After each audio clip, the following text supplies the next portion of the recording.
It is finally time. After such a long wait, we have returned to some international action. There's one more stop to go, though, before the primary tournament of TI11, and that, of course, are the Last Chance Qualifiers. We've already assembled 18 of the best teams in the world. We still need two more to join them in Singapore to compete for the all-important Aegis and the pride of being the best squad in the world within Dota 2. My name is Snare. I'm going to be joined over the next few days for this journey by a man that needs no introduction, a man that has gone from the pitch of play to now bring his talents onto the mic itself. Kezu, good sir, welcome. How does it feel being at TI, but just on the other side of the production?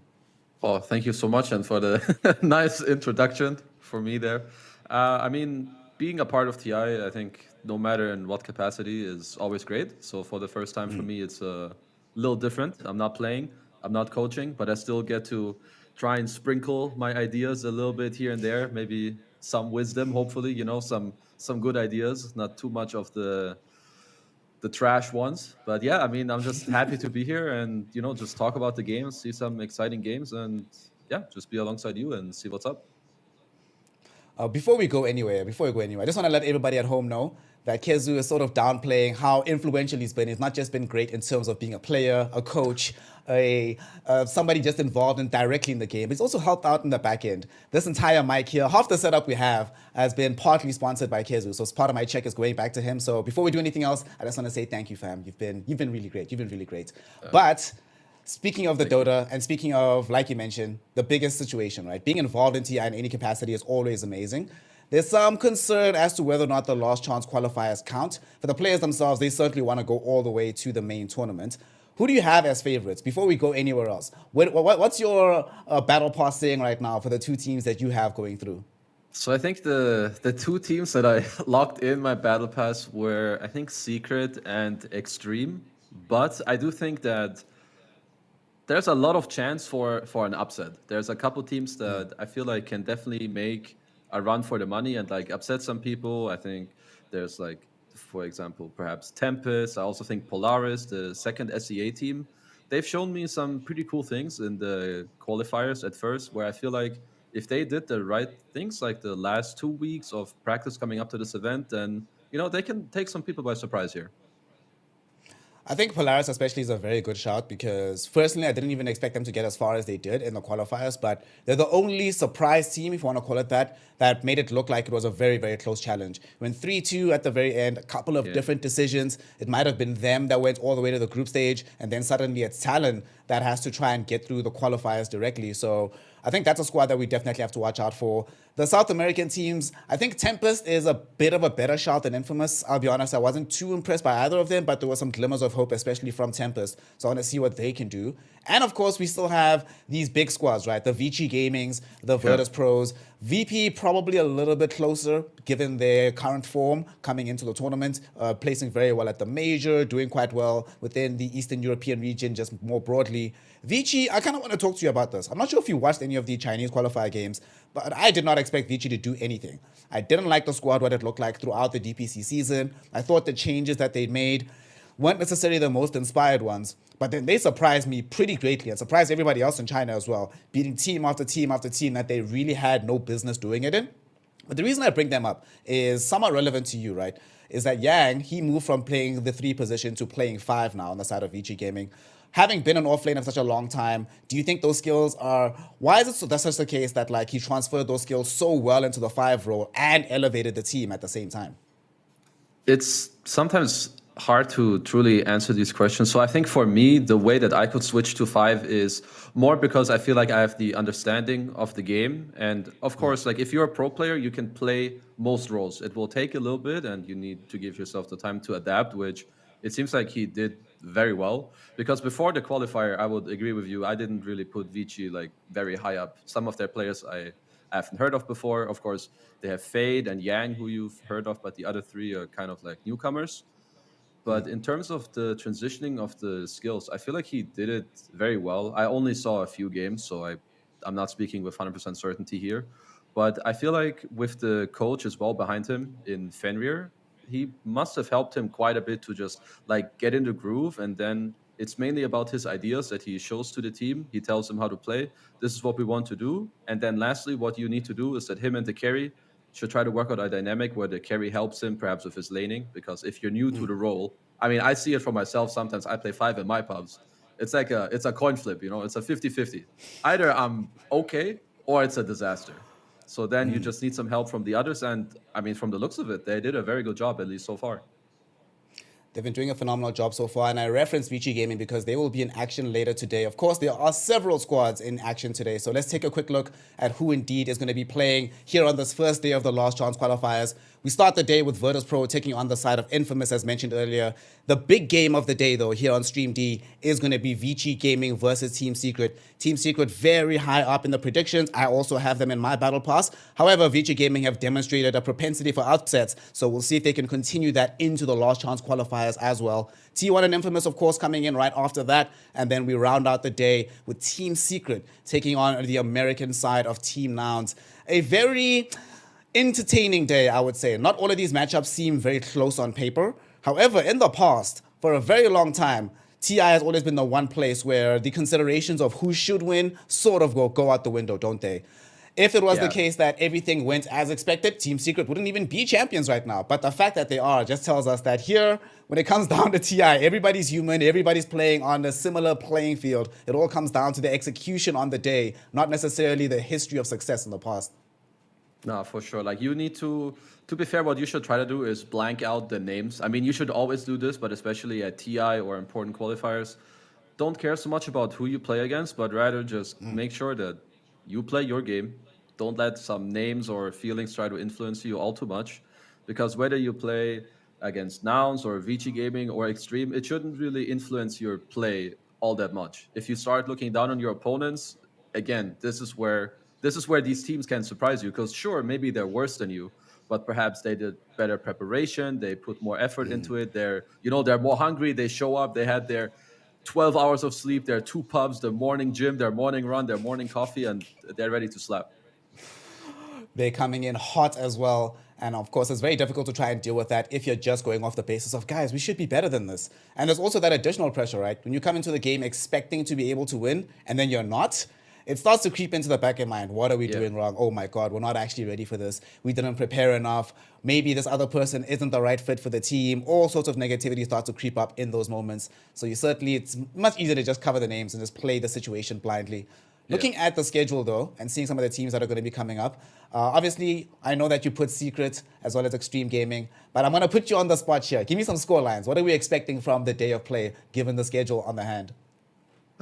So I would say that in this game that we have coming up now, I would definitely favor Virtus Pro. I think it could be 1-1, but I would assume, 2-0 favor in terms of VP. Second match, Secret Vici it's always very hard to predict the first series, especially now. We've had a break, we've had new patches. You don't know. To be fair, I don't even know what the meta is. Sure, there's some heroes that are like overpowered or whatever. I would say the second match is a tie. Then the third match is T1. T1 versus who was the third matchup? Third matchup is going to be T1 taking on the side of... Oh my gosh, I just had it here just now. T1 versus the side of... Wait, is this on our one? No, hold on. I have the wrong schedule. Give me a second. Don't worry, I'm in the so we same start boat as you. VP Infamous. Then it's going to be, obviously afterwards, like you mentioned, Secret versus Vici Gaming. Then the third game of the day, T1 Infamous again. And then Secret versus Nouns to close it up. Okay, so I would say Secret are going to go 1-1 and 2-0 in their matches today, and T1 will go 2-0.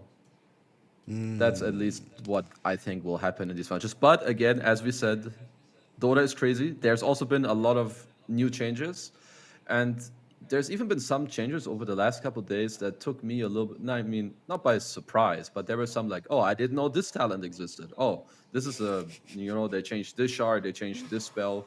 Because now over the last couple of weeks, we've had more patches once again, which is obviously great. So shout out to, Valve, Ice Rock, whoever's involved in doing this and keeping the game as great as possible and keeping it as fresh as possible as well for TI. So a lot of these matches will also indicate what is going to be the meta, at least for this qualifier to come. Like at the end of the day, you may have a hero go like 6-0 or 0-6. And then, moving forward, people are going to discard that hero or pick it up. So the first 2 days are always very interesting to these bigger qualifiers.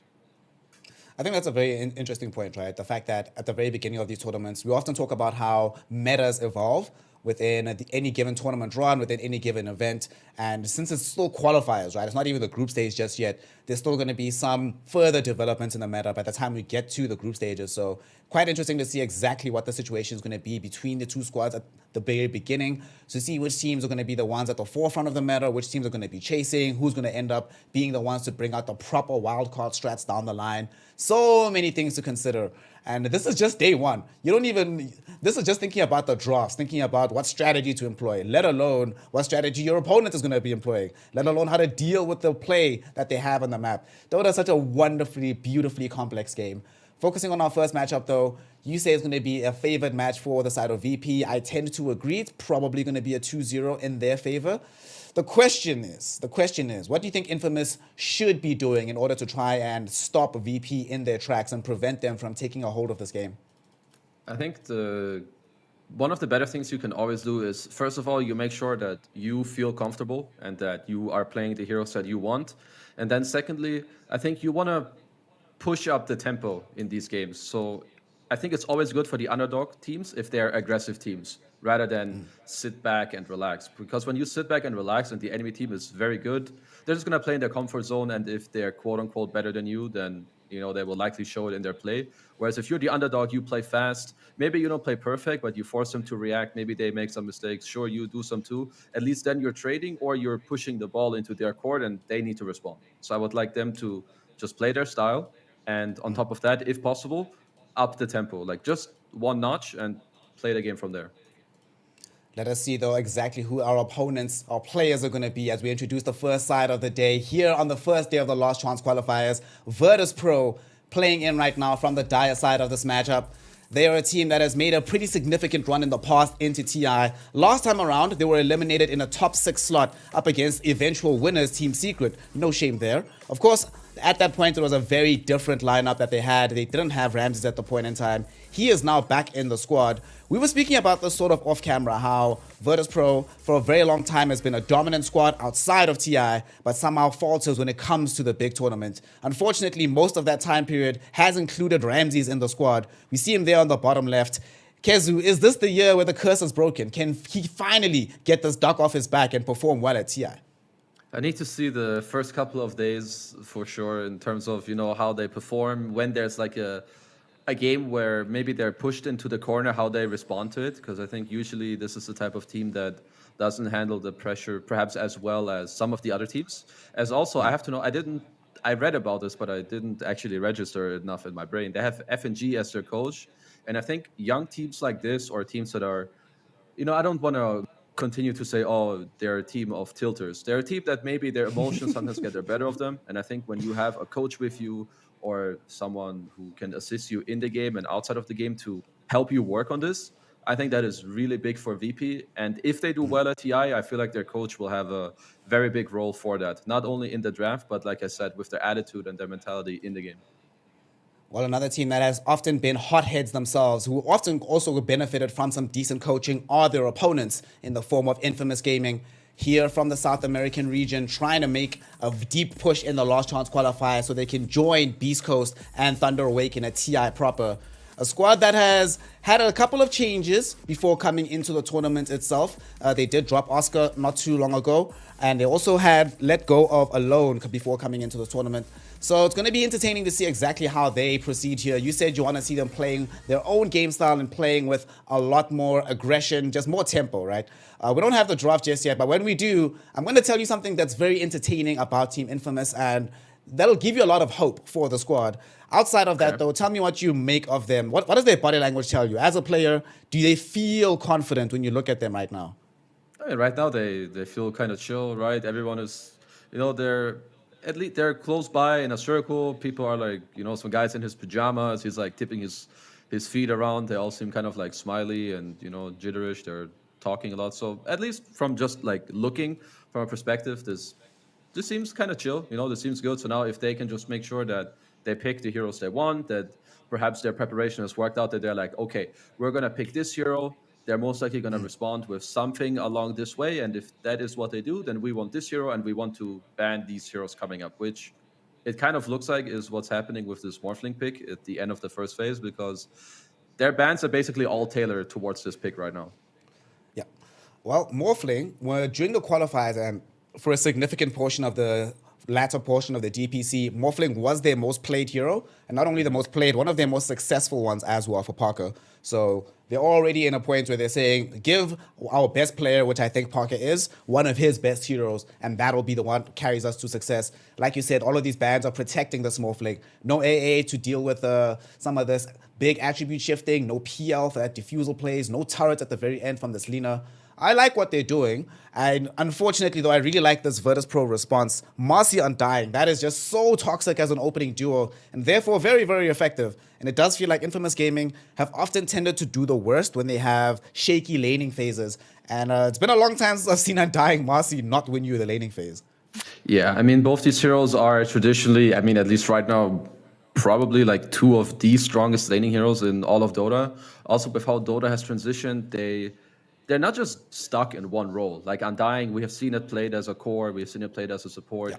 Similarly with Marcy as well, it can be a 4, it can be a 5. It's very good in the offlane. I've also seen it carry and mid, even though those two roles perhaps aren't quite as good. And here we see the response of Tidehunter, which most likely is just gonna be their offlane hero, most likely against the Morph. It's good in the lane. If it's an Enigma 5, you don't care about him at all, which perhaps that's something that VP are protecting themselves from, since the enemy team, they first picked Enigma, so there's a high chance that it should also be able to be a support. So far, I feel like both teams are, I would say that both teams are getting what they want. So neither team should be, feeling that much better than the other. They should just both be feeling very content with what's happening. Yeah, another hero that's a very certified player-hero combination is going to be the Axel Snapfire or Affliction Snapfire coming in at the 4th pick here for the side of Infamous. Tusk being played very, very often for Michael as well. I like that they have some kind of answer for this Tombstone. We have seen that recently the Snapfire Shredder is not a guaranteed answer, but it is something. But like you say, pretty much both of these squads getting everything that they want. The pickups of the Tusk Snapfire, though, are going to be shifting this Enigma into the off lane, which is fine. Frank plays this hero quite a lot as well, so that's cool. Gives them some decent amount of team fight. It also makes sure that they have that side of the map to push into. The question is, though, how do you feel about this? Because Infamous, they have, yes, some fairly large cooldowns on the Enigma and the Snapfire. Can they take advantage of the early roaming potential of the Tusk and force things to happen on the map, even if they don't want to be committing the big ults on their side? They should be able to, especially so since they are, I mean, so they go for Luna, which for a VP is a pretty good response. It's going to allow them to give them just this tempo, and Luna matches very well the tempo from their own draft. So in terms of Tusk's laning potential, it will heavily come down to their mid pick, which unluckily for Infamous, they do not have the counter pick. That's going to be on VP's side. So if VP get to pick the correct mid hero, which most of the time, if you know the enemy team is going to roam on you, because, well, they have offlane Enigma, right? With a Tusk who's going to be able to roam because he has this Enigma. You want to make sure that your mid hero isn't too susceptible to roams from, in that regard. So Infamous most likely should be looking to pick an aggressive hero, because Morphling is very slow. Enigma is kind of slow as well, and neither Morph or Enigma are really going to leave their lane. So you want a mid hero that the Tusk can roam to, enable, and then hopefully your mid hero can then later on help your side lanes with the Morphling, with the Enigma to free them up in the game. And then for VP, what they want to do is pick a mid that kind of shuts this down, where it's just stable, doesn't get ganked too much by the Tusk, and then just continues to play the game. Interestingly enough, though, VP have opted to ban out Disruptor, so they're reading that this probably is going to be, some mid Snapfire for Leo style. Not entirely sure that that's the direction they want to go. I was going to maybe think, like you say, they need something that has more tempo, that can do more stuff on the map. And they're still doubling down on this. They're not going to be banning anything that has normal mid potential. No silencer, no disruptor. So I think the big ticket is just removing silencers. I'm kind of surprised they went for the Leshrac personally. I thought they were going to go for some Batrider or something with more mobility on the map. Why do you think Leshrac is the primary option? Is it just because they lacked push potential too much outside of the Enigma before this pick happened?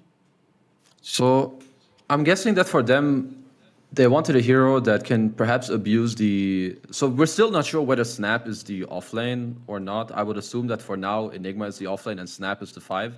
Either way, this safe lane could be a little iffy against the Tide, but to go back to the Lesh point, I think they have a save for him with the Tusk, which is obviously good with the Snowball. They have hopefully an Enigma who will build some auras for him. So that's good. Perhaps I would assume that they just wanted a hero that goes in, abuses the save, some auras, and then is able to make space for the Morphling.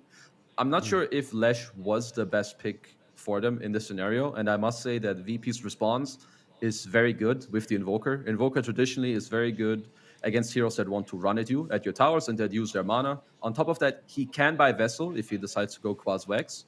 Though I have seen most Invokers lately, they go X-Sword with a Midas Rush. But I would assume that the Vex is a little bit better in this game.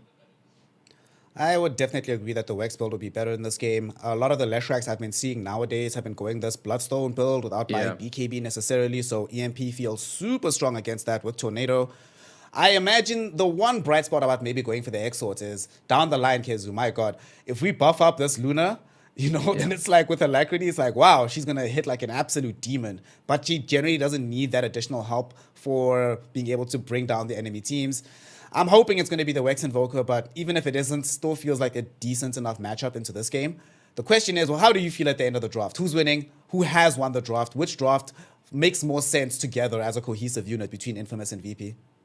So I do think that both drafts are very playable and they have like their individual timings. I would say that I would feel a little more comfortable playing the Virtus Pro draft. So their lanes are going to be very stable. There is the only thing that VP need to watch out for a little bit is this mid-game timing. I think that's another reason perhaps why the Leshrac was picked. The first three heroes that VP have, they don't deal damage that fast. Tidehunter, Undying, Marcy, especially with that support duo. Leshrac with a good timing and, you know, some snowball save, a Wraith Pack behind him, he might just be too durable at that moment in the game that VP need to respect it a bit and chill. Because if they fight into it at the wrong time, I think Infamous could definitely take over the game. Infamous have come through with a draft that can peak very highly in the mid game and still has some potential and currency into the late. But of course, VP will be trying to make sure that they never get to that point. So let's figure out which game plan is going to succeed the most in game number 1 between Infamous and Virtus Pro here in the Last Chance Qualifiers. Winner of this gets a much needed boost to their confidence, given that it makes the road towards qualification that much easier. The loser, well, hope you're a resilient squad. I hope that you have eaten your breakfast, that you're feeling good about yourselves. Before we get into it though, Kezu, most important thing, predictions, fam. Let's talk. Time of first tower destruction. Where are we going? I'm gonna go, I would say 8 to 10. 5 to 8 is a little too early. Even with Leshrac, that's still I think even with that, it's too early. Highest net worth, obviously Morphling. Well, maybe Luna actually, if the game goes. I would say Luna. If we predict VP to win, we have to put Luna here. Okay, that's a smart thing to say. Play with the first triple kill. This should be the Lesh in this game. Yeah, it's gonna be Luna or Lesh. I'm gonna go with Lesh as well. I'm going Lesh, and then longest kill streak. So basically, the player that's not gonna die this game. You'll probably have to go Invoker or Luna, depending on how they go out. I'm gonna say Invoker. All right, cool. Hey, got the predictions, boys. We got it, boys. Now let's see if this initial fight over this bounty rune down bottom is gonna turn into anything. Everybody's posturing here, but it does seem like VP will win this posturing war. In fact, they're gonna win it on multiple fronts. It's gonna walk away with 3 bounties overall. It's not as game-breaking as it used to be, but this never feels good. Your first game in the Last Chance Qualifiers, you give away 3 bounties? That's not a nice feeling. The only thing that should make them be slightly more content with it is that they have 2 of the worst level 1 heroes with Enigma and Morphling. So it's a good job by VP here to just, you know, go aggressive and, you know, already from before the game even starts to understand what the enemy heroes are good at or what they're bad at to try and abuse it in a way. They also de-wadded the mid-board, and you have VP swapping their lanes to match this tide against the Enigma in the lanes, which could be pretty good, but down bottom already. Yeah, they're gonna try to bring down Hakoda. He's gonna end up being the one that gets punished for this movement. They set up as a tri lane to get that kill, and they will succeed in doing so. Parker grabbing the first blood on his signature Morphling.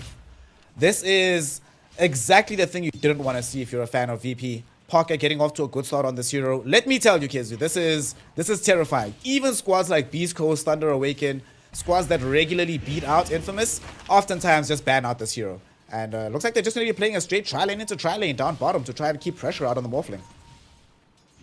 Okay, I think this is this goes back like to the draft. There you can see like why they picked the Tide. I believe that there was already a very high focus on, okay, we want this hero to be where the Enigma is. So if he's 3, then we put him there. Bottom again, Parker taking a lot of harassment. And this tri-lane as well, Luna is one of the best tri-laning carries and Morphling. So Parker, as you said, his Morphling is very good. And I have seen his pub stats on it too. He plays it a lot. He has good success with it. He has First Blood as well, but Morphling does not like to be tri-laned at all. This hero wants a lot of experience. And well, when you're tri-laning, you're not getting that experience, my friend. Yep. And given the nature of the heroes that he's playing into, his supports can't even reliably leave him to get some experience. Because they can do stuff like this. Yamich getting the jump onto Affliction. Regrettably, they don't have the level 2 available, so can't dispose him into more danger. But those exact mechanics means that Parker is going to need his allies around him the entire time. Doesn't necessarily have the option of telling them to go elsewhere. Gonna just be a little bit of a trade, Farm Fist. I suppose, though, you know, as much as you do want all of this experience on the Morphling, I suppose it's a worthwhile trade, provided that you can win the mid lane and do decently up on top, right? Then you're like, well, the heroes that need to make space for me while I'm farming the jungle anyway, they're getting off to a better start than they would be otherwise if it was just a normal situation. As bottom, Affliction, not in a normal situation, gets the snowball out onto the Luna, but should end up dying here. They even commit the tombstone for this one. Going on to Michael's, gonna try to get away with the fire snap quickie, not allowed to do so, as Ramses claims the double kill on this Luna. Oh boy, things now. You were mentioning how they are already in a situation where they're putting pressure on the Morph through experience. Now they're going to put pressure on him through gold and kills as well in this bottom lane. Yeah, this bot lane, it's hard for them right now to make any adjustments. Even if they don't do well in this lane, which they're not supposed to, Infamous, you know, they're going to VP. Whenever they go on them, they're going to just use their spells, drop the tombstone, and Infamous don't really have the best counterplay. One of the best things you can do right now is just to hold the lane to mid. DPC is taking a lot of pressure. Yep, a lot of pressure. It turns into a death. And we were just talking about this just now, that Parker feels okay with the circumstances, provided that the rest of the map is going well for his squad. And Leo style, getting a solo 1v1 kill into this Invoker. This top lane between Frank and DM is probably just going to be a wash at the end of it. These two heroes can pretty much only trade farm against each other for quite a long time. But how on earth did that kill happen in the mid lane, Kezu? That's, well, I guess people are... I mean, I've been seeing more and more Lesh, and the hero looks very strong. It's definitely not something in this matchup that should happen. You're Class Rex Walker with lots of regen, mana burn with the EMP, but it looks like Leostab, we just caught him off guard, lightning, stun, another lightning. The cooldown on this spell is very low, but I think a mid player of GPK's, you know, skill and in terms of how many heroes you play, because he plays Lesh himself, you shouldn't really, you know, get caught off guard as bottom again. I mean, this tri-lane is devastating. Parker, I must say though, he's doing a commendable job, at least so far, with his net worth. So if his supports can, you know, kind of play damage control in a way where they keep up this net worth on their morph without dying too much, then they're doing absolutely okay. They will not be too saddened by the state of affairs. Sure, you lose Affliction, but whatever, somebody has to die. And does seem like it's their 5 position playing the Tusk game rather than Michael their 4. But Michael, speaking of him, is going to end up losing his life down bottom. Man, this Mossy Luna combination down in this bottom lane is just so toxic to deal with. Most of these Mossy lanes are anyway.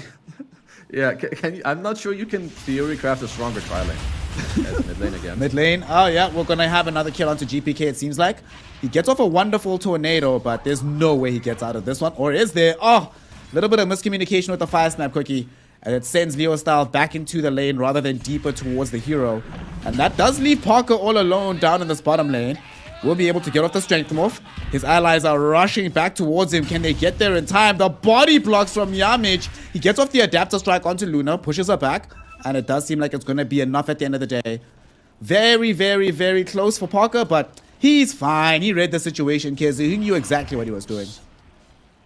Good old Morphling, you know, strengthening up all the way. He also had 20 stick charges. I mean, stick, one of the best items in this lane. Loosen Beam, Decays, all the Martian spells. And back to the mid lane. They had a nice idea going with the kill on GPK. If Affliction was level 3 or if they executed slightly better, they had that kill. But anyway, I like what they're doing so far. At least they're playing through their strong heroes with the Lesh. They're kind of trying to leave the Morphling, not in a tri-lane, but like with 2 heroes. So you have one guy helping him, but he can at least get a little more experience. And now, Leo style, he got the active rune. So at least for now, we're going to have to look a little bit more on him. Because as I mentioned earlier, his side lane cores, they're not going to do much. All the plays for Infamous are going to be ran through this Leshrac one way or the other. And here comes Affliction to try and make sure that it is their way. This time he does have the level 3, so able to find the eye shots. Fire Snap quickly holds the Invoker in place. Leo Style able to close him down. Goes in for the Ghost Walk, but there's a sentry down and more than enough damage available. And they will be able to find that kill. In the meantime, Parker will be forced to play more safely down in this bottom lane as a result of this. But without the Marcy, who was forced to respond middle to try and save the Invoker's life, he feels pretty okay with the situation. Everything's cool. I would say the response from VP so far have been okay. I think at this point now you want to make sure that you start protecting your Invoker a little bit more. Make sure that perhaps you can de-ward the Radiant Ward in mid as... Never mind, they don't even have it, or perhaps they killed it. But I would like one of the VP heroes to maybe mirror one of the Infamous supports a bit more, so that if they're not 3 bottom, you don't need to be 3 bot either, unless you're looking to take the tower. Because GPK there, if he has a body with him, he should be living. As in mid, we have another little dive, perhaps. A little bit of a jump happening, and they are going to be able to throw back Michael. It is just going to be a support kill, but they'll take it. If they get it is the thing. GPK will be able to find the kill, but it's certainly going to cost him his own life. Tombstone gets dropped down by Hakoda. The Soul Rip keeps the Invoker alive for now. Parker got drawn towards the mid lane, but primarily here to deal with the Tombstone as Marcy disposes the Leshrac. Do they have the damage to kill? Yes, they do. Lesh is down, but GPK might end up following as they bring in Parker with the Snowball. Tornado able to throw them both back, so no kill happening in Revenge. Goes 1-1. Marcy gives up her life for the cause, but a worthwhile cause. Actually 2-for-1 because they also lost a Snapfire earlier. Yeah, that was very big for VP, especially on top of it all. Morphling ended up TPing mid, which it can be a very good TP if you end up receiving like a core kill. Perhaps your TP is the reason why GPK ends up dying there, who was very close to going down. That was a clutch TP by Hakoda here on the Undying, drops the Tombstone, gets off the Soul Rip, then the Raindrop pop, and I think GPK was barely living in this fight, and then they get to turn it around, and now this hurts Morphling's game a lot. He's out of mana, he used his TP, he's low on HP, and now VP, they might even look to rotate some heroes to bottom to help Luna out with this tower push, because they know they just used a lot of TPs to mid. Leshrac has no TP available because he just helped with the mid play, as did Morphling. So they all need to like run back to their lanes. So now it's on VP to, you know, up the tempo for at least like the next 30 seconds to 1 minute of this game. Yep. This is a pretty great timing for them. Ramsey's already setting up to try and get some aggression out on this bottom lane. Let's talk about the one side of the map we haven't really discussed all that much. As we do see, Ramsey is getting slowly but surely closer towards having the D-Lance. But this top lane, we haven't really spoken about it too much. We knew it was going to be kind of boring, kind of a wash. Enigma versus a Tidehunter. These two heroes don't really do all that much. We did see an attempted rotation from Leo Style top. He got countered out by the Courier, funnily enough, moving against them. But is it time just yet for either of these squads to try thinking about making these moves to the top lane to enable their big team fighters for later? So pretty much it's the same game for both teams, where it's only the mid laners primarily who can do something. So if you have Tide and Marcy top, it won't be enough. But if you put Enigma Lesh into the Tide, he can die simply just to a black hole if no one's around him. And it's basically the same story for VP with the Tide and Invoker. A lot of it is just going to depend on lane positioning. And I think now that Lesh died without his TP ready, I don't see him making a move to top right now, but rather perhaps around like the 10-minute mark. And similarly for GPK, right? He's very low on HP right now. VP's best move in the next 1 to 2 minutes should be for this bottom tower. I would love if they put more emphasis on this, as I touched on before, perhaps around the Undying there, the Marcy. If Invoker regions up, it's enough for him to only angle to the area. Like, he doesn't even have to fully commit, but just like push up mid and then start dancing towards the Radiant jungle. And it could be enough to even open up this bottom tower. That certainly makes sense. Once this bottom tower is open as well, a lot more space to play with. If we look at the minimap, the kind of vision that they've placed out signals their intent to play around this area. So would not be surprised if that's the immediate next move that they end up making. There's also a little stack ahead of one of those wards, so they can try and steal that away for themselves as well. The vision control for Infamous, a little bit more spread out, but I think it just tells us about their game state right now. They're happy with how the laning phase went for the most part. They don't feel a massive need to make big aggressive moves, but that can end up biting them down the line. But obviously, you did mention earlier that their big spike is deeper into the game, not right now, so they don't have to worry too much. Should they be worried a little bit, though, about falling behind in the net worth? A 2K gold lead is not insurmountable in the first 10 minutes, but it's not a nice thing to see either if you're on the side of Infamous. Yeah, no, I mean definitely not. The only problem for them is right. You have this type of draft where you're really reliant on your mid player to make all the moves, and he is. I mean, I wouldn't say he's counterpicked, but you know, there's some annoying heroes for him to deal with the Invoker. So Leosile, obviously, he's having a very good performance so far with the solo kill. And now, yeah, you're 2,000 gold behind. If you don't see a good move right now for Infamous, it's okay to wait until level 10 and let your supports get in the game by, you know, perhaps the Snapfire can take a lane into a tome, then you get his ultimate, and then suddenly the game can change a bit. Now you may have enough damage to kill the Tidehunter, to kill the Luna, and then go from there. Bottom lane, Michael and Axel had smoked up, but they were scouted by the Observer Ward. Yamich went to break it, but Yamich will also get caught out by Frank. Oh no, what? Fire Snap Cookie doesn't stun him and he's able to rebound away from danger. This has drawn the rotation from the Enigma. I mean, he's primarily here to just stop the push. He knows the aggression is coming into the tower, but now they also bring down the DM. They have access to the Ravage. The question is, can they get close enough to be able to trigger it out? From the mid lane, GPK is also coming in, moseying on through the jungle. He's gonna come across some of these targets. Rebound will catch out onto Frank first and foremost. Black Hole will come out, cancelled almost immediately. DM has Ravage at the ready, doesn't even need to use it. They've already brought down Frank. Michael will follow him into the grave as well. And somehow, some way, committing 0 ultimates, they get a resounding win down bottom and force out the usage of the Black Hole, and they're gonna get the tier 1 tower. Pretty much everything VP could possibly have wanted in these 90 seconds is about to be achieved. Yeah, there were a lot of like micro plays that went their way, which was very well done by VP. First of all, the aggressive Observer Ward, it scouted the smoke. Yamich breaks it for his Luna so that he can play there. Then he gets the rebound all the way away. Tidehunter TPs, which is very nice in response to Enigma TP. Then they use the lane ward they have behind the tower to get the aggressive kill. And then, as we touched on earlier, GPK, he rotates from mid to bottom, and they get clean kills and now the tower. And once again, when you die after TPing as a core, it feels very bad for your game, especially when you're playing these static cores that can't really move around too much, which we have touched on already, right? With the Enigma, the Morphling. You want to stay in your lanes, get as much farm as possible, then go to the jungle, come back to the lane. Any disruption to this is really hurtful. So right now, VP, they should be feeling very confident. Luna has a good timing. Basically, every core on VP side is happy. Perhaps GPK, you know, not as much, but now that he's a Quasvex Invoker with a Luna that's snowballing and he's building Vessel, he already has a lot of purpose, even if his individual game isn't, you know, skyrocketing. And to make matters worse here, we also have the situation where they're taking the tier 1 with no apparent trade happening on the other side. So they get access to the additional map space to play it on bottom. Morphling gonna need so much additional help up in the top lane, and because they know that they have still Ravage in their back pocket, it's kind of difficult to commit. They're gonna have to overcommit if they want this kill top. And now we see the 3 heroes, 2 of them being cores, have made their way to the top lane. Do they try and defend this one? They have Ravage at the ready. Leo Style wants to try and scout things out, but nope. Hakoda's out. He's just like, bye, I'm gonna join the rest of my squad who are actually pushing middle right now. That seems like a more worthwhile use of my time.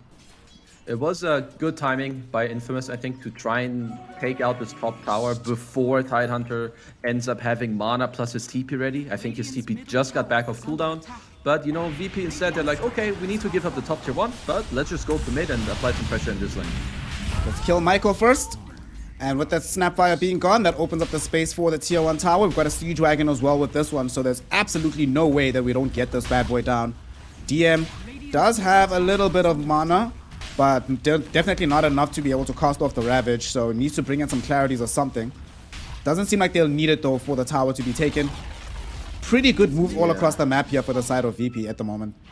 Oh, absolutely. They are using their heroes very well. Like, you can tell that they're understanding their game. You know, they're not like trying too hard to, oh, we need to defend this top tower.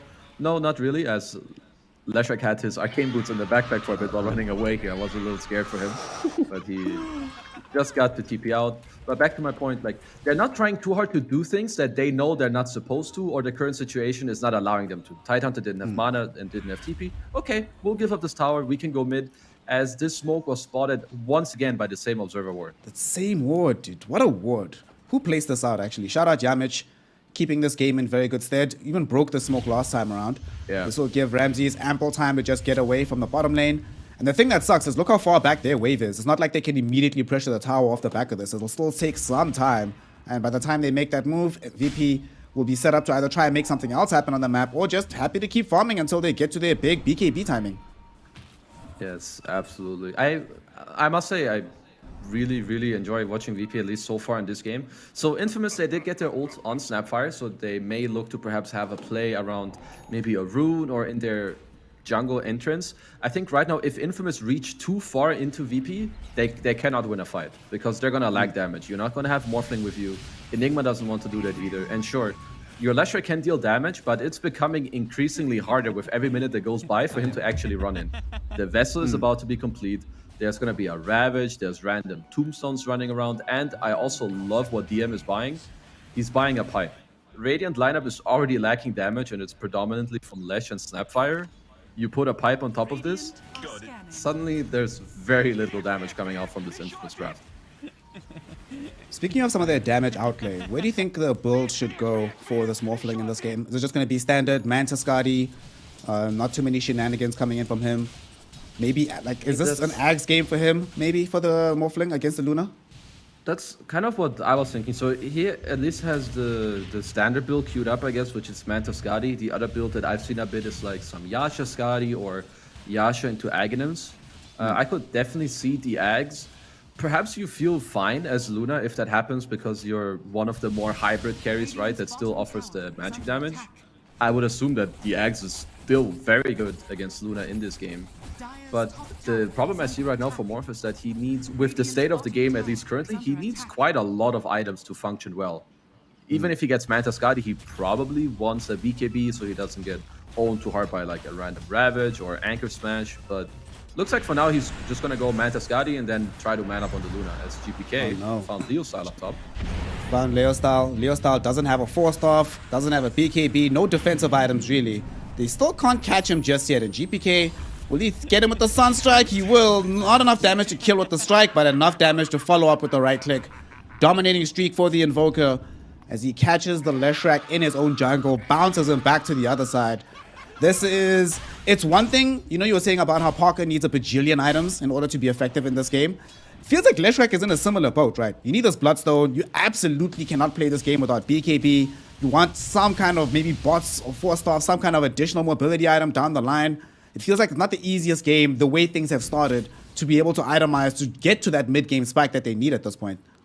Yeah, so I would say that if Infamous don't score a very good smoke right now, which is hard for them, that they have missed their timing at the moment to play aggressive, and they have to fall back and just play the map in like a very farmy state, where you keep Enigma in a side lane, you pop Eidolons, you keep farming, you have one guy who just breaks the smoke for the Morphling, he keeps farming, and you do the same with Lesh. Basically, I think Infamous aggressive moves are not good. They're gonna result in them dying, because they're going to reach too deep into Virtus.pro's draft without enough damage, which will only result in them dying. So right now, for them, I would like them to just swap up their gameplay completely, take your foot off the gas and like go full break mode, just farm, hold the map, and if VP make a mistake or dive you too hard, then you can think about it.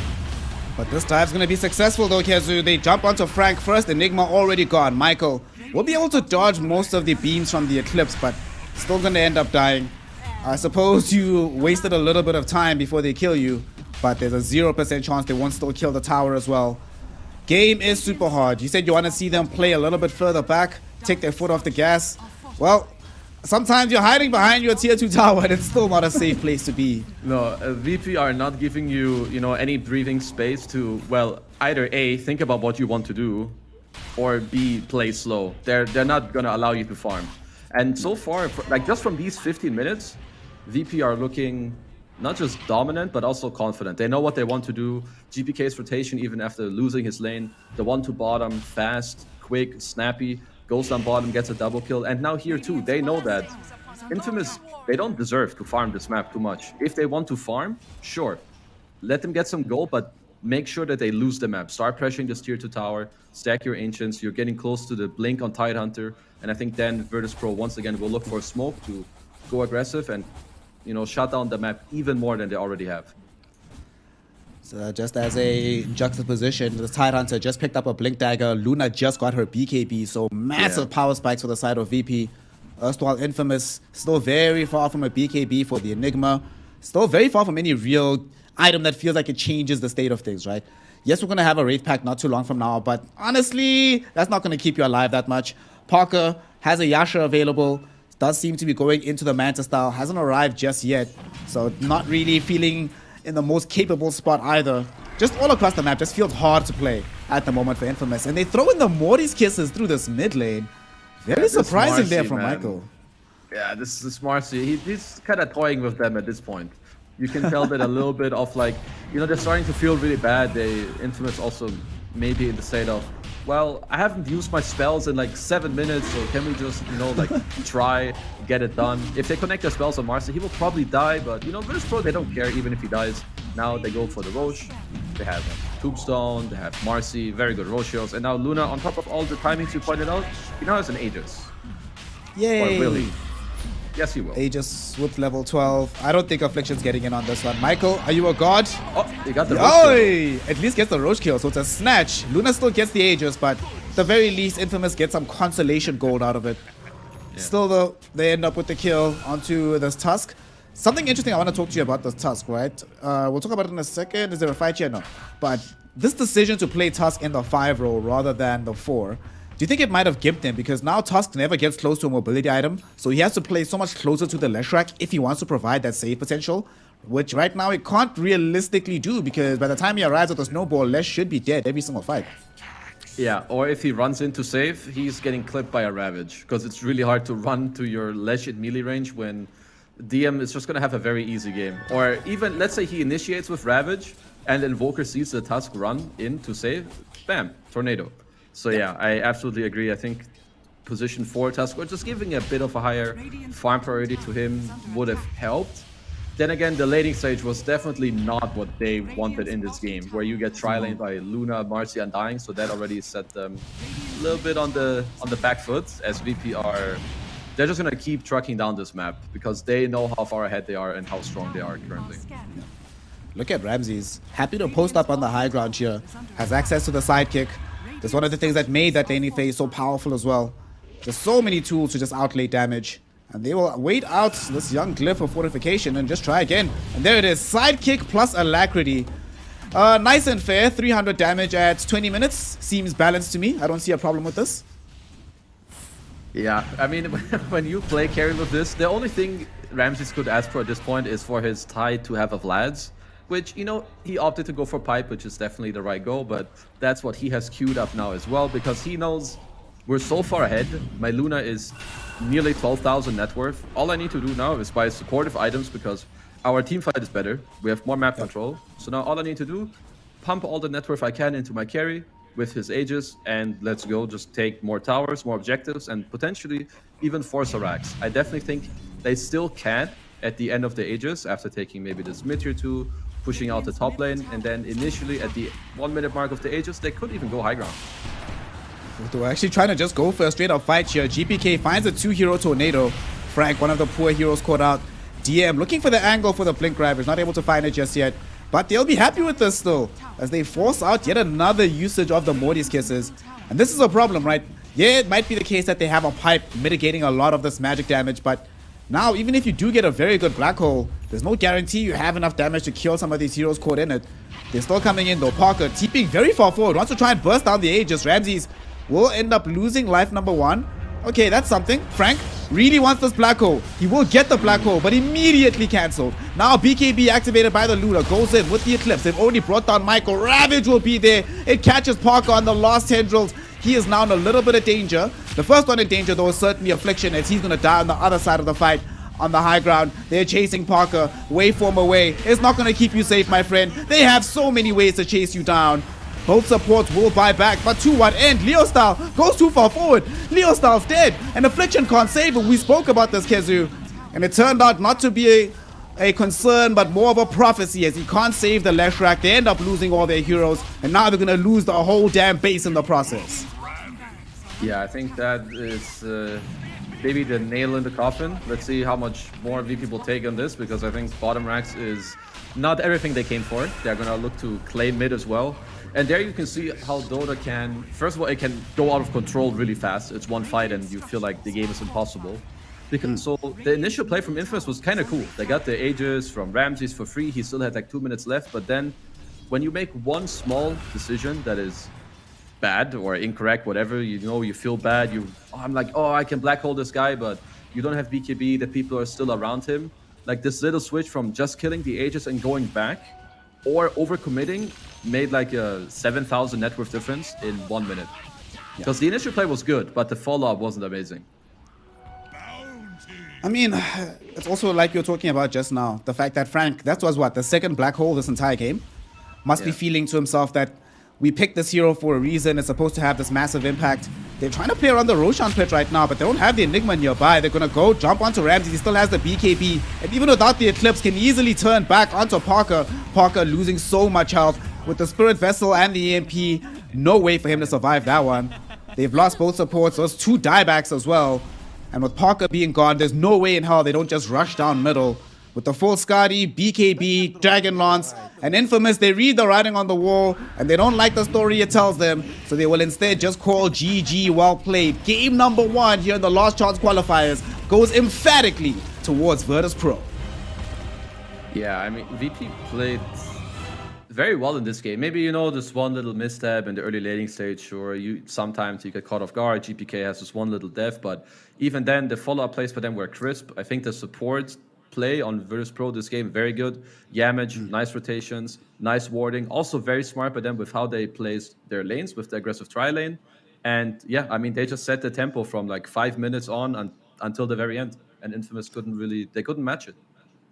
Given that like a lot of this did come from how the game started, right? You mentioned this tri-lane. I think the tri-lane in particular is where things got really, really iffy. Mid went very well for Leo style, top kind of a wash. What could they have done differently within the tri-lane? Did they have to try and go for a lane swap of themselves?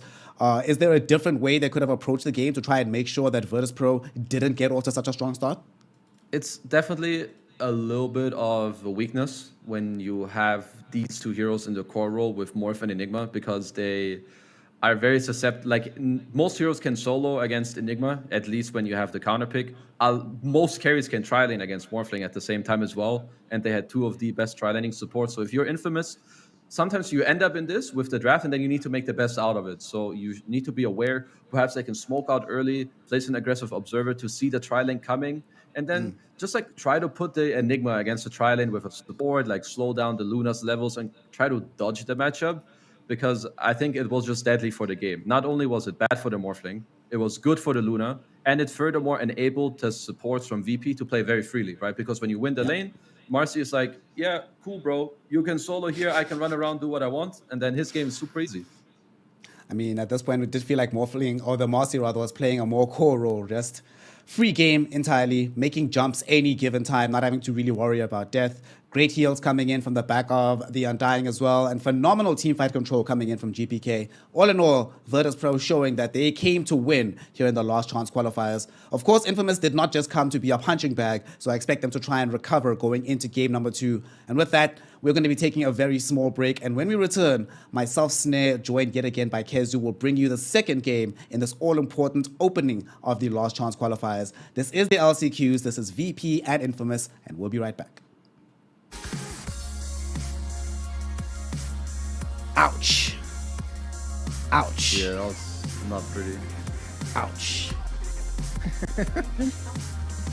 Yeah. Just ouch, dude. Yeah. Woo.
Я не оправдываю.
With our shields and our swords, we pave the path to victory.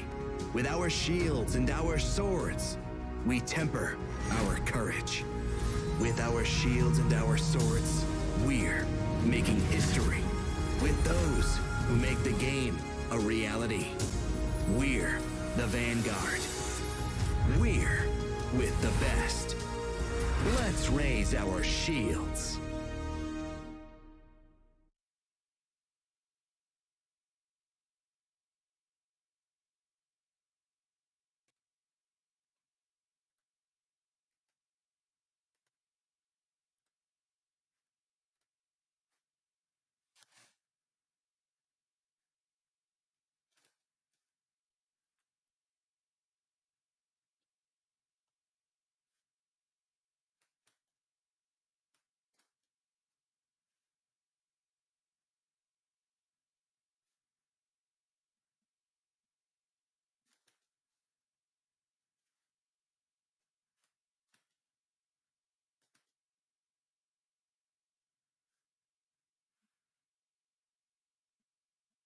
So, in something that always makes it easier is if you can just swap up the game. So, in this game, which is good for Infamous, at least from how I see it, is that this time around their second pick. So, you can't just have like the same rundown of picks happen again. They also decided to take out the Marcy, which is, just make for a different game. Now they're also second pick, which means that they have more counter picks. They may feel more comfortable. It's easier for them this time around to win the lanes. And it's also just important to, treat every game new. You lost one game, fine, who cares? Wasn't your best showing. First game of TI, write it off, go next, and just focus on this one now. That's all that they need to do. Don't overthink. That's how, things start to crumble when you overthink, oh shit, we lost this game. What do we do now? No, it's all good.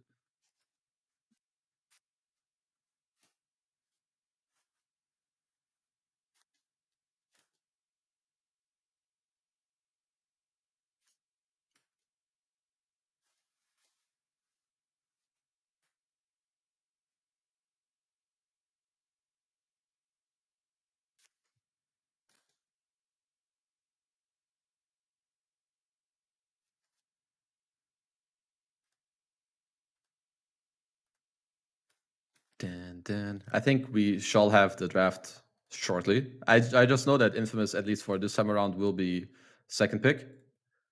And as long as they can, mix up the game a little bit here or there with whatever it might be, picks or bans. And as I stated before, even the first game, just try to up the tempo a bit, because in game one, it was just all on VP, right? To really set the tempo, set the ball, run around the lanes, win the lanes, go around with the rotations and stuff like that. So if they can put out a mix up in terms of this, then they should be okay moving forward.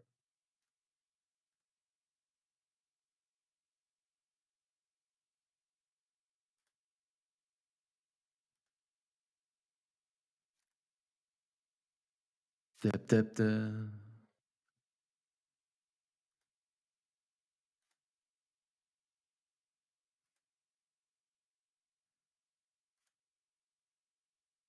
Some technical jitters all down the line, but we'll get everything sorted. We'll get it all working. We'll get it all plugged in as properly as it should be.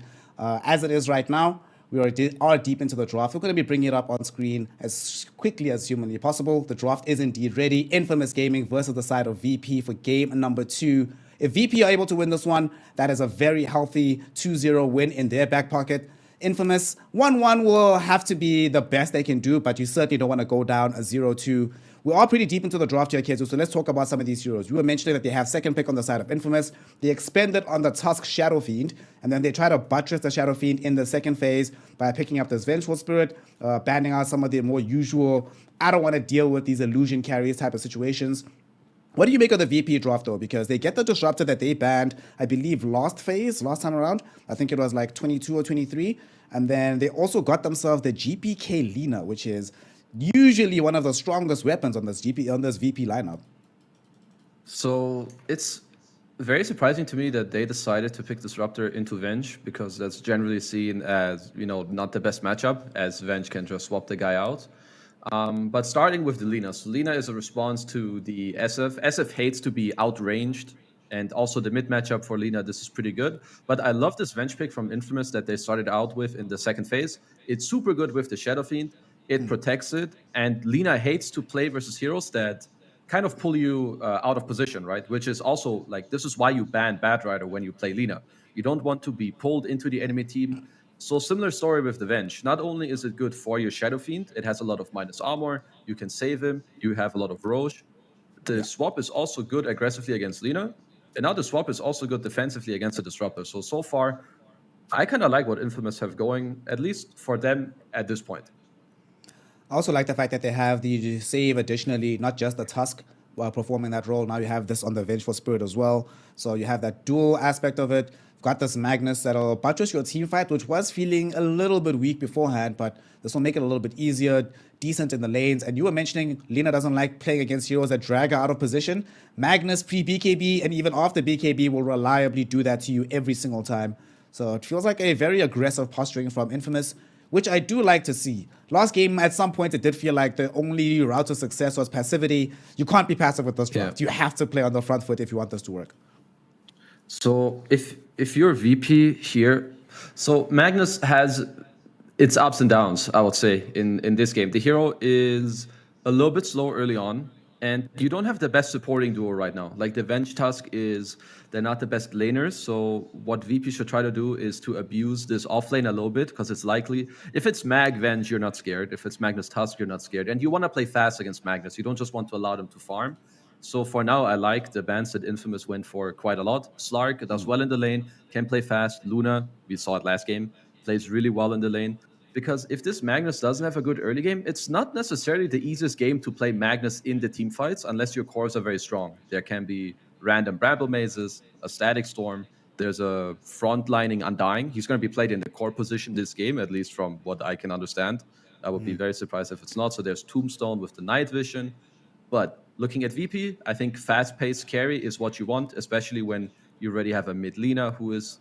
Most often, these Linas are like the pulse ones, unless you play the magic build. So all I'm looking for is just a fast-paced carry here for Ramses. Speaking of fast-paced, the last time I saw them play with the GPK Lina from mid, I believe they played Bloodseeker in the safe lane for Ramses. Is this the kind of game I could sort of see it? Yeah, I could see it. I could see Bloodseeker. I can see something like Sven. It lanes well with Disruptor. The bonus armor is pretty cool. You on the spot, my man. All right, so it's Bloodseeker. It's also circles. I like circles in drafts. Got the circle from the Kinetic Field, Static Storm, circle from the Blood Rite. It's a lot of silence as well. So Shadow Fiend, Magnus can't play this game without getting BKBs ASAP in this situation.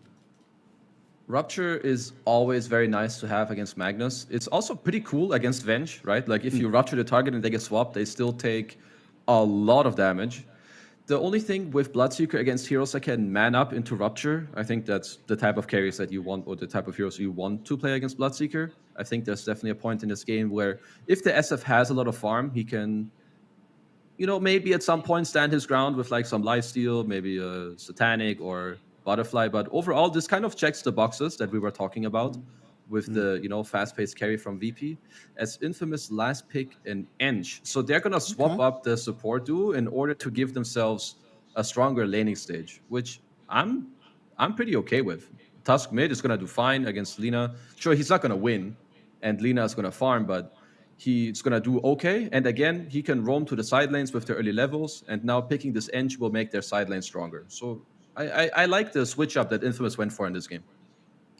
I'm also pretty much okay with the switch up from Infamous.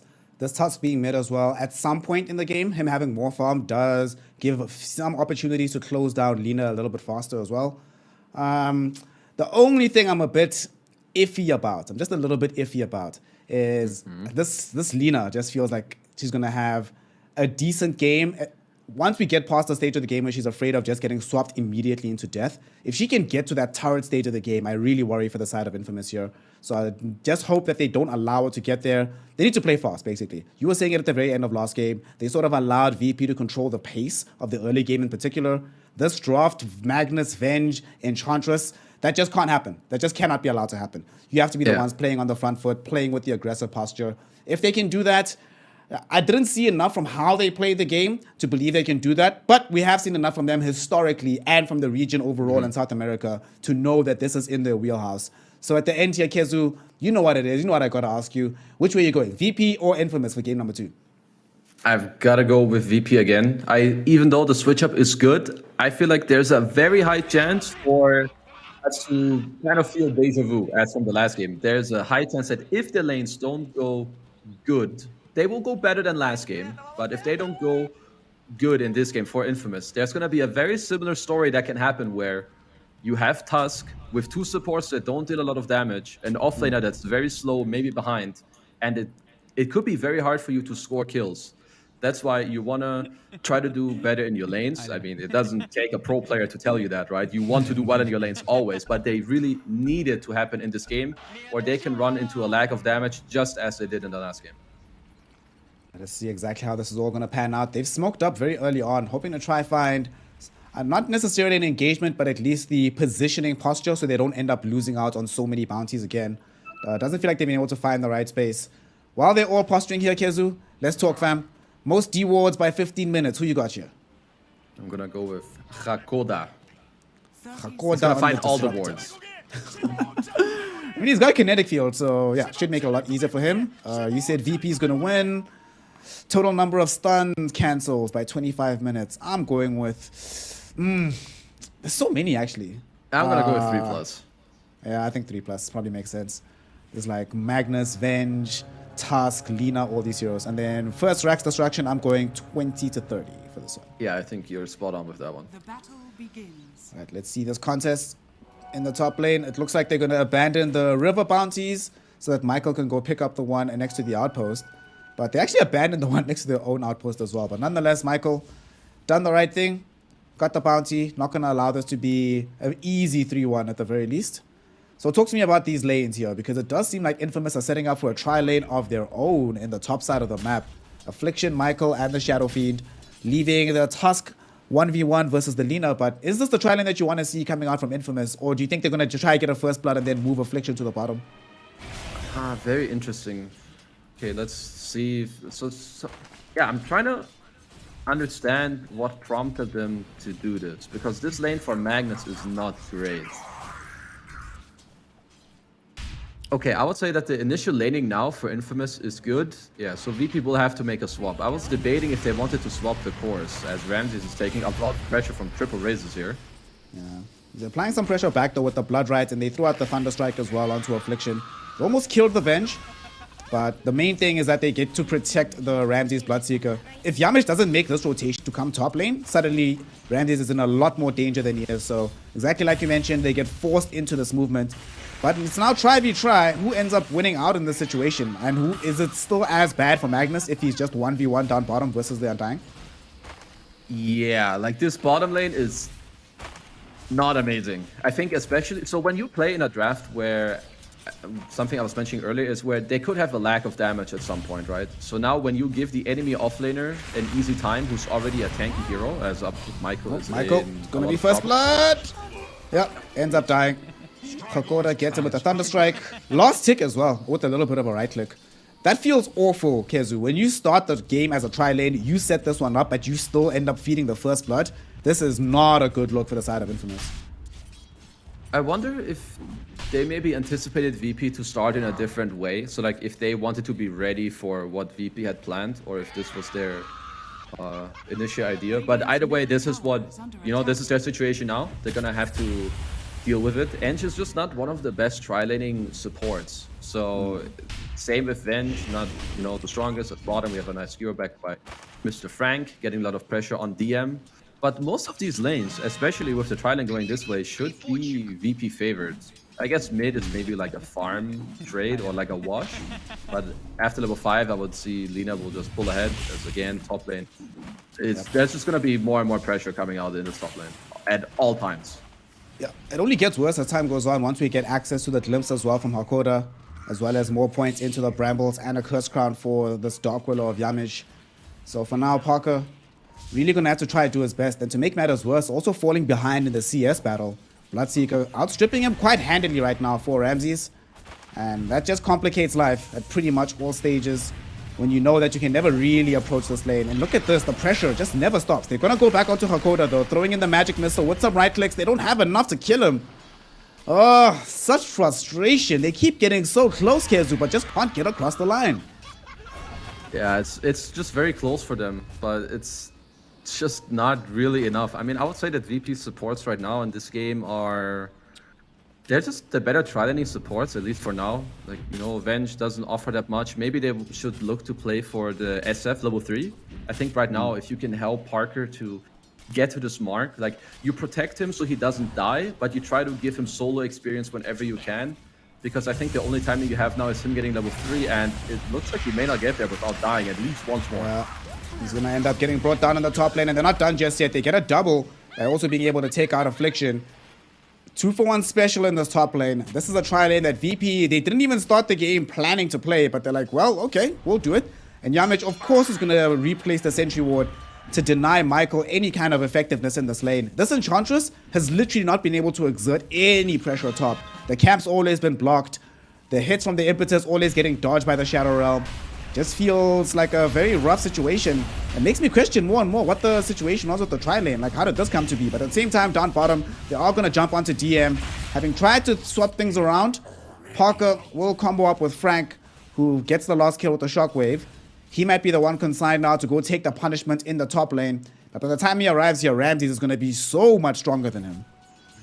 Yeah, I mean, at this point, they're once again kind of going with, like, I'd like to call it damage control, or making the best out of the situation. Here, actually, double TPing bottom is one of their best plays they have.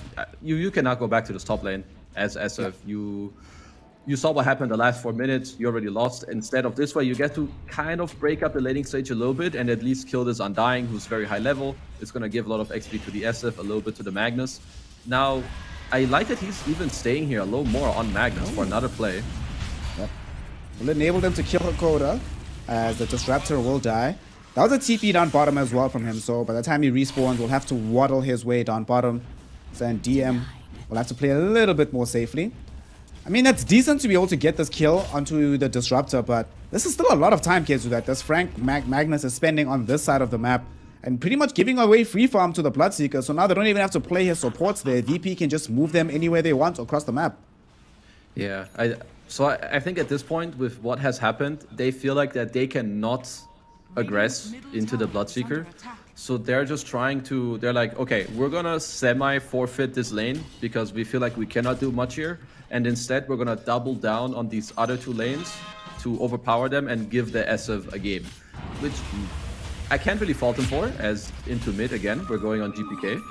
GPK's life is forfeit, certainly. Oh no, the LSA connects onto Frank. They still will be able to kill him. Down bottom as well, Parker's in danger.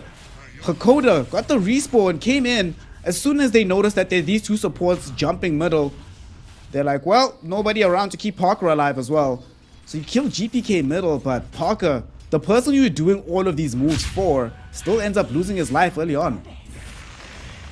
Yeah, perhaps just, you know, overstepping a little bit. I mean, you are a Shadow Fiend without boots, or he didn't. I think he didn't have them. He just got the full treads, unless I, you know, was seeing things. So he probably just got caught off guard with some decay stacks and the Thunderstrike, and now they're doing some more of the community gameplay where you keep going together, Ramses.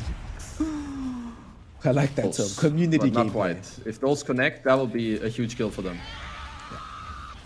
Mid lane though, they might try to jump Leo style with Yamich, as he was trying to position himself around Leo style here.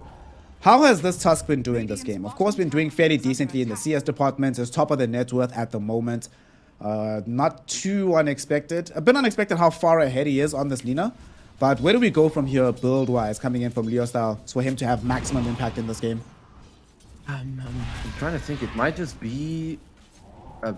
It depends how pressured he feels. I would assume that he needs to rush a BKB in this game, because otherwise it will be too hard to play into like a static storm and so on at top lane. Ramsey, damn, he just got comboed down.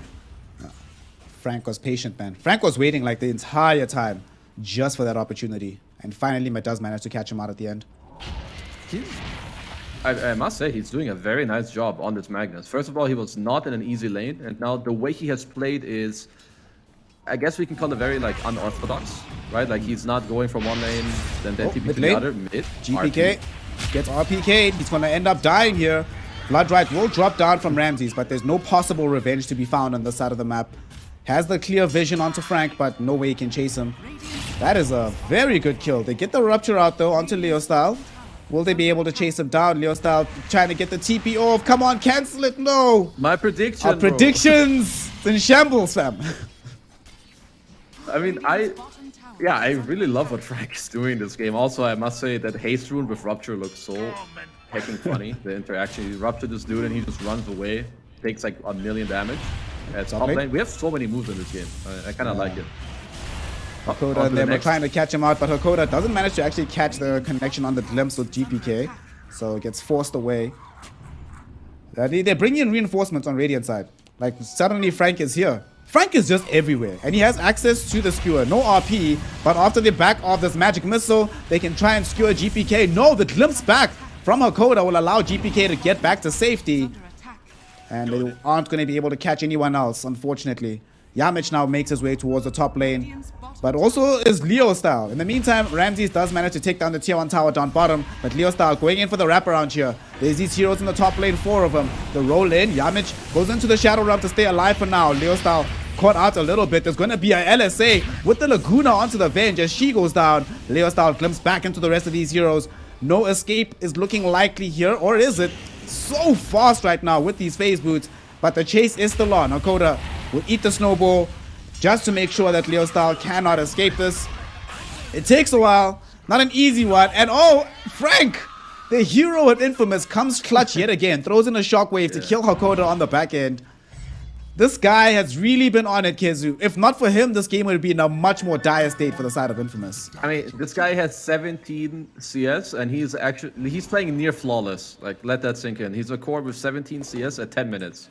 And you can't, like, he couldn't really have played this game much better. I need to do a little call out on Parker in this play that just happened now. I don't think Leo Style had to die there. If he casts Requiem, I think his Tusk just gets to bail out of this fight by running down south, but you know, maybe a little bit of a misplay. But so far, what Infamous are showing in this game is a lot better. They're putting up the pressure all the time. GPK has to be babysat by his supports basically at every point in the game, right? All these last minutes, he's either dying, or the reason he's not dying is because his supports are protecting him. So far, Infamous, I mean, they're giving us a very competitive game so far. They're doing great. This is not like game number 1 at all. That game, by this point in time, it was already pretty clear that VP was going to be in a dominant position for most of the game. This time around, certainly not that clear. So Leo Style, we just saw him now, is building into the Blink Dagger. I like this option. Like the Falcon Blade for a little bit of stats, but I think the idea from him just has to be get forward, man. Get forward between himself and Frank. If they can just create as much chaos as possible, Parker can eventually clean it all up. But speaking of Parker, he's getting smoked into right now by 2 heroes. DM and Hakoda are right next to him. They didn't catch the vision for the glimpse, so they can't get the tombstone off. He was thinking about the Requiem. Affliction will eat the glimpse play. It is what it is. Somebody has to get glimpsed. And I think you're fine with that. Get glimpsed back down to bottom. You can still help Frank on that side of the map. And you manage to prevent any kind of gank happening on the SF. Yeah, pretty. I mean, the fact that SF doesn't die to the gank is good. As Ramses down bottom, he's what? He's so fast. I mean, it looked like he was way too fast. Anyhow, in terms of the smoke, so SF gets to dodge it, which is cool. It was a bit of a perhaps an iffy smoke anyway. With Undying Disruptor, I think you need to catch a very good angle to be able to kill with these 2 heroes. And now Parker, even though his laning stage was not good, he has some really good items as Blips. Okay. Got a snowball dodge for now. For now, Or is it a but he dodge? has to go forward. Actually, he's deep into the fight. Gets terrorized back. The rest of the team will just abandon him. And they're like, well, sorry, mates. We ain't gonna help you here.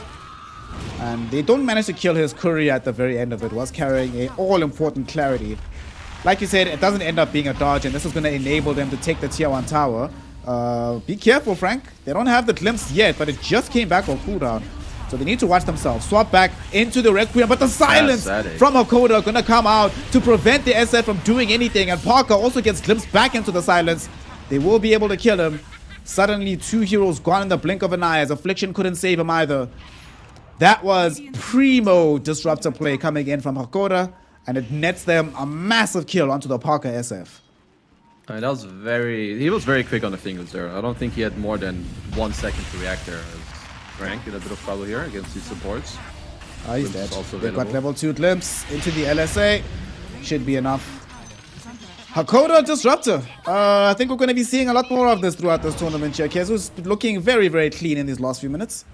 Well, this is a CIS staple, and when FNG is your coach, you already know that someone is gonna have to play it, and I don't think he's too upset about it. He's a master tier disruptor, which you don't see every day, but I mean, he's showing kind of why. He's playing very well, glimpses have been on point, kinetic fields as well, with the rotations, and now Infamous suddenly, you know, we were praising them 2 minutes ago, the game was kind of even, and now we're at a 4K disadvantage with your mid-tier 1 down, so VP definitely, you know, pulling ahead in this game, at least for now.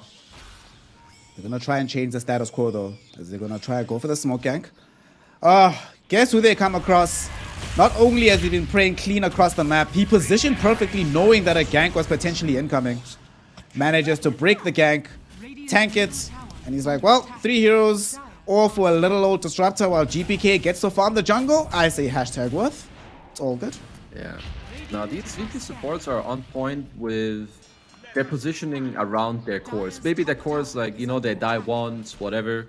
But then after that, they get out good wards, and they've been very good about breaking smokes, at least in these 2 games already. Like, they know when their cores just need to farm, and Infamous are about to make a smoke, their supports go in the perfect spot. As Frank in bottom could be in a little bit of trouble. Let's see. Disruptor is coming close, just outside of Glimpse range. Doesn't have the 4-star yet. Work. Yeah. Close. But still, that's a constant worry, right? Pre-BKB, that you always have to be very careful when you don't see the Disruptor on the map. You see one of these heroes that can blow you up, you're like, damn it, am I about to get glimpsed back into death, man? So, like, now for Infamous, it's not the easiest to make plays. Like, they were in a very different situation, like, a couple minutes ago. Whoever they ran into, they could kill, but now people are starting to get more tanky. They have BKB flying out on GPK as well. And Infamous, at this point, they need their blinks. And Frank, he gets glimpsed. We just spoke about it. You get glimpsed, LSA. GPK doesn't want to commit the Laguna, but Curse Crown should ensure that he doesn't have to, as DM will steal the kill away from him. But this gives them some impetus to put pressure on the tower with the Siege Wagon coming in from behind. Nice timing here, and they get the kill not just on the Magnus, but Frank was just about to pick up the Blink Dagger, Kezu. Him being delayed on that item means that because they still don't have the Blink on Leo Style as well, that's most of their initiation just not available for quite a while now.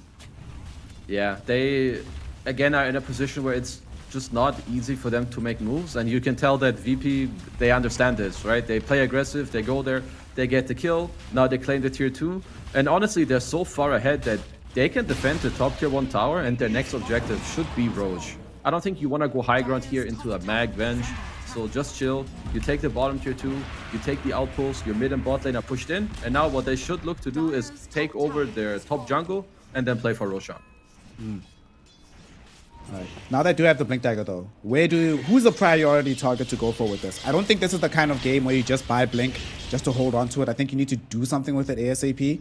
But where can they go? I mean, one BKB is already available from GPK. One's about to finish for Ramses. But it looks like the decision is being made for them as VP are smoking into them instead. Affliction will break this one. Parker, stay away. Run away, Parker. Run. They just barely caught vision onto Parker. Yeah, they got him and they glimpsed him. They caught him at the last second. Fortunately for him, he wasn't positioned too close to the Vengeful Spirit, so won't end up dying. But no, he gets Bramble Mazed. They don't want to throw in the Terrorize though. They don't feel like they want to dive past the tower. Yeah, they were thinking about it already. And to answer the question about the Magnus, I think, again, similarly to the last game, if you reach too deep into VP, I feel like it might be very hard for you to fight. So you want VP to run into you as another glimpse during the VP. He gets glimpsed back after TPing to try and find a more effective route of initiation. Instead, he initiates against himself for the side of VP and will end up losing his life.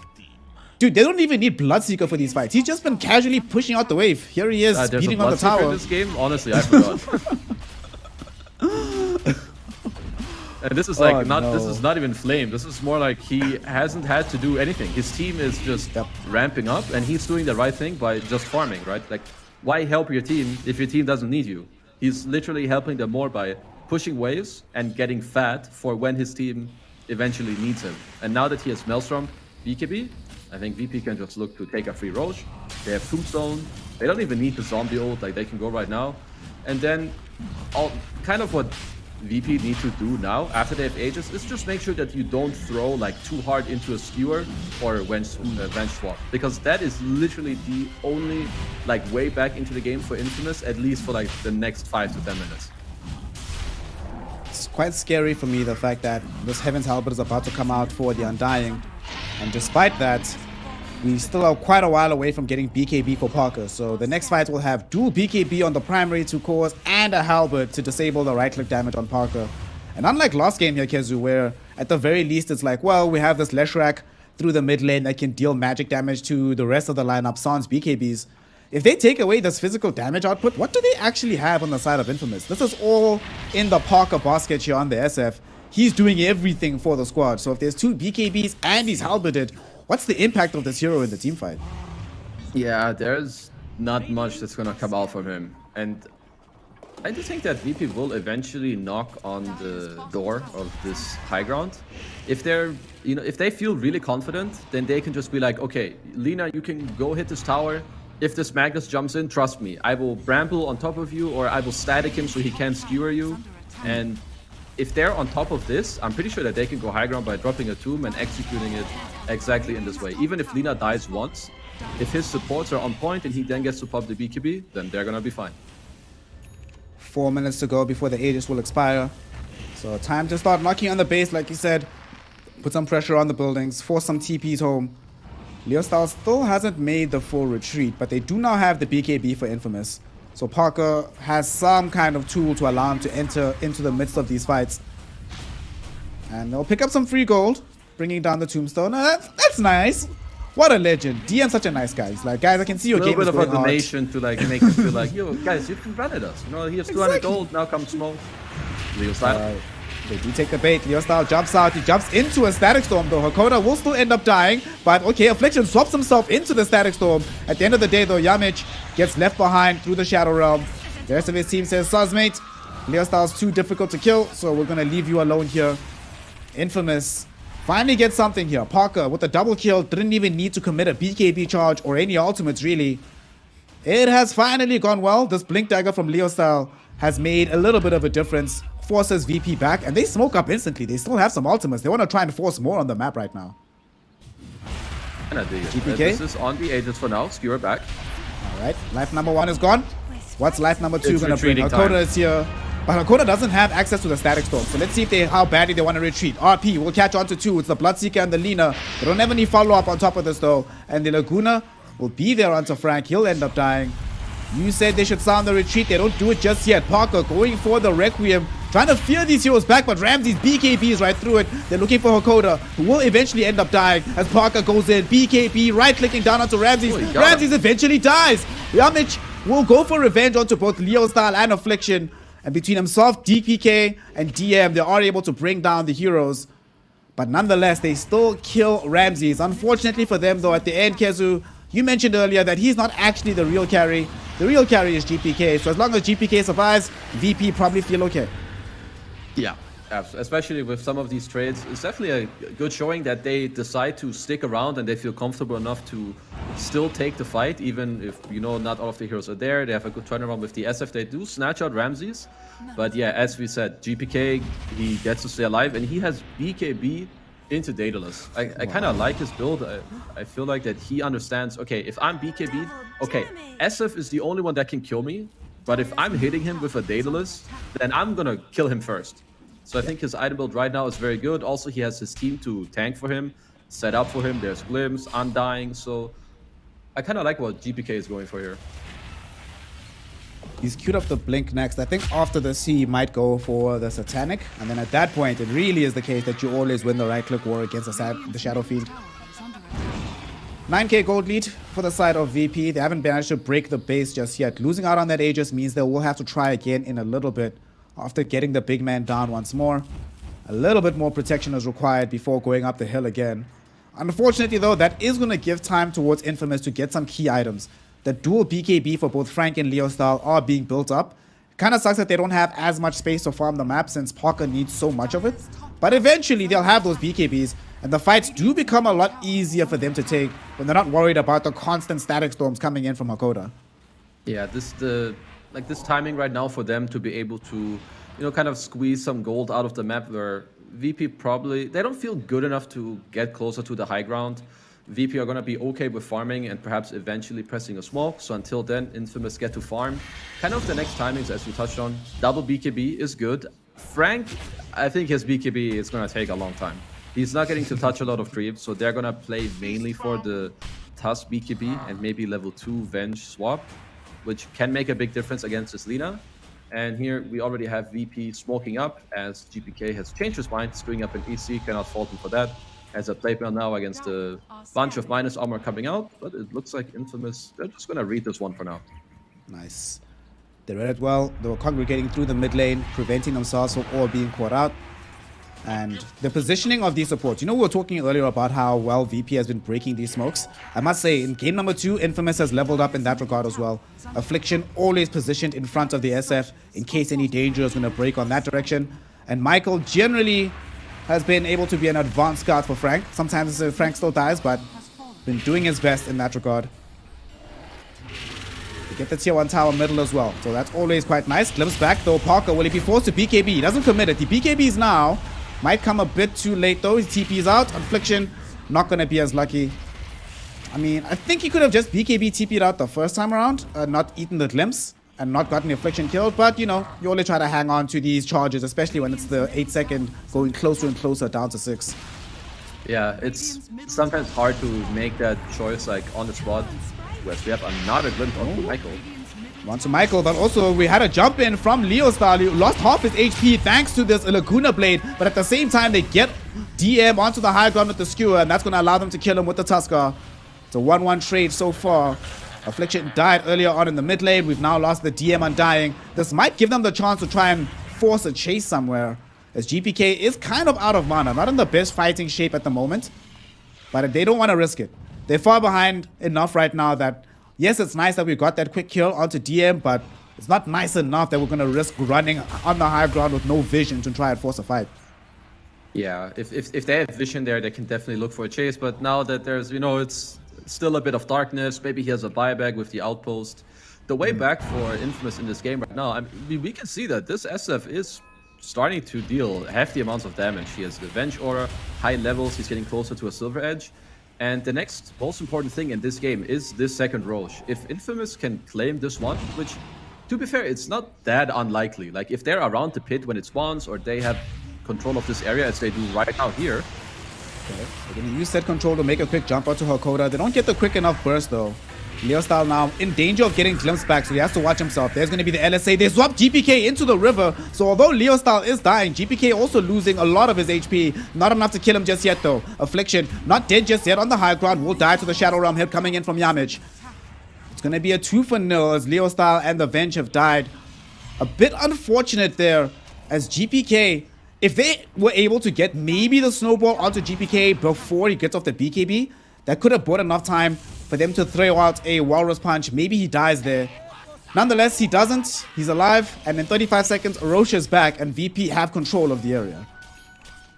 Yeah, like right now, Infamous need to hope that...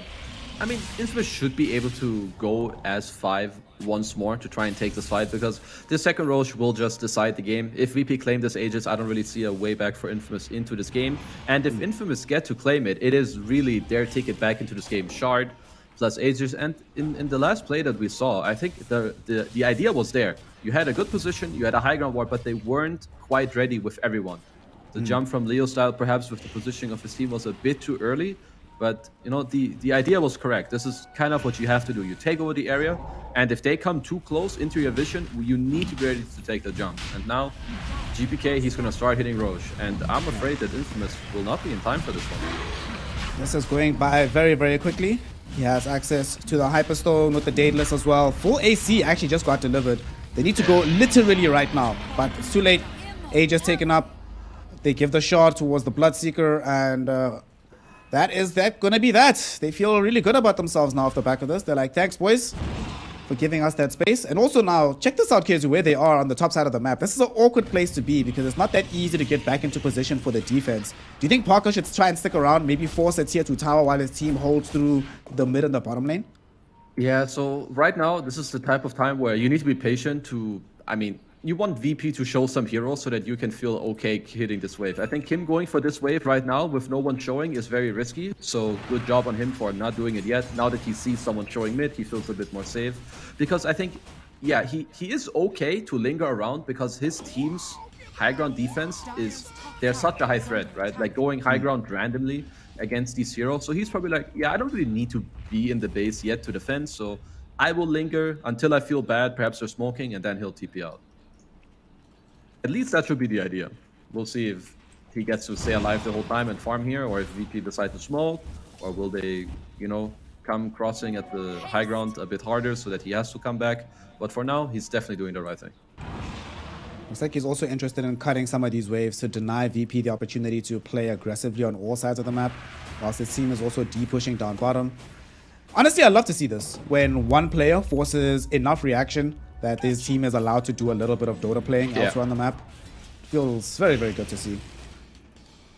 It's just like, it's high skill. It shows that they understand their draft right now. Even though you're 16k gold down, you don't need to be 5 people ready in the base.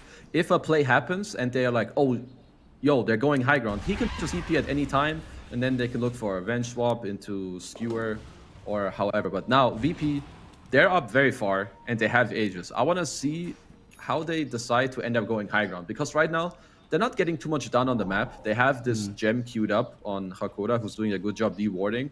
So usually you want to pick up the gem to close down the map, especially when it's hard to go high ground, which is the case. But I do think, again, with this Aegis, they can go high ground at some point. They just need to talk about it nicely. Yo, Lina, you can go hit. I'll put my spells under you. They still don't have this BKB on Magnus, so I feel like this is what allows them to still, you know, feel a bit more at ease with at least poking the tier 3 tower of Infamous. I mean, you mentioned earlier it's going to take Magnus a while to get this BKB, but my goodness, it's taking forever. Frank, what's happening, fam? We need the item. I think it's really hard. He should perhaps try to do a little bit of what Parker has been doing, where he sticks around in the side, and it's Leostar bottom. Bottom, speaking of BKBs, Leostar is going to need his. Doesn't TP out immediately, so I don't know about this one. Gonna go for the TP now, though. It's a full 9-second charge, so happy to make that kind of play, and right in front of him, Michael also able to TP out. I guess he's toying with them a little bit. I also thought it was kind of funny how he's, you know, throwing out some punches, snowballing. But I guess there's no Basher available. Lina didn't TP. Also, Bloodseeker didn't TP. I mean, I guess GPK, he's got to have some mana issues with this build, right? It's not the first time we see him be out of mana. Also, now his team is smoking. He doesn't have Boots of Travel, so he can't connect with them for now, but I guess they just feel too strong. 18k gold lead, and they want to just keep shutting down the map even more. Yep. But Infamous is reading these plays a lot better. It's been a while since we've actually seen these heroes caught out on the side of Infamous with no counterplay available, and they will be able to dodge and top yet again. Also, this Lina, she's going for the Satanic now after building the AC Blink Dagger. But what's curious and interesting is that Parker is starting to build into the Eye of Skadi. So if they can somehow keep that Eye of Skadi hidden for long enough, this could be a very, very surprising shock to GPK in the midst of this fight, thinking to himself, hey, I'm going to get back all this HP. Parker will say, no, you're not, man. No, you're not. Yeah, I wonder if... I'm trying to think what the correct build is here for Lina. Because, so if they go on Lina, and the SF starts hitting you, I feel like even if you get off the Satanic, if you're lucky enough to get off Satanic while after the RP, I feel like you're still just gonna die to Parker just hitting you down with the Venge Aura and all these right clicks. So yeah, not sure if this is correct, but now with the 30 seconds left on the Aegis, looks like they're finally gonna come knocking on your high ground, and let's see how Infamous will go about this one. Well, they saw the Infamous squad reclaiming the outpost, so they said, well, maybe this is our chance to put in some damage again. Glyph committed in the top lane. GPK throwing in these right clicks. DM has dropped the tombstone just for some vision and to bother some of these heroes on the high ground. They probably get the tier 3 up and swap. Like if you can go for a swap and then RP Skewer, that would be a cool play. I don't know, maybe they don't have any smokes left at the moment. At least none of their heroes were holding any. But this definitely, now that Aegis is gone, you cannot go high ground anymore. And eventually, even though VP are so far ahead with 20k gold, there are many surprising plays in this game that are available for Infamous. If you ever get to just swap a hero in and then RP him on the ground, there is no saving the VP heroes. You don't have some SD save or Oracle in your lineup. As Affliction Comes back. needs to be caught for now. Yep, he gets glimpsed and ruptured at the same time. Should be a very easy kill for them. So also potentially trying to run down Ramses. Ramses, oh no, went too far forward. Close to the rim of the base, so he gets feared into the RP. And they've already gotten the kill onto this Bloodseeker. The question is, will they get more? BKB from Leo Style to dodge the Static Storm. GPK blinks onto the high ground with no Aegis available. GPK, what's going on? There's going to be a Soul Rip to keep him alive. Will be able to kill the SF, but dies in the process. DM, though, going to try and mop up this fight. Dropping down the Tombstone next to the Tier 3 tower. Muscling away Frank. He can't maintain his position in that area anymore. They have available buybacks on the side of Infamous, but I don't think they'll need to use them because between an Undying and a Dark Willow, these are not tower hitters, so VP will be forced to retreat. That jump, yes, GPK gets the kill, but I don't know if it's worth it here, Kezu. You gave away so much gold to the Infamous lineup. Yeah, he had a really big streak, and it actually, how did it go to Parker? I guess the Requiem Death Death Requiem, yeah. got him killed, so that's big for the SF. To be fair, I was surprised that GPK survived for that long initially anyhow, but I guess he had Paladin Sword, also a huge soul rip from DM that, prolonged that play. But, I mean, you can see that Infamous, their lineup is strong. They're down, but they have so many plays, aggressive swaps, you have a lot of auras, and this SF is starting to hit really hard. I think they need, what VP need if they want to start winning fights more handily, I think Ramses needs to go for like some Blink Basher build so that he eventually gets to man up on SF, because no matter how this game will turn out, the only one dealing major damage from Infamous will be the Shadow Fiend. So you need to build items that slow him down or stop him from doing so, and at least for now, Ramses picks up the Basher. I would like to see perhaps a Blink Dagger next to like follow up into some plays, because I feel like right now he has to just waddle into the fight, and if he doesn't press his BKB too early, which you don't want to, he might just get Requiem as in the last fight, and then bam, they snapped him out of the fight. For now, he's going to be having to rely on Hakoda a lot and say, hey man, forced off me. That's the only mobility I've got in the midst of these fights. Yeah.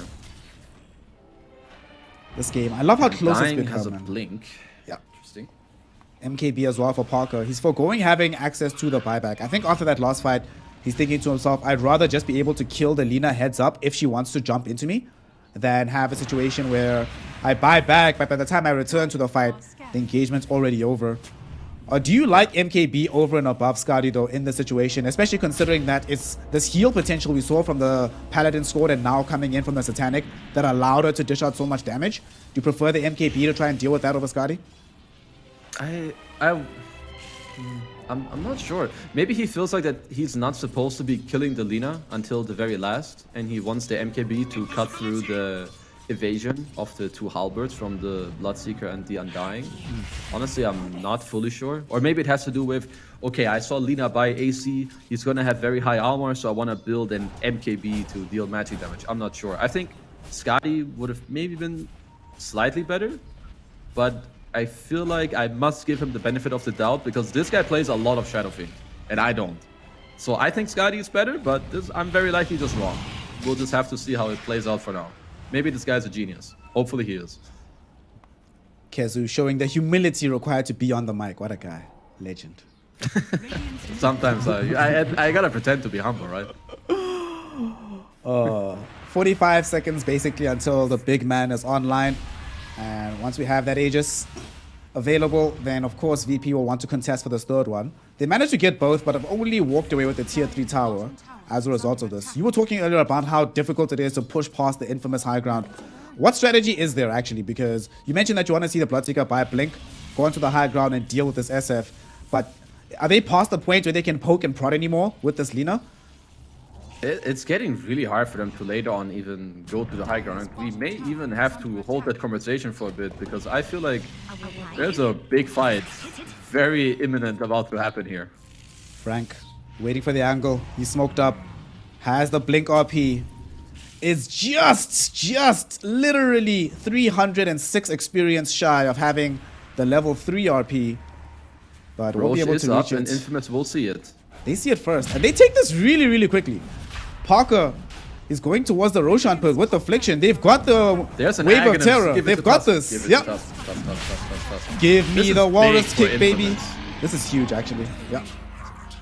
This is massive, massive. I think Infamous are gonna win this game. Who cares about this one Rax? Literally no one cares. You got an Aegis, you have a Cheese, and your Tusk just got fed like 6,000 net worth with the Axe kick. I'm starting to like Infamous chances quite a bit in this game. Like, I think now VP were ahead. They still are, but like their amount of plays and how well they need to play, that rate is going up a lot right now as they do catch Leo style. They find Leo style. But here's the BKB. Does kick away the Bloodseeker so he can't get himself bashed up. TP'd already back into the base so he can't TP to safety, but will buy time for his team to arrive. Look how long the snowball is, and now he blinks back to safety. Will still get caught in by the Blood Rite, but he's brought time because his team is now arriving. He will be the first casualty, but Parker making sure that he won't be the last. RP onto Lina, she's dragged back into the Requiem. They've right-clicked her down. Parker turning his attention towards DM. Will be able to right-click him through the BKB. Ramses coming in. Ramses doesn't have BKB anymore. Ramses is gonna die. Yamich in with the Shadow Realm. Tried to activate the Terrorize. It's not really gonna matter for any of these players. And they're gonna drag back Yamich as well. Frank is on him. Impetus shots will chase him. And Hakoda, he's just gonna decide, well, you're on your own, buddy. I can't really help you out from this position. And time is being bought by Yamich, but it's only borrowed time. 3 heroes have fallen. Infamous. Get both of the core heroes out of this, Kezu. You were right. Who the hell needs a lane of Rax? We've got an Aegis. We've got massive amounts of damage on Parker. But more importantly, you're at the point where your BKBs are now down to 6 seconds. They do not provide the same protection that they used to in the middle of these fights. Oh, for sure. Also, like these halberds, they're just taping off right now. Like, sure, we mentioned that SF is the only one that is dealing damage to you, right? But who cares if you halberd him if you're never gonna kill him or his team? Like, if it takes you more than 10 seconds to kill anyone, he doesn't care about one halberd or two. Then he'll just kill you after 10 seconds. Who cares? If you don't have the damage to support the fact that you stop him from hitting, then you're just delaying, right, the eventual death of your cores anyway. It was a beautiful RP. I like how they're using the spells together right now, right? In a lot of these fights, we see the RP into Requiem. And as we've mentioned, there's just no counterplay. Whoever gets hit by these spells, they're dead. Yep. I mean, that's the last time we saw that particular combination was them defending the mid lane. It netted them a kill onto Ramses. This time it nets a kill onto GPK. So every single time RP is available with Requiem, which they are right now, suddenly these VP heroes do not feel safe. And they're actually going again. Frank is trying to open up the chance, but because they get dewarded by Hakoda, they're like, fine, we'll back off a little bit. But they really want to go in. They want to make sure that these last 2 minutes of the Aegis are used to take a fight and not just used to secure more farm on the map. Frank. Dude, I really thought he was actually going to make the jump, but doesn't want to do it without vision. Playing a much more safe game. I think they also recognize that they are in a sort of more commanding position. They've shaved away most of this net worth deficit. They're playing now inside the dire triangle. You're not at the point anymore on the side of Infamous that you need to be the one making the reckless plays on the map. Yeah. Like right now, this network graph is fake. I would rather be Infamous. We have a jump from both sides. Ooh, jump on both sides. Requiem will be there. They're actually going to go in with the RP onto GPK, but they haven't killed him just yet. He's going to turn around onto these heroes. They will be able to bring down Frank and the first life of Parker. BKB from Ramses and GPK this time around going to be way too strong. They catch the SF as well. Hakoda will get snowballed into by Leo style, but it doesn't really matter. What the hell happened in Amhari? They end up losing all their heroes. They couldn't kill GPK during the duration of the RP. And as a result, GPK turns around and kills every last one of them. The GPK got to pop his BKB before he got RP to the Requiem. Didn't connect through to fear him. And then he just got to pop BKB Satanic, stands his ground. Everyone dealing way too much damage. Even Ramses coming in clutch with Rupture, last hitting, and just, you know, hitting heroes with his Basher, locking them down. And now the SF has no buyback. This is Megas into... It's going to be pressure on the tier 4s as well, even after that. Yeah. And they bought out on the SF earlier on to get the Eye of Skadi, so that's 40 seconds with him in the grave. How on earth can they hold this? Megas beckon for VP. They've taken down the final range racks. Only one melee remaining. Back into swap. Alright, so let's see what you got. Affliction, no, you can't die. We need you to swap. Oh no. dead without buyback. Laguna into Michael as well. There's buyback on the Enchantress. Oh no, Frank can't die either. We'll be able to get the skewer back, but that's a BKB committed. He's under skewer, so he can't blink RP anymore. Or under the Rupture, rather. Let's see if he's going to try to go for his opportunity. Only one more play remaining. The glyph will be there just to buy a little bit of time. SF is up. He's trying to get out here. He's TPing into the midst of the fight. There's going to be silence going out onto Frank. They're not going to allow him to do anything. Parker goes in with the BKB, able to bring down 2, but eventually will still die to GPK. And 3 heroes on the side of VP will just buy back into this. They recognize that they've just won the game, and so does Infamous. As the South American squad throw in the towel. GG, well played is called. The second game goes the way of Virtus Pro. Despite Infamous making this so much closer, unfortunately, it's just not close enough. Honestly, a very commendable comeback in this game by them. They held on to the game very well. I must say that VP looked a little shaky around the mid game. I do think they had a bit more opportunities and windows to make the game not as close as it ended up being. But Infamous playing that draft well, holding the high ground as they should. And when they did get this third Roche, that was a big deal for them. And I think if they could execute a little more strongly, perhaps not get surprised by this VP play, which, I mean, it was great by them, the way that they wrapped around. They dropped a nice tombstone and GPK got off a clutch BKB. And then, once again, all it took was this one deciding fight outside of the base for VP to win in order to close out the game. Speaking of that one deciding fight also, though, it happened in a part of the map that is a little bit questionable why Infamous were fighting there in particular, right? Like you mentioned, they just gotten this next Aegis. They were farming very well around that side of the map. Why do you think it is that they forced that particular fight? Because they also could have just left, right? But they were all hard committed. Why did they force that particular fight? And would things have been different had they just held back, maybe stay a little bit on their side of the map and play from there?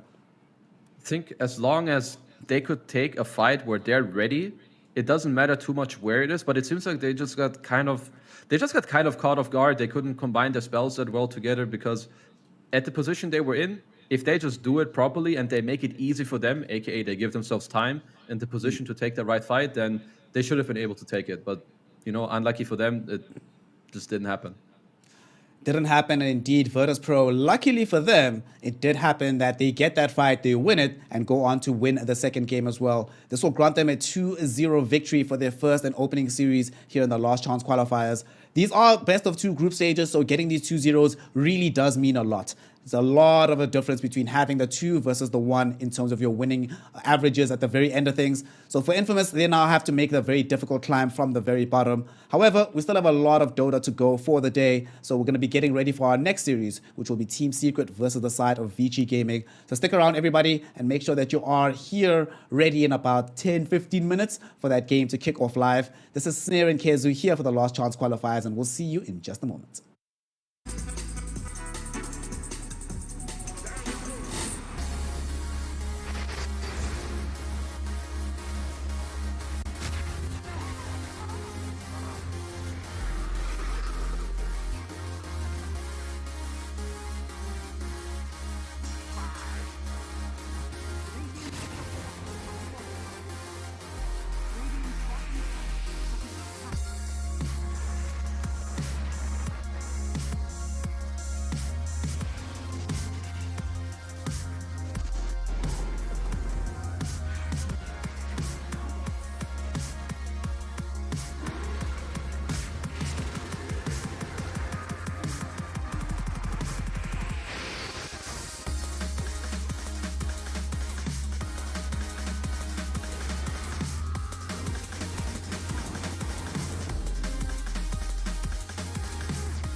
With our shields and our swords, we pave the path to victory.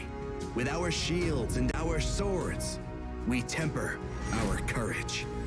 With our shields and our swords, we're making history. With those who make the game a reality, we're the vanguard. We're with the best. Let's raise our shields.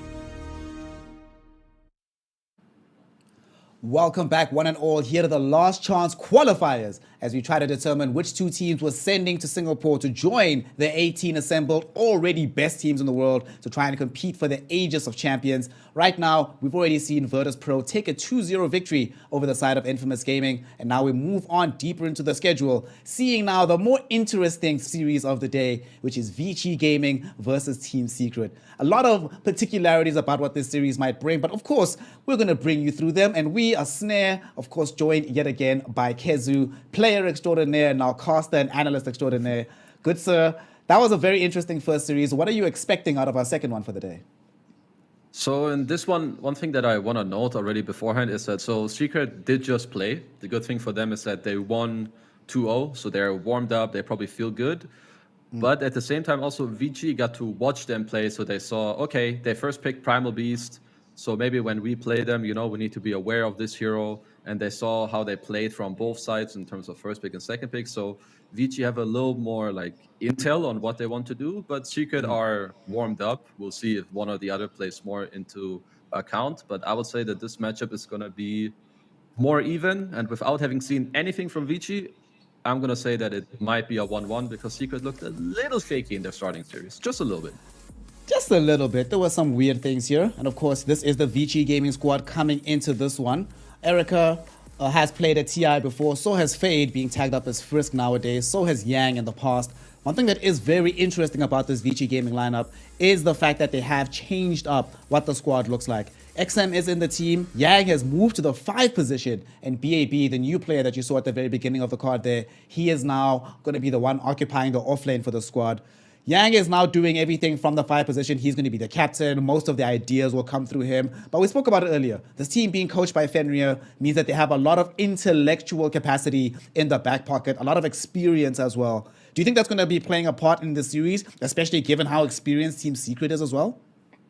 Oh, absolutely. When you have these pro teams match up against each other, everyone knows what they want out of their heroes, how the strategies work. But most importantly, the drafter and the coach, they need to be, stepping up, making sure that the prep is good, especially in these type of tournaments / qualifiers where you play games back to back to back and literally a new patch just dropped. People don't know all that much, what is that good right now? Sure, they're scrimming and they're figuring things out. But in the first few days of these qualifiers, it truly shapes towards the end of what is good and what is not so good. And therefore, you need to hope that what you practiced were the right things. Well, a squad that has been very good at being able to figure out the meta ahead of everybody else has been Team Secret in the past, the opponents of Vici Gaming. Crystalis, here's going to be his first TI if he's able to get all the way through at the very end, picked up from the side of Entity. Nisha, fresh off of a top 3 placing at last TI. Puppy, he needs to win this qualifier because otherwise we will not be having one person all the way through in every single TI in the past. Resolution, I want to quickly talk about Resolution before we move on to Zayax here. In the past, do you remember when you were still playing for Team Empire and stuff? There was a moment in time where Rezo on TI was a beast, incredible. He just leveled up every single time he got to those tournaments. Obviously, he hasn't necessarily been in a team of a high enough caliber to reliably make it to TI anymore since those heydays. But, having that kind of winning history, I think it's going to help him out in this situation, right? We were speaking about the experience on the side of Vici. He might not have as much playing experience with his team, but he has winning experience on TI. So I have a feeling that that's probably going to be a nice little boost to their prospects here on the side of Team Secret. Yeah, I have to absolutely agree. He's played at TI many times. He's gone far, even as maybe also a bit of an underdog, right? With Empire, I think back then they beat EG. And lately I feel like most of the Secret players have looked very good. I would say especially Nisha and Rezo in most of the games that I've seen, they've looked very, very, very solid. Most of the time, just outstanding performance, top-notch performances. So kind of just expecting the same from them moving forward as we have the draft here as well. Let's go. Let's see this draft. Of course, you and I were talking off camera about this Razor hero. Every single team is going to have a plan to address Razor because Team Secret has multiple Razor players, and it is Crystallis's best hero by quite some distance at this point in time. So it certainly makes sense to pick that one up. The one hero I'm very interested about is going to be this first phase Earth Spirit coming in from the side of Secret. We've seen Vici play a lot of Shaker. We know that the Chinese teams have been practicing Visage quite a lot, but do you think Earth Spirit is first pick, first ban material in this current meta at the moment? I wouldn't necessarily say that he's good enough to be first picked. I can see it be okay from this slot that he's picked in right now. You pick him from second pick, he's going to do his thing in the offlane. And then since you have the counter pick on second pick from your mid and your carry, it makes it more easy for him to then like roam on the enemy cores. As now Vici Gaming in the second phase, they go for Queen of Pain pick. Queen is generally one of the better heroes against Razor. First of all, Razor cannot lane against Queen in the mid lane. I mean, Razor doesn't go mid that often anyway, but you deny that option. And if Razor is in the side lane, Queen is very good against him in the game. You can gank him very early. Sonic Wave is always very annoying for the link. You can push him away even in BKB. You have pure damage, and they also protected this Queen pick quite a bit by banning Puck themselves. So I think most likely here for Secret, what they should do is pick their own mid matchup against the Queen, because you want to keep the Razor open that he can be carry or offlane.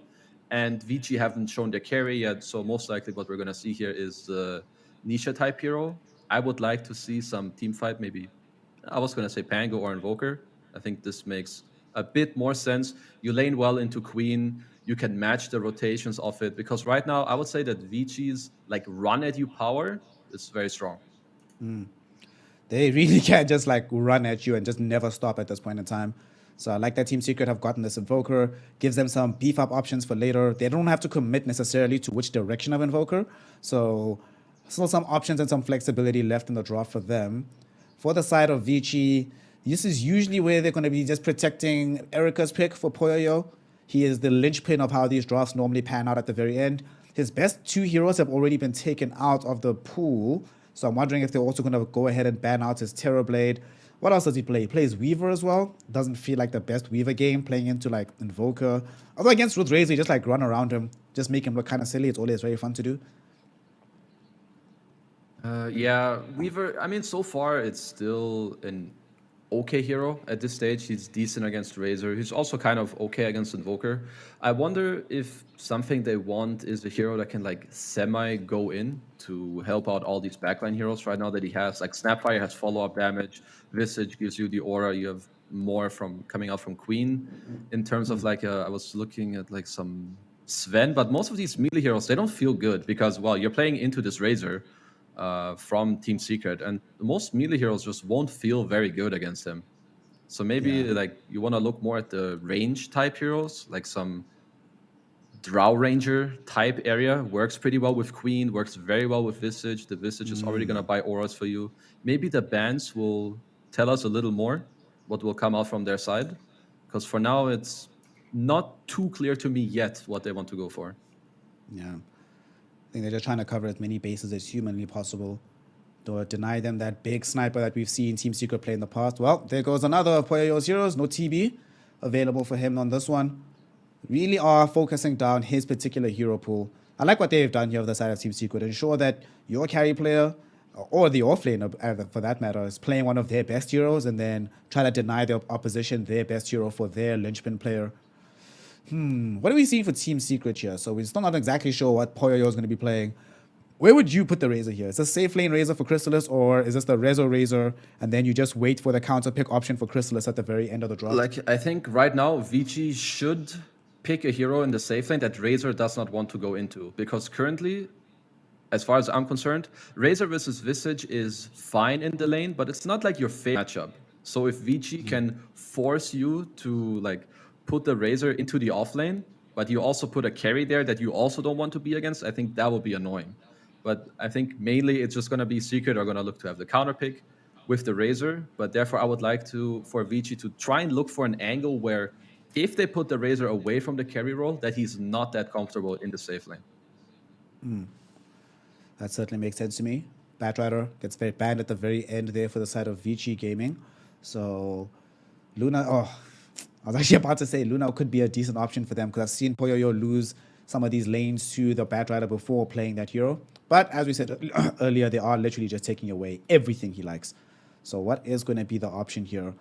It is indeed going to be the Drow. You mentioned it earlier. Drow Visage, man. Old school combination. I think there was some interview, I think TI4, where Puppy was discussing the Visage strats at the time, and he was like, this hero is primarily connected to Visage, to the Drow Ranger, and that's why Drow Visage can work. He was talking to EE, I think.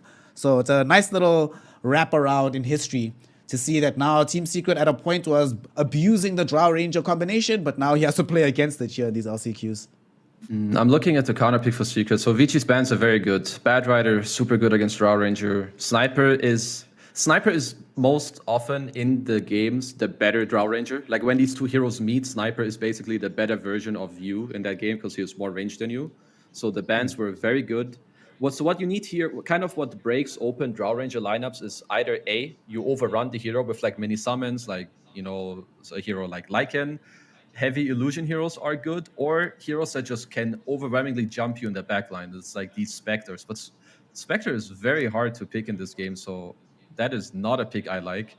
So I wonder if they're just going to go for an offlaner here that speeds up the game, you know, like the Lycan we just mentioned, or maybe Nature's Prophet. You play on very high tempo and try to open the game this way. Dude, you're not going to believe me. Kind of I was about to similar say, story, just a bit different. I was literally about to ask you, how do you feel about Beastmaster? This feels pretty decent here. Between Inner Beast Aura and Alacrity, later on, Razor, even though not traditionally a great right clicker, will actually get damage in a game like this. You get Primal Roar for deeper into the game, which is all very, very nice against Queen of Pain because these crops don't necessarily rush these Linkens anymore. And you get like these Wild Axes into the Drow lane. Man, I should have said it, feels bad. Anyway, last pick on this Beastmaster. Gives them some of all these positive aspects and these positive attributes.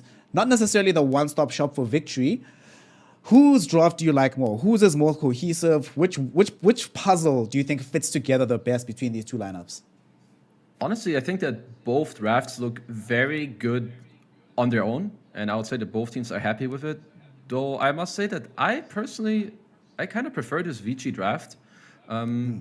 So I do think that the Beast pick as last, it was very good. It definitely fits the bill in terms of what we were talking about, what you were mentioning. Perhaps it makes it a bit more safe for Crystallis to feel good about carrying this game with the Beast Aura. But I've got a feeling that this top lane could be very troublesome. Earth Spirit Beast against the Drow Snapfire. They do have some potential gameplay there with Earth Beast if the Drow missteps a bit. But eventually when both teams get their auras done, like some Wraith Pact or mechs, I feel like Vici Gaming's draft is going to come together very nicely and slightly stronger than Team Secret. I definitely agree. They come together much more fast off the mark. And my God, there's pace from this draft. If they get going, just the game ends very, very quickly and they're able to just knock over all your buildings. However, of late, I've been traumatized by seeing these Drow Rangers into any kind of hero that has significant reach. To be fair, there is only one in the form of this Earth Spirit here who can roll deep into the fight and displace you from it. If you're positioned well enough in the Drow, it shouldn't happen to you all too often. But I'm traumatized both by seeing Drow Rangers lose to games like that, but mostly I'm traumatized by seeing Erica die in games where it's a rough showing. That being said, most of those games haven't been on TI, haven't had TI qualification on the line. So it might be the case that this time around, he ends up surprising me and showing us why the Drow Ranger was such a perfect pick. So game number one, we have Vici Gaming, we have Team Secret. Let's get into it here, Kezu. But a first order of business, fam. Hit me up. Let's talk. Predictions. Player with the highest total physical damage done to heroes at the game end. Physical damage, that surely has to be the Drow, right? That has to be Drow Ranger. Yeah. All right. Teleport Will it be a teleport cancelled. stunned? Yes. I'm I will say yes. I'm gonna say no. I was burnt last time. I'm gonna give Drow Visage. It's Drow Visage, dude. It's like That's rough. The other team is Beast Chen. I'll give first Roche to Secret, and Vici will still win the game. All right. Last player to be killed. Who do you got? last player to be killed. Ooh, that's. I have the last player to be killed. Yeah, this is hard. That's actually really difficult, yeah. Because it's not going to be any of the offlaners, right? They should get dove pretty easily. Or maybe the Visage, right? Because he doesn't die in his lane. And then Invoker, the only way to kill him is with Earth Spirit in like early mid game. And Earth Spirit doesn't want to like go on Visage first. It's probably going to have more ambition towards Queen of Pain. I'll say Visage. I don't know. I'm gonna put Razor. I feel like you can just toss a coin between like 4 heroes and it's all the same. All right, let's go. Game number 1. In the first series of the day, we did have some interesting rune trades to kick things off. This time around, looks like it's just going to be quite standard. 2-2 in both directions. And it doesn't seem like we're going to be getting started with any tri lanes here. So let's talk about this mid lane matchup right quick. Queen of Pain versus the Invoker. Where does this sit in the contemporary meta, Kezu? Who's coming away with the dub? So it looks like Nisha is going for Exort, at least for now. And I think Exort Invoker loses the first couple levels, but then once you get the Forge Spirit up and running with like level 2, then you start going ahead. So it's basically like a farm trade, and then later I think Nisha is going to come out ahead. And something interesting with the lanes is that Secret decided to put the Chen bottom to help out the Beastmaster in this game, which I actually believe is a very good, at least for the Beast game, and he's the hero that they want to enable.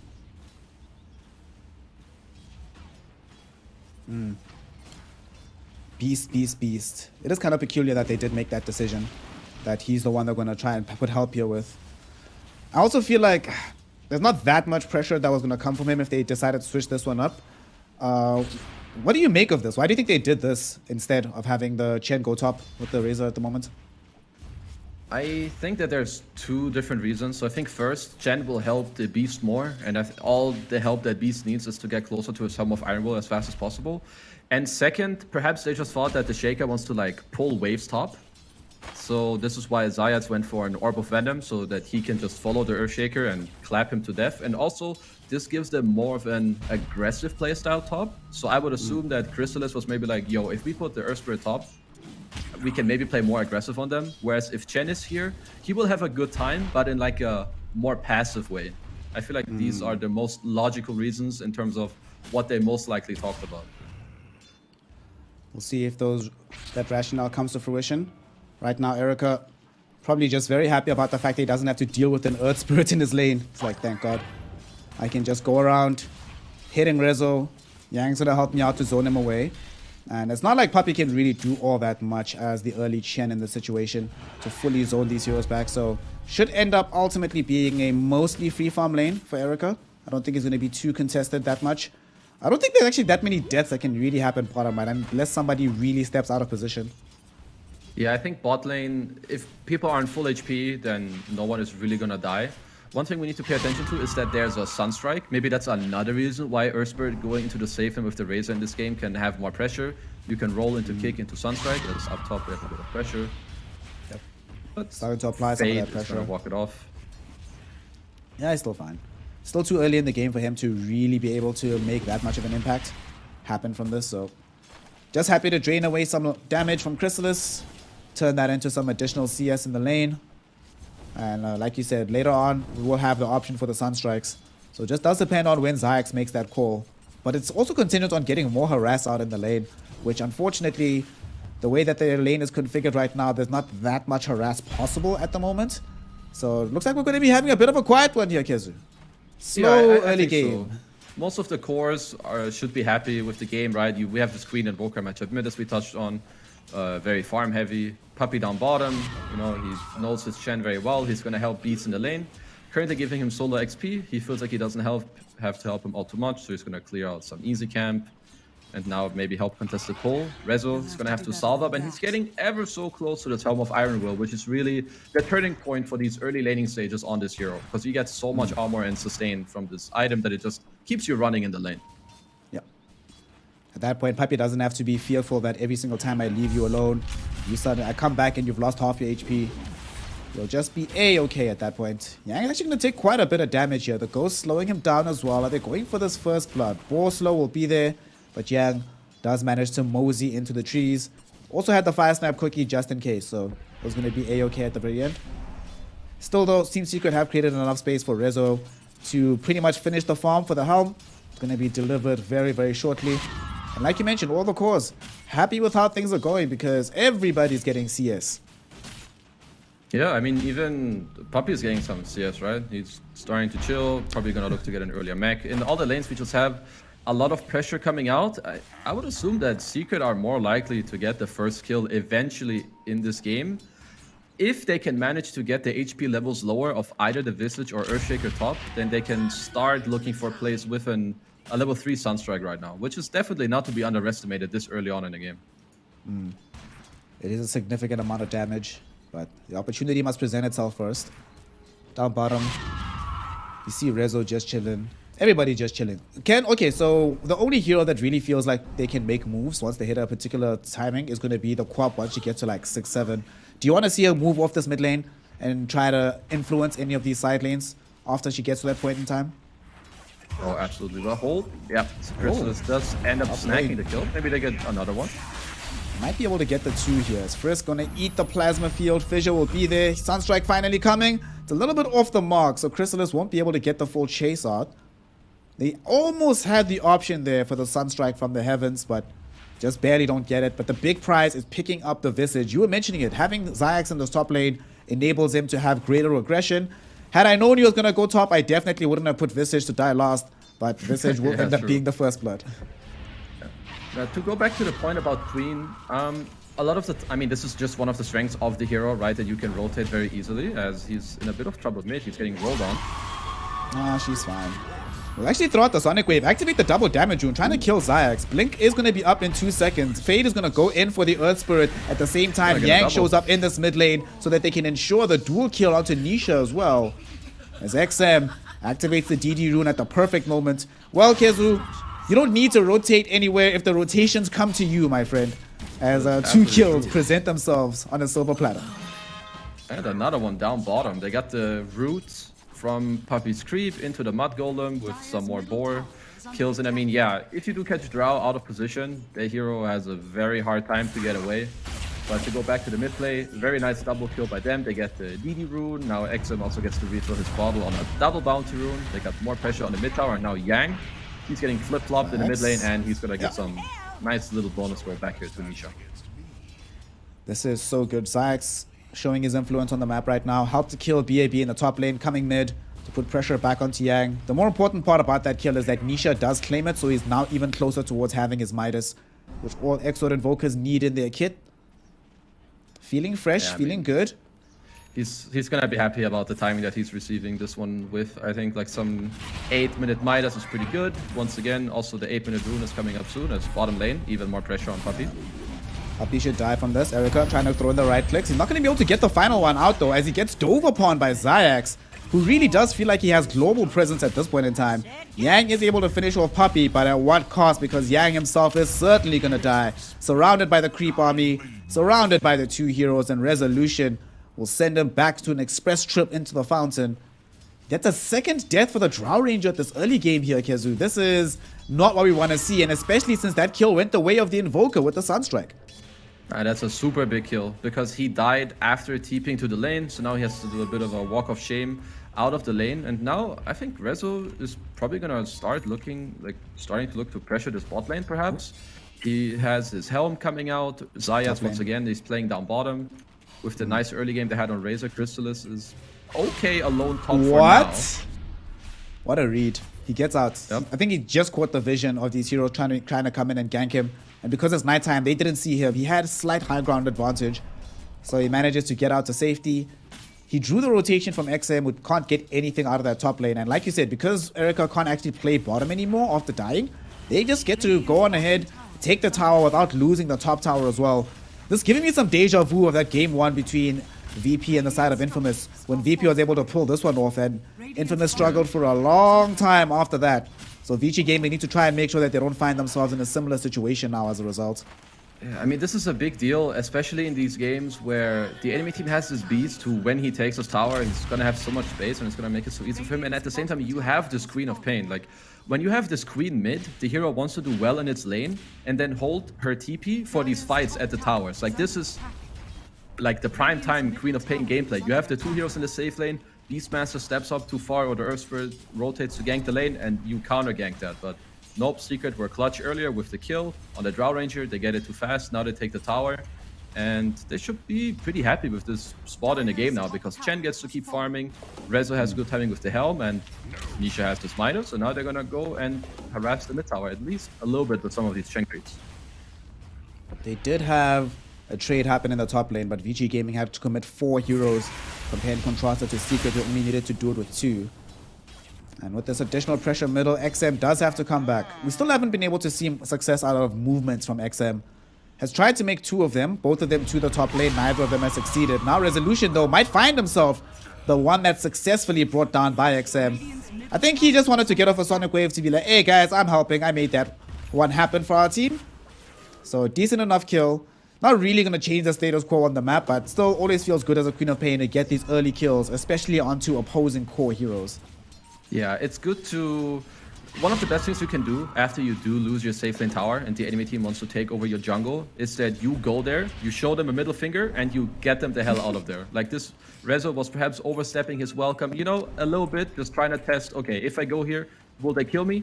The answer is yes, because now Vici got to reclaim their jungle a little bit. They have nice vision down here, and they got to push in the wave all the way. But now, Secret, they're like, okay, they expanded some spells, let's go for the mid tower. Yep.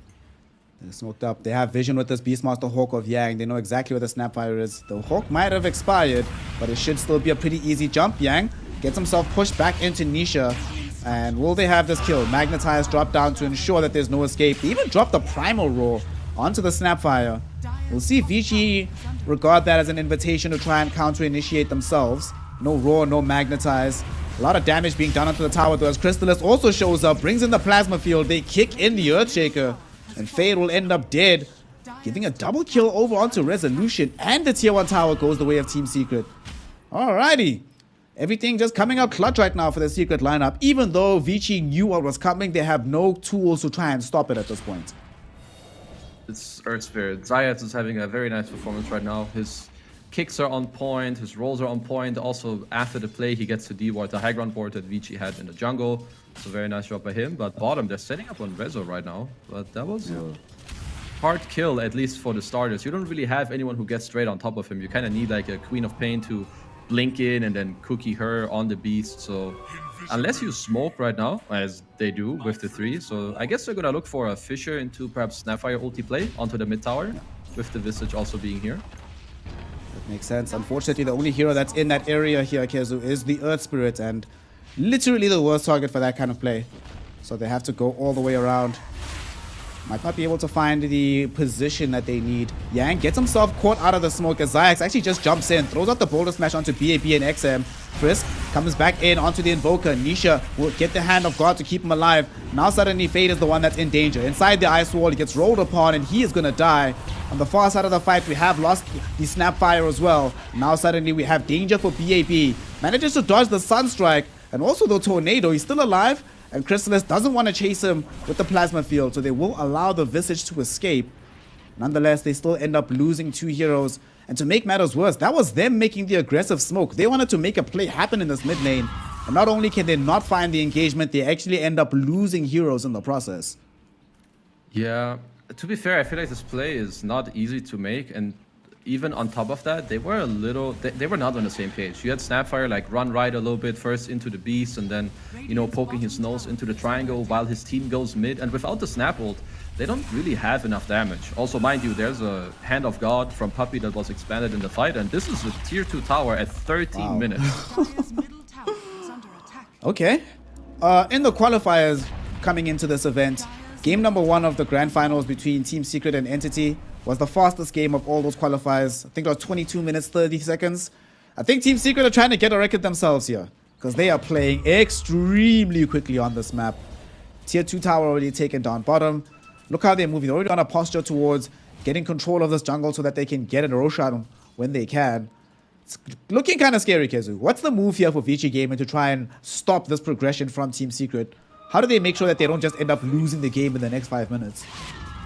So I think right now what's important for Vici is that what you want to do is slow down the game just a little bit. Not like go AFK completely, but if you can ensure the Earthshaker to farm bottom for, let's say, like 1 or 2 minutes and get closer to his Blink Dagger or potentially even finish it in the hopes that until then Secret haven't taken perhaps another tower or Roche, I think that that is the best thing that they can do right now. In the meantime, you just hold the map in like a flat state. You let the Drow Ranger farm the triangle. Queen of Pain, excuse me, should play like the most aggressive areas because he's the hardest to kill. They can manage, but if he plays very well, he can make it very hard for them. So for Vici, kind of like slow down the game 1 minute, 2 minutes. And in terms of Secret, it's a complete opposite. You want to farm the whole map and then look for a smoke onto Vici where you kick them out of this top area, as they might even be trying to do that right now. Zayak was hoping that somebody had stepped far forward. Yeah. One thing that is nice about the Queen of Pain in this situation, like you said, she's kind of hard to kill. There's no blink on the Beastmaster, so the only way she dies is she gets rolled on. And she's not going to eat the roll. Instead, it is going to be Yang. And, you know, they commit the Magnetize for this one.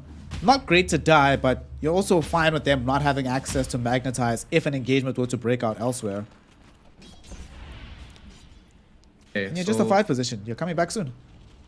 Yeah, he's, you know, making some space. But in terms of Secret, I really like how they played the map like the last 1 minute.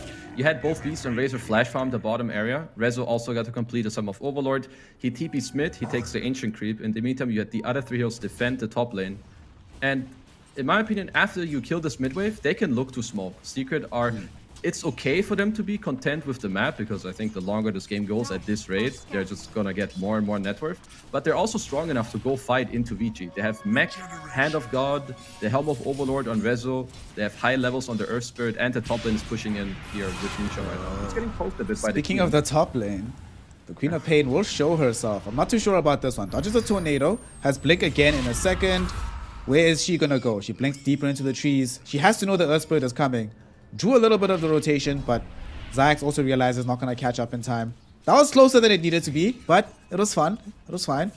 Turns out she's the queen of plays at the very end there, Kezu, so she's okay. Yeah, you're right. Well, so the Earthshaker did get to finish his Blink Dagger, and they are smoking up now. So this is around the time where Secret have taken over your triangle and are potentially eyeing Roshan, at least soon. So this incoming play is very important for Vici. But they'll try and catch Resolution. They had vision of him. He was underneath an Observer Ward, but they don't have enough to kill him just yet. Hand of God will come out, and we see Frisk dropping the Echo Slam as Zayax rolled himself onto the high ground. Won't be able to kill the Earth Spirit just yet, though. XM also in danger, forced to get out. Poyoyo being ran down by Chrysalis as the Razor able to clean up the Queen of Pain. Zayax now going onto the low ground, gonna get Sonic Wave back into the rest of his squad for his efforts as XM just blinks out, leaving Yang to his own devices. At the very least, able to clean up the Earth Spirit, but unable to save his ally and unable to save the fight, as ultimately Team Spirit will happily give up Resolution if it can mean killing the Drow Ranger again. I mean, that was a sick Hurricane from Puppy with his Wild Wing. He pushed Rezo like more into safety, which forced Vici Gaming to go more deep into this play and allowed him to get all these kills. And now Vici, they revealed their Blink, they used Echo, they used Snapfire ulti, they used Sonic Wave, so all the spells are down. So right now, it's pretty much free real estate for Team Secret. They can do whatever they want. Wherever they go, they can claim the area. If they want to push him bottom all the way, they can. But in my opinion, before all these spells come back up, they can just force a Roche fight within like the next 1 minute. And Vici Gaming will have no business in defending it whatsoever.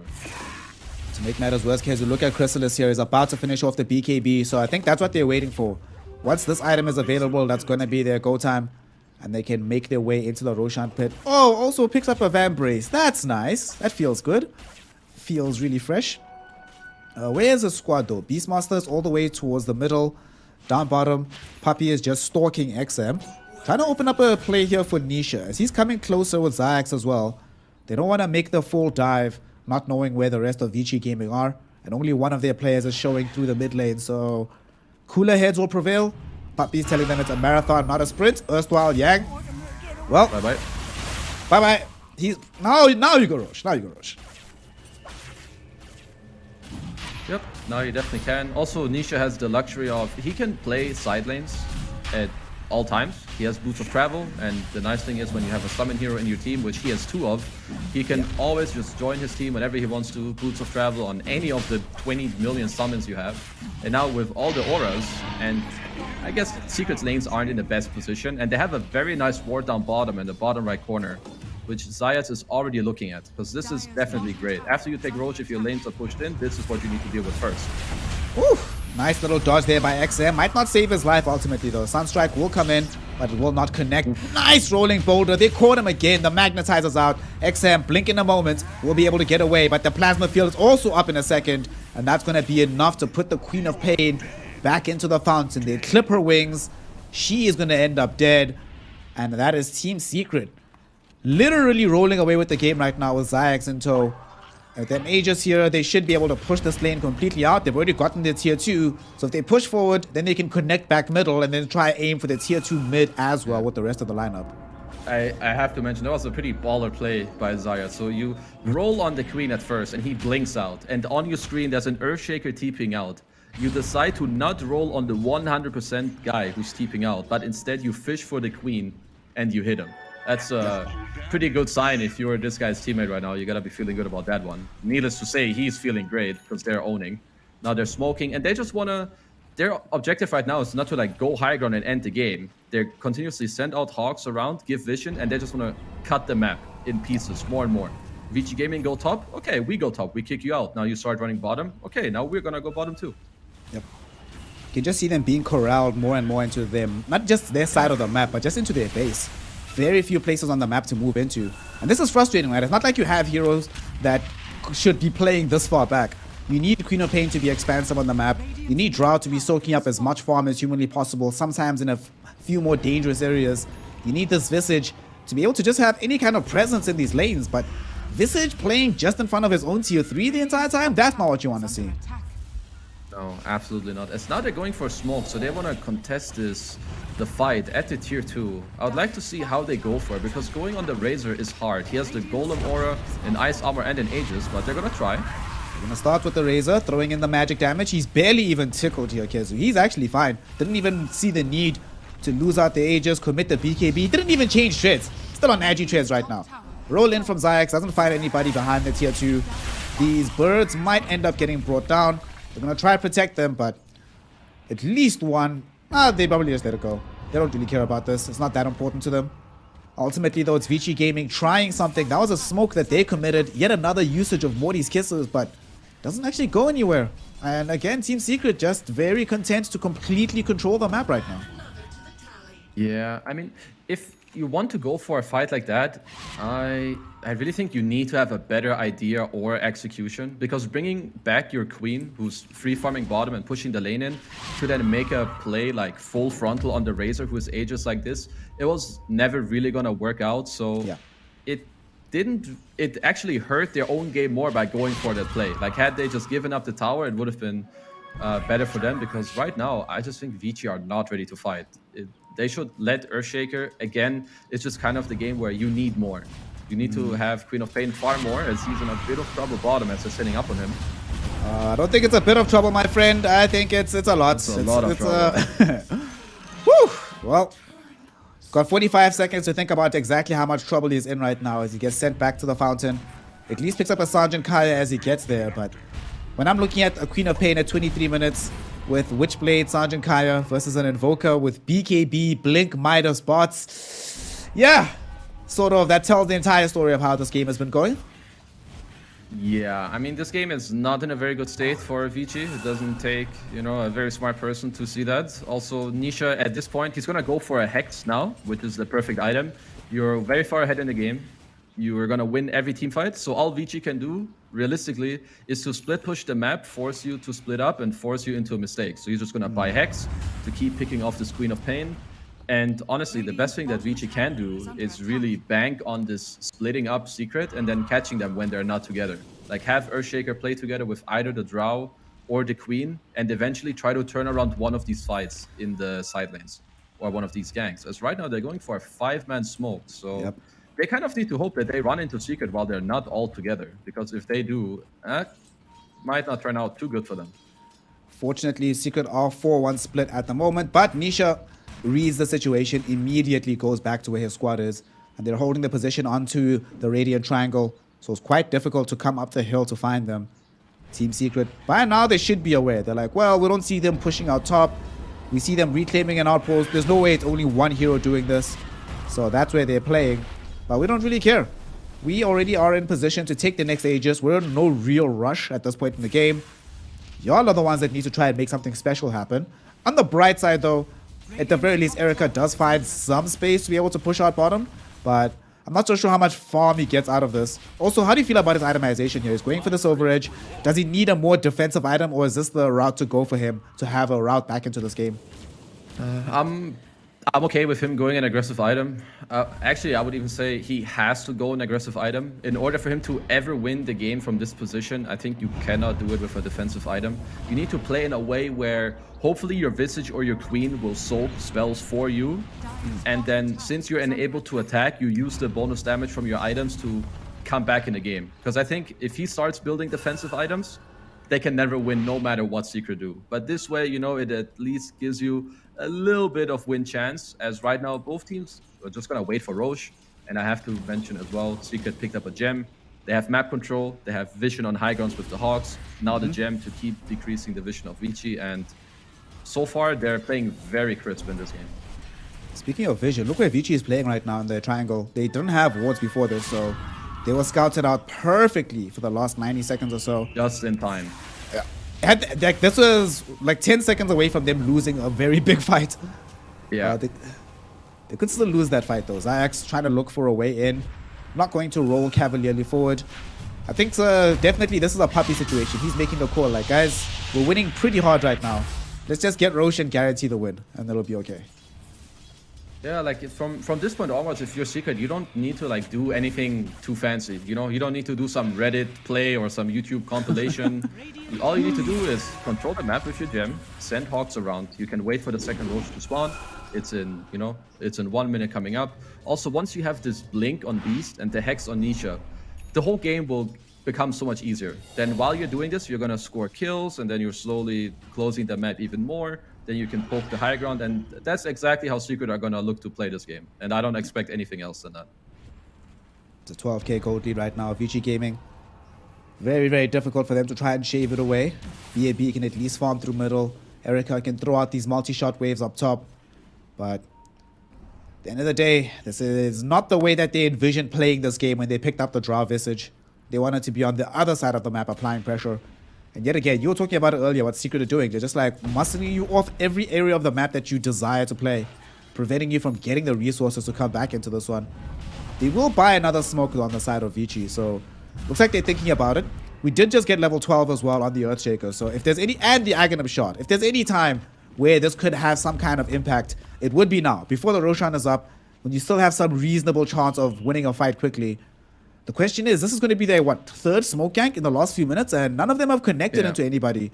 Will this one be the one, especially since they don't have any vision of knowing where to run? So even if this smoke doesn't connect, I think they need to drop a ward in the area or aggressively, and then hold the area as long as they can. Because if you give up this Roche, I mean, sure, maybe you're in that type of situation, okay, if we cannot fight this one, but I feel like, let's say you have a 5% chance to win. If you don't contest this Roche, I feel like you nearly, like, you never win this game in any universe ever. Because then, as we talk about, Blink Beast with Gem, with BKB, Hex on the Invoker, you don't split push against it as bottom. It gets revealed, the Blink bye-bye. on the Beastmaster, as well as the Blink Hex coming out of the Invoker. The only thing that Vici will be like, well, at the very least, Nisha committed a BKB charge for that one. But yeah, XM, just a very, very, very rough day at the office. And unfortunately, we spoke about this in the draft, right? That Queen of Pains these days don't necessarily buy Lincoln Spheres and those kind of items. So you're going to be a very long way away from being able to counterplay that kind of initiation, no matter who's the first one to come forward. There's no counterplay, really. Maybe you're facing the right direction and you can get cookies. Earthshaker most likely cannot counterplay it either, because if they're going to make that jump, they're going to BKB. As now they smoke up, but this Roche, it just dies too fast. That's an Alacrity, BB, Beastmaster, Aura, Invoker with Razor hitting it. Wow. With that. You know, in the last game, we saw a Luna that had like, what, 300 damage at 20 minutes? And that was completely fair. I think 500 damage at 30 minutes is also completely fair. I don't see any issue with this. Yeah, of course. I love DD Rune and Alacrity. Game is hard. Wishing for more with this ward that they have. I don't know about this one on the side of Vici. They're trying to clear out some of this army here, but they've also put themselves in a position to get rolled on. Fortunately for them, Zayax was at home, busy picking up his BKB. So he was, you know, he had bigger things on his mind. He wanted magic immunity rather than just kills. If he was there, I think things look very, very rough for Vici, but because he wasn't, he is still okay. Speaking of Zayax though, doesn't his danger level in this game sort of necessitate them getting at least one more defensive item on the side of Vici Gaming. So far, they only have the Hurricane Pike, but if anybody ever gets caught by him, you're just dead, right? Especially if it's the Drow Ranger that gets dove on first. Yeah, I feel like at this point, no matter who you go on, you're just gonna die. As Erica, he is gonna queue up the Lincoln Sphere, which I guess is the right play, and Exa may even have to do the same thing as Nisha is hunting him. He's gonna see him with the meatball. Nisha's found him. Nisha's got him. And XM does manage to blink away, but Zyx is here. Let's see if Zyx is going to be as predictive as last time. Oh, XM dodges the tornado, dodges one rolling boulder, was a second away from being caught by the second one, but does manage to escape. Okay, hashtag space created, man. He's drawn at least 2 heroes down bottom. There's no Roche for them to claim, but at the very least, they can get some vision control back of their triangle. Yeah, it's very important also for Secret to push this guy out. Even if you don't kill this queen, it's always a win when you push him away. Puppy in the enemy triangle. Thank you so much for now. The Sonic Wave, as well as the full Morty's Kisses, but Misha jumps onto the high ground, able to find Yang with the Hex. BAB also caught in with the triple meatballs. Goes for the Silence as the Knight, or Silence as the Grave, rather. Unfortunately, he's about to be as Silent as a Grave, as he just gets quickly picked off by Resolution's little army. At the same time, Nisha also finding Frisk on the other side of the fight, who buys back instantly. And they want to buy back to save XM. Can XM get out of danger? There's the fire snap cookie to save him for now. Will enable him to blink back. The dive bomb will connect onto Yang. Team Secret still have this Aegis. They still have quite a lot of creeps. They still have a Sea Dragon as well. They want the tier 3 tower and they are going to get it. Meantime, Diax pushing back Frisk towards the Invoker, who got off an Echo Slam but only onto one, so it doesn't do much and he dies back in a hurry. Yang also in danger of dying back as he's taking too much right click damage. Resolution ensures that he too has an elongated time in the fountain. And Vici Gaming, they cannot deal with the damage, they cannot deal with the army, and they cannot deal with Team Secret in game number 1 as they throw in the GG call. And Secret coming now off the back of another victory. That is 3 in a row, Kezu. Damn, they're feeling fresh. I mean, to be fair, Secret looked very hot in this game. I do think they got some of their most comfortable heroes. Chrysalis Razor, Puppy Chen, Nisha Invoker, last pick Beastmaster, and Zayas on Earth Spirit. He has a lot of good heroes, but they all looked very good. Zayas played very well. I love their rotation with the lanes. And I think most impressively in this game was how they moved around the map from start to finish. That was honestly some masterclass Dota gameplay. It really was. At some points, honestly, it looked like a football game, right? Just seeing them move from side to side, covering every single aspect of things. As a result of this, they've now earned themselves 3 victories on the bounce. So let's look at what that means overall for their journey at this point. So here, 5-22 was the kill score. That's our, second stomp of the day. The first game between VP and Infamous was pretty much as stompy as this. This one actually might have been a little bit worse, just because the game was longer. But there's pretty much nothing that you could have improved upon, right, if you are Team Secret. If you're VG Gaming, though, what would you have done differently? Let's say you're Coach Kezu right now. Give them the lowdown. How do they make sure that this doesn't happen again into game number 2? So I think, first of all, you want to try to make it a little harder for Team Secret to really get their hands on all these heroes that they're, so comfortable with, as I already mentioned.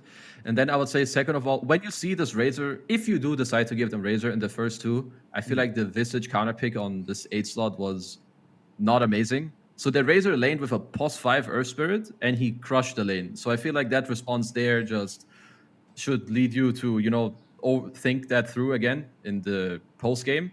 Like, if you give them Razor, I want you to have a better response. And if you don't have a good response or you don't feel good about giving them Razor, then just take it out and ban it, play a different game, and make it easier for yourself. They just didn't do well in their lanes, and then the game just felt really hard to play. Making it easier for yourself is certainly a key to victory. And of course, VG Gaming still has one more opportunity to bring this particular tie level and make this a 1-1 situation rather than granting Team Secret 4 wins in a row. So let's see whether or not that's going to be the case for VG or if Team Secret really are that good. We will find out together right after a short break. It's myself, Snare, with the boss genius, Kezu, and we'll be right back.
With our shields and our swords, we pave the path to victory.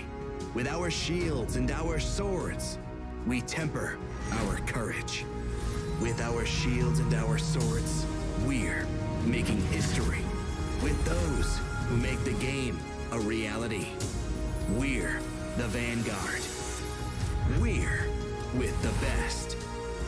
Let's raise our shields. Welcome back, one and all, here to the Last Chance Qualifiers, the final stop on the road towards TI, the 11th iteration of the International. One more Aegis still needs to be claimed, and of course, 2 teams from the Last Chance Qualifiers still need to be sent to Singapore. Right now, it's 1-0 in favor of Team Secret against VG Gaming. We'll be seeing whether or not VG Gaming can make this turnaround and if they're going to be taking the advice that Kezu brought to us earlier on about changing things up, trying to make the game a bit different. As it stands right now, Kezu, with this 1-0 lead for Secret, from a mental perspective, as we are going to be having the draft come up, we'll see if they've changed things strategically. Where do you think they're at mentally right now on the side of VG Gaming?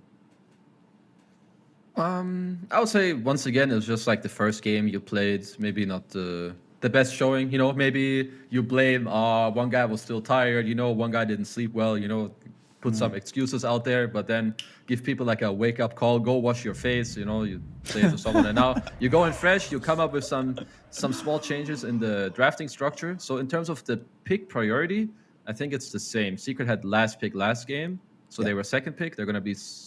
No, other way around. Completely wrong. Vici had second pick. So it did swap, so that's good for Vici for the time being.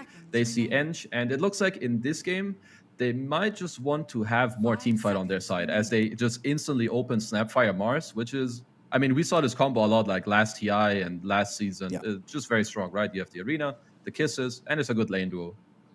It's a great lane duo. Also one of these Chinese specialties. Mars in general has always been really amazing in China. So VG Gaming, no real surprise that with their backs against the wall, they would drag out the El Claico offlaner from the region.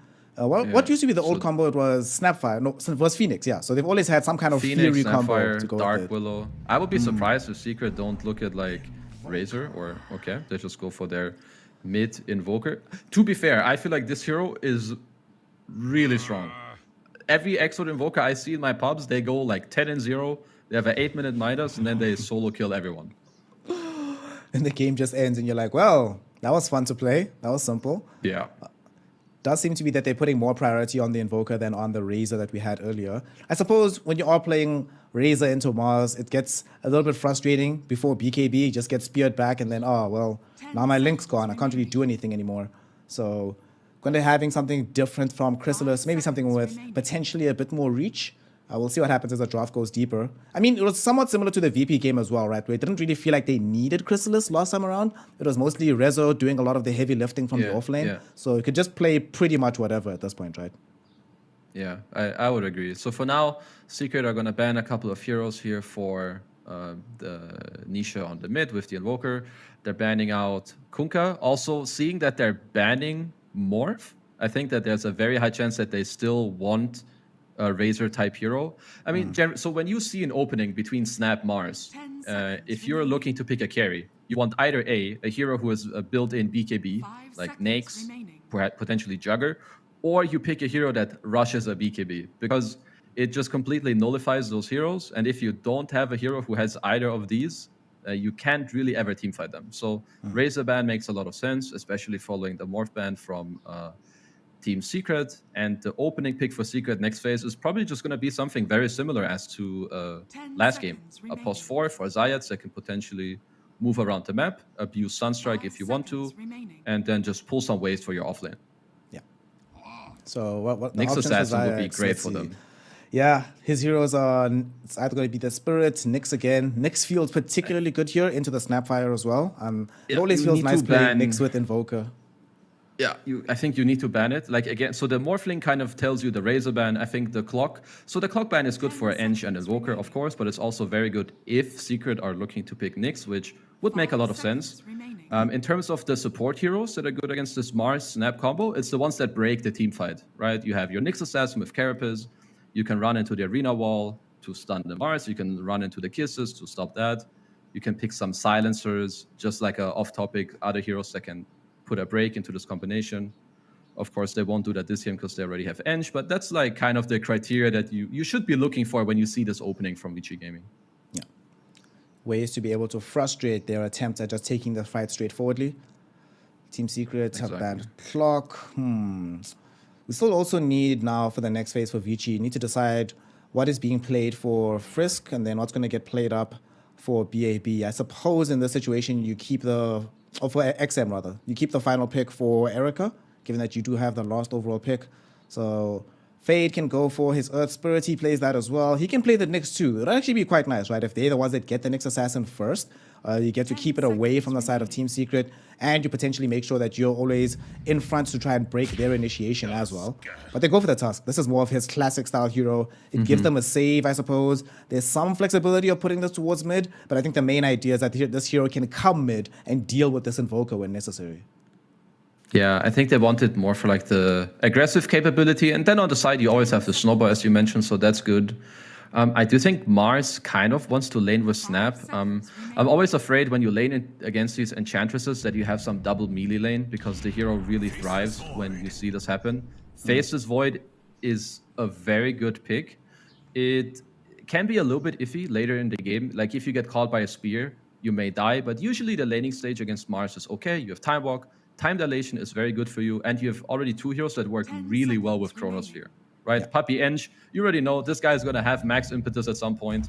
He's going to slap into the Chronosphere, and then you have the Invoker as well. Now they're also going to be adding some more damage into the bubble as well with the Magnetize, or just more raw Disable to set you up for the Chrono, or vice versa. This is looking like a very scary draft to play into the side of Team Secret. And to make matters worse, you know, you were talking earlier about how if you're playing into these heroes like Snapfire Mars, you want a hero that can buy a BKB very early. So far from VG Gaming, outside of the defensiveness of the Tusk, Mars doesn't want a super early BKB, so even in the period of the game where Faceless Void isn't whacking you that hard, there's still a lot to kill you if you ever get caught inside the bubble. This is looking like a very scary draft, I'll be honest here, Kezu, from the side of Team Secret. They've got 2 picks remaining from Vici. How do they break up what Team Secret are trying to do themselves, and how do they set themselves up for success with the last picks? So they go Templar Assassin. There used to be a time where I didn't like TA that much against Faceless Void, because I think later in the game, it's very hard for you to... First of all, until you get the Melt Dispel talent, it's very hard for you to play against the Time Dilation and against Chrono, of course. But I have seen that TA, especially when also played against Invoker, there's a lot of games where TA can ramp up the speed of the game by a lot. First of all, TA beats Invoker mid, whether it's Quasvex or Exord. He gets a fast Esso, and he can get Aegis. So I think in this game, we have a lot of teamfight for VG Gaming already, and now the TA to speed up the tempo, help them take Roche. So I think they want to look to play fast. Whenever Chrono is down, abuse that, go and take Roshan, play with the Aegis, and play around the slight greediness that Secret have going right now with the Void anti-Invoker. That certainly makes sense to me. And there's going to be this portion of the game where, you know, Uspert doesn't necessarily want to drop Magnetize just to get rid of the refraction charges. So TA will have a lot more freedom in the fights. She buys BKB as well. Given that the Faceless Void takes a while to ramp up, by the time you get your BKB, you can play very much in their faces. I like this from the side of VG Gaming. I like it a lot. It also gives them that flexibility, right? Like you mentioned, they can play this TA mid if needed, given that he wins the matchup against the Invoker most of the time. So that also makes it more difficult for Team Secret for their last pick, because they can't be 100% sure who's going where, so they can't be certain about setting themselves up and not be counterpicked for the very last pick for Erica. So for Secret, as they're going to have to pick out of phase, we will maybe know after this ban. I think that Bad Rider is very good for Secret in the next slot, so if they ban a hero, that like would Slug, be... Yeah, this could indicate like Bad Rider. So Bad is incredible against Mars, is also incredibly good against TA, both in the early game and throughout the game. It kind of... Beastmaster ban does make sense. I do think that Bad Rider would have been more on point. That's at least the pick I would like Secret to go for. It pairs okay/well with Earthspirit in the lane. You can lane well together. He can solo on his own. Other than that, so usually what you want with Earthspirit, you want either A, lane dominating hero that he can lane with, or B, like some summon hero like Lycan, Beast, Enigma, who can lane on their own after a while when you help them get the help. So, and most of those are banned. Yeah, already. We saw the success of being able to configure it in interesting ways last time around. Obviously, he helped Chrysalis to great success, and then he could move over and help Rezo to accomplish the same. What am I missing? So, last pick. I think we need a Rezo hero for the very end here, right? So We the definitely question do. is, which one? Bat you mentioned. I think Bat is really, really good. We've seen some offlane Maranas at this tournament, but doesn't feel the best. There's not that much setup for it from the rest of the draft.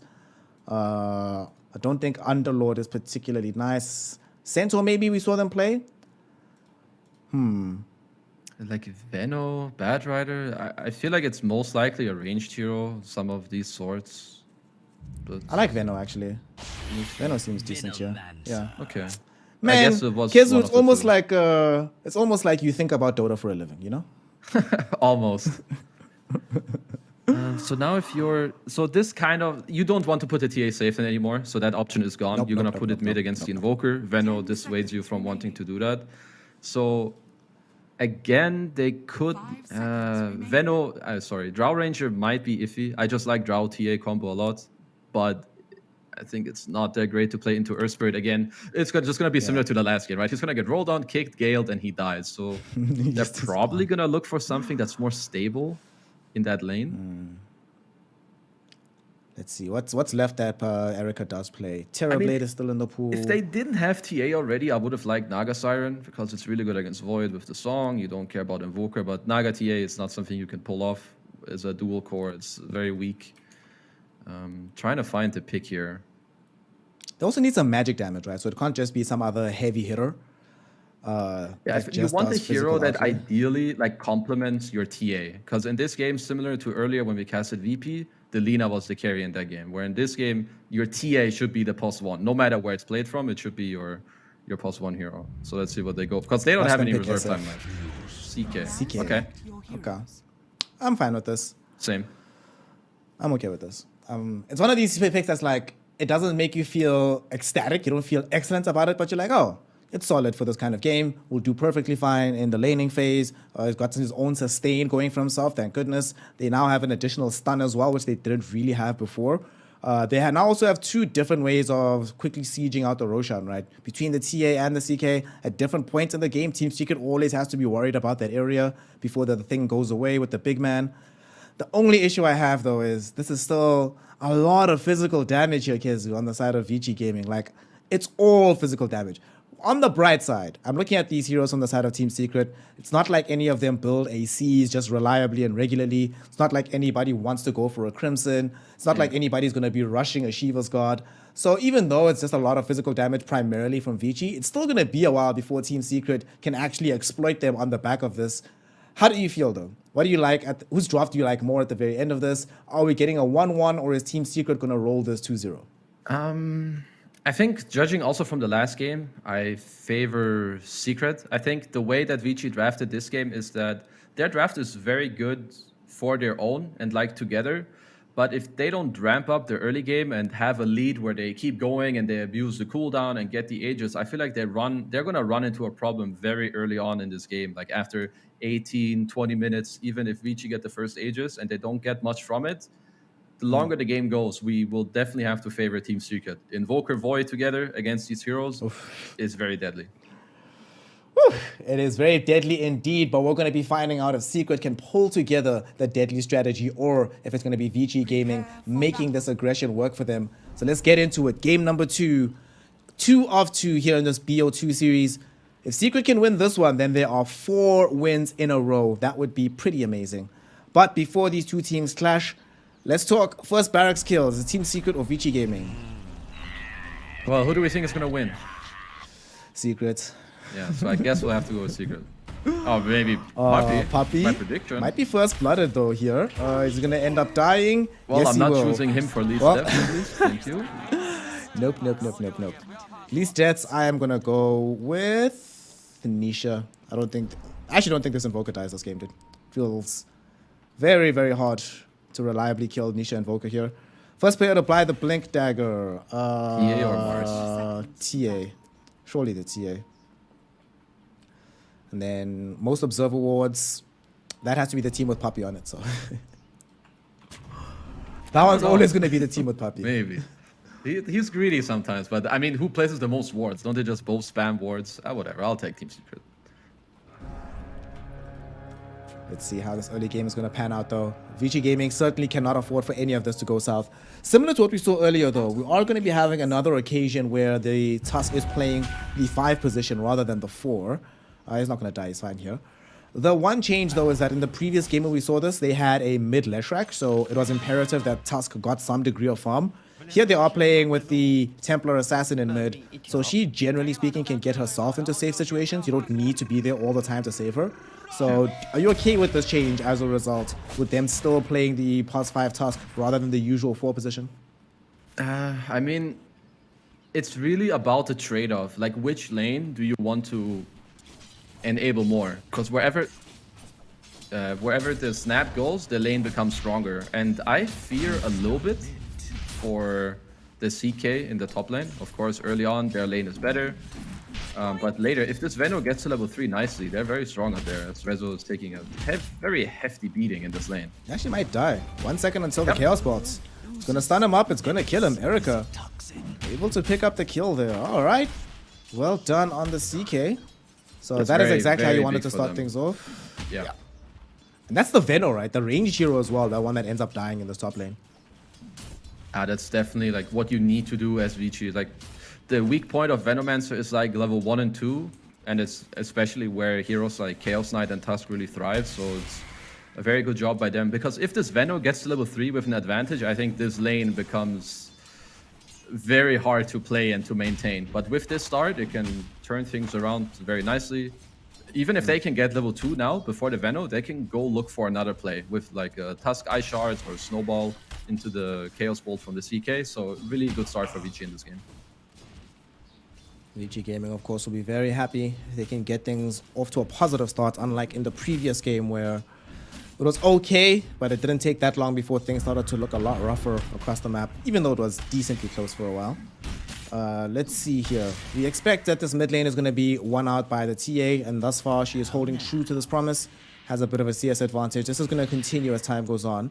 What's interesting, though, is that the removal of the side camps does mean that although TA will still beat the Invoker, you don't like overlap him as badly as you used to. It's just like, oh, I win. Not like I completely and utterly demolish you and there's nothing you can do. Yeah, it's more like he's gonna win early on, and then when you get 6, it makes the mid lane like very hard to kind of rotate on for Secret or for even Nisha to stand here. It's gonna turn out to be like a sentry war, because otherwise Nisha can't really properly lane in this lane. And also, XM started with a first blood. That's I paused earlier a little bit because I was like, wait a minute, how does he have bottle at the first wave? I was looking if someone pulled it to him, but no, it was just the first blood. So he's playing a good matchup with first blood. He's gotta be feeling good. Top lane, we're all going to be having some aggression going out onto Zayax here. He's going to eat a Chaos Bolt, and he's certainly going to end up dying as he gets right-clicked down by Yang. This feels very nice. Oh, Frisk takes out the courier down bottom as well. Rezo might actually end up dying as well. He's going to get the counter kill. No, he won't. He gets denied because Erica is on top of it and throws in the right click on top of Yang. No kill for the Venno. So you watch your ally die and there's nothing you can do about it. Although middle, Zayax kicking back the Templar Assassin after coming back in from the respawn. Nice ice wall. We'll be able to get quite a bit of damage out because the ice wall dropped down by the Invoker prevents the escape from XM. Between that and the body block, somehow KSU they get this kill in the mid lane.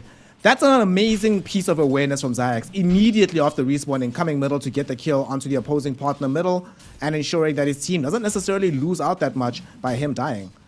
No, this is absolutely, it's just a sick play. It's like a very high skill play. You respawn, so you're naturally gonna maybe look around because you want to TP out. And Nisha being ready with all the correct spells. Forge Spirit that's already out with the Cold Snap, beautifully placed Ice Wall with the kickback from Zaya's end. They do get the kill on TA. And these kills, they make a very big swing. You know, it's not like, oh, I get 200 net worth. It's more like these matchups that are very swingy, as this one is. This kill can have a huge impact. Like now, Invoker is actually slightly out-leveling the TA. It's going to delay the level 6 on TA as well. So this is going to help the Invoker tremendously. Dota 2 is a game of margin. These small changes can have a massive difference. Top lane, Zayax trying to get away with the rolling boulder. Got interrupted thanks to the snowball of Yang, so will end up losing his life in the process. Erica happy to just try and mop that one up. Erica's been involved in every single kill that his team has gotten so far. So has certainly been the center of gravity for his squad. And we'll see what UC makes out of this. What build do we want to see this game here on the CK? What I have, honestly, I have not seen this hero in a while. I know that they pretty much went for armlet like every single time. It's like some armlet blink type stuff. There's definitely, you need a BKB, like second or third item in this game. Bottom, they have a little bit of a kill on Mr. It's Frisk. just a snap fire. But yeah, I guess like armlet into... So for now it looks like he's going Treads Falcon Blade, which yeah, seems pretty normal. That's like what pretty much every carry buys. Yeah, I'm guessing like Armlet Blink BKB seems kind of normal. So just to keep things, it doesn't need to go into some kind of weird off-kilter kind of build to succeed in this game. Just keep things simple, keep things normal, and by and large you should come up successful at the end of it. We do see that BAB bottom is actually trying to put pressure onto Puppy here. Puppy does get the slow out with this Hellbear Smasher, but probably still dies for this. 3 seconds until spear, and he is going to die. Bye-bye. Nice He was hoping for the side step, you know. Top lane. Oh, look at this. Yang's going top. Oh, 3 heroes. Resolution's dead. Yeah, definitely going to die here.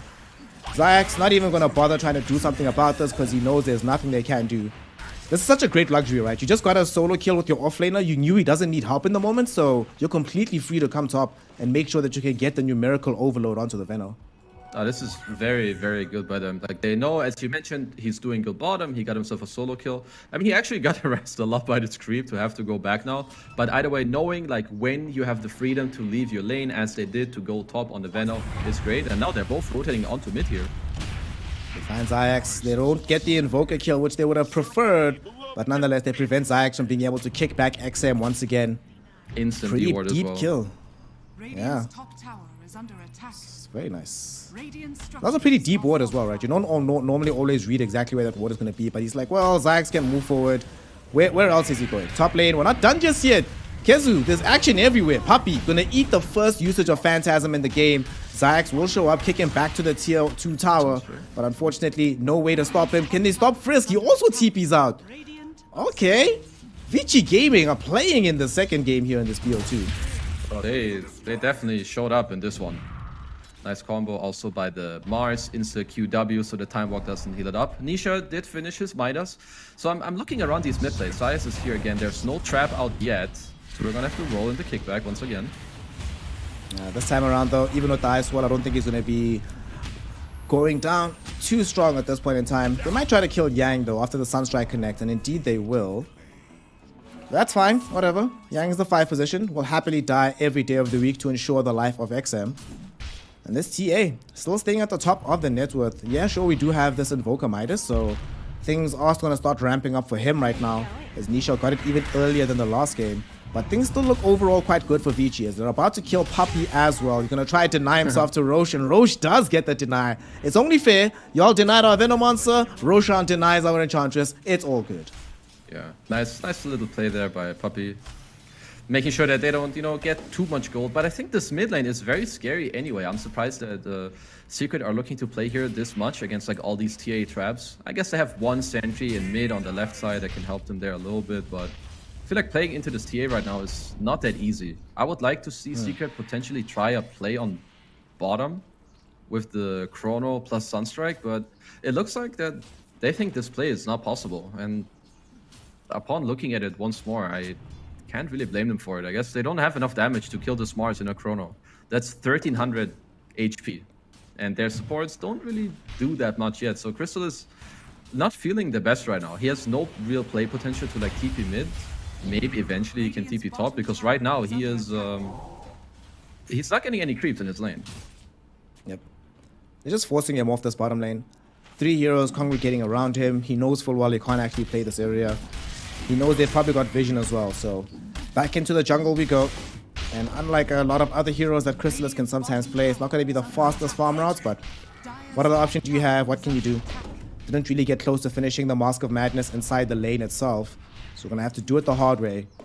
He's currently at the very bottom of the net worth charts, and Vici Gaming looking quite solid, but they need to keep up this momentum. You were mentioning earlier in the draft that it's all about starting with this kind of tempo, but never letting it go. And so far, it's okay. I think they're just waiting for a couple of level timings before they want to make bigger moves across the map. Yang might die to the Sunstrike. He won't just yet. Snowball is here. BAB has access to the arena, but won't be able to use it because there's going to be the Chronosphere coming in from Chrysalis, enabling him to just bring down Yang. I mean, Yang is also like, okay, you committed the bubble, bro. I'm fine with this. But BAB can just go back, push in the tower, know that there's no counterplay. Yeah, now that they expanded Kurodo, I feel like he should feel pretty fine with his death. Mars is just gonna go bottom, push this tower. The CK and Snap are still holding top. There's also a Tome flying out to the Snapfire, or at least it should be soon. And I think now that Chrono is expanded, Mars is getting the bot tower. Vici should look for a bigger play, potentially on this mid-tier 1 tower with like an arena or a snap ult where you just go hit mid tower with the siege creep, because I don't really see what Secret do to you other than bring a lot of heroes to defend, but they're not gonna kill you because they don't have the Chrono available to actually fight you. That is their big ticket fighting item right now. Is under attack. Not available for another 100 seconds. Rezo, I mean, it's a Venom monster. You generally don't even take the poison over this early on anyway. So, as long as it's still a just straight up farm trade, Vici Gaming will be ecstatic about this. Erica farming very well in the top lane, has indeed made the decision to buy the Omelette first, and then we'll see if he goes for the Blink, or if it's going to be the BKB option. It'll depend on how the fights are panning out. Mid lane is being slowly but surely pushed in by XM. They're about to finish off the Desolator as well. And at that point, suddenly Team Secret really have to worry about the state of their map. I love where BAB is chilling. He knows that his role right now is not necessarily just to keep getting farm, but to ensure that XM can get this tier 1 tower, and that if something happens, he's on hand for the fight. So he's ready. Misses the spear though. Doesn't really matter. They're not going to want to take a full fight unless they know exactly where he's at. Sykes makes a very interesting roll forward, Kezu.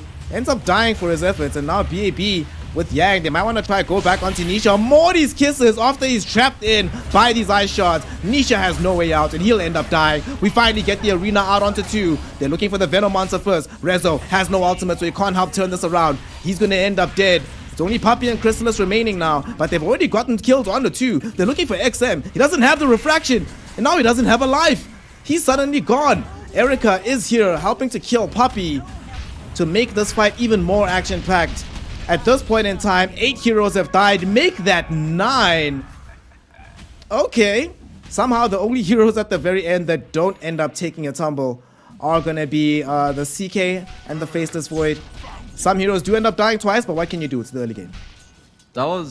Honestly, that is a very good trade for Secret. Yeah, so they did come out ahead in the gold, but any trade right now where your lowest net worth carry, who has no farming capability, joins a fight and gets like 1,000 gold handed to him and experience is big. I think Vici Gaming there, after Zayas rolls in and dies somewhat for free, they don't need to dive and like go too deep into like Venomancer wards and Ice Wall and Force Fields. They can just freely take the tower. If Secret keep coming to them, you drop the arena, you drop the Snapfire ult, and then you take the fight from there, because this way Crystal's got a lot of gold and they didn't get to finish the tower. It's not the end of the world, they still have a 3,000 gold lead, but these, once again, this is the time where Vici want to, they want to ramp up. They want to take this tower and keep going and keep the ball moving. They don't want their tracks to be slowed down at all. To make matters worse, they did that without the bubble, right? Yep. So no bubble from Chrysalis. It's still available for the next engagement. Like you mentioned, they managed to save the tower. Even if the tower does die on the next push, whatever, the resource allocation from Vici certainly makes it a worthwhile exchange. Speaking of Vici, they're going to try and now change the way the map is being played as they smoke up with 2 heroes, BNB and Frisk, heading top to try and scout out Resolution. They have access to the arena and the Blink Dagger from BAB. He goes in, they find the kill. Oh no, he got Blink before XM. Oh no. Yep, my prediction is in shambles. I really like that he went Falcon Blade into Blink this game. So him going Blink is going to allow the CK to be a bit more greedy. It doesn't pressure the CK to be like, oh shit, I need to go Blink in and set up for my TA. No, Mars is tanky enough. He goes Falcon Blade. Blink, not only does it help your CK, it synergizes super well with your Snapfire and your TA, and it's really good against all the Radiant heroes. If you catch Invoker in the arena, you don't care that he has Boots of Travel and high move speed. He's not running out of that. He's gonna die every time. Yeah. Every single time. And he's going for the Blink Dagger first before he picks up the BKB. He might change his mind about this, going deeper into the game, but right now, a lot of considerations need to be made by this Invoker. BAB really has been playing quite well. He's building into a BKB of his own. Oh no, they see Nisha. They know where he's at, but they don't have the arena either, so they can't actually catch him out here on the left side, allowing him to escape.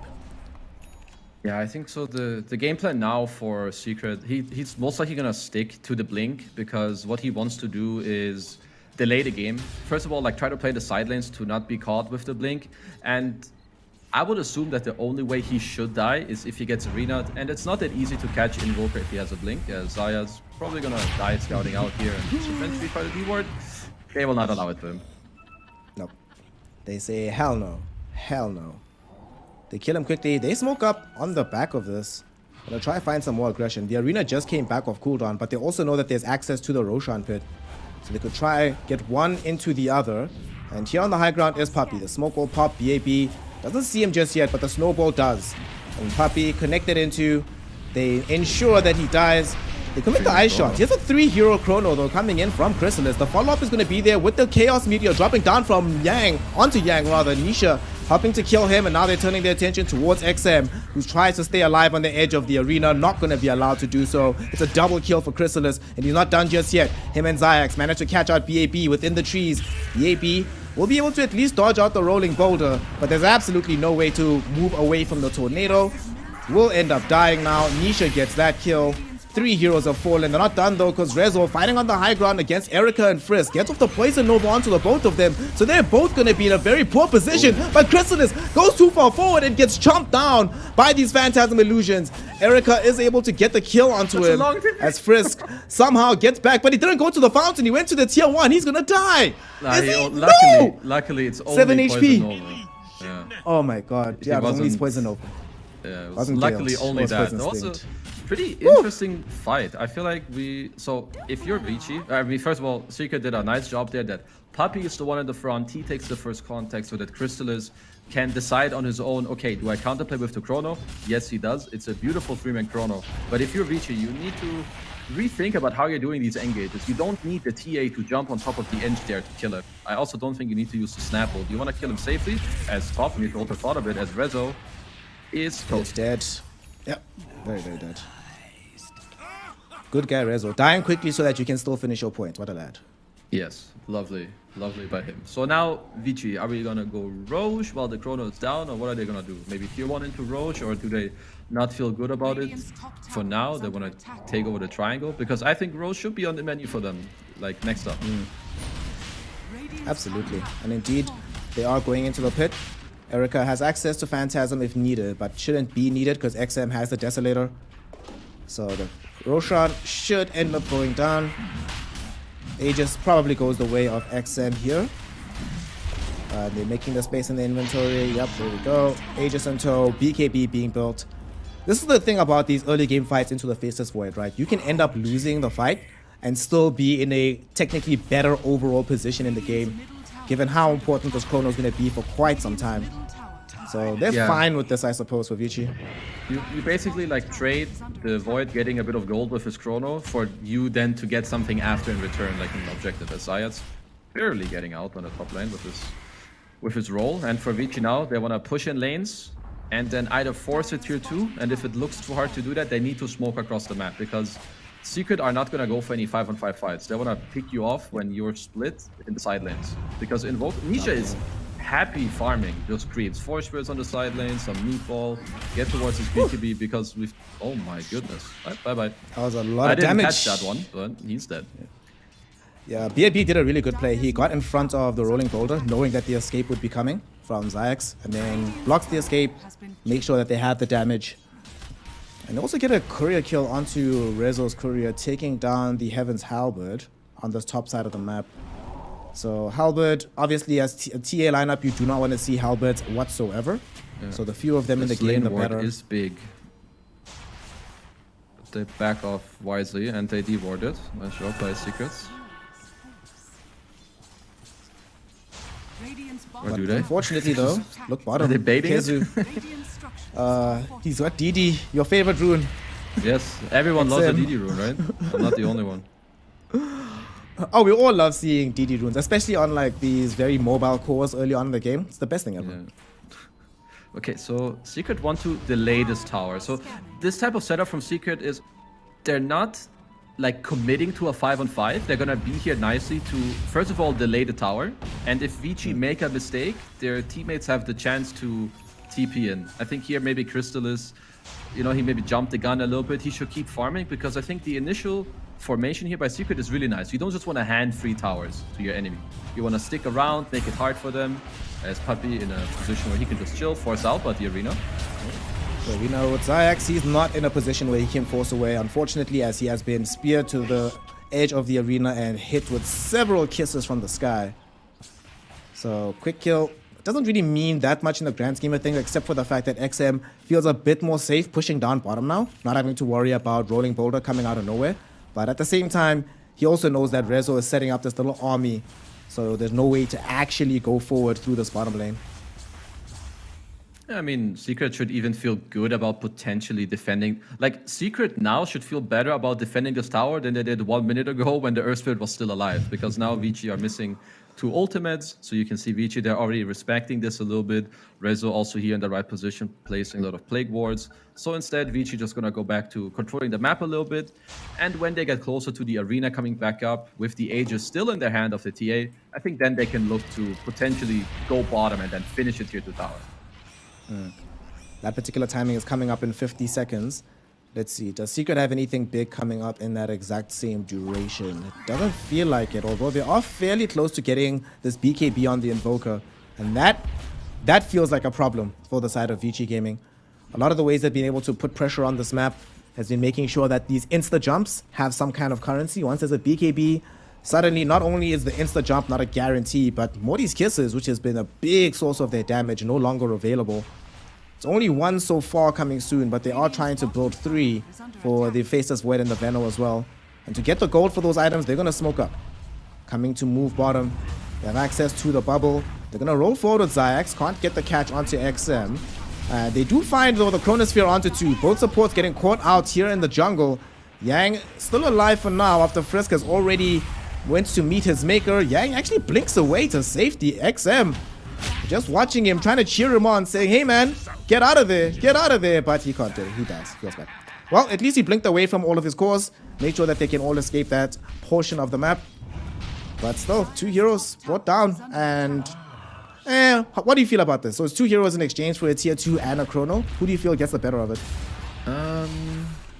Maybe it's the 2 for 1, I guess. So either way, Secret are happy with any kill trades they get, especially at this point in the game. So yeah, you do lose a tier 2 tower, but they had Aegis, you also got 2 kills. Like any kills right now, same story as before, any kills that you're handing to your people, like the Void or Experience, is really good for them, because I cannot stress it enough how stupid Faceless Void Invoker is, like in the later stages of the game. It doesn't matter how fat you are. Maybe CK with Heart later, he can survive the combo. But like a TA, if the refractions burn and there's a meatball with the Cataclysm, he's gonna die. Like Secret, for the position that they're in, they're playing very well. Speaking of positioning, top lane, Nisha has to be careful with his, because Yang has vision on him with this Observer Ward. I'm not sure if he has Dust, though he does. I think he's calling some allies over. Yeah. Chain make the jump. He's trying to TP. Oh no! Gonna find himself getting cancelled out. Nisha, the question is, can he kill Yang before the reinforcements arrive? He might be able to do so. He's attempting his best, trying to get into the trees, but here comes XM. Nice blink dodge into the trees, but the Morty's Kisses are gonna scout him out. The Dust has expired. That's why they have to plant down a new sentry. They know where he's at. BKB or no BKB, my friend, you are going to be a dead man. 3 heroes in the top lane to get that kill, but absolutely worth it at the end there. Okay. And Sam, will he be able to come back to save Yang? Not going to be able to save him just yet. Zayax, though, trying to get into the trees. Magnetize is still going. BAB is here, pins him to a tree. Yang not going to actually end up dying by some miracle. Zayax is the only one who's going to take a tumble on this side of the map. Is he? No way. Funny, man. Wait, what? He's still alive, but Yang, the primary target, is still chasing him. Finally, they end up getting the kill. Rolls on rolls on rolls between the 2 players. And these strength supports finally get a kill onto the Earth Spirit. On the other side of the map, though, as a result of all of this shenanigans happening, it does mean that Invoker can respawn without much penalty to Team Secret. The snowball was channeled full duration, then rolled so long that the Magnetize just wore off. Those Also pretty funny. Otherwise, he would have died. He had like 1 hit left or something like that. Yeah. Oh, that was so funny. Well, Vinci's still going to try to play on the front foot, bringing everybody into the outpost to try and make the next move through middle. Is this the correct place for them to be playing with Roshan not that far from respawning? Are they strong enough to justify playing with this much aggression right now? So as long as you play it in a way where you feel comfortable that the TA or whoever is in front will just blink out from like the Earth Spirit roll or the Faceless Void time walking in out of a smoke, then yeah. So this is like a feeling thing. You know, if you feel good and you feel like they won't clutch you out of the map, then yeah, you can. Otherwise, step back a little bit more, play around all these traps that they have laying around. Also, mind you that the TA has shards, so he will silence people, potentially force BKBs, and you just play for ropes like that. Oh, speaking of BKBs, BAB jumps in, gets a 3-hero arena with his own BKB active. Morty's kisses are going to bring down Rezo. Does get off the Poison Nova though, and Crystallis found the Chrono onto the TA. She got hit with the Poison Nova as well, so no option for the BKB recovery. There's going to be a big magnetized EMP combination coming in from Team Secret. They've already lost 2 on the side of Vici. Who else will be able to escape from this? It's only going to be Erica using the BKB to get to the high ground as Frisk gets left behind. Gonna be the one to eat all the damage. 4 heroes gone in the blink of an eye. That was just heartbreak. They got off the early BKB from TA. They thought, hey, we can take this fight during the arena. But the turnaround, Chrysalis and Resolution throwing out a ton of damage initially, but then the Invoker Earth Spirit coming in to really clean it up thereafter. Yeah, this is devastating because Roche is up, but they didn't check it yet. They have this DD rune. So Dire know it's up with the TA trap, but looks like Secret don't yet. But so let's talk about the fight again. You cannot fight like this if you're Vici. So the win condition for Vici is that the TA actually gets to, I mean, right click in the fight, right? He's a top network core, but he will just die if he gets chronoed with alacrity. He was BKB'd and he still died. It doesn't matter. You don't want to initiate on the Veno like that, especially if he gets all his spells off, which he did. You were also fighting in Secret's vision. So like, I would like them to reconsider how they fight. Don't feel forced on the TA to jump in so early because he needs his blink either A, to dodge the Void chrono, or to initiate on the Void once he has chronoed someone else. This has to change, or they will not win any fights in this game. Yeah, that is literally worst case scenario. On the bright side though, as has often been the case this game, whenever the bubble is down, Vici do feel... Exactly, baby! Yes. Time to go see the big man.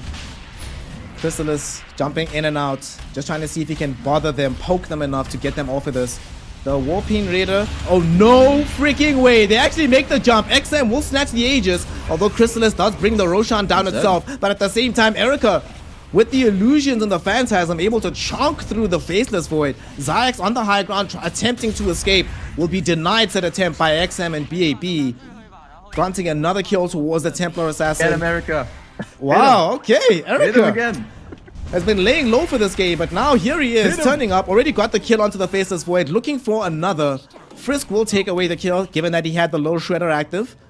So that's 3 heroes and an Aegis. So this is a good fight for Vici. Now we just have to wait 1 minute for them to die to Chrono, and then they will win another fight. Okay, but jokes aside, good fight for them. It was a very nice try by Secret to like try and steal it towards the end with like some rolling in, the tornado, try to steal it at the same time. I don't know how far the Chrono was away from coming up. I guess it was they couldn't wait for it any longer. Pretty sure it was still on cooldown. And I think Crystallis died during Mask of Madness in the fight. The minus armor with the Deso hitting you, he just melted to these heroes. Yeah, he took quite a lot of damage in a scant few moments. Deso, the Phantasms, probably did have the Mom active actually. And now, suddenly, Vici Gaming feeling a lot more confident to try and make some big pushes on the map. But here's the bubble. Chrysalis gets 2 heroes. Erica getting caught on the forefront of this. Erica not going to be able to make it. He's gone, the first casualty of this little skirmish. But Chrysalis might die as well. Can they get him away with the time walk? No, they cannot. XM and Yang have enough damage, and now XM and BAB activate their BKB to try and chase down Resolution. Not going to be able to do so. Instead, they turn their attention towards the back of the fight, where Zayax is attempting to be a little bit of a spoiler here, and his attempt will be successful. Between himself and Puppy, they take away the Aegis life, and now Nisha has helped to kill the proper life of BAB. Despite the fact that they lost Chrysalis, that they lost Zayax, they still take away the Aegis, as well as the other 2 cores on the side of Vici, with a little bonus on the Tusk that is forced to buy back. This game is overwhelming me right now. It's like, I feel like it's like a ping pong ball that keeps going back and forth. Chrono up, you die. Chrono not up, you take something, and then you kill them. But I guess now, so they lost Aegis and like a 2-for-2 trade. It's fine. I kind of feel like that Vici still need to, if they want to go ahead and win this game, they need to step up their team fighting a little bit. I'm not sure if Seek has any business hitting this tower, when the TA can just do it alone with the Aegis. Because now Secret are making it very hard, and this is something that the best teams do, that even when they're behind, if you want to take something from them, they will make it hard. Every time Vici run at a tower, Secret are there with multiple heroes or buybacks or their spells to kill you. So I think Vici someone needs to get this conversation rolling of how they want to engage in these fights, because it's getting harder, not easier. Does seem a bit haphazard, especially the jump that they made with the CK, positioned way too far forward. If they committed like Phantasm and then you use the illusion to try and push, maybe I can see it, but Xyx actually just broke a smoke. They're gonna take a fight in two different quarters right now. XM and BAB will choose to commit onto the Earth Spirit. They allow Resolution to live. He was the target of the Morty's kisses, but I like this. Vici Gaming has clearly isolated that the problem in these team fights is the Earth Spirit. Veno is a problem, but as long as Xyx is dead, our prospects of winning become much easier. And now without Xyx being alive, Kezu, they can go on this high ground with no fear of being pushed back in, and especially because for the next 10 seconds, we still don't have a bubble. Not yet, at least. So let's see if they keep staying here. Also, I really quickly have to mention that I love the itemization from Team Secret. Puppy is buying a halberd, which is going to be deadly against TA, especially with the BK being down to 6 seconds. Rezo's item build is also great. He has a halberd, double Wraith Band for lots of armor, a plate mail, and a BKB. I think he will always get his spells off, even if he gets speared. Even then, he may still get his spells off. So he's a really bad target for Vici Gaming. Resolution been doing his part. Might not seem like it on the map, but really has been. It's Vici Gaming. Yes, they have this 9k gold lead. Yes, they are the ones that have their 2 cores at the very tip top of the net worth charts, but we've seen so many times in this game how one single fight can turn everything, and there might be this one as Puppy. He's the primary target getting jumped on by Erica, but Chrysalis right next to him to try and help him out. Puppy's still alive, but forced off the way. Chrysalis trying to decide who should be the target for the Chronosphere. Nobody just yet. They're gonna leave BAB's BKB to finish. He gets off an arena, still gonna die here. No! TA jumped into the Chrono. They leave BAB alone so they can focus on the TA instead. XM's BKB is now expired, so they can easily jump on and kill the TA. On the other side of the fight, we do see Frisk trying to run himself away. BAB brought back, hoping to try and have some degree of impact. Not going to be able to do any of it. On the other side of the fight, Yang gets himself kicked into oblivion by Xyx. And they've now found themselves some very important kills. Will they be able to get a 4th one here? Frisk did get slowed down by the time dilation, but they don't have any real interest in chasing him onto the high ground. That's another situation. Last time it was Erica that was too far forward. This time around, Kezu, XM literally blinked into where the Chrono was going to be and gets himself killed as a result. Yeah, not great. I feel like this game is just becoming increasingly harder for Vici to play. Puppy is, he's just baiting them to go on him. He's a 2200 HP Eng with level 2 untouchable against predominantly physical damage. If you're Vici, let's just make it very simple. Okay, you don't go on Eng, you don't go on Veno. If they see Void or Invoker or Earth Spirit, they can kill any of them if they jump them properly. If you see Void or Invoker, you use Blink Snowball or Blink Punch into a CK stun or Mars Spear, and you will kill them. If you go on Void, you can kill him full to 0. If you go on Invoker, even if you don't kill him, if the Void Chronos, then there's no Invoker spells in the Chrono. That's how they need to fight, because they've made a lot of mistakes and their window is closing. They're not ahead anymore in this game. The win probability is now in Secret's favor. Yep. It's in Secret's favor for the first time this entire game, and all the other metrics are soon to follow. And the problem is Vici Gaming, the nature of their lineup doesn't necessarily allow them to just sit back and comfortably farm until the next timing. You kind of don't want to be giving away space to the Faceless Void Invoker, because as we've stressed so many times, late game this becomes absolutely ridiculous to deal with. So right now Vici, they know there's a Roshan potentially in the next minute, but maybe a little bit longer after that. But either way, they still have to keep the tempo up. DD rune. They smoke up. DD rune. Who's getting it? Where's XM? XM's not nearby enough to pick up the DD. Feels bad. And Nisha's actually not that far away from them, but they don't know where he is. Had they known that Nisha was here, sort of alone and isolated from the rest of his team, this would probably be a dead Invoker right now. But Dota 2 also a game of vision, and they didn't have the correct vision to make that play. And as a result, the Invoker allowed to stay alive. Yeah, I mean, unlucky for them. They don't have a ward there. I think Secret potentially even took it out earlier. They had a nice orb sentry themselves in that area. So Zayas just picked up the Aghanim Scepter. So he can either look to just save someone or roll in and just send the TA into his own team, Chrono on top, and then, I mean, that guy's dead. Whoever you decide to do this combo on, if you get to flip-flop him into your team, he's gone. This guy ain't seeing another day of Dota. Dire's bottom tower is under attack. It's gonna be so dead, you'll feel like you've eaten the old school Reaper side, man. Yeah. Dead for like 3 minutes. I mean, you know 10 seconds before you die that you're dead as well. Yep. You get stoned, you're like, okay. That's when you tell your team, I needed some water anyway, boys, so this gave me a chance to go get some. These teams, both posturing around this Roshan pit, they're aware of how important the next Aegis is going to be. The big man is only up in 60 seconds. When he does emerge, should Vici fail to get him, the entire game has swung, all the momentum will be gone, and then Secret will be firmly in the driver's seat. It still feels like they are in the driver's seat, but there's still some contestation. But it does feel like this Roshan will let us know either way which team is most likely to be able to really grab this game in the next 10 minutes. Vici can't let this go. They have to do everything in their power to fight this. Yeah, so for both teams, what's going to be very important are buybacks. I think Secret will be smart enough to save some of their own, make sure that perhaps Puppey can play in the front with his Eng, bait some spells, buyback to get Roche. Similarly for Vici, they will look, or they should be looking to do some, something of the same sort, where if there's a Chrono expanded and all the Invoker spells, you can buy back one core or both the subs to ensure that you get this Roshan, because it's going to be Aegis. It could even be an Aghanim Scepter for one of your cores, so again, Roche is going to be of great importance here. And Vici also still have all their tier 2s alive and the outposts, so they can, both teams can use buybacks very well. And it's just going to be very important as Roche is up in 10 seconds. All right, big man's coming back. Both teams haven't scouted this. Puppey will end up destroying a Psionic Trap, so they know that they are there first. It's a refresher shot, not going to be the Ags, which is probably very good news for the team that doesn't get this Roshan, because there are some very good Axes to pick up. Let's see though.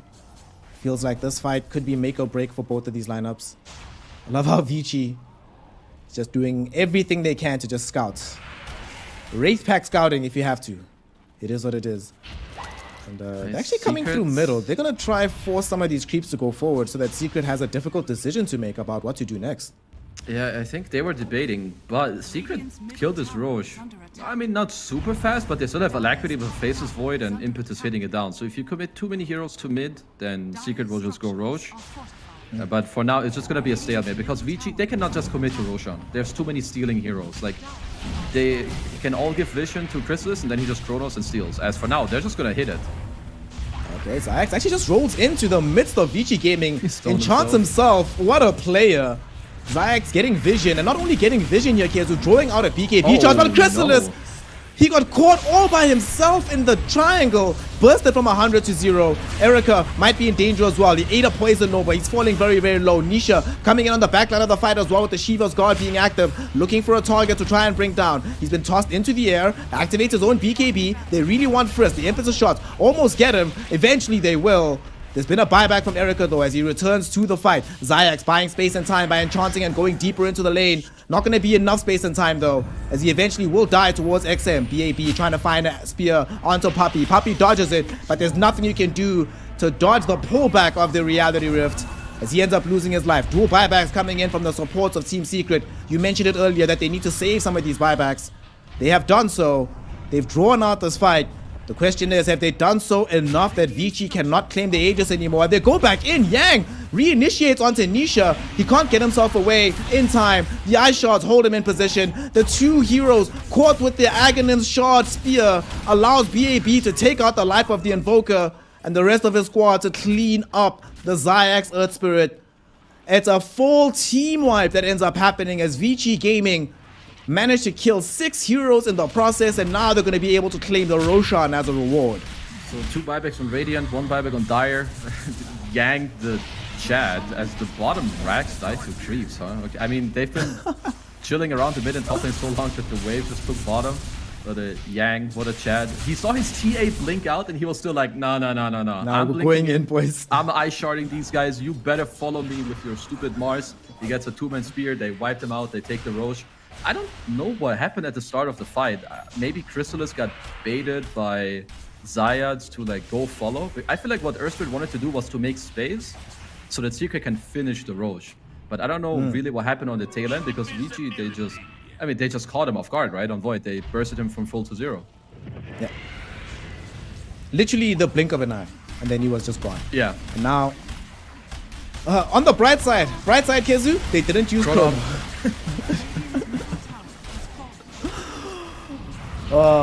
What's not bright though is just how quickly XM is able to dish out damage. They've already lost that bottom lane of Rax. They just lost the range in middle. At the very least, Puppey does take out a Wraith Pact and defend the melee Rax as they are having all their heroes respawn. But man, Vici Gaming now have wrested control back of the game properly to themselves. They have the Aegis, they have the Cheese. Who did they give the shard to? Actually, I didn't see that one. Oh, they gave it to the Mars as well. Oh, that's perfect. Double BKB, double arena. Exactly what you want out of your Mars at this stage of the game. Yeah, I mean, I don't think they can ask for much more. They have a lot of the things that they want. He's gonna finish a Bloodthorn soon on the CK. They smoke, Aegis, they have the Cheese, and Refresher Shard. Everything is coming up Vici right now. Oh, Zyx is dead. Zyx is hello. He rolled forward to try to clear out the wave. Ooh. Well, there used to be an Earth Spirit middle, and they know for a fact that he can't buy back, so they will be playing 4v5 for quite some time. What's the decision here, Kezu? Do we go and force out the tier 2 top, or do we take the melee Rax middle first and then try to go to the top lane? I feel like you go mid because you have something pushing top. Someone has an illusion rune. It looks like it's TA. So you can just go mid, force this, let these illus push in. Because you're gonna force them all to be here as they're going on them already. Bubble comes out from Chrysalis. It does catch onto the TA. The Chrono isn't gonna be enough to kill. It almost was with the triple meatballs, but ultimately not enough. XM alive and with the BKB able to still turn in the fight. Elsewhere, we do see that Yang has managed to catch Nisha. Yang just has Nisha's number in this game. And XM, with a massive amount of damage, has Nisha's life, takes his life, and BAB, he caught a spear onto Chrysalis. Chrysalis is in danger right now. Resolution trying to buy space and time with the Poison Nova, but Yang doesn't care. Yang punches him up, and that is going to be a Walrus punch to get a kill onto the Core Void. Sunstrike, at the very least, in tandem with the Impetus shots, will kill Yang, so they get some degree of revenge for that one. Somehow, this is actually zoning them back. BAB is too low on HP thanks to all the Veno damage. They do not want to commit the life of XM as he doesn't have the Aegis, and Erika is out of mana. So despite the fact that Team Secret definitely lose that fight, Vici Gaming is still forced to retreat. Yeah, that's 2 buybacks from Secret in order to even do that. The only one who dealt damage in that sequence later on was Puppey, dishing out like 20 impetus in a row. Was pretty funny at the start, of course. Veno's damage number actually insane in this fight with the old... I mean, what Secret want now at this stage, I think they need Puppey to be available to hit into the Chrono. I think he's a big part of the damage, especially with people having like very high armor numbers or magic resist numbers. The pure damage from the impetus is really, really important. So I think if you're Chrysalis, you need to be quite patient now, especially when you're down 20k gold. The team fights will change a lot in terms of how you have to execute them. Let your Veno like tank a lot, let your Earth Spirit go in, make space for you, and then get off the Chrono when both the Invoker and Ench are available to use their spells and right click. Enchantress, surprisingly strong for the side of Team Secret. This Grove Bow is certainly helping out as well to ensure that the maximum amount of damage is coming out from these impetus shots. Honestly, just the presence of this Ench is what's keeping this mid lane of Rax alive. Because they knew that Veno spells were down. Even with the buyback, they might not have cared. But it's like, do we want to force this into Puppey? Probably not. Yeah, So, I mean, like just the Veno wards with the Ench like sitting next to them. It's a lot of damage. So talk to me about this, right? Team Secret are 21k gold behind at the moment. Obviously, they can hold for a pretty long time with the draw that they have available. Are there still prospects of them being able to get this W? I know that, yes, late game, Void and the Invoker get ridiculously strong, but it does feel like their progression to that point has been drastically stymied. How much longer do they need to delay the game before they are the definitively stronger team again over Vici Gaming? At this point, I think with Vici's position, it is kind of on them. Like, in my opinion, it's not that much anymore on Secret to win this game, but rather they can only do it if Vici makes some mistakes. They have full map control. Also, TA is 25. He has an insane amount of refraction instances, so it's really hard to kill him, even if you do chrono him. The heroes are getting very tanky. And also, Yang is building a Wind Waker, which is a great late game item against like these Chronosphere combos, Black Hole combos. So because right now, Secret don't really have an aggressive play unless Vici throw it to them. Like, I don't see Secret leaving their base with a 5-man smoke and having a successful fight. It's only going to be off of the back of Vici deciding, okay, we're frustrated, I'm bored, let's go take the racks. Which is not what they should go and do. Well, whether we like it or not, we've seen in the past how boredom can actually impact players. In this situation, though, these are last chance qualifiers, Kezu. People are going to be playing to get into TI. Let us hope that they're going to remember the stakes and not play with anything less than utter concentration and focus. With 100 seconds to go before we have the Roshan available again, we'll see how Vici wants to try and approach that one. It will be Rosh number 4, so a lot of goodies will be sitting on him. And as you just said, Team Secret have a pretty rough time getting outside of the base. Weirdly enough, the Roshan pit might be the one place they're willing to fight around. Just given being able to get a good chrono in the Roshan area could really change everything around for them. So Vici will have to be very careful about how they approach that one as well when their time does come to go into the pit. Yeah, I mean... Oh, bottom. Oh, yeah, they thought him on the TA trap. Yeah. TA traps, it's, well, gonna give free... No way, Zayax! No way, dude. Is he actually out? Yeah, he's fine. What a player. This axe is really funny, actually. The fact that you can use it on yourself is... It's a cool change. You can like use it on yourself and kick yourself. It's cool. I don't like this. You don't like it? I think it's cool. I like it. I commiserate with the TA that we just saw, being like, dude, we had you dead to right. You should be 100% dead right now. The hell is this? How are you allowed to escape? I mean, Vici at this point, they're just going to continue to do this. They own the entire map. They're going to place TA traps on the side lanes. So when Secret leave the base, you know, maybe next time you try to bring another stun or someone builds a hex and you kill this Earth Spirit, you can see Zayas, what he's doing. He is placing Tinker wards on the map so that when like people hide to maybe kill him or someone else, that they can look to find the guy who's alone there. Secret are not going to look for any real plays outside of the next Roshan. They cannot expand the chrono other than the Roshan fight. They can only look for like one-man pickups, chill, wait for Rosh and hope to like maybe commit there, steal the Aegis with a chrono, and then wait for that. Whereas for Vici, you farm the whole map, you wait for the Aegis. If you see a free kill or a good smoke where you can snap a guy out of the map, you'll go for it. But those are the only plays that they will go for. So a lot of consideration for them, especially because of how much stronger some of these heroes are becoming on the side of Vici Gaming. XM has just picked up a Butterfly right now on this TA. Very far away from us having the Mjolnir and or MKB on the side of Chrysalis, so very difficult to deal with. Of course, we have seen with the Hexes, the Shivas, that there are ways to kill the TA still. But if they get the next Aegis, suddenly it starts to look very, very impossible, especially now that we've gotten this Wind Waker finally for Yang. So suddenly Chronosphere, unless we catch this task, it becomes very difficult. But now they kicked back Erica. Forced to activate the BKB. Goes into Phantasm. There's going to be the Chronosphere. Wind Waker is going to be tossing him up, buying some space and time. But they drop down the Cataclysm. But at the same time, Chrysalis, he got brought down as well. Ate some right clicks from XM and a very big God Rebuke from BAB. So he dies in that situation.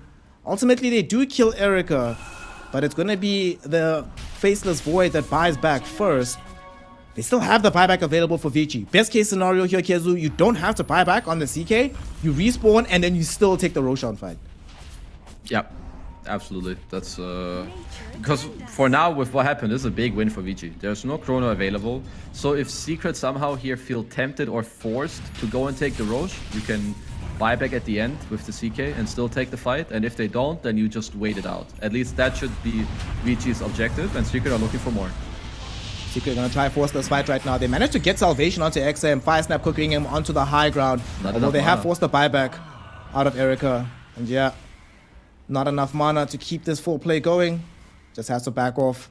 Well, they did force a buyback out of Erica as well. But now they have to know that they have given up the Roche. There's no bubble available.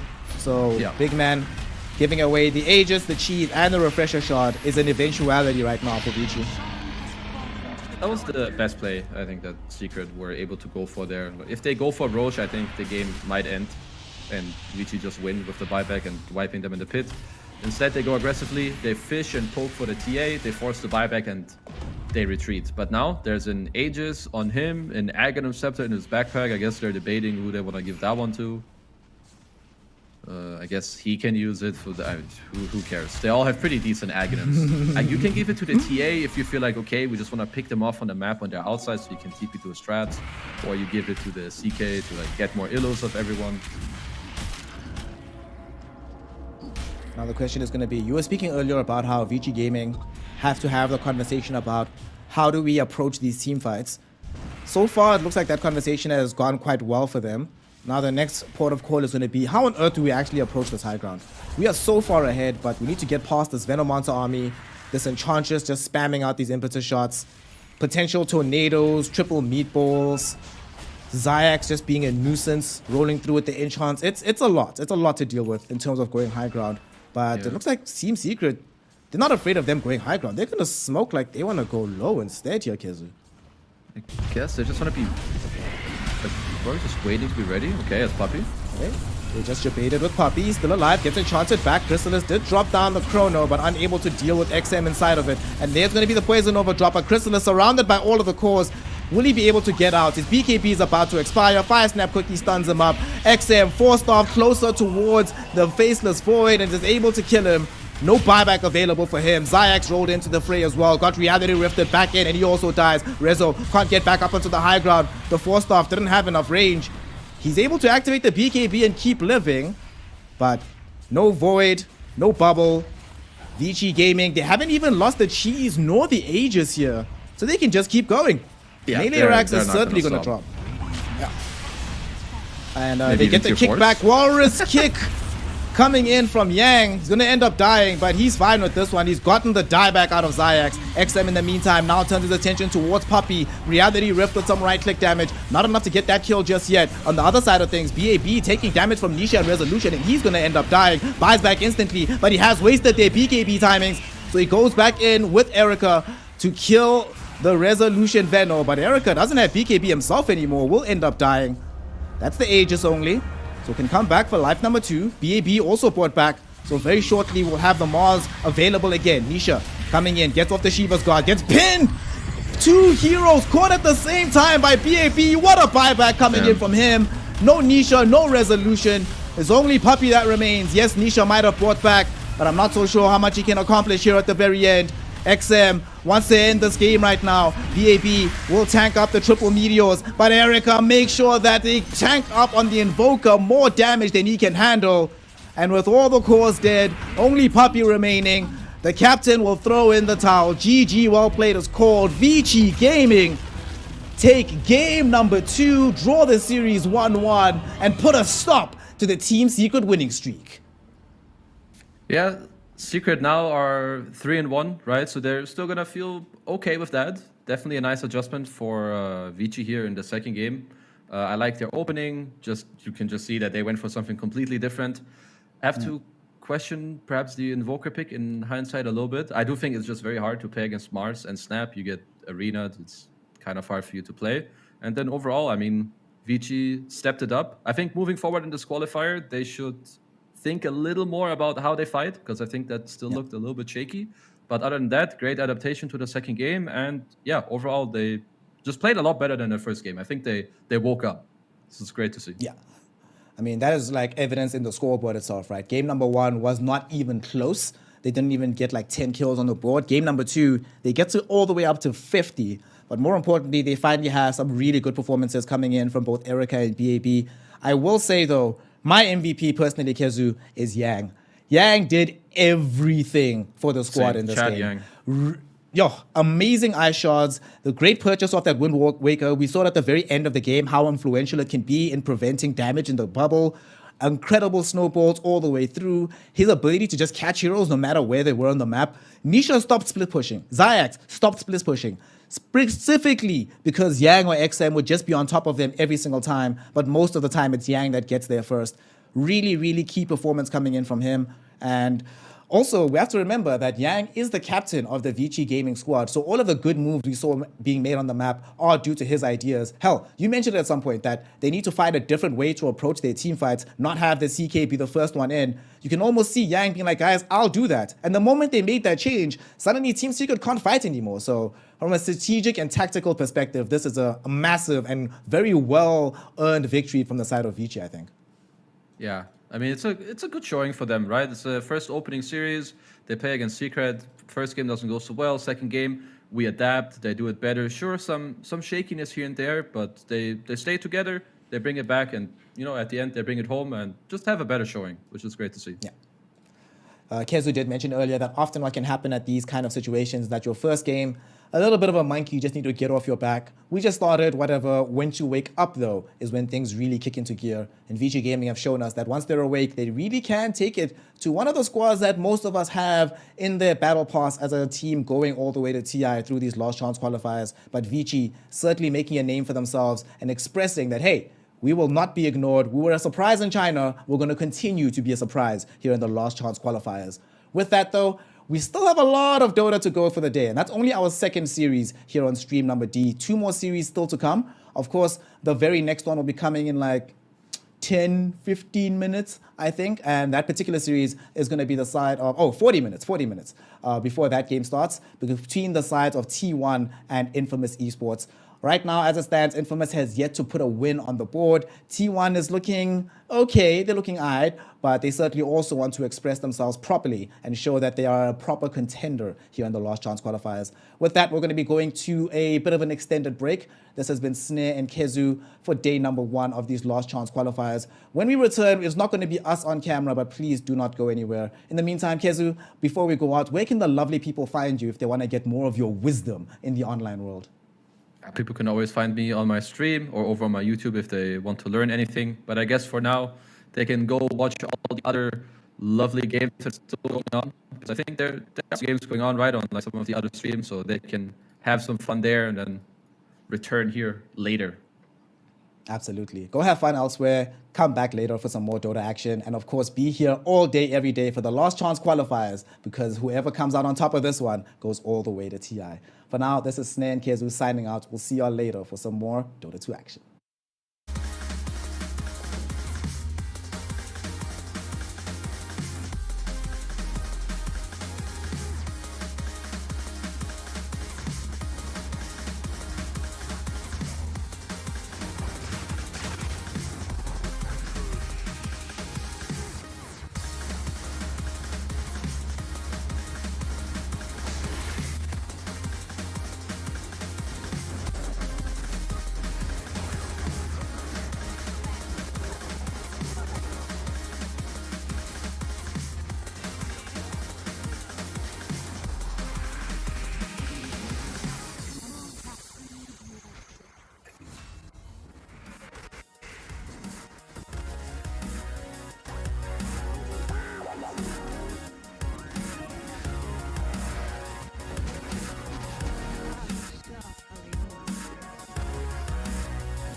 With our shields and our swords, we pave the path to victory. With our shields and our swords, we temper our courage. With our shields and our swords, we're making history. With those who make the game a reality, we're the vanguard. We're with the best. Let's raise our shields. Welcome back to the Last Chance Qualifiers. We're back here on Stream D. It's me, KP, joined by my boy, Breaky. How's it going, Breaky? We got a little bit of a break, but we're back into the action. And the action's only halfway through, right? Like, we've still got plenty of series to go, but we're starting to get a picture of who's coming out ahead. Yes, somewhat, but yeah, there's a lot of Dota to still be played. Obviously, all these teams still have very much a chance, including these two teams that we're going to have in front of us of T1 versus Infamous. And I know you and I and a lot of other people were watching T1, and speaking of them, we got the intro for them right here. Of course, Anna and Thompson joining the crew going into these, what was the qualifiers. And, you know, well, frankly, they maybe have these high expectations of going directly to the group stages as a result. But hey, they're in the LCQ. Still chances to be had, but they did struggle a little bit in their first series today, KP, against Team Liquid.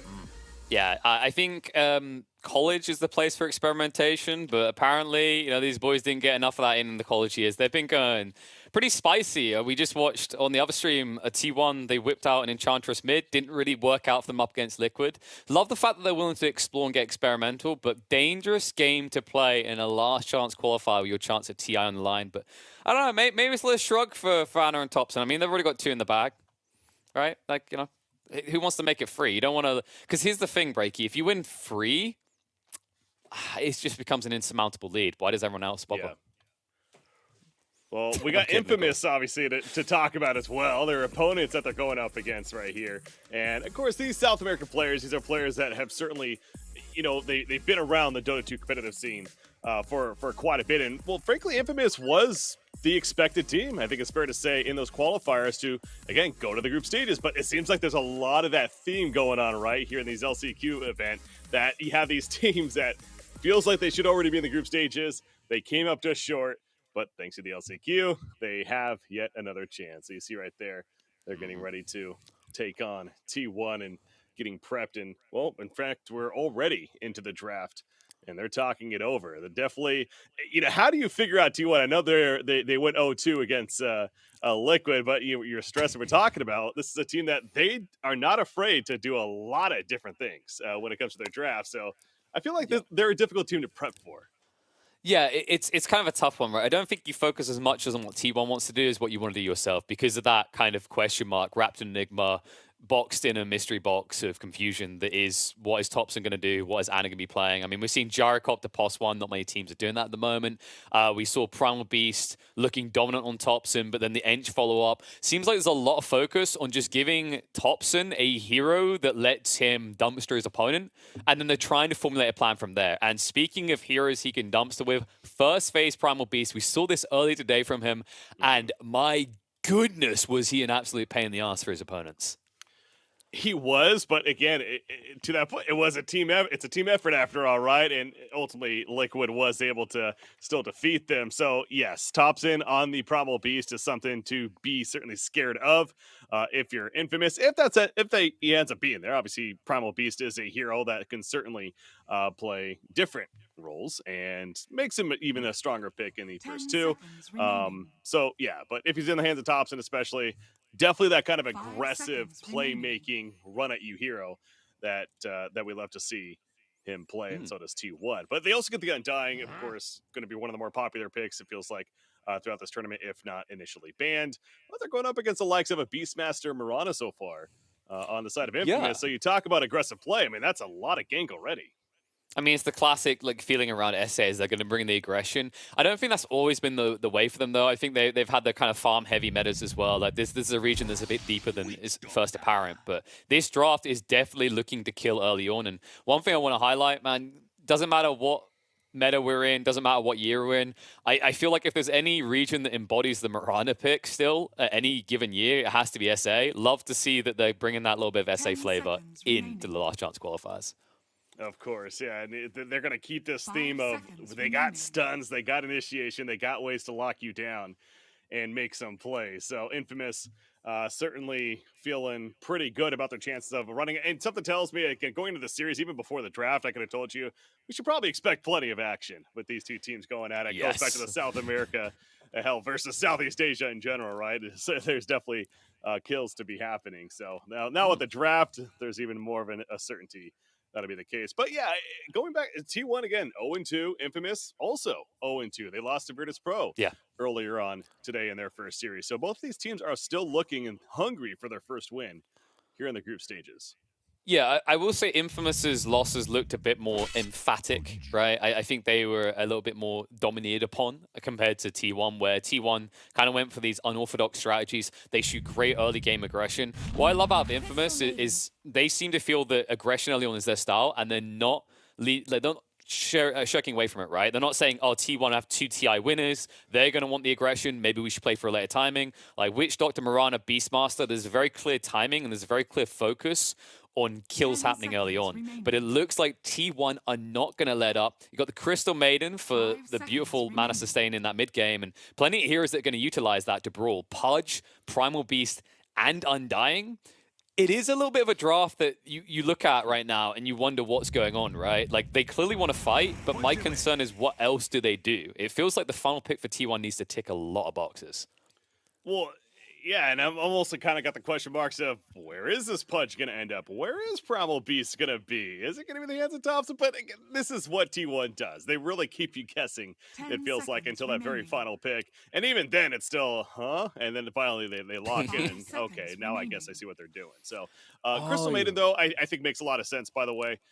Especially against the likes of a Beastmaster, good against the pets with the freeze, in general against the leap, getaways from Mirana. So I really do like the Crystal Maiden pick, and you talked about the mana sustain. Also, something that this team will absolutely benefit from. All three of those other heroes will love the fact that they have a mana aura coming out from Crystal Maiden. But Pango for Infamous Gaming, let's just say they're keeping the theme of run at you, ready to fight at any time during this game. Yeah, Infamous's draft just makes a lot more sense right now. You've got good push with the 10 Beastmaster. You've got a seconds lot of remaining. stuns. Like, every hero in some way offers up a stun in this configuration. 5 And seconds remaining. you even have a little bit of sustain in there, right? Like, the way that a Beastmaster can kind of build down the line, can give you a little bit more chunk to you. The Witch Doctor is going to have that passive heal. You've got kind of the evasive heroes. Pangolier and Mirana are usually a little bit more independent, able to get out of their own sticky situations to a certain extent. The only thing that I'd say Infamous are probably missing at this stage is someone to kind of be that primary initiator, that front line. You can rely on the Beastmaster to a certain extent, but it'd be nice to have a hero that can just go in with him. We've seen things like Leshrac earlier today. Doesn't feel like that's something that could be safe in this type of game, but maybe a Spirit could be coming out, something that can just go in. Yeah, we see the final bans happening as Monkey King taken away from Infamous there. Pretty confident in that one. The Shadow Yeah. Fiend Lifestealer taken away from T1 for those last couple of picks. So, yeah, pretty confident that maybe that position 1 10 to be seconds happening from remaining. Infamous. But, yeah, I definitely tend to agree with you that maybe yes and no. 5 I can see them seconds also remaining. going in a direction of, dare I say, something like a vengeful core, where it's just kind of just completes this idea that it would be heavy aura. It almost would have been the Shadow Fiend idea too, a bit more of a carry Yeah. presence himself. But that would be interesting if they want to go that direction again, more of that core that brings the team team auras to the team, and team fight capabilities. Even that much more swap would be solid. So. Yeah, perhaps we're at least a thought of where Infamous could be thinking, but T1 has to pick first. Oh. Again, dare I even guess? I don't even know. I mean, they need to tick so many boxes. Yeah, so they go for the Leshrac, and you know what my issue is with Leshrac. You have to have sustain. Now, to their credit, they have that. They've got the Undying to kind of clutch save you. Pudge can become that pseudo save in a fight, in a pickle as well. My kind of hesitation is whether you can handle what 10 Infamous have. Like, the seconds Pangolier remaining. should be quite safe against the Leshrac. A lot of these heroes can poke from afar. 5 It feels to me like there's going to be a lot of pressure on the Primal Beast to initiate in a very effective way. The good news, at least, right, is with his ultimate, you can just grab someone, you can actually lock them in place, and there is going to be follow-up. But my concern about a Primal Beast in this game, Breaky, is like, why do you even need stuns from Miranda to set up on if the Primal Beast is just going to stand there and get hit by an arrow anyway? right? Like that, it's just you're absorb stunning them. yourself.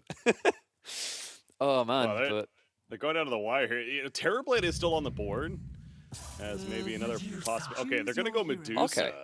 with that Wow. final pick. So very, very 4-1 strategy, as I like to call it. You know, the idea of build around the Medusa, play around the Medusa, and let her get her farm in the end. yeah, this feels very SA to me. I think SA is this region that always gets called out as the super aggressive, but what they were starting to get appreciated for about 3 years ago, people really started to like, being light bulb in the head, is this is actually a region that tends to draft the kind of 4-1 approach. They just look ridiculously aggressive because they're very good at finding ways of playing around their 1 when the fights come to that area of the map. Cool to see the Medusa coming out in this type of game. It's a great way of kind of resetting the fight and pushing back a lot of these heroes that need to channel, such as the Primal Beast and the Pudge, but looks like it is, of course, not going to be the Primal Beast in the 2, not even in a core role. Instead, it's going to be support Primal Beast, and we're going to get a POS-free Undying.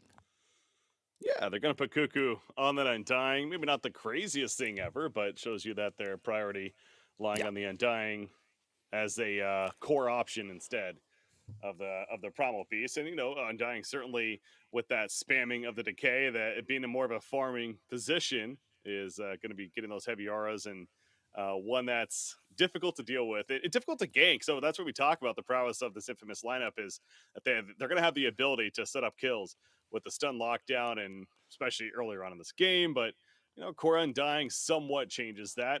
I will say that they could deal with the Tombstone pretty well. I mean, already Beastmaster Mirana feels like that they can kind of take care of that and kill off the Tombstones quickly. So I don't think the Tombstone's necessarily going to be the big issue here. It's more just that Decay spam and him running at you as a zombie. It's also the Soul Rep, right? The Soul Rep heal is clutch here. Like the Leshrac, I think, is the win condition for T1. And remember, we've seen Leshrac today. Like if you can find a way to keep him alive, he can push you through these fights and get you to a win. But let's get in the game. I think we're about ready to get underway. This should be an interesting one, though, Breaky. I mean, I still get that sense of T1 kind of picking these heroes meant to plow out the lane. But Infamous, on the other hand, man, this Medusa, it's either going to allow them to get a very cozy, easy win in the late game, or it could easily be the bane of their existence here.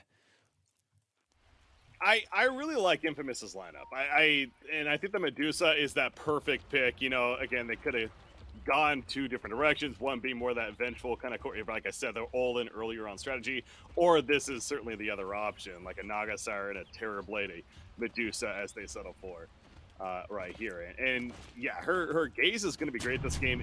Will they have enough damage to actually kill the Medusa? That truly is the concern for Tier 1. T1 that is, in terms of their being able to actually win this game. So especially like game as usual when a Medusa's in it, that's not going to be looking pretty good for them. So to the point of T1, they're going to try to hit that mid-game peak, right, of being able to push and try to win, specifically with that Leshrac, the early Bloodstone, sustaining him, getting the auras on Undying, and pushing a win, baby. But got a slight pause here. We're going to quickly get back into this one. But yeah, if I honestly pick him just by the drafts, I do lean towards Infamous. Infamous have more ceiling. That's where you have to look at this. Like T1 have gone for a draft that's looking to peak probably around the 30-minute mark. So at that point, they should have deleted all the outer towers and have an opportunity to go in the high ground. We'll stun to open up. Nice hook back. And of course, if you're a Mirana has to level leap, what are you? So he'll just accept his first blood go in the way of Anna. Nice start to this game for T1. Yeah, that's fantastic, of course, for them. It's already on the scoreboard, 1-0, and into the laning phase we go. Mirana actually just holding that point in the end, as Michael still hasn't even leveled up to this time. But yeah, even if he gets leap right there, probably doesn't live. So, like let's be real. If you're leveling leap level 1 as a Mirana, you've kind of already given over the lane. Like you need that stun, even if it's just for securing the creeps. Well, I got the that melee wasn't creep. an. Yep, as intended, Breaky, as intended. Uh-oh. But they got him. Gonna hit there. Again, my for God, Mana, this gonna is push him painful. back, but they're fine. This was a really impactful laning combo, actually. The vision you get from Crystal Nova in conjunction with the slow makes it impossible for Miranda to move out of the way before she gets level 2, especially considering that Michael did not start with the Windlace.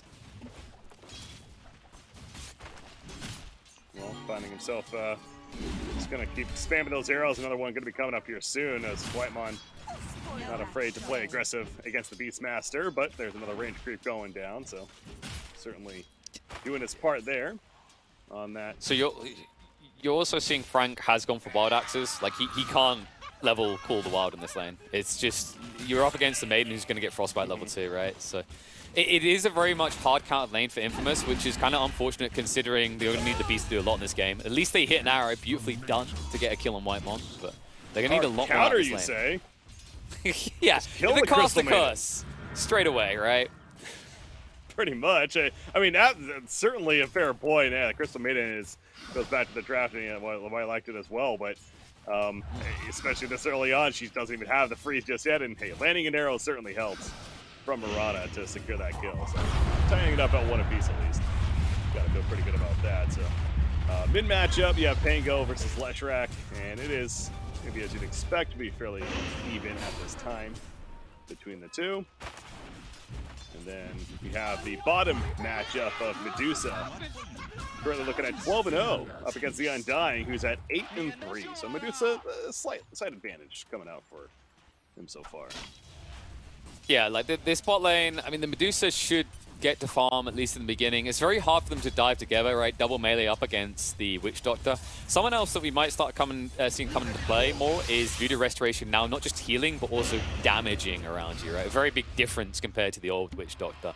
And if your goal is to dedicate all your attention to killing Medusa, it might actually just be that Post 5 Witch Doctor that tends to be your downfall. So someone to kind of consider whenever you dive here. But overall, an interesting approach that T1 have to this game in the Leshrac, to me, isn't really pressured on the lane. Even when Leo Style gets up to level 6, if you look at the heroes, it's very hard to rotate simply because you don't have a reliable stun to lock the Lesh in.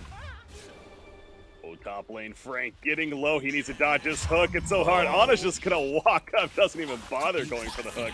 He simply walks up and pops that rod. And also we see actually going to go for another kill, but yeah, bottom lane there was action too. So that action in all the lanes happening, but only ends up being the one kill.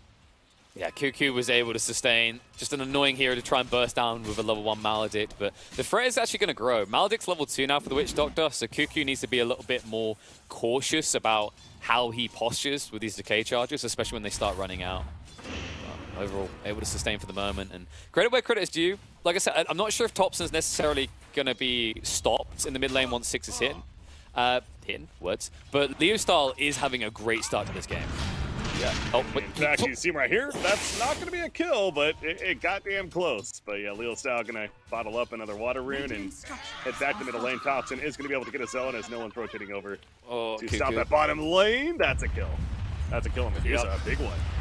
They baited themselves in as well. Like, they thought they could get the Undying, the mistake that we always make, and Cuckoo will even get to deny himself afterwards after getting a double kill. Top lane, a lot of action happening up there as well, though, as Anna does get taken down. And all of a sudden, Infamous not looking as shaky as they maybe did at the beginning of this top lane. Well, we already got 7 kills in 4.5 minutes, so yeah, right on track to definitely the pace of the game that we certainly expected with these two teams going at it, and especially the drafts to come. And I mentioned the Tombstone presence maybe not going to be the most powerful throughout this game, but hey, in the laning phase, it's still going to be very strong. Obviously, a big factor as to why we were able to get those 2 kills initially at the bottom. Thompson nearly going down the middle, but will live, has TP support, and now they're going for the turn. Pango's dead. Beautiful turnaround from T1. He had to avoid the arrow. That was close. Yeah, it's very easy in that moment to feel confident and look away as to where you're clicking next, and then all of a sudden arrows in your face. But Thompson dodges death, beautifully done there. We'll even farm before heading back to base here. He wants to min-max, as he has got a lot of mana left. And meanwhile, on the top lane, looks like Frank's been found out of location. A little bit of a pickle. As soon as the Mirana shoot mid with the arrow, they knew they could take that kill top. Yeah, that was exactly. Anna just W-keyed. I mean, if you want to put it in FPS terms, literally just ran at them as far as ran at the Beastmaster. Technically, you're correct, Breaky. He did W-key. That's how you turn your on. So even outside FPSs, we're correct. Using that rot right there. Yeah, just walked right up to him and just spammed the rot, and not much Beastmaster could do at that point, of course. So yeah, good insight there as far as the Mirana not being there, as the presence being shown in that mid lane, but Mirana back up out there, pinging out Anna as if they want to make a play. That's a frustration in the mid lane as well. Bot lane, in the meantime, though, bigger frustrations coming. Parker barely able to dodge death here, but it's wrapping around on him. One more tap would end him. They'll finish off the Witch Doctor first, probably. Zephyr. K3. Oh, it just doesn't matter, man. It's the Tombstone zombies that are doing the damage. Kuki will be able to get the follow-up, and this lane is getting mighty spooky for Infamous. Oh, Cuckoo, he is so tanky here and getting some more decay stacks up to 12. Michael can't really duel him right now, but yeah, another Tombstone kill. I believe every time he's used this Tombstone here at the bottom lane, it's resulted in something, and that's already, what is that, 2 or 3? Yeah, that's 2 deaths currently on Parker here on this Medusa, but she, you know, she's already starting to have a bit of a struggle. 2,600 net worth down there, about 5th place. It's still early on, but Mirana. Oh, God. Well, I guess that's what happens when Toplin just rotates over. I mean, the rotation's the key detail here. Not just from the mid, but from the supports before this. Like, it feels like Infamous are slow in comparison to what T1 are doing, which is why this is starting to just turn into a dump string. Medusa out of mana and out of life. Double kill for Whitemon, and Leostyle has TP'd down here basically for nothing. It's going to be very difficult for them to mount a defense because of how long TPing heroes in will take now.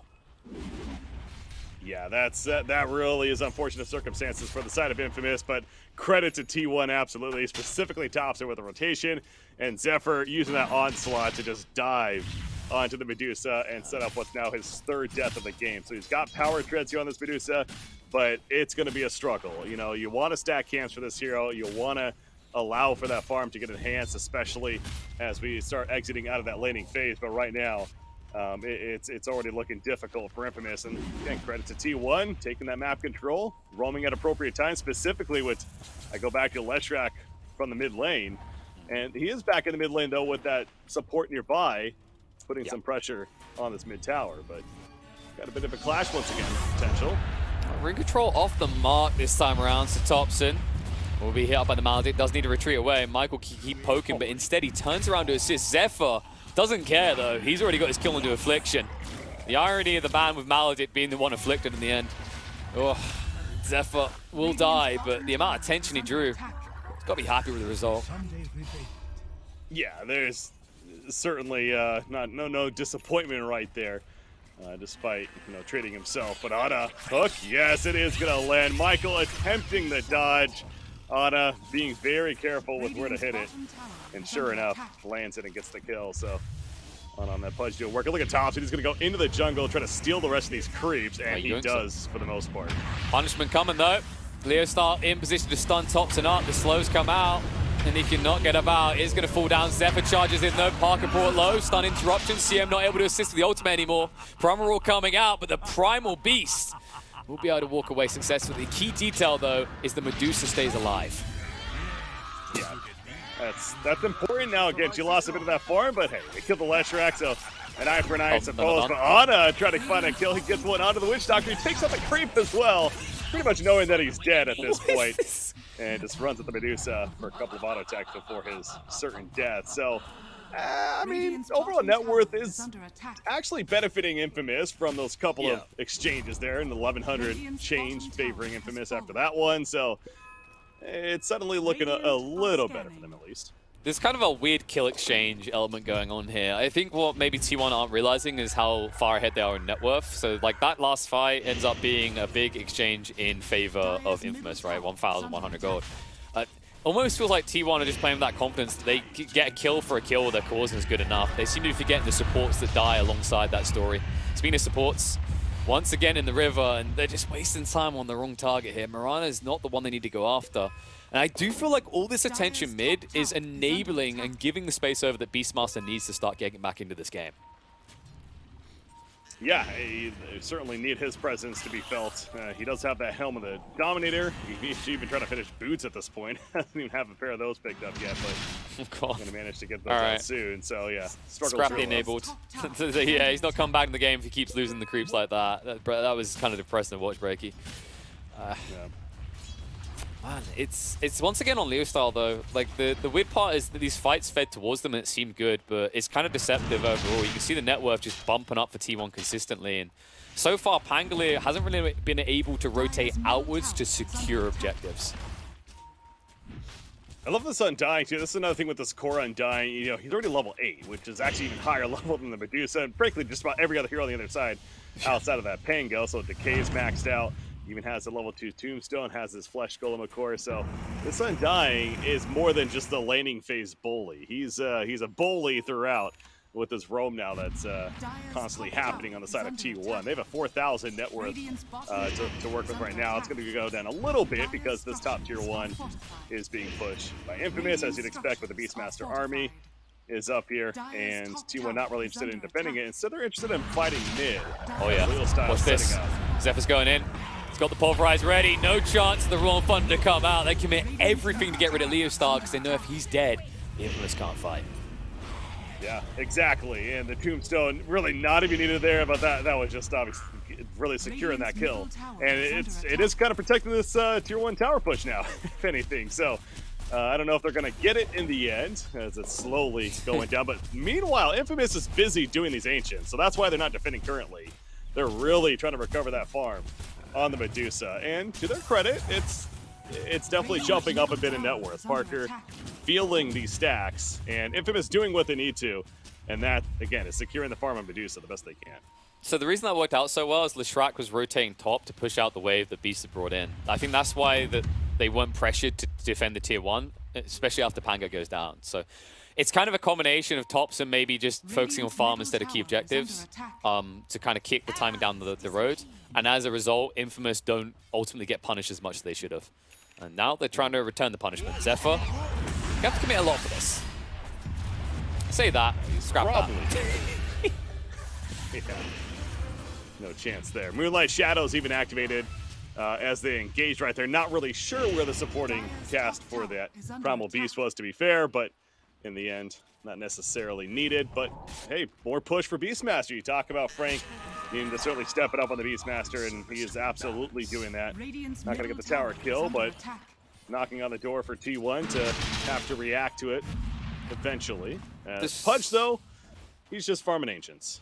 Yeah, that's the concern, right? There's still a concern that despite you finding these occasional kills, T1 are still maintaining their net worth lead. They're still farming. Whenever someone dies, there's 3 other heroes elsewhere grabbing creeps. So kind of feels like they need more than just killing a Primal Beast, which is cute, but isn't really leading to anything you need to meet your win conditions. Thompson. Oh my god, this is so gluttonous. Roland Thunder comes in, stuns are there, and Thompson will pay for his greed. Well, Undying was nearby, only a level 1 Soul Rip though, so not even worth it at that point, and with the Tombstone, it came out way too late, so the one saving grace there, I think, for Thompson is he is able to finish the Bloodstone despite that death, but it's deaths like that will certainly allow Infamous to start climbing and slowly clawing their way back into this game, because the point I was just about to make, there's still a lot of game left, KP, and yes. You do have an Infamous, again, it goes the understanding they know what they need to be doing, it's make that space for the Medusa. And we are continuing to see more and more of that. Beastmaster, he almost has a full Vlad's now finished to go with the Helm of the Dominator, so his pushing prowess and just team fight capability is going to be that much stronger, and we can't overlook the gank potential that continues to be a standout, at least for Infamous, and what they can do. So T1, I do feel like they need to be a little careful, but they're not going to be careful. They're just going to charge them again. Yeah, they're smoked up. You mentioned ganking, T1 says, yes, we'd like to do that. However, it's going to turn around on Thompson. Whoopsie daisy. Roots will not stop the Death Ward coming out. He might be saved by the Bloodstone, but it's going to be a little bit tight on the exit. Just about staying alive. No, the final tick! His health was at 1. Yeah, the Death Ward for Witch Doctor, he got an amazing duration off right there with the Maledict up. And being level 4, by the way. So, as beefy as he is, especially with that Bloodstone, it didn't matter, and they just lost the Leshrac to take out and charge after that Witch Doctor, which, by the way, was a smoke pit on top of that. So, like, again, I keep reiterating, T1, I understand the mentality of we don't want to get in that space at that time, but it does feel like that they're some of these choices as far as these initiations are a little off. Now, this one's a little safer. I mean, that's the way you have to initiate. Nice hook. We'll force him away. But the point of that Maledict kill, by the way, what happened there is actually, for anyone who was astute of the eyes, the Leshrac went down to 1 HP, but the funny part about Maledict, if I'm not mistaken, it applies its final damage tick after the health burst damage gets applied. So he went from 1 health and then died to the final 12. It was actually ridiculously close to the Lesh living, just showing you how potent Bloodstone can actually be. Yeah, but on the other side of that, right, is that was a full life Leshrac that died to a solo Witch Doctor. Oh yeah, I'm not refuting that, but my point is, like, it shows how absurd Bloodstone can be that he somehow still almost survived that, right? That's the insane part about this item. But yeah, to the point of like the tactic of walking in, I think if they do find the Witch Doctor and they don't stack, great. But he is the ultimate counter to them all walking in together, just because of Cask, Maledict, and of course, as we see, the Death Ward as well. Well, again, you have Pudge now with the Ag Scepter, so he's got that buffed up Rot. And now the T1, this is kind of the peaking point, it feels like, for T1. With that, they have the Undying as tanky as hell. He's got a Falcon Blade, but he just finished his Crimson Guard. So speaking of a nice peak item to have there as well. How is their Leshrac? We obviously talked about the Bloodstone. But they're going to 4 or 3 players smoke more so on the side of T1, hunting for yet another kill. And they're going to find one. Get rid of him. Get rid of him. None of this crap. It's not happening. Okay, it might be happening. Yeah, he's fine. If the arrow came through sooner, though, Anna might have been going rip there. Oh, good lord. I mean, I'd be paranoid about that WD. Like, he could do, I mean, WD isn't correct. It's more like WMD, Weapons of Mass Destruction, right? Like, he has that firepower behind him. But one kind of funny thing, you mentioned this Undying and what you should be bringing to the fight. It's kind of weird because I feel like if I'm Topson, I don't feel safe in this game because when I look across my Undying and I notice he has level 1 Soul Rip, I know that if I get in a little bit too deep, I'm either saving myself or I'm not being saved at all. This Leshrac doesn't have the IO partner to that point, right? No, and I understand the idea of having an Undying. Yeah, sure, he can provide that Soul Rip deal, but it's certainly not the same capability, even if it was level 4. But Undying apparently walks into a death trap right there. The Bloodstone going to be activated once again. You see this the scream coming off in the background from Parker, but it has worn off, and now with the Stone Gaze worn off, he's in trouble. Medusa's just dead. The Dismember on top. The new Blink picked up by Anna, able to get the positioning as a result, and that's a 3-for-1 easy fight for T1 in the end. I mean, it's just the bait of the Undying, right? You see an Undying, let's just kill the Undying. What's he doing in our ancient area? Well, that's the trick, right? What is one of the rules of Dota? You do not all in an Undying. He wants you to use everything possible. It's true when there is support. It's even more true in this situation, but I guess they thought he was on his own. I love the way they dangled it as well. You can see Topson was lurking on the edge of vision at nighttime with the intent to jump like that. And once again, just because of this absurd item on Disco Pony, the Bloodstone, they just don't have the damage to see it through. They're always going to be forced to retreat until their Medusa is 3 or 4 items in. Well, that's still a bit of a ways to go. It is working on the Mantis style next, with the Yasha and the Dragonlance finished, but again, even with the Mantis style, still some time to go. However, Primal Beast, apparently a little too far up, and nice treat for them.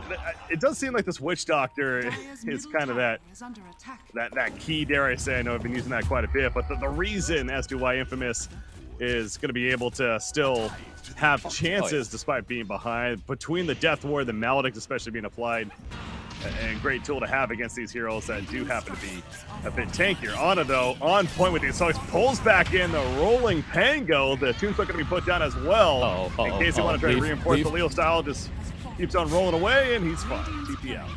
Honestly, double Edict. Just it's the type of situation where you feel like you should be able to confidently stand there. When you look at the heroes of T1, they can't right-click, but the worrying detail is Lesh does a decent amount of physical damage with the double Edict, and as the game goes on, you know, you get to that late game, he can still amp that up, right? He can ramp that damage up and still remain a threat, especially for a hero that doesn't tend to build tanky. Speaking of tanky heroes, psych. Yeah, Medusa having a Stone Gaze to make sure to get away right here. The hook barely going to be dodged, by the way. That was actually close, but manages to escape. And Cuckoo is killed elsewhere over here in the jungle. So, yeah, nice play for Infamous.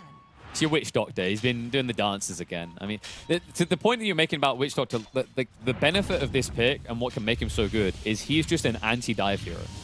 If you've got heroes like T1, they're going to body together, right? And if they do, Cast comes out, all of a sudden Maledict, everything just goes against you. So I think Witch Doctor is going to be picked a lot here at TI, and it's going to be very effective with these teams that are looking to go full aggro at this event. Oh yeah, definitely a great hero for doing that. And the shard on Witch Doctor, if you can farm that, pretty good as well. But mid lane, by the way, another blink use from Ana, jumping right on top of the Mirana, giving him no chance to react with the Dismember immediately. So another free kill for T1 happening right there. But yeah, as I was going to, with the shard, which he does have, the Voodoo Switcheroo, nice tool for Witch Doctor to be able to do even more damage potentially in these fights. But still, they need a lot more. It goes back to the Medusa. There really is no other way to put it. The Manta style, it's getting there at least. But is this a game where it feels like he needs a BKB? I'm sitting here looking. I mean, BKB would certainly be great, especially against the likes of a Leshrac, right? But it's not the ultimate answer. Again, they have ways to pierce it, so. Yeah. And it's a case of like BKB, if you think about the heroes you're up against, a lot of them are channeling, looking in a direction. Stone Gaze should be good enough to deter a lot of people. I think you just want to bulk up and reach that late timing. Now, one upside I was going to say is T1 aren't necessarily the best Roche takers, but when you're out of position like this, they can make it work. And, oh, they might get a sense that's going on. However, with the Medusa and Witch Doctor bot, looks like T1 might get this for free. Well, they're not defending this bottom push at the tier 3 tower is T1. So this is pretty obvious for Infamous. I feel like that something is going on, and probably a Roshan. And yeah, to the point though, even though they're a bit slower, they are that strong presence of Undying. He throws a tombstone down. If you try to jump them, you better be very confident with initiation. And Okay, I was getting worried for a second there. The Centaur stomped all of them in the dire triangle, and Affliction almost died to neutrals. Oh. My little heart can't take it. Well, it's fine. It's okay. So, you know, it's Like, you don't that wanna was it was good decision making though from T1, and understanding that kind of that spike that they've hit as far as, all right, yeah, we're gonna do Roshan. We're not gonna make it the most secret that we're doing Roshan, but they feel way more confident right now if a team fight was to break out, and for good reason. This Medusa still needs farm. That's a dead Witch Doctor again. Yeah, he couldn't resist the temptation to cask on the lane. And it looks like they're going to lose the big creep as a follow-up. They even throw out the Pulverize to make sure the Drake can't walk away. Well, the Helm of the Overlord, of course, picked up a Beastmaster, but unfortunately losing his Black Dragon there. Yeah, the worst part about it is, like here's a weird kind of thought for you, actually. Is like look at the cooldown on Helm of the Overlord, and then look at the cooldown on Pulverize. It's actually worthwhile to Pulverize to kill the neutral. It takes less time to get Pulverized again than it takes to Dom once again.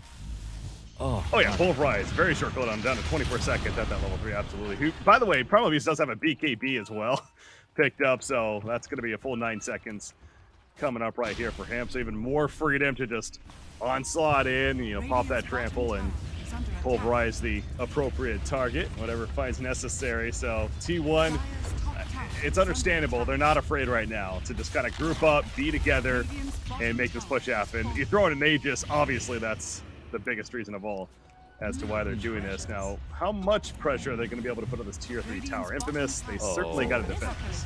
They're going to put a lot of pressure in. They're going to force the Glyph out, and then you can just reset, right? Diabolic Edict, only a 22-second cooldown. If you leave a Lesh alone in your base, it's going to disappear very fast, which is why they're quickly TPing into address. But you can see T1, they want an opportunity to go in here. And once again, the poor Black Dragon is going to be the one getting punished. It is something there, but just remember, just like Pulverize, a very short cooldown, so very worthwhile to use it on a Black Dragon, and sure enough, the Black Dragon's dead. So Beastmaster, he's not the happiest right now.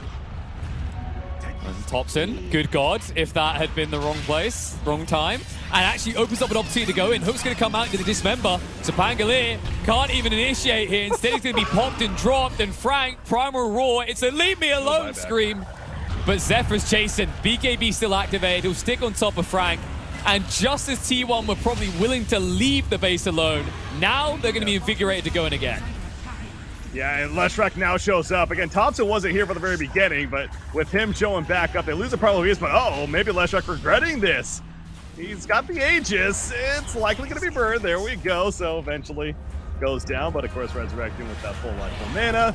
So not the end of the world. T1 pushing back in. Buyback for the Witch Doctor, the Son of Medusa. There's that Stone Gaze and the immediate retreat for T1. But I don't think it's going to be a full retreat. They're likely, maybe it is. They are going to fall back, take the jungle, and feel comfortable with what happened right there. Well, they did gain even a bigger net worth lead because of how that played out. And they kept Infamous in their base. This Medusa isn't accelerating towards her win condition if she's just sitting at home, not really doing anything, not getting out and farming creeps. And as soon as they back off, you notice what happens. They go hunting because they realize Parker's got a lot of farm to now recover from all that time stuck at home. Pango, by the way, the Ag Scepter has that shield crash buff. That's an illusion. Did they even realize that? I don't think they do did. now. Well, bad time to realize, though. Unfortunate. T1 are just relentless, right? Like, you mentioned it on the bot lane, these low cooldowns, they just allow them to keep going and going and going. And although there are heroes that counter them out, things like Primal that can interrupt your channels and arrows as well, with the BKBs, they're forcing very heavy investments in exchange for these low cooldowns. Yeah, both the Undying and the Pudge, and again with the Primal Beast, all three having those BKBs on them. So yeah, T1 doing very appropriate strategy right here of taking out the jungle creeps as they retreat after pushing the base. Zephyr, he's going to be forced to pop a BKB, I suppose. So he goes in, he's got pulverized, switcheroo, happening for the Witch Doctor, and there's bloody support coming in from T1 now. So this is definitely a dead Witch Doctor. Stun not going to be in time from Mirana, and he's out for a minute plus. That's a dieback there for Witch Doctor. So they're missing a lot of a threat now, is Infamous. Luckily, he's the lowest level in the game, right? So that dieback not as long as it maybe should be. But still long enough that T1 can exploit this. The mid wave is coming in. Pango is trying to draw their attention back home, but I think instead, actually, the goal here for T1 is going to be to pivot top, push it, maybe take that tier 2. Although as soon as I say that, Thompson seems to be partying. Oh, wow. Little style, though. Yeah, but he rolled funded. He's got TP worst case. I mean, he's kind of just toying with top, and it feels like he's going to be rolling out eventually. Ana's dead. Yep, they got the primal roar, the follow-up as well. Whitemon at least able to get away with the Glimmer Cape, but great maneuvering by Infamous. They forced the rotation back out of Thompson and then immediately pounced in the mid lane. You know, that's similar to what it felt like Infamous was trying to do to that previous fight where Thompson was porting away as they were engaging. So he actually did end up porting away, but it was because of how the initiation happened. I believe it was a hook onto the Pango that started it off in T1, got the great execution there. But yeah, that's kind of how they hoped it had gone before, where Pango was distracting, Leshrac forced to kind of fall back and deal with him. And then without the Leshrac there, Infamous felt much more comfortable taking the fight in a 4 versus 4 scenario, which of course ended up to their benefit. So yes, still in the position 1 Pudge. But you still have this very farmed Leshrac to answer for, who is level 20 now as well. So we're seeing that Pulse Nova damage increase to go with him. The Kai and Sage finished. And those level 2 Boots of Travel, I don't think we've mentioned yet, but it's why he's been able to be so mobile throughout the map in this game. And he also just got delivered a BKB. So 4 of the 5 heroes have a BKB on the side of T1 right now. You got a Glimmer Cape on Crystal Maiden. Good luck. I mean, if you just continue on like that, you'll just sound more and more like a Lesh Thompson fan at that point. You're like, and he has this, and he has this. Like, we get it, the Lesh is big, but Infamous proved a weakness in the way T1's playing this game a little bit there. Like, when Leshrac goes back to deal with the Pangolier, that's 20k net worth of your team entirely just gone, right? It's not in the fight at all. Yeah. So what Infamous have realized is this boost of travel is kind of a double-edged sword. You've got a lot of mobility, but as soon as you TP somewhere, you're out of the picture for 30 seconds. And because you have that flexibility to TP everywhere, Thompson's going to look to use it pretty much every time it's off cooldown. Now, what's one of the best ways to kind of help climb back in a game that you're behind a net worth? Well, is that rat strategy. And when you have Beastmaster, it's certainly a hero that is capable of that. So we're seeing on the top lane constantly. The flash coming. Frank doing so. Jump in. Zephyr in with the Pulverize. Showing the due respect across the Infliction. Will not give the Witch Doctor a chance to cast a single spell. But again, if you're Infamous, I think considering where the game's at right now, you're fine with that. He's almost playing like a movable ward, but no, they're not fine with this. Pango, he needs to get out of here. Roll Thunder comes out just in time. Prong Roar to save the day. Medusa doing a lot of damage here, and Thompson slowed in the retreat. They'll need to get out quickly. After the reset, it does look good, and Ana won't be able to trick them with a cheesy hook here, but overall, Infamous miraculously getting out of that unscathed. I know you're talking about this earlier, though, but it's one of those, even though no kills happen specifically in that fight, it's still a pretty big victory for T1, because you look at where Infamous is at the minimap right now. It's specifically Medusa. Yes, she is starting to push out this top lane, but constantly being restricted to pretty much her base / just outside, and hasn't been able to do this often, but is going to be able to farm up at least the Ancients. Not really a stack, but hey, you'll take just those Ancients that happen to be there, gets the stack off, and we'll manage to do the next pair. So still very efficient farming for Parker, honestly, considering the situation, at least making the best of it. So, but the net worth lead overall, understandably, does continue to grow for T1, now up to 12K plus. And it's just spreading the wealth throughout 3 of those heroes, where it's really just Medusa on the other side. Think of this a different way, Breaky. Like, what happened in that fight, like, the reason it's really good for T1, it's not even just map control, it's the ultimates used, right? So Roll and Thunder goes on cooldown, 70 seconds. Gaze goes on to cooldown. Like, all these cooldowns are longer than what T1 has. However, T1 didn't look to pounce, and now as a result, these are all coming off cooldown for Infamous. They're ready to fight here. Roll and Thunder in, stun control looks good. The follow-up as well on the Thompson means he cannot move, but Anna's there to save the day with the hook back. BKB comes out, and now they're going to have to stand and fight, because there is no way Infamous is letting them away from here. Yeah, as soon as those BKBs come off, though, you see the turn starting to happen. Tier 1 beating down Medusa. She has to have it hold her ground the best she can with the mana shield up, but eventually wears out. No mana, no life means a dead Medusa when it's all said and done. You see Cuckoo managing to live. He's low on life, but he's got this decay stacks to steal. Oh, it's actually going to be taken by Leo Style with the Aegis, but he is going to die, and now he's going to resurrect and blink on out. So while all of that fight was taking place, Roshan getting low in the meantime, and eventually picked up by Leo, but oh, okay. So they deny the Aegis in a sense, does Infamous. Not just still that. a victory, though, for T1. Yes, but not the biggest victory that they were looking for. They've still got a big net worth lead, not disputing that. They didn't get the Medusa kill, though. She got denied by Roshan in the end. They did not get the Aegis. Did she? I Okay. don't believe they got their hands on the Akshard either. So, like, overall, still a win for T1, I agree. They maintain map control. The Deucer is dead. She's not farming. But that was meant to be kind of like the GG state. Roche, right? You get that, you go on the high ground with the Lesh, you force a subpar fight out of Infamous, you win the game. Now, Infamous still have a way of potentially turning these fights and winning them. Roshan also getting the kill on Ana there, by the way, too. So not only the Medusa, but even the Pudge. So a double kill for Roshan happening Murderous. as a result of that fight. Yeah, he was quite enraged, but of course still falls in the end. So yeah, not as big of a victory in that fight for T1, but still a victory nonetheless, and we are starting to see some, or continuing to see, I should say, more items coming out specifically on their side. The 4 staff or Crystal Maiden, pretty nice, but also saw, yeah, Lotus Orb Front Dying just picked up. Very nice tool to have as well this game. Both a great purge, but also just in general, got a nice stopper to have to prevent initiation from perhaps taking place. Definitely helping to push the uphill as well. Yeah, it's actually super effective against these heroes. You're dealing with Primal Roar, you've got to consider the Witch Doctor cast coming out. Like, there's a lot to return, and of course, just a lot to purge off. So, really good pickup. It does start to feel like Cuckoo is kind of transcending his role from earlier, where he's not just meant to be this infinitesimal tank anymore. Now he can kind of function as a mid-range support for their frontliners, which of course will be Leshrac and Pudge. Yeah. Can't forget about Medusa, though. Speaking of Pudge, are they setting up for something here?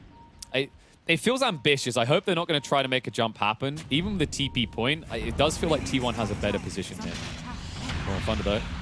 And that's why you don't want to make this move. They go after the CM. They look to move away. And nice tank in there. Anna tries to save the day, but too little too late. Maledict a bit overwhelming. It's going to be a 1-for-1 exchange, but of course, CM now dead for 70 seconds. So a little bit of breathing room potentially for Infamous to move out. Yeah, Witch Doctor does have a buyback now, so finds it necessary, could do that, but this is going to be a tier 2 tower kill for T1, and even without their support, Crystal Maiden, not going to deter them from entering into the base. Thompson's really in. He's pretty deep there, way beyond the tower. Eventually falls back.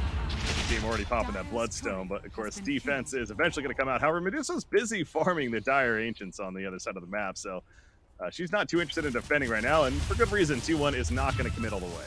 It's also that you can't really commit to a defense when Panglier's got his Roll and Thunder on cooldown. Something they know because they used it to get rid of the Crystal Maiden. So like, this once again comes back to cooldowns. I think it was great when you brought up that point earlier. Like, every time, just think of these trades, what each side is using. This time around, Pulverize wasn't used, Dismember wasn't even used. But even when they are, these ultimates are half the cooldown of what Infamous has to commit on the other side. Whether it's Pango, Beastmaster, or the Deucer. Hawks constantly going on. I will say Beastmaster queuing up that shard. And wonder if he's going to prioritize that over the BKB. I could see either way, but the shard on Beastmaster is a lot of fun. Having that dive bomb ability for some added crowd control, certainly a nice tool to take advantage of. So Wait, curious to keep an eye on what he decides. do you find convincing birds to plummet suicidally to their death fun, Breaky? Yes, if you want to put it that way. Jeez. Yes. All right, now I understand why Or they... Mr. Glue Factory. Now I understand why they called you Break in Dota 2. You'd be breaking those poor little Hawks' necks. Damn. It is. I mean, hey man, you said you like seeing them dive, but I mean, it is effective though. Like you raised it as a fair point that it can be useful, and the reason it's useful here is because of the channeling that T1 rely on. Even when they have BKBs, like if they're out of BKB, then they are not going to be able to commit to either Pudge or Primal Beast ults anymore. The overwhelming blink, by the way, on Leshrac we're seeing more and more used, who's also level 25, so those diabolic edict explosions, plus 25. Yeah, Thompson has absolutely hit a peak here. 30,000 net worth. Nice clean number coming out as well. So Outpost more so going to be taken over by T1, so talk about more of that map control. But, well, Infamous, to get around this, they're going to all smoke up and try to find that engagement. There's the opening on Ana. Primal Roar. Going to start the wave, but immediately the Crimson Card comes out of response. In the background, the Rolling Thunder. Bouncing Chaos in the back alliance. You see the Shield Cross constantly coming down. Mirana with a buyback, and she's already died early on. As Undying, though, beating down with a Tombstone on top of Frank. Eventually, the Tombstone is killed off, though. Frank's still alive with the Blessed Activation from Thompson. He's just running like a madman. He's got the Lotus Orb effect as well to assist. And Beastmaster dying throughout, but that's, he's not done. I guess, one of the two deaths, but we're not done just yet, though. He's in trouble. He can't get away from this anymore. Top's going to try to stand his ground. They need some assistance, though. No more stunts means that Parker will be able to get out. But you can see the power of Leshrac. If they do not burst him straight away, he can still come out ahead. And you know what, Breaky? Key detail there, why that worked out. Not too bad for T1 in the end. Pudge initially got stunned, but the 4-staff save came out. The arrow didn't connect, and it meant that he was able to get the Dismember out halfway through the fight, and he didn't get bursted down quicker by the Maledict damage. If it wasn't for that detail, I actually think Pudge dies about 5, 6, maybe 7 seconds sooner, and possibly we're seeing a team wipe come out in favor of Infamous. Yeah, I mean, that would have been massive. But you also, as we were looking at the fight recap there, I noticed that the most damage in that fight was actually done by the Medusa. And so we cannot overlook that fact. She did over 8,000 damage in that fight. Now, speaking of Medusa, that's not good. She has, Stone Gaze is on cooldown for 10 seconds. 10 seconds too long. That Deucer is going to die. They can't save her, because even if they can stun him up, Leshrac is still in the area. And Parker is going to be gone dead for 80 seconds. Please tell me he has buyback. He does not. And if they realize that, they can take full control here. Well, and this could be extra bad KP. Leo style, he's in trouble now too. He tried to save the Medusa to start this all off, having to get away. He's doing his best, and he has the ability to do so. Another blink in 1 more second, and is going to be fine. Moonlight Shadow's even committed, as we see, to really make sure that getaway is successful. That would have been absolute tragedy for Infamous if they also lost the Pango. But yeah, losing Medusa is certainly painful enough. She's out for 50 seconds, and that's a lot of time when you're already quite behind in this game, and that's even more control that T1's going to take over. Tier 4 items have started to make some appearances as well, so got to start keeping an eye on who's getting what there. Actually, the way that Pangolin played that, like, it was risky and he almost died, but he may have created the space they need to buy time for the Deucer. Because he pulled them away, his team was able to push out the mid-wave. The creeps weren't in as quickly, and that's why in the end, after all that, all the effort, and the big kill Medusa, T1 only get a tier 3 tower.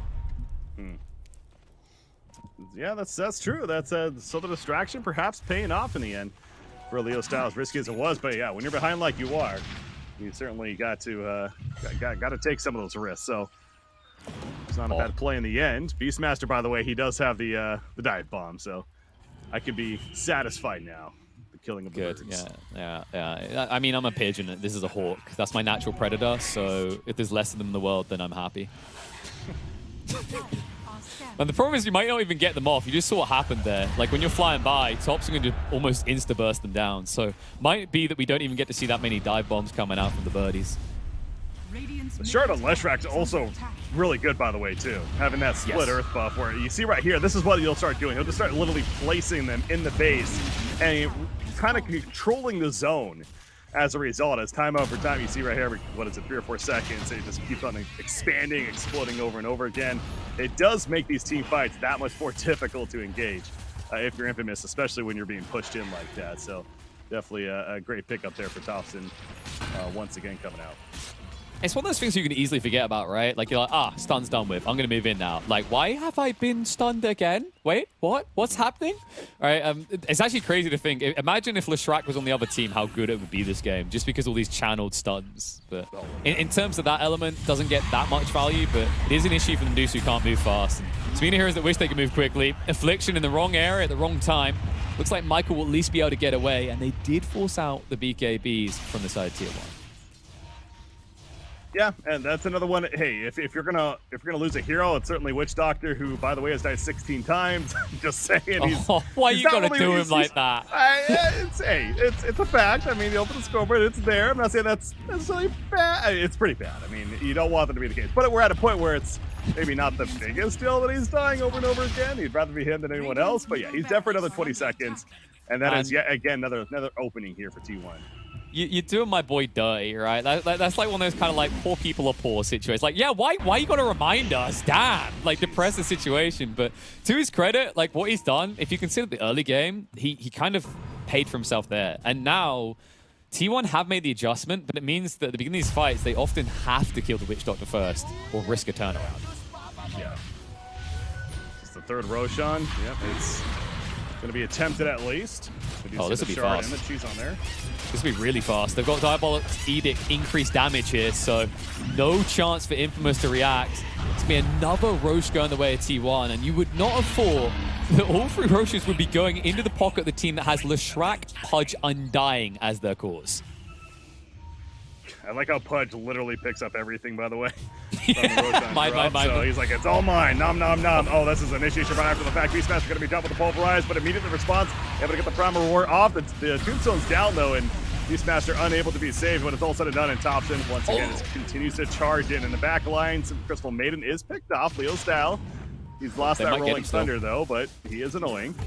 Okay, I think they don't want to chase. They realize Leo Style's about to do it to him again, like drag them away from the base and waste their time. They need to get in, but Leo Style confidently waiting around, trying to clear the creeps. Does maximize the time wasted by T1. They need every bit of time they can get because the Shraks are in the base. BKB gets activated. Voodoo going off. A lot of damage coming out from the Witch Doctor, but not enough. A lot being returned his way. Stone Gaze is going to be used very early by Parker. Hook back doesn't work out, courtesy of the Manta. But now you have nothing to defend your base with. And this is a Pudge who, Cheese is in his backpack currently, but he's got the Aegis, so he's not worried. In fact, I wouldn't be surprised to see him fall. Look at Thompson's going to dive in. He's going to get the Lotus Orb effect to help keep him alive there, but that's going to be another Rax kill. So, but yeah, point being, he does eat the cheese, so Pudge is now back to full life, full mana, or at least was for a second there. He can just jump in at any second, feeling pretty confident. The overwhelming blink he also has to go with the Shivas. The positioning for Infamous, it's got to be so difficult. The hook almost finished right there. Good job by Leo Style. And just barely avoided with his blink. But we're looking at over a 30,000 net worth lead. So, but never like to say a game is doomed to be over at this point too early. But, I mean, I'll say this about Infamous. They have Medusa, right? You talk about a hero that's difficult to truly finish the game against. She is up there as one of those. So that's a fair point, Breaky. But hit me out. T1 have a 42k net worth Leshrac. Yeah, that's pretty good. Yeah, that's not too bad. It's like, I've done better in my pub game. This is not that impressive. Oh, God. I think anyone can do better than this Witch Doctor's KDA at this point, though. 18 devs now on the board. Hook back. Doesn't quite work out the way intended. Roll through from Leo Style. Follow-up looking good with the Primal Roar. Cuckoo staying alive at the moment. Gets forced up even deeper. And Parker forced to activate everything and stand his ground. But Pudge will give over his life. It's only the Aegis, however, and the bigger issue remains. Thompson stands his ground, but goes deep. Maybe a little bit too deep here. Bloodstone is good, but I don't think it's that good. Or is it? Yeah, that was a risky time for Thompson, but as I say, risky, maybe not so risky. They're going to get the kill onto Medusa. Oh, maybe not. Actually gets forced after away. You see Pudge take the sun as well. Finally going to be wearing up in there, but the Pulverize is slam dunk onto Medusa. She is forced to buy back onto, though. Pop with the refresher. Running back in with another Dismember, but he's going to have to BKB and run himself, getting on out of there. So there's a couple of times there where I was looking at T1 and being like, did they actually overcommit here? No, it goes back to Pudge was just so beefy. Not only just naturally how he works, but every item that he had, including that Aegis, including the refresher that he eventually did pop right there, he was confident that he could survive for as long as he did, and it just became a near impossible task to truly hold right there for Infamous and win that fight. But I will say, I mean, they do keep the racks alive, so it did require Medusa buyback though. It did also require T1 deciding to like dive pretty deep there. You can definitely feel the confidence they're playing with though. T1 still extend that lead further, and a movement on the top lane this time. Medusa will look to retreat away, and Silver Edge will get her out. But you can just see how confident Thompson is in this game. He's not fazed by anything as it stands. And he's like, all right, my time here is done. I'm going to go bottom now. And now to take your base. He has a nihilism once again, too, by the way. The Ag Scepter was purchased by him, so... I mean, is there anything left to buy, really? Oh, yeah, Refresher. Refresher's left to buy, of course, because double BKB, also double Wub-Dub Split Earth in the base, like we saw last time, does sound good. Double Pulse Nova's a mate. Double Edict, though, is pretty good. BKB, like, you're just going to take the base. Great, let me just refresh and ignore your existence. Bye. Oh my Over here, they're not ignoring existence of Crystal Maiden. They're going to take her out of the freezing field being used, but she goes down, so does the support on the other side. Once again, a Witch Doctor. However, Beastmaster left in no man's land and picked off. He's dead for 85. Has buyback on the Beastmaster, though. Certainly going to come into play here, but... Okay, thank God. I thought they were not going to pick up the gem that they really need because everyone keeps Invis surviving against Leshrac. They've now got it on Zephyr, which means that next time Medusa gets found out, she gonna be dead. That's my professional analysis. She gonna be dead. This is going to be a jump for the Rolling Thunder, but again, they're really desperate at this point. It's Infamous with a slam in the background on Parker. Buyback from Beastmaster does come out. You see the Andis going to be activated on Primal B, so he's fine for the time being. Pudge, BKB's protected by that Tombstone, not so much. Although the Rip Heal is going to help keep it alive a little bit longer. KP, the base though. This is the last stand for Infamous. Yeah, and it feels like they're already on their knees. Extra Rax is going down. There's just one left. The stun comes out to stop the TP bot, so Leshrac will have to walk there to finish off the Rax. But then it's going to be Mega Creeps, and man, gotta give it over to Ana there. This is such an infuriating draft to play against. He's got the Ag Shard, so he grabbed his Leshrac when he's been initiated on, saved Thompson, regen him up to full, and as a result, it feels almost impossible to kill off Thompson. There it is again. Ana's in, saves the day, saving Private Thompson here, and even if he comes out now, he's going to be regurgitated in full health and happy. Oh, they're trying to run it this time, but no, he pops on out like a special surprise and jumps right in. Looking to take out at least a Beastmaster chasing after the Medusa as well. Once again, Witch Doctor, he got hooked, he's dead, so a bit of distraction there, but we have Mega Creeps now spawn, so it does feel like Infamous just delaying what seems to be the inevitable, and there's that once again from Pudge. Going to be using that as a member of his teammate. We've had Saving Private Tops and Saving Corporal Cuckoo. Where are we going to go next? This is White Mon need a little bit of assistance. Zephyr's dead. We can't help him. I mean, then again, Pudge does like bodies, but damn, I just love the way Ana's kind of switched this full utility role, and it's super effective. Like, his goal is no longer to kill because he realizes that Thompson, if enabled, will destroy everything in this game. Well, this is definitely what naturally Pudge really does, right? Especially in the core role where, again, you enhance his farm, being in that position 1, he's able to get the early Ags, and then he's just accelerates from there. He pops it, he jumps in, pops a rot, and he's so difficult to kill alone with the flesh heap, let alone the items that he's able to build up, that you ideally have to have that carry around him. Of course, in this case, being a Leshrac, to certainly then take over the game, who I know we keep going over this Leshrac and how impressive it is, but one more, he's almost level 30. I mean, that's not something we get to see too often. But that's going to be a full talent tree very soon. It's not just the talent tree, really. It's just me looking at that net worth. 50,000. Yeah. The next closest, 29. Almost half at 29. That's insane. I mean, I got to give it. He's basically, like, you know, it's kind of weird. The way I'm watching him play this map and the amount he's absorbing himself, it reminds me of the good old day. Oh god, I'm not gonna say good old days. I'm gonna puke. Of the old Naga builds where they'd farm all 3 lanes, right? No one else would get any say in it. He's just everywhere. He's farming everything, heroes and creeps alike. And the beautiful thing about the way T1 is drafted, we wondered what the end game state was. We mentioned the Leshrac, but I didn't expect it to this degree to just be full utility and save around Thompson. But damn, is it effective to watch. Now, I'll say this. One more thing for Infamous. Again, I'm not trying to sit here and act like, oh, they have a great chance here. They don't. It's a very, very, very, very small chance. But I think the one winning condition that Infamous has right here, at least give themselves the best chance, is delay this game to 60 minutes, right? Get those tier 5 items. Try to get the RNG in your favor and win off of that. Now, obviously, a lot easier said than done. That's still 9 minutes away. And, of course, T1 is going to be protecting that idea. But I think that's naturally what Infamous has to play for here at this point. But speaking of that, T1, they do not want to get to that point. They want to finish, and Roshan helps with that. Yeah, it's quite nice when you get this many Roshas in and you realize everyone on your team is going to be full Ags and Ag Sharded at this rate. I mean, the only ones left are the supports. Ag Shard already on CM, and each of them could be doing an Ags, but they're close to just having the full blue. And it's crazy to think, once again, that throughout this whole game, Infamous, the team of the Medusa, the Pangolier, and the Beastmaster have never had a say in Roche. It's a Divine Rapier, by the way, on Medusa. I mean, that's another thing you would expect in this case. Yeah, so the same issue remains. Like, if you get stunned, you're not using it, though, right? Like, Primal Roar can save you from one, but there's Dismembers and there's also Pulverize. So they need something else, like a refresher on maybe your Beast or a stun. Initiation coming in. We don't need this to happen. Beast ult, push it away, can't get out, has to buy back straight away. Now the dive in towards the Medusa. She's holding on that Stone Gaze, but forced to use the BKB and is currently disarmed. Now she can't go in.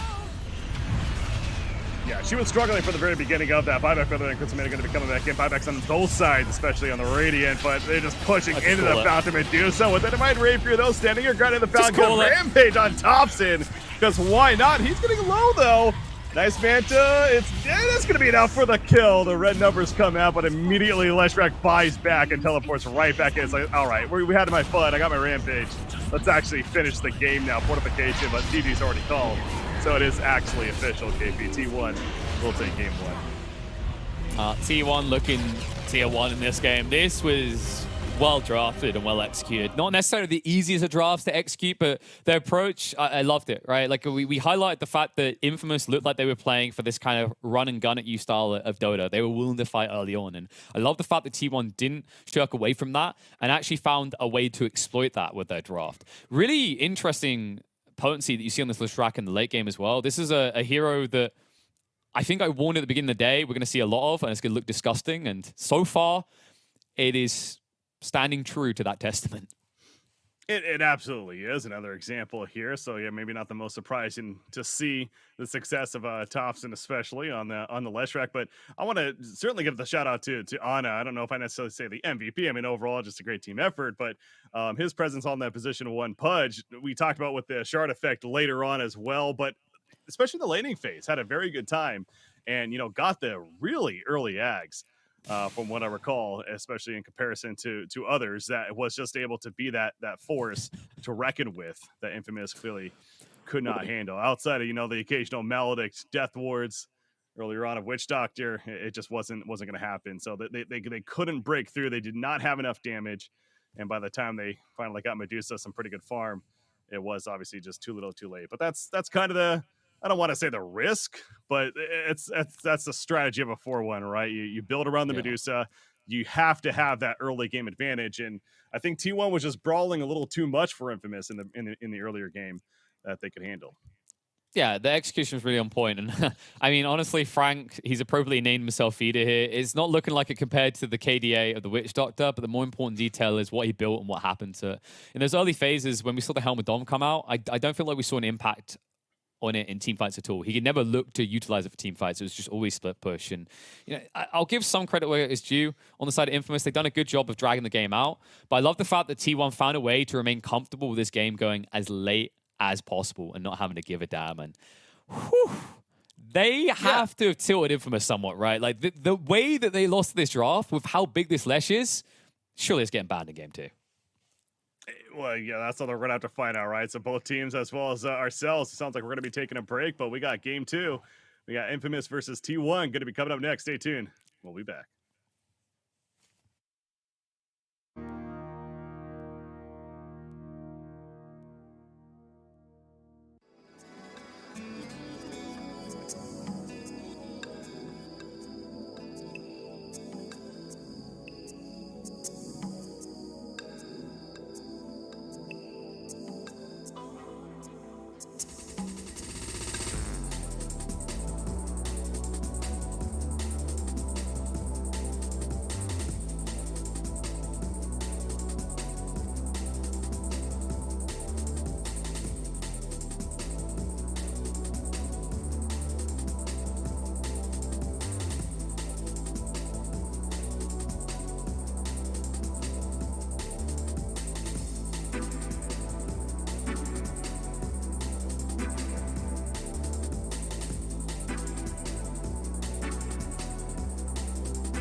With our shields and our swords, we pave the path to victory.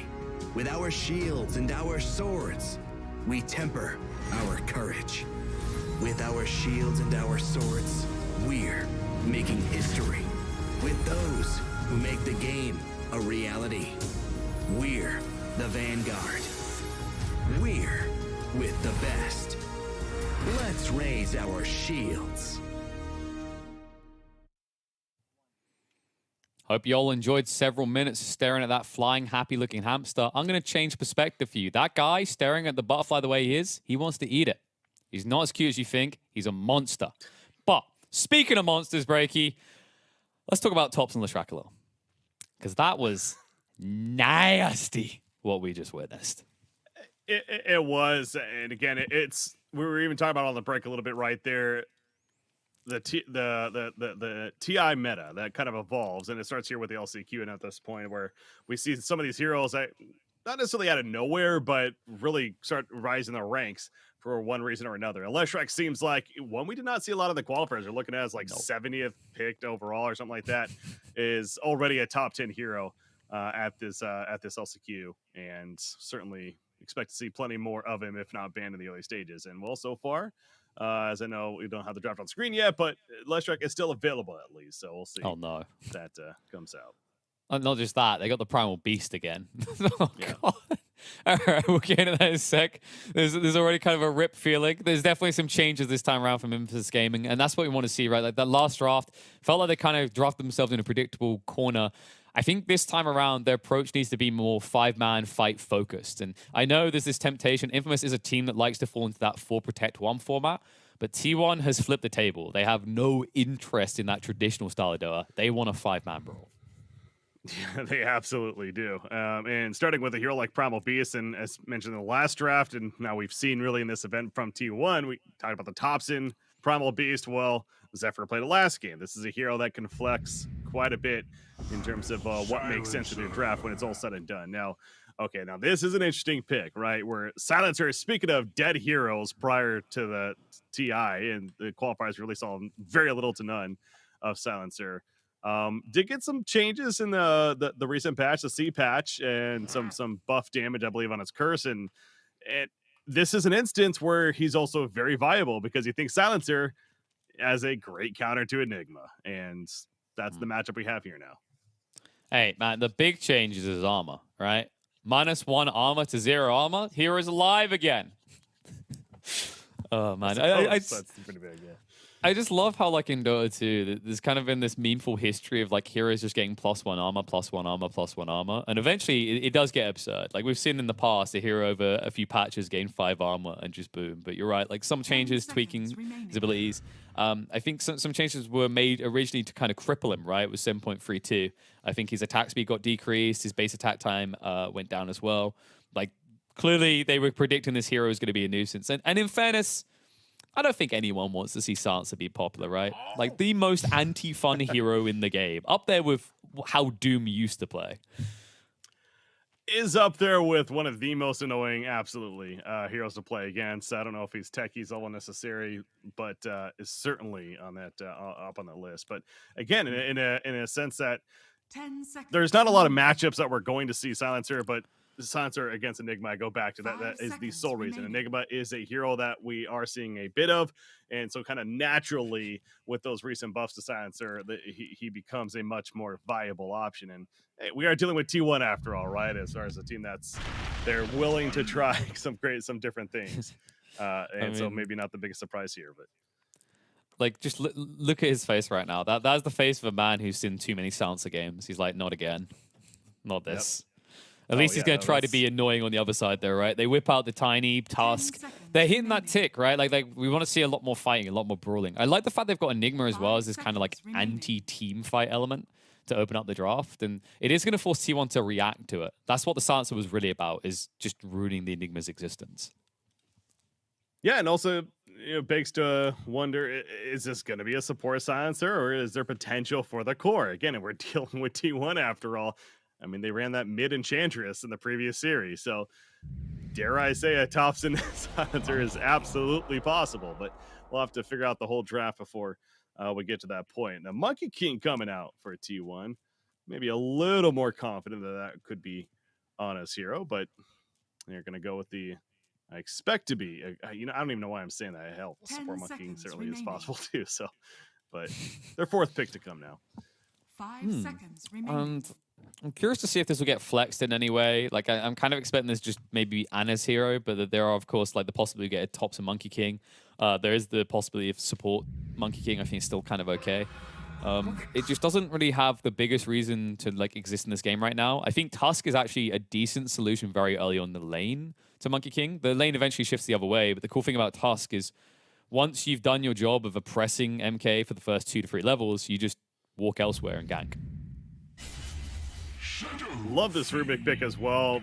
Like the Shadow Fiend pickup too.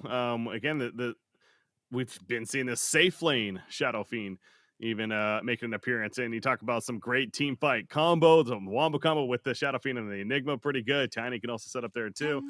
But there continues to be the issue of the silencer for that, of course. But going back to the Rubik pick prior to that, another tool to deal with this Enigma. So this is the dangerous thing with picking up Enigma earlier on in the draft is you do get those counters that start to pop up as a result of it. So it's going to be a difficult game for Frank or whoever ends up playing the Enigma, certainly. But yeah, the Shadow Fiend happening on the side of Infamous.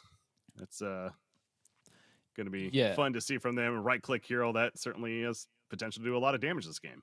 So this shifts the roles a little bit. The Flexi has gone down now. Primal Beast maybe doesn't necessarily want to go mid against the SF. You definitely don't want a Monkey King there. Like, Shadow Fiend loves melee heroes. Like, oh, what's that? Triple raise, very predictable. I'll take it every day of the week. So I think we might be seeing a Sansa mid here, unless they want to make it a final pick. But then I think the draft becomes a little bit discombobulated, right? I think there's still maybe some boxes that need to be ticked here. Namely, I think they could still benefit from an offlaner that gives them some push power, because right now they don't exactly delete buildings. 10 seconds remaining. That's true. That's absolutely something that T1 could use. Agree there for sure. You see the bristleback ban coming out from Infamous and trying to decide on who that final one would be. You see Anna's doing a little bit of smile and don't know what to talk about. He's like, am I going to be playing the silencer? All right, I guess. It's going to be a carry Rubik. Who the hell knows? You never know, man. Interesting theory though on the mid silencer. That's that actually, I suppose I could certainly see that, and get in that off lane now on the side of T1 that perhaps brings that push. But what is Beastmaster still there? I guess Beastmaster is still there as a possibility. But Infamous is banning more of the safe lane options. Okay, but they didn't ban the Pudge. Yeah, we're just back to this low cooldown. Goes through BKB stuns. Primal Beast at one end, then Pudge at the other. I mean, it was a very effective tool last game and could have this similar effect. It's also actually a really annoying pick up against the Enigma, right? Because now if you Black Hole, you can just be ruined if the Pudge isn't in there. 5 seconds remaining. Wow, so now we look across at Infamous to round this out. They have really good physical output. They have some good denial in fights, but the Enigma's already counted out by the Silencer. I wouldn't mind a kind of second team fight element, or just something that kind of buffs you up, like someone that gives you a collective push in these fights. You mentioned something like a Beastmaster before. Unlikely with the Enigma already being there, but maybe they now choose to relegate it. To that point, Select your heroes. I wonder if they just put Enigma as a hard support here. Okay, well, they're not going to. Yeah. Because, I mean, yeah, that was another tool with the Pudge, as you were saying. This is going to be a stupid, insanely tough Enigma game, but they are still going to commit to Frank playing it. All right, so, but Leo Style going to be the Shadow Fiend, so we'll be our mid Shadow Fiend, and Sven, of course, in the hands of Parker to finish it off. But the Sven core to finish it off over here on the side of Infamous. It is a support silencer. Wow. Tops in Monkey King up against that Shadow Fiend. Yeah, it's an interesting choice to actually run the mid Monkey King when you're up against SF. In theory, if you can stick on top of him and you get a rotation, kills can happen. I think the thing that Thompson's looking towards here is like there is a negative to this matchup. If you ever walk away, you probably die.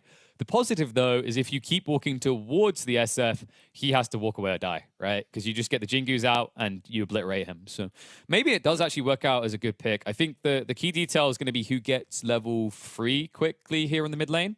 If one player gets a clear edge, like level 2 Shadow Rays versus level 2 Jingu, either one of them can begin to dumpster the other. Yeah, it's certainly going to be a fun matchup to watch in that middle because Leo Style, let's just say he has history playing Shadow Fiend, so always a treat that we get to see right there with him on the SF in that mid lane. Again, I talked about the possible safe lane Shadow Fiend. We have been seeing glimpses of that recently, but no, you got Leo Style, mid lane Shadow Fiend, absolutely a treat. So yeah, the mid matchup though against the Monkey King, going to be fun to watch. That Sven pick, I'm sitting here trying to think of the Sven and how I like the Sven overall. I mean, it seems like a give and take because it goes back to you're dealing with, like, for example, a Pudge on the other side who killing him may prove to be difficult, but you do have the Shadow Fiend aura at the same time, right? Where minusing that armor, benefiting the Sven as well. And so maybe that's almost the game plan that they're relying on. They're also relying on this big wombo combo, but that goes back to the silencer on the other side. So it's going to, initiation as usual when you have an Enigma in the game is going to be key from either side here. Whoops. Smoke just got broke. Monkey King, what are you doing here? Mistakes have been made. And he hooks the wrong one. Thompson gets left in. They'll at least look for the trade out.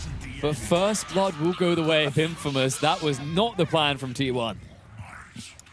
No, and certainly the better trade for Infamous. You mentioned the hook. I mean, I guess whether or not he was going for the safe hook or he's just hoping to get a hero. Obviously, he got a hero, but yeah, and the fact that they got the first blood first on the side of Infamous, taking out the better target of Monkey King, that's a hell of a start. You know, it's not going to necessarily decide the game when it's all said and done, but Leo Style will certainly accept the fact that he's going to have a very quick bottle in this mid matchup. So what was already setting up to be a pretty good matchup for him, maybe even just got a bit better because of that kill. So Bounty Ring Cell, I'm going to say hi, but no matter who gets it. Good job by Tiny.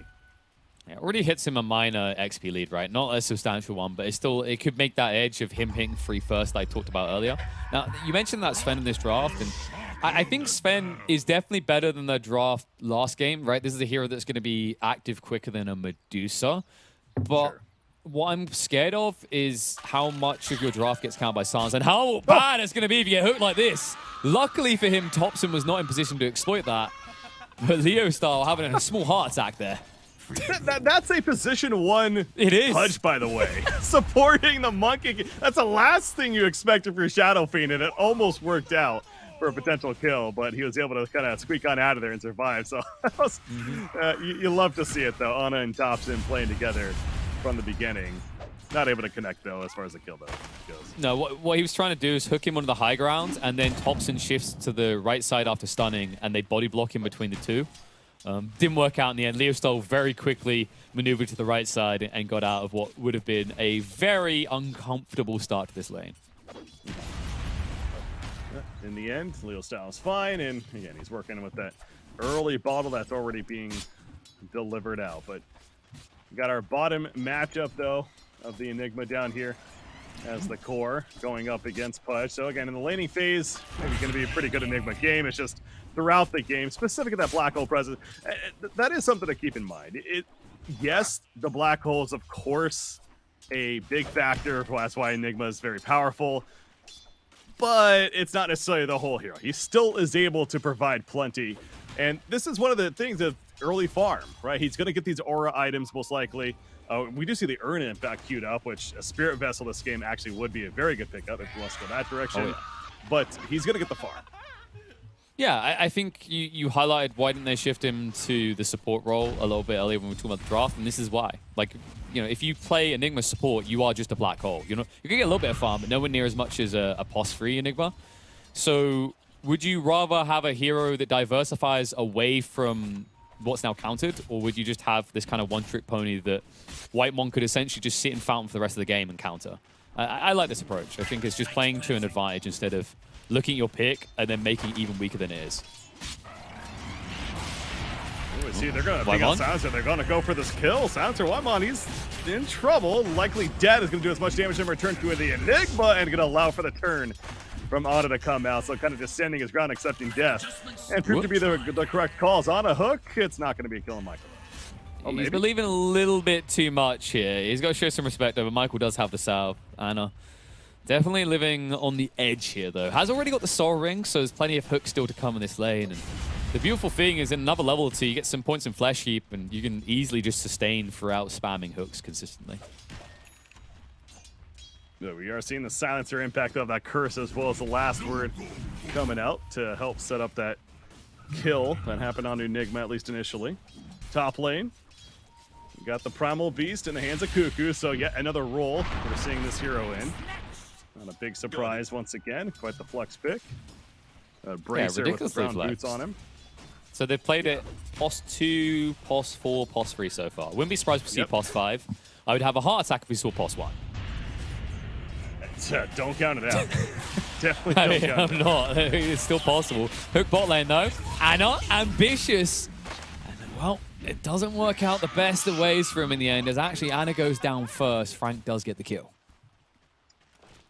Yeah, so we're no surprise having a bit of a trading war back or down at that bottom lane more so between these two teams, specifically the 2 versus 2 down there, as you got Tusk going to do the creep pull after the fact and make use of some farm while his teammate is missing. Ana will port back in though and continue his farm as he's got the soul ring and of course already has the axe queued up himself. Sven at the top lane.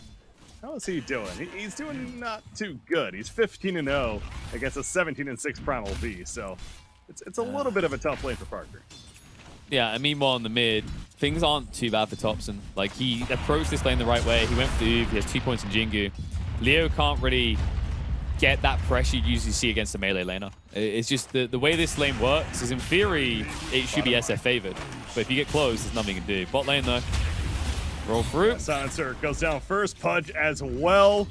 And that was just another case of a clash coming out, but they killed the Silencer quickly enough that he wasn't able to do enough return damage, and Ana almost had to just go for the kills himself at that point. Ain't gonna happen. So that's a 2 for nothing, favoring Infamous. Just the clashes at the bottom lane are not gonna stop. So I've got a theory here. We mentioned the Enigma is kind of countered. So what you do is you fatten him up so that when he gets all fat and it's like, oh, I'm an Enigma, I'm gonna win the game. Silenced. Doesn't work. So this is clearly, definitely not copium for SEA fans. This is definitely T1 thinking 50 minutes down the line. They want Frank to be way too confident in his game and lose it for Infamous. Well, Enigma, we talked about his farm should potentially still be pretty good, and well, he is top farm in the game right now. He could be ice shards. It's right there. Great hook from Ana. He is hitting those hooks like a boss right now. Last word is up, but does snowball. Yeah, did you want to hit that hook? For the time being, back to the creep, and Curse comes out though, but he's gonna be fine. Man, the Enigma is actually really threatening the stage. 28 damage per Eidolon. You can't easily make these plays when it's full stack Eidolon out. Like, when he's actually waiting, he's on him free, that's probably your best time to go. But meanwhile, in the mid lane, they are going. Thompson, toss back, but once again, just walks it off. Somewhat unfazed, despite his very early death in this game. Yeah, even throwing out the tip right there. So again, we haven't seen a lot of that going on. Just we're very early on in this TI. So as it continues to pick up, something tells me that'll pick up as well. But Thompson giving a little bit of a tip to the Shadow Fiend and Leo Style. It is going to be a Spirit Vessel option, by the way, for Enigma. Talked about that potential as top lane. Again, you see Sven is absorbing farm at his tower, but he might be in trouble. Zephyr tossing in to the trample, but good stun immediately. Has support coming in, and that's Leo Style. And immediately T1's like, we got to get out of here. The chase is on. Yeah, but where's your stun? You need a stun right now. Avalanche is going to be there, so they'll at least clean up Zephyr. He's going to waste a lot of their time in the process. Key detail there is they were the ones that dove, and they still get out with Cuckoo and force a rotation out of multiple heroes. So good kill nonetheless, but overall not too bad for T1. Yeah, that is absolutely a case of full teams on bottom lane. This is bad. Ana gonna tuck in and hope for the turn at least on a Michael, and they'll get it, but dare I say at what cost?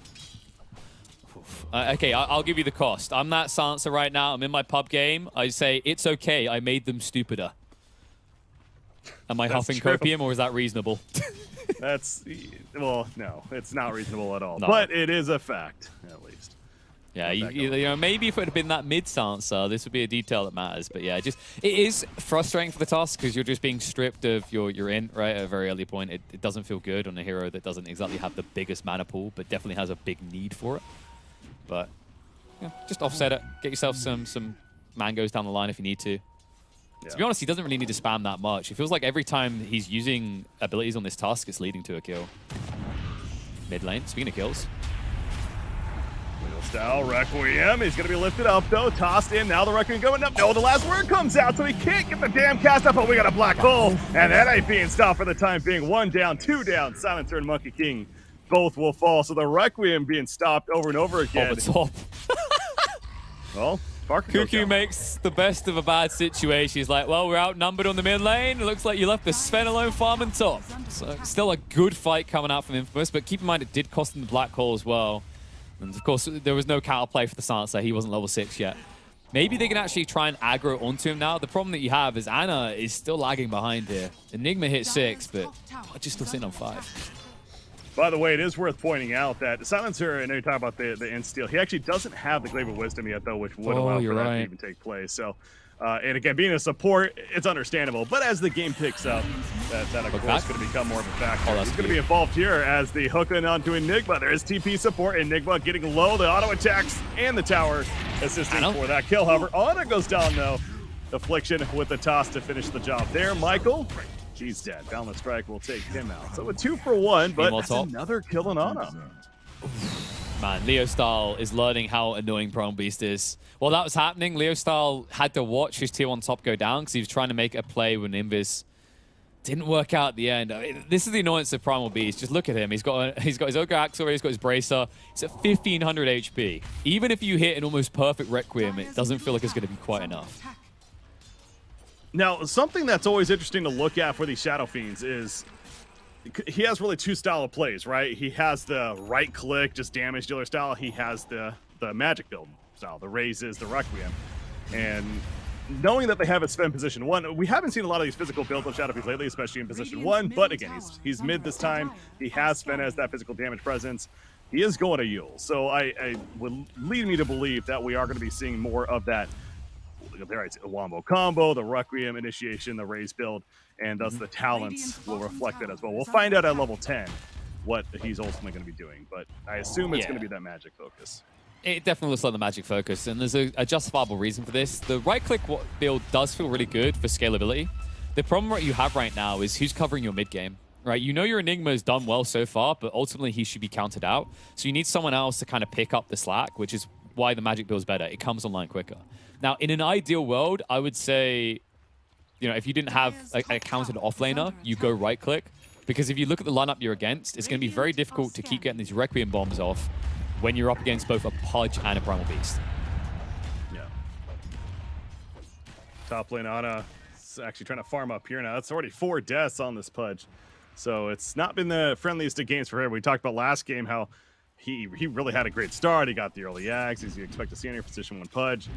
This game, a bit different. They are trying to free up some farm for Monkey King to absorb here at the bottom. But all 3 cores, looking at the net worth, are doing all right on the side of T1. In fact, funny enough, both offlaners on either side are actually top farm right now in the game. The battle of the Enigma versus the Primal Beast, who is going to BKB, by the way, on Cuckoo. Worth pointing out there, too. But yeah, this Enigma, we talked about it. He's going to get the farm, and boy, is he farming. Yeah, but the tough part is, like, I look at these 2 offlaners, and I think of which one's going to have a more consistent impact. And you have to lean on the side of the Primal Beast. I mean, it's the cooldown comparison again, just like last game. 32 seconds right now compared to Black Hole that's 200 seconds. With the counters. So just to put that in perspective, you could have pulverized every member of the enemy team before Black Hole comes off cooldown. Yeah, that's actually very fair to say. And again, he's dealing with the global silence. He's dealing with Rubik's presence. He's dealing with the possibility of Pudge. So, as we've stressed from the beginning, this is not a game where Enigma's going to be looking to get off these amazing black holes. It's going to be a game where he's taking this early farm to build into, as we see the Vlads here, he already had the Spirit Vessel I keep going back to, and he's going to be some good push presence as well. Yeah, it's insurance policy gameplay, right? Like, I don't want to use Black Hole, but you need to respect that I could use it. And I think that's the best way to play it. Unless you get a key objective like Roshan or a tier 3 or a team wipe, you know, the Black Hole shouldn't be utilized. It should just remain as a threat. The bot, Tiny, ambitious with his placement. I don't think they expected T1 to defend down here. Typically, you just let this tower go. But of course, because the Primal Beast took that top tower so early, they can confidently defend this area and prevent Infamous from getting anything. We haven't done much mention of Sven this game, but he does have his Mask of Madness, by the way. He might be in trouble. Look at the smoke play from T1 into the Ancients. They're pinging him out. They know he's here. Do they have the jump? They're going in. Thompson found the strike. The onslaught. TP support coming in, though, but the global silence used as well, slamming him into the ground. Down goes Sven. He's out for 30, and now this response. It's here. Is it enough, though? Whitemon feeling the pain. Thanks for the tusk, so he eventually goes down the black hole. Locked out with the Requiem, and Monkey King is going to fall as a result, so they lose their Sven. But there's a funny, but there's a steal from Zephyr. His own black hole. It's going to be counted, though. The yields up immediately. He's in the air, coming back down, putting the nuke out, but it's just too much damage to handle. And down falls a Rubik. So a 3-for-1 Infamous. Pleased with that outcome. And right now, everyone's like, where's Pudge? But I know. No, he's just been pushing top. He was nowhere nearby. And before anyone tries to call out, like, they made that dive pretty quick. He couldn't have TP down quick enough to be part of the smoke. I think the logic for them is quick kill around the Ancients and then just get out. But if you bring Ana as well, you delay the timing by 6, 7, maybe 8 seconds. And also, you've got no heroes showing on the map. So that's the logic behind why only 4 were fighting there. They did not expect that to transpire into a full team fight. Oh no, Zephyr thinking he's TPing in to help push this out. Well, still has a chance right here with his teammates, but Michael is going to have to TP in. Yes, they are going to get the turn kill, so they worried more? for Zephyr for a second, but they might get more. One tap away. They're going to be able to find the Tiny at least. Courtesy of the setup from Cuckoo.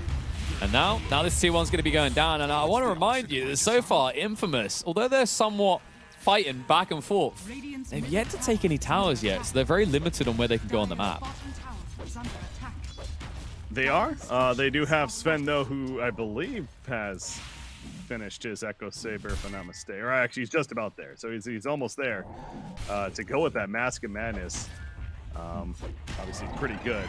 Going to be coming out for him and his farm enhancement. Does max out the Great Cleave first. I'll take down those jungle creeps and kind of just sitting in the jungle right now as there you go. The Echo Saber officially delivered to him. But speaking of tower push, I mean, there's only the one tower kill on the side of T1. So there hasn't been a lot of overall push presence here in a scan. They got Thompson fighting. If there's a tree's destroyed, though, Monkey King's in trouble. He's gone. Yep, trees get cut down. Frank sensed there's something wrong here. Nice pick. And, you know, something to kind of consider, actually, is that Infamous haven't really changed the way they're playing the game compared to Game 1. They still just want Parker to farm and nothing else. The difference, though, is if he does get attacked, he can be involved. When you compare that to Medusa, like, you know, no stuns, nothing to easily lock down or burst people. Sven makes a lot more sense for the way that T1 is playing in the series compared to that Medusa earlier. And kind of looking back at that kill too. Yeah, the Midnight Pulse, talk about an awesome tool to have to destroy those trees. And if you know Monkey King is in the area, then as we saw right there, you pop down the Midnight Pulse, the trees go away, and MK is suddenly stunned for a duration. So that's yet another tool as to why this Enigma pick, as countered as he is with the Black Hole presence, overall he's still able to provide plenty. So Ana has certainly stepped it up with farm. He is actually top farmer in the game right now, and the Ags is being delivered. So you got this item now for T1 that feels like one of those, okay, now what do we do? Yes, he can continue to farm, get even bigger, sure, get that blink maybe is certainly important, but they just also finished a BKB on Primal Beast. I would like to see T1 and go for some sort of smoke play, if anything, at this point, because you're dealing with this Sven on the other side who is just almost comfortably farming away. He had that death earlier, but for a duration now, he's just been doing his thing. We are seeing the smoke, though. Yep, smoke they will. They're moving in to the dire jungle here. Affliction will break that smoke, and easy to sidestep a hook that's completely in the wrong location. But won't get him out. So at least find a kill with the smoke. But the key thing to keep in mind here is the window of opportunity is still open for a long time. Infamous aren't building BKBs anytime soon, so you can just keep extracting kills across the map, both this Pudge and this Primal Beast. And that's what we're looking to do right now. Leo Style stuck in the river and in trouble, but maybe Breaky, maybe he'll still be able to get away courtesy of Michael.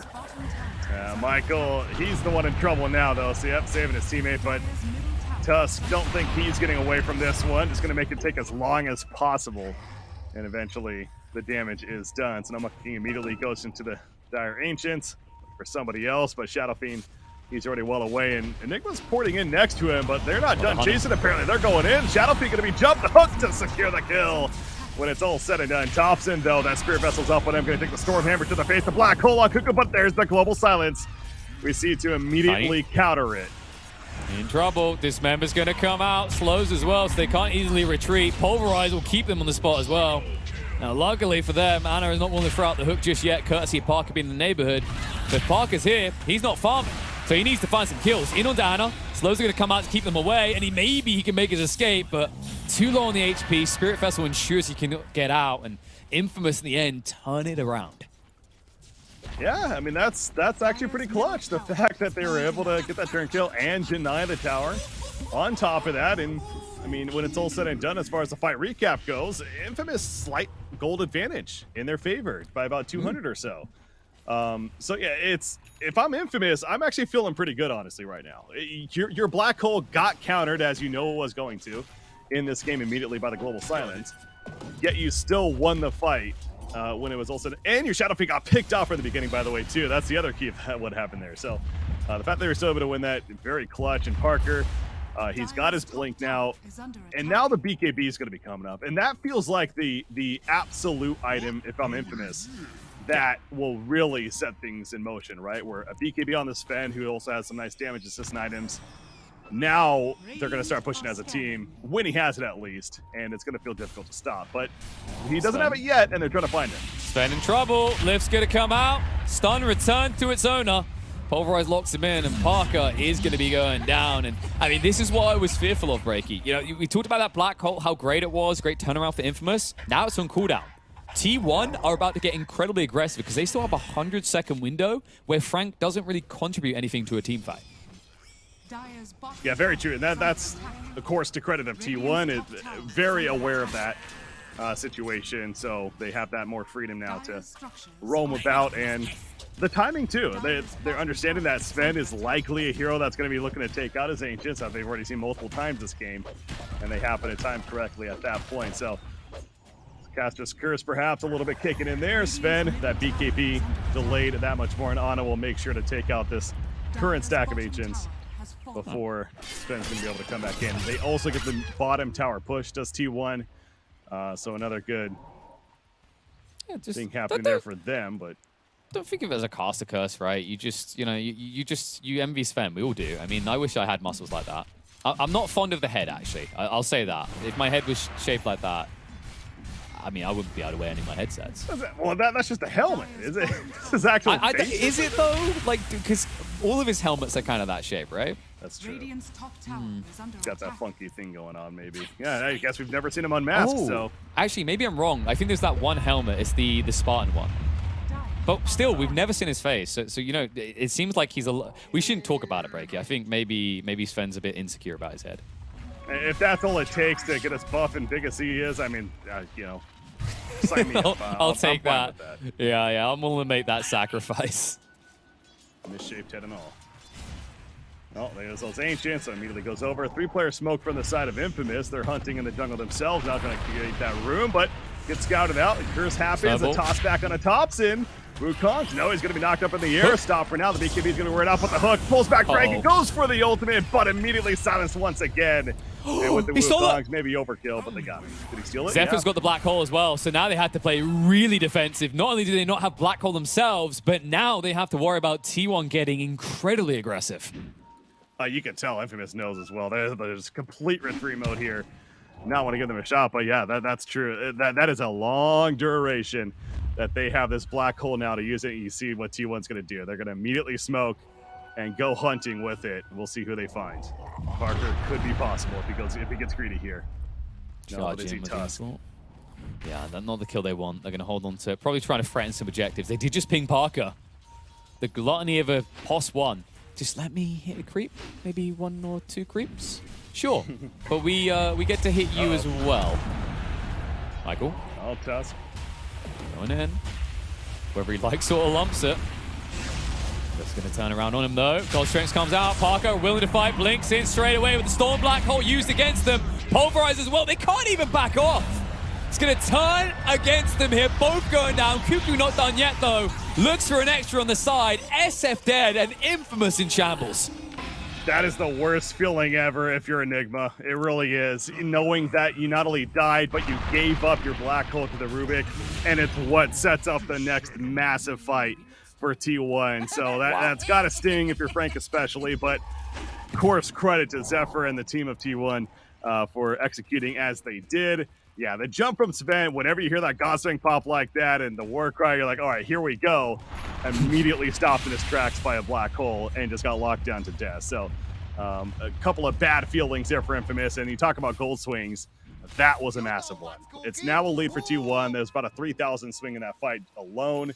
And they are going to, you know, you got a Pudge now who's working on his own BKB, but I think Monkey King, the key, he has his own BKB. Or Corrosion's going to be coming out even, but you can tell T1's going to start to feel it now. But the black hole of Enigma, 49 seconds. That's the key, but we've seen now the last couple, right? Silencer, he's just holding for it, and he'll just pop his silence immediately. He presses R. It's not hard. He just has to press R. Like, this is actually the power of Rubik and Silencer as a combo against the Enigma. Enigma in this game as well didn't rush BKB. He's not even going for it now. He's going to blink first, right? The problem here is what happens, Global comes out, you can't cast another spell, so you're stuck holding a black hole. It's the freest steal a Rubik can ever ask for. Like, Zephyr, I mean, it's not to discredit him, but this is possibly the easiest game to steal black holes in you're probably ever going to get. On top of that is, by the way, Affliction is nice done, and No that's like 0.1 second. Doesn't get away. Meanwhile, Sven, he's probably fine. Yeah, he's gonna be fine. Kind of going off of that a little bit further though, there is an argument to be made. Enigma should not black hole. Like because you're potentially giving it up as what is happening here? Yeah, that was kind of messy. Like, Rubik, I mean, SF feels confident, and then a Rubik comes out of the invis rune to right-click you. That's when you know a rotation's coming in and you're not hanging around. But yeah, you're right. It's one of those cases, like I said, where it has to be an insurance policy. But the problem right now is Infamous is being forced to commit the black hole to even stand a chance of taking fights. At least this will be a freebie. And you don't have to press that button and risk a Rubik being in the neighborhood. Unless you have Silencer in your sights, and unless Frank is confident he can get that jump, I don't think he risks using the black hole, honestly, in these future fights. But, of course, a big kill, by the way, on Ana, as they happen to get him at the top tier 2 tower behind it. And he's dead for 40 seconds, so now Infamous has a slight window to try to make something happen. Roshan is still the first Roshan, by the way. I say that because I'm a little surprised. Infamous especially has a great Roshan killing team. They just haven't, and you can see right now, they're warding around the area. They're going to be pushing the top tower. So you could tell Infamous is going to start to try to position to maybe go for that Roshan in the near future. I think the issue is that they're constantly being forced to use God Strength in fights, so they don't have it to go Roche. Otherwise, it's too slow.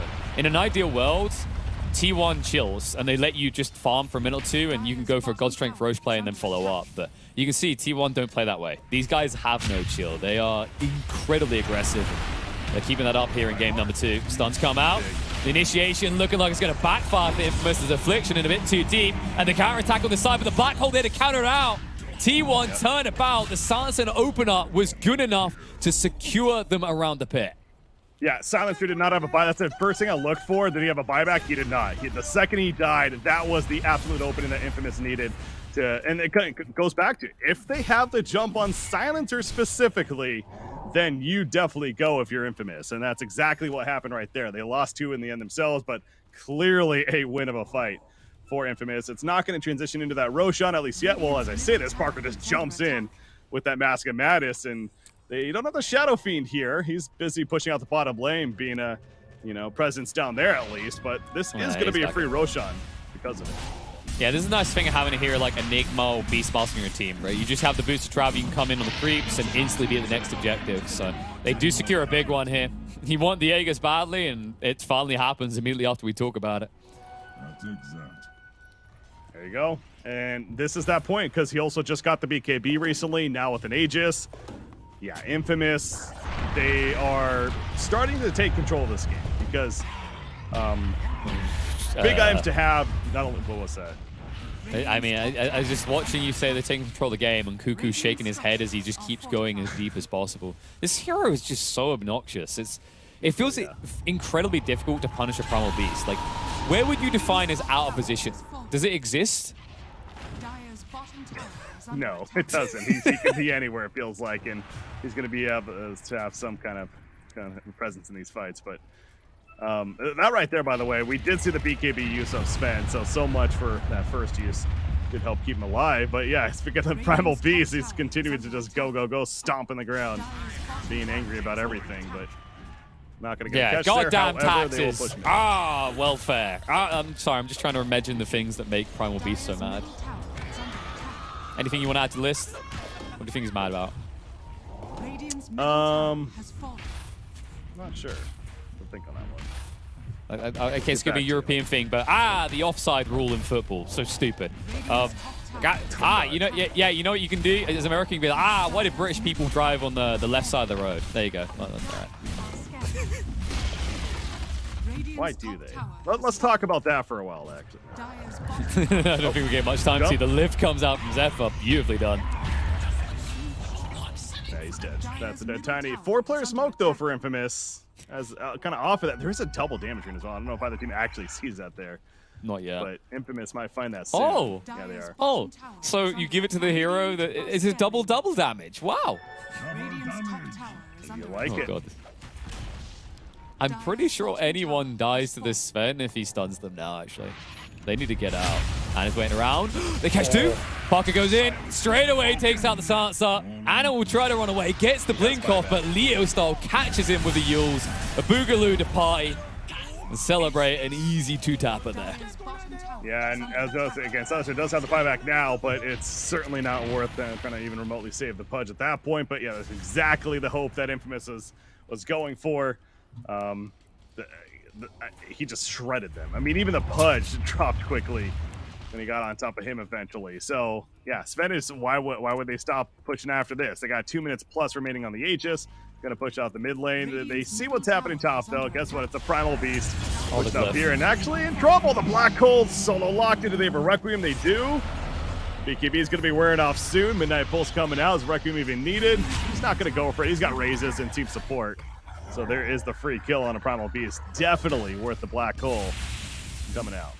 They did just rotate a lot of heroes, though. It seems like T1 is going to show respect and back off super early on the bot lane. They possibly could have poked high ground, but this does come back to a big issue in T1's draft, is they do not have heroes that split push well in terms of hitting buildings. They can shove lanes, but nobody on this team wants to stand there and delete a Rax, right? It's not like you got a Beastmaster or a Visage in this game. You got a Primal Beast. Yeah, the tower push is going to be a bit of an issue. You see Monkey, he's got a Desolator now. He's going to be working on a Nullifier, it actually looks like, as far as his next item to come. So good against the likes of perhaps that Sven specifically, but in general, nice item to have for him. It's still a long ways to go before it, though, but you see the posturing of Infamous currently. A minute remaining on the Aegis. They want that next fight to take place, but it's not going to be a free one. Michael's going hunting, though. He's in the front lines with that smoke. The opportunity is near. There's the jump. Not the greatest target in the world. It's Pudge. He's going to pop his BKB and return with the Dismember. Arcane's Curse. Tusk likely dead. Maybe not for the time being. No. Dobson, Wukong's off to the side. Leo Style did not realize he was nearby. Now he's going to pop his BKB and try to run. They lose a Tusk. Yeah, Leo Style survives some way somehow. The Yule's on up. There's another fight taking place to the south here. And the blink away from Leo Style manages to get away. Pudge now in trouble. And Pudge likely to hold the Spirit Vessel smackdown for Cuckoo. No, Pudge survives KP. Yep, and now Sven's being stunned up. They have got enough to protect him right now. Thompson's trying to turn upon him, but needs to be careful. Can't get the dodge out. Too much damage out of Parker, and he might even find more out of this. Cuckoo trying to make his great escape, but it seems he's a little bit too slow. A fight that looked like in the second half it could go the way of T1, but they did not have enough lockdown, for this Sven. No, they did not, and he eventually got to his port where he was able to start beating down. The Aegis has been reclaimed now. So there's that full mana pool, and he's going to beat down this tier 2 tower from it. So the 4,000 net worth lead looking pretty cozy all of a sudden for Infamous. And yeah, I mean, again, Pudge is not necessarily the prime target you're looking to jump off the bat. They didn't kill him, but of course, the start of the eventual response. And how about Leo Style, though? I mean, the fact that he was able to somehow skirt away using that Yules defensively, running, and he is fast, of course. I mean, that's what this hero, he's got that move speed to work with to help him out. But the blink at the last second to just avoid death and then set up what we saw in the long run. So he's level 22 on, or 20, excuse me, on Shadowfee, but 23 on Sven. That 25 is coming up quickly. Yeah, I gotta give a lot of credit to Affliction, the way he kept that fight discombobulated. He split it into 2 separate affairs, which was advantageous considering they didn't have Black Hole. And that's actually the scary detail. Like, what we've been talking about for most of this game. Infamous do or don't have Black Hole, they can or cannot. They just done that fight without Black Hole at all. It just came off cooldown, so they can go back to back and extend this lead now with every ability being available. T1, yes, they've got that Sansa with the global, but as we're starting to notice that these blinks start to come out, Sansa does not have a free game anymore. Oh, Swift Blink, by the way, just picked up by Sven. He is running like crazy. He's on turbo mode now. Especially once he activates that, I think it's up to like 455 plus. So smoke play though. Oh, they got scanned out. This is going to be interesting, the engagement. That they do. Monkey King with the first chance. Cuckoo not able to connect. He wants an easy opener. Maybe they can find it. The stun comes out. Leo style. Late to activate the BKB, but don't worry. Cuckoo's still got something for you now that is activated. Backside, however, they've lost the Sansa, and this is where you don't want to fight. T1, Black Hole can come out against them, but no! Buyback instantly cancels out Frank's relevance here. Cuckoo and Thompson will chase him down, and all of a sudden, Infamous need to retreat.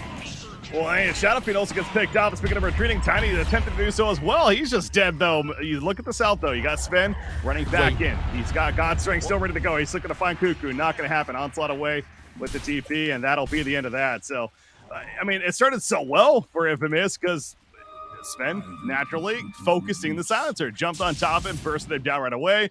But you mentioned, we saw the buyback into pressing R immediately happening from Whitemon. Proved to be the difference maker, stopping that Black Hole and allowing for T1 to do what they did as far as specifically killing the Shadow Fiend. Of course, the biggest part of that.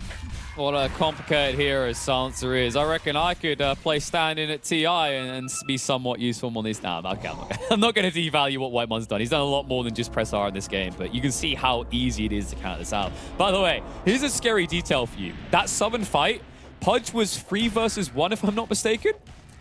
And he still killed the SF on his own. Oh, wow. That was him killing him alone. Yeah, I didn't notice that. All right, well. What a hero. What a player. Yeah. What a player, indeed. Is Parker? Oh, gosh. That's what is happening? happening? God, that looks amazing. It's like an intro for some sort of like kiddie superhero show, right? Like you just play some theme tune to that. Oh, man. Some anime going on right there. But eventually takes a stun, of course, too far away. But yeah, just every time the Sven pops his blink, that is how fast he's running. Like a freaking jet, just clearing out more of the jungle. You look at this net worth, he is starting to really accelerate if he wasn't already. I mean, he's level 25 too, so that 50% God Strength damage has now been activated. And he's going to look to use it soon, but Thompson immediately moves across, goes down with the Boundless Strike. The 800 crit off the bat. Parker, though, pops a BKB. The Nullfire is activated, though. Parker needs to get out of here. He's still very low. He's got support nearby. Thompson chasing, but the Yul's on up. Sven is getting low and finally dead. 100 seconds he's out for. No buyback KP. Infamous in trouble. God, Cuckoo is just zoning the entire team away on his own. They get the big kill. Like I said, no buyback. He's gone for 90 seconds. And if they get a whiff of this, they can go. But instead, they have a more desirable objective to open up with. Roche just respawned. Oh, yeah. I noticed that it was 30 seconds going into that fight, so yeah, it makes sense. Spawns right here, and talk about perfect timing for T1. They go right into the Roshan pit. Okay. And it's going to be free. How do you actually address Cuckoo now? Because if you check, it's not just BKB, it's Lincoln's as well. Like, you saw what he done in that fight, right? He shifted north while his team chased south. Even the rest of the team and Infamous can't turn around on that. Like, this hero, I already mentioned him from his strength gains alone and his itemization that he's obnoxious. Now he just feels like you can't ignore him, but you also can't address him in these fights. He is just one of those, exactly. You kind of just have to accept he will be doing his thing. I stand by, except from the very beginning of this game. Is this a kill? Shadow Fiend? No. Oh. Okay, you're happy with that. You just forced global and lived. I mean, that's pretty key. Yeah, Leo style, he'll be able to TP out here in a second. There you go. But you're right, yeah. That global silence going to be down for 75 more seconds, so a slight window for Infamous with 15 seconds resurrection on Sven. But what were we talking? Oh yeah, it comes down to initiation. That's just the simple way to put it. I still feel like Infamous has a really good shot of having a very good chance at this game. simply because of that. If Sven can get the target, like that silencer right off the bat, then the fights can be completely different, right? Because that last fight, they were able to jump Sven, the trees, monkeying in the trees, happened to just clash on down, follow-up came, he died. So that is the key in this game right now. This game does get very hard if you wait too long, though, because Whitemon is slowly making his way towards a refresher, and that's why you're seeing Infamous make this move. Global got used. They're free to go, but only for 30 seconds. They need to make it count. Jump in, BKB activated by Kuku. He turns around against him. Tiny chose the wrong target to open up with, and all of a sudden that window has closed. Jumped in and became an immediate ragdoll. Meanwhile, Sven with the God Strength, he's hunting for somebody. He wants the silence. Look, he's just going B-left for the sports back. The black hole gonna be activated by Frank. Eventually gonna be stopped, but the damage is done by Infamous. Tops in. He's gonna melt down. The Aegis brings it back up. A Leo style. No Requiem was used earlier, but Sven is still here. He's got a Storm Hammer. Gonna be silenced for the time being, but it doesn't matter. Monkey King is out for 90. Has a buyback, but they chase on a Cuckoo. And Infamous gonna annihilate this fight. Silencer, believe it or not, will be the only one to live. That looked good for Infamous. I'm going to get some abusive DMs after that. I said the window had closed. It had not. They had 15 seconds left, and T1 acted as if they had Global Silence again already. No respect given to Infamous, and now none will be given in return. Parker is already in the base. God's Strength coming off cooldown in 20 seconds, and no core up for at least double that. This could be all 3 lanes. It very likely might be. I mean, especially with the aura nearby of Shadow Fiend, although he doesn't actually have the talent there for that. But either way, they are still going to be pushing very aggressively. Another God Strength even going to be activated by Sven. That kind of just shows you how much of a priority they're making this. They want at least the second set of Brax. Buyback from the team, though. And they are going to try to hold the best they can. Yule's on up, and Leo Style immediately starts running away with his own BKB. Tops in, unable to chase him down. So they got the bottom, they got the mid. Infamous now has a massive lead in this game. Exactly, and Monkey King's the win condition now. You take him out, you win. Black Hole doesn't actually matter anymore. At this stage in the game, if Monkey King isn't there, I don't actually think T1 have the damage to take the fight. The Pudge and the Primal Beast, similarly to Game 1, are starting to fall off in terms of what their output will be. I mean, Cuckoo has done a great job of remaining a nuisance, but if we think about what his build is, we've already talked about it, it's more about his ability to intimidate, not to kill. Yeah, and Ana, it's definitely a different game for sure, especially as far as the Ana Pudge goes. I mean, last game, again, the early farm just transitioned so nicely. They had the Leshrac, of course, farmed out of his mind, but he was able to have a massive presence in that last game. Not the same this time around. It's been a bit more of a struggle too, but not going to let that deter them from still trying to make some plays. Right here is T1 as they smoked up and run into the jungle of Infamous. I mean, Infamous literally is all in their base. Yeah. They pretty much expected. I don't know if they actually saw the smoke happening or what, but they're going to smoke themselves, it looks like, as all 5. So good time. They were backing up because I think Sven was picking up his refresher and they were waiting for God's Strength. So this is where T1, the only way they can take a fight is if they don't take a fight, if you catch my drift. They need to bait a commitment out of Infamous and then get out, because double God Strength BKB on Sven is no joke here. Yeah. Tier 4 items, Penta Edge Sword on Monkey King. That's a big item pickup right there for sure. Noticing some others. Witchbane on Enigma on the other side. That could be clutch. Shadow Fiend with its own flicker now to work with. But here we go. There's a Lotus Orb. Excuse me, more so the Lincoln to being applied to Parker as pushing in. You talk about the Refresh Orb, though. Double God Strength sounded pretty good. Hey, that's a Penta Edge Sword. He'll take that. And now he has one of his own. So he's level 27 as well. Shadow Fiend almost 25. A couple more creep kills. And he'll be getting to that point as well. Shadow Ray's cooldown likely to be the play, I'm sure. With now, this build, I'm pretty sure Infamous know how to count, because they're lurking around the Roche Pit as if it's going to be up anytime soon. We're still 2.5 minutes away. The tough part for Parker there is he got very ambitious with the God Strength move. I think he was expecting to blink in and find a hero. And now, you don't want to like blow Refresher, right? Because then you only have 1 God Strength in these fights. But you're going to be forced to, because Infamous are going to come under assault here.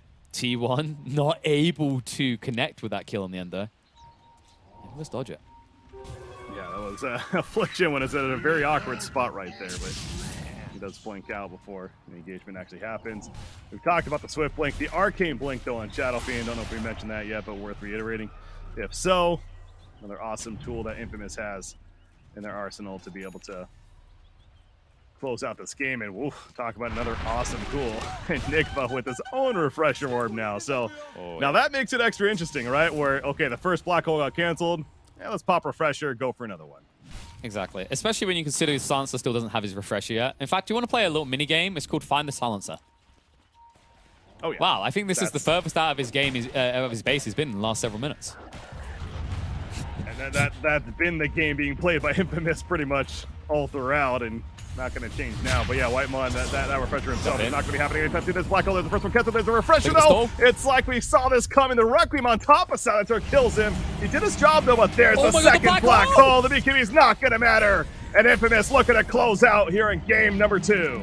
That's it. There's no way to come back. Zephyr, he was waiting for an opportunity to turn around with the black hole, but in the end, it doesn't even matter. He's going to be dropped. Cuckoo left alone on his lonesome. Buyback from Silencer is completely irrelevant here. And Infamous just completely stomped T1's hopes of taking this game. Yeah, I mean, they're going to give it their valiant effort, knowing that the end is near, I'm sure, but I don't see T1 being able to stop this push, especially with your Monkey King and Pudge. Your position 1 and 2 still dead. As there's the Mega Creeps officially spawning, so how about it? This is going to end up being a split series, and you know, again, Infamous, all the credit to them. They played this one very well, and I don't know if this is necessarily a drafting issue, but it does seem like T1, they invested a lot into countering this Enigma. Not only with the Silencer, but across the board. Things like the Rubik pickup especially, but there it is. Clearly that didn't matter. Nah, GG gets called. I mean, T1, I think you're right. They have this different style about them. They're committed to the idea of fast 5-man Dota, but Infamous proved there's a way to dip your toe in the greed still and come out golden. Wow. I mean, this was, I'm as a, I guess as a commentator, spectator, whatever, this is a series, certainly is nice to see as far as being split, right? You know, both these teams came into this with that 0-2 record. Hey, they both get a win, but I guess in the other perspective there, both are 1-3 now. So still not the greatest record to have, but hey, they have something to build off of, and there still is plenty more Dota to go. 6 more games in total, I believe, for both these teams that they have to play. So showing signs of life, I think is a fair way to put it for both these teams in this series. But yeah, Infamous, a hell of a game from them. I really did like their draft overall. Sven last pick proved to be a great one there. Parker certainly going off. But yeah, all the props to Frank though too. Again, he did his job despite the game leading so towards countering at least that black hole ability, but he capitalized elsewhere, specifically with that early laning phase, the farm that he was able to get, and he still was able to get off a lot more black hole ultimates than I really expected that game. And the key here, you can see in the items, is the amount of blinks coming out in this game. Every single member of Infamous had a blink dagger. They understood that getting the backline led to every win. And I just love the way that they actually prioritized some farm, going the way of people like Tiny to make sure they got optimal timings to that. And the cool thing you can see going down the line, and this comes back to the decision to make the Enigma a 3 instead of a 4, is he actually gets enough gold that when we get to that refresher phase, he's going to actually be ahead of the Silencer. You saw Silencer still didn't have the refresher complete when it was already in the bag for Enigma, and that led to that very dominant fight that decided the game outright. But just great drafting from Infamous. Great adjustment. I think Game 1's draft was way too greedy. They didn't anticipate T1's pressure. Game 2, they gave themselves that kind of pseudo me greed, but me also smash hero that Sven is. And it allowed them to come through and even up the series. And to kind of TLDR what you were saying about the BO2s, they didn't lose, but they didn't win. And overall, that means they're kind of losing due to the earlier performances. But points on the board, at least something to feel confident about for both sides. I think T1 was maybe favored a little bit more going into this one, but great to see the SA team turning up with their fists up, ready to fight. But you know what, Breaky? I think what we'll do, we won't hold this too long because we do need to prep for another series. If you've just tuned in, you're like, where's the action? The action is still coming. We just had a hype series, and there's another one coming up after a short break, because when we return, it is going to be EUNA time. Secret are going to be taking on Nouns.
With our shields and our swords, we pave the path to victory. With our shields and our swords, we temper our courage. With our shields and our swords, we're making history. With those who make the game a reality, we're the vanguard. We're with the best. Let's raise our shields. No, Nouns have so far been giving out 3 points to all the other regions, and Papa Poppy wants his share for EU. We are back for the final series of the day here. I'm sorry, Breaky. I know you love your Nouns boys, but it's so true, though. It is true. It is true. This is going to be tough. Nouns is, as you mentioned, they're 0-4. They're going up against only Team Secret now in their final series of the day. So, it's bound to potentially get rougher. But Nouns, a team, hey, dare I say potential? Who knows? But we're talking about Secret here as we're introducing them. Of course, Chrysalis, their carry player. Nisha, fantastic standout mid player. I don't know this guy. I hear his tool. That's all I know. Gotcha. Pupan, maybe? Right. Resolution? No, that's the screen. I want to know who the guy is. And Wiziax. Never heard of these guys before, Breaky. Who is this team? I don't know. No, they're ready. This is, again, obviously one of the favorites in this LCQ by a majority, I'm sure. A team that, feels like they should be in the group stages, like I keep going back to, like so many of these teams in the LCQ. Well, they have a chance, and they're looking to continue some momentum here against Nouns. So, but yeah, it's NA pride and all. I got to be realistic. This is definitely going to be a tough one for Team Nouns. But one thing I'll say about Nouns is, hey, they were on the verge of already qualifying for the group stages, but unfortunately coming up short in the grand finals of the NA. But potential, I'll say, KP. Definitely a lot of potential. A lot of people who have been on the top in NA before, maybe they can do it again. Husky, prominent player who've been waiting for his true breakout. Z-Freaks, a familiar name to you, of course, Breaky. Can't forget the God Moo. Love his cat, but also love the man himself. And of course, Gunnar and Costa Bile open up. I mean, it's a roster of names that are all too familiar. There is a lot of talent here, but the question mark still exists on whether they can perform. I believe this is their first LAN, and so far it has been a rough welcoming. Again, this is the best of the best as far as the teams that they're going up against. Well, I mean, not necessarily, but it is very, very top tier competition, especially on an international level. But again, there is still matches to be played, including these two here, and then I guess in their case there'll be 4 more tomorrow. But we got the draft underway, as we already see, being developed, and Nouns thinking of their third pick that they're going to be doing. They opened with the Undying, they eventually went with the Pango. And now thinking about who they want a third pick. But yeah, Enchantress, Nyx Assassin opening, the supporting duo likely to happen on the side of Team Secret. Then they follow up with that Chrysalis Morphling. Or suppose could be Nisha, but yeah, it's a Morphling. It's going to be a core. Solid draft for Secret. This is actually quite poetic when you think about it. You see, because Secret is a noun. And now, because they've picked Morphling, Noun's going to be fighting themselves. That was way too Let deep. that one soak in a little bit. Yeah, I mean that was that. I mean, for me, that was fundamentally too deep, especially this late into a broadcast. It's early morning for me still, but I know. Yeah, but you haven't been to bed yet, right? Yeah. That's true. For those who've just woken up, Secret had a decent performance. There's 2 teams in their group that have not, and one of them is on the other side. Now, you really feel that they have to turn it around here, or their chances of making it deep are going to feel almost impossible. Well, Drow Ranger, we go with the Lion, and you talk about ways to help deal with this Morphling pick on the other side. Certainly a couple of possibilities that are brought to the table. Now, Beastmaster is going to be annoying for Nouns. Beastmaster and that offlane role. They don't necessarily have the greatest ways to deal with the Beastmaster at this time. So understandable why Team Secret was very confident with that 4th pick BM coming out shortly after the Draw Lion combo. So I got to say the Secret's lineup is definitely shaping up as you'd expect pretty nicely here. Yeah, they've actually just gone Zeus strat, right? Beastmaster Enchantress. Damn, I remember those days. Can I refund this game right now? I don't know. I feel like the only people who enjoyed those days were the people picking the zoo. And right now, I'm a little bit worried about the wave clear for Nouns, actually, because outside of the Pango, they don't have the best way to clear, and arguably even the Pango might struggle to get through everything. Yeah, and I'm thinking, a hero that kind of popped in my head. It's like, well, what could they possibly go Chen here? But no, it's way too late for that. Chen did get that nerf recently as well, so I highly doubt that's going to be even a thought at this point for the side of Nouns. But you look at Puppy talking it over with his team as far as what direction they're looking to finish off this game. We are going to see the Pudge ban on the side of Nouns for the time being, though. So, yeah, again, Morphling where he ends up is still to be determined. Could be Nisha, could be 5 seconds remaining. Chrysalis, as we talked about. But Yeah. who does Nouns finish with here? They need probably an off lane. Yeah. Yeah, it looks like they could need an offlane. I mean, maybe they want to run Undying Free. We've already seen that today from T1, and it looked pretty damn good. So they have a little bit of flex. They do need some tower push, right? They could try to delay the game and allow the Drow to do that later, but if they're looking for earlier timings, would be valuable to have. Kind of feels like the heroes they've drafted, they want to bully the lane a little bit. I think Secret are a lot stronger post-laning phase here. Like, they've got kind of a 15, 20-minute push timing that would be really spooky for Nouns as it stands. Doom is coming up as a possibility for Nouns. It, feels like his Devour ability certainly could be pretty good this game. And in general, the Doom itself against Morphling, really good, right? So there is still one more ban to come for Secret, so that's maybe going to be on the list of perhaps to ban, but that's one that's standing out for me at least. Yeah, the only thing that make me a little bit hesitant is how annoying Nyx makes your game, because you can't Scorched Earth, right? Sure. It's just one of those heroes that you very much struggle to get in if there's a Nyx lurking in the shadows. So maybe that'll be a deterrent for them. Dawnbreaker ban is actually really good here. I think the issue you run into is the ability to kind of backstab with the Nyx. It's actually really spooky, because if Nyx goes in on the Drow, you can immediately follow up the Dawnbreaker. And I definitely think Team Secret are looking for another hero that can just go in and commit. Yeah. And a very active one at that. And so certainly she would have filled all those roles right there.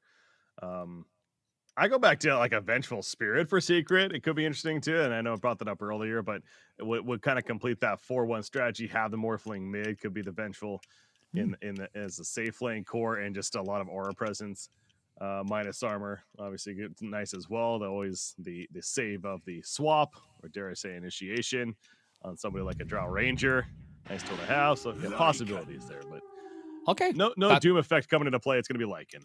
Yeah, that solves their push issue though, right? So I quite like this. They've taken a little bit of Zoo away. I don't think Team Secret necessarily thinking Lycan themselves, but it gives them the ability to kind of trade on pushes. And I think the goal now for Nouns is they're going to try to play around Lycan split push potential, gank maybe the Pango and the two supports, and make space for the Drow to farm. Because we saw earlier today, Drow is actually a really good solution to Morphling as the game goes on, courtesy of the Akshard. But it's getting past that early teething phase of the game. And what I'd love to see out of Team Secret is a tempo setter, some sort of hero that can gank rotate. Spirits do come to mind. Ember's already been banned out. Storm, not the greatest here. Maybe something like a Void Spirit could work for Team Secret. Yeah, I think Void Spirit is certainly always a just solid option, if anything. Yeah. It's a good filler, right? Like, if you don't have something that is going to dominate and you just need something to tick a box, he does it. Well, they're going to find out very soon here what Secret will end up with. Oh! Now select your hero. Okay. One we didn't say, Slardar, coming out. That's pretty nice here, actually. That's another form of initiation. So we mentioned they needed a hero that goes in. This, compared to the Void Spirit, it can go in. It can't necessarily get out, but it provides stun and actually escalates really spookily with the Beastmaster in the comp. Yeah, it again, it fills a similar role to the idea of that Vengeful that I was talking about, where it's a very go-getter kind of position one that is going to be ready to fight earlier on, right? And of course, the minus armor happens to provide that as well. Certainly a tool that really everyone, especially the Morphling and the Beastmaster, will be able to benefit from too. So I like the honestly resolution. It feels like he's setting up to have a very good game though on this Beastmaster. Even with the Lycan pick, it's still like okay, not necessarily. In fact, with his Primal Roar lockdown against a Lycan who's in that shapeshift, a nice tool to have too, right? So this Beastmaster, I think, is going to be a big factor and difficult to deal with for Nouns. I think the off lane for Nouns is going to be difficult as well because they're going to be up against a Slardar and an Enchantress. That's slows plus bash, and Lycan isn't. I don't know if you noticed this, Breaky. Kind of a revolutionary thing, never been seen before. But Lycans don't wear boots because when they shapeshift, the boots would tear, right? So why would you even buy them? No. And it means that you can easily be ran down at the start of this lane. I think Z-Freak's going to have his work cut out. Yeah, Z-Freak on the line, and which is by the way is certainly not the most picked support hero that we're seeing, but obviously picked up here for the side of Nouns and going to get some finger of death action throughout this game, but of course picking him up more for that crowd control as I talked about specifically against the Morphling at the time. But yeah, we'll see what kind of true impact he's able to have. It's going to be a Drow Ranger carry though, of course, for the side of Nouns. And is that enough? I mean, yes, decent in that Morphling matchup, but I still go back to this Beastmaster. Gonna have a hell of a time, and that Slaughter also more reason why they should be afraid of that because you have the back line of the Drow, but Slaughter with the blink, I'm sure we're going to be seeing, is going to jump back there. That's going to be his focus target, right? Especially with the BKB, the Gust is essentially going to be useless. It's going to be tough times ahead for Nouns. Yeah, I guess secret all Costa Bile fans because it looks like a draft that can easily pile on top of him.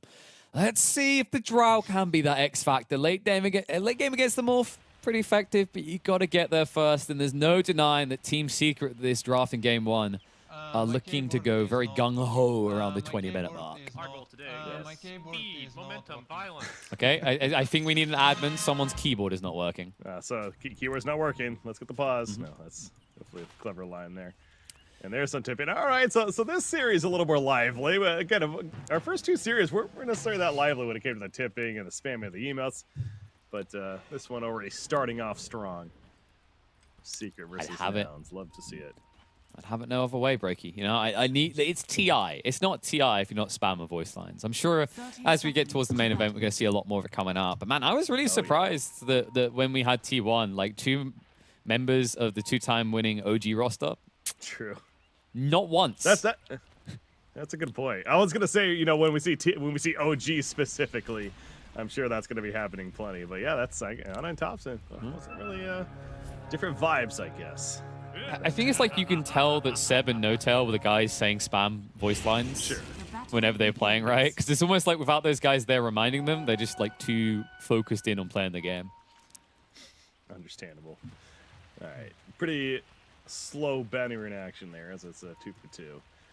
But into the lanes we go, being developed. It's going to be Zayak down here. This Nyx Assassin cosmetic, by the way. This is some creepy stuff going on. I mean, they're all creepy, right? Like almost every single Nyx set is creepy. Extra. Good God. I honestly like that's what happens when the alien from the Alien movies and Cthulhu have a love child. It's not pretty. No, it's not. All right, that's a nightmare no one wants. Beastmaster coming to the bottom lane, by the way. So yeah, so definitely some lane swaps happening. Well, they have to dodge it. Like, there's no way you're playing Slardar versus a Drow Ranger. You'll never reach your target, and you'll slowly lose the lane. This way, you can at least toss axes out. You can maybe poke and probe a little. It's also just you don't want to be near the Undying, especially when you're playing Slardar. Then you can't kill at all. Costabile is going to immediately start arrowing the Nyx Assassin as he got close, so speaking of Nyx Assassin, doing some counter warding in the meantime, or getting rid of the one that was blocking his own camp. So yeah, the lane adjustments early on in the game, and not going to see reaction from here on out though. Kind of committing to it at this point. Nouns insisting on keeping the aggressive lane of the Drow Ranger, because obviously if she wants to go top, then you simply see Secret respond as well. So yeah, the classic musical lanes. And it's tough because you can't walk either, right? At this stage, it's way too late. Even if you tried, you've got a Lycan here that moves at 305 movement speed. You've got a Drow that moves at 300. It's not going to be fast. Oh, but this kill might be. Jump in. Tombstone gets dropped as well. Rezo will make it into the tree line.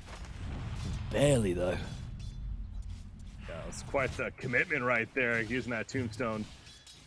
Try to make that kill happen, but not going to be the case. And now the question is, can they maybe try to kill this Tombstone for some penalty? But it's not going to happen. It's dead in 10 seconds. You see them pinging it out, but Resolution, he's not going to be able to get close enough to take it out. So it's going to go away. Yeah, Rezo's just going to, like, suck up the punch to the face here, right? Like, someone had to do it. If you look at their draft, nobody really wants to lane against the Drow. So I wouldn't even say drew the short straw. He just realizes the win condition isn't him. And meanwhile, top lane, in theory, Moo should begin to suffer just as much as Chrysalis gets a few levels on the Slardar. Yeah, and speaking of that, 13-5 here on the Slardar currently, 8-2 on the Lycan. So Slardar is absolutely having the better of this. And Puppey support is certainly to thank for that as well. A hero that we've been seeing Puppey play quite a bit of, especially lately, and currently has that Mind Stealer. So the Mana Bird assisting to the harassment, as he's also going to take out the Wolves. So yeah, Puppey making this lane extra difficult for Nouns to deal with. But that's a change of support for you. It's definitely a hard hero to mana burn, though, right? You know, like, long-term, it's not a great solution against the line, but overall, definitely kind of equaling out the trades. This is where things start to kind of switcheroo, where Chrysalis isn't just a baby crying for help anymore. He's a child picking fights on the playground. He's got level 2 bash. He's got his boots already. Moo is going to have to give a lot of respect at this stage. Yeah, and I was definitely curious to see what kind of build Chrysalis is going to go for. We see him queue up that Mask of Madness. Understandable there as both bottom lane. Here's an engagement once again with the Tombstone, but just like before, it's not going to really result in too much. They do kill one of the boars, but Resolution not overly concerned about that. He wants these last hits, and he's going to keep going for them. But now Husky, Impale, you'll see Nyx Assassin is also trying to kill them off. So this is all about killing neutrals right here. Oh, maybe not Nyx Assassin. Oh, the Spike Carapace was so close. Less than a second until it was going to come off cooldown. Not bad considering how underwhelming these Tombstones have been so far. However, a trade happens at the top lane as they do punish Moo and his laning side, right? He gets rid of the core, he gets the line as well. And I mean, my concern now, Breaky, is you reach a point in this lane where you use the Lycan. Typically, when you don't want to be on the lane, you just go jungle and you give it to a support. I don't feel like either support wants to sit on this lane or can. No, that's the key. It's they just simply can't, because they would get run down easily and killed. So it's, you don't just want to give those kills, of course, to the Slardar. By the way, that courier snipe, not only big for just taking out the courier for the time being, but there were the boots on it of Lycan, so those boots are that much longer delayed now for him. So yeah, not the greatest of circumstances for Moo especially up at this top side of the map. And I say top side because yeah, he's currently in the jungle even. But bottom lane, it's just more back and forth harassment continues. No surprise there. Costability is the key though. He's getting the farm on the Drow. Poppy. He got surrounded there, but it looks like it might be able to back away. I think he just get beyond the walls. 380 movement speed is just too fast for him though. I think he knows he's going to die. What he's going to do though is waste as much of Nouns' time as is possible. And even farm. He's even farming it. Oh, almost got it. Oh, one more. Nah, he got it. Still, space. Slardar was just farming this whole time. So while Lycan's now level 4, just look at the difference. Chrysalis is getting very close to 6. At which stage, nobody can come in this lane. I don't think at that stage you can even rotate the Drow up. It's just too scary. Yeah, it's that in itself can certainly be a risk. And Costability, he's at least getting some solid farm. But, you know, what are they to make of this farm that the Drow Ranger is having in the earlier game as we're approaching the 6-minute mark? And speaking of that, rotations are anti.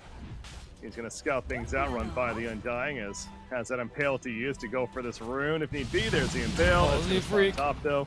He's gone.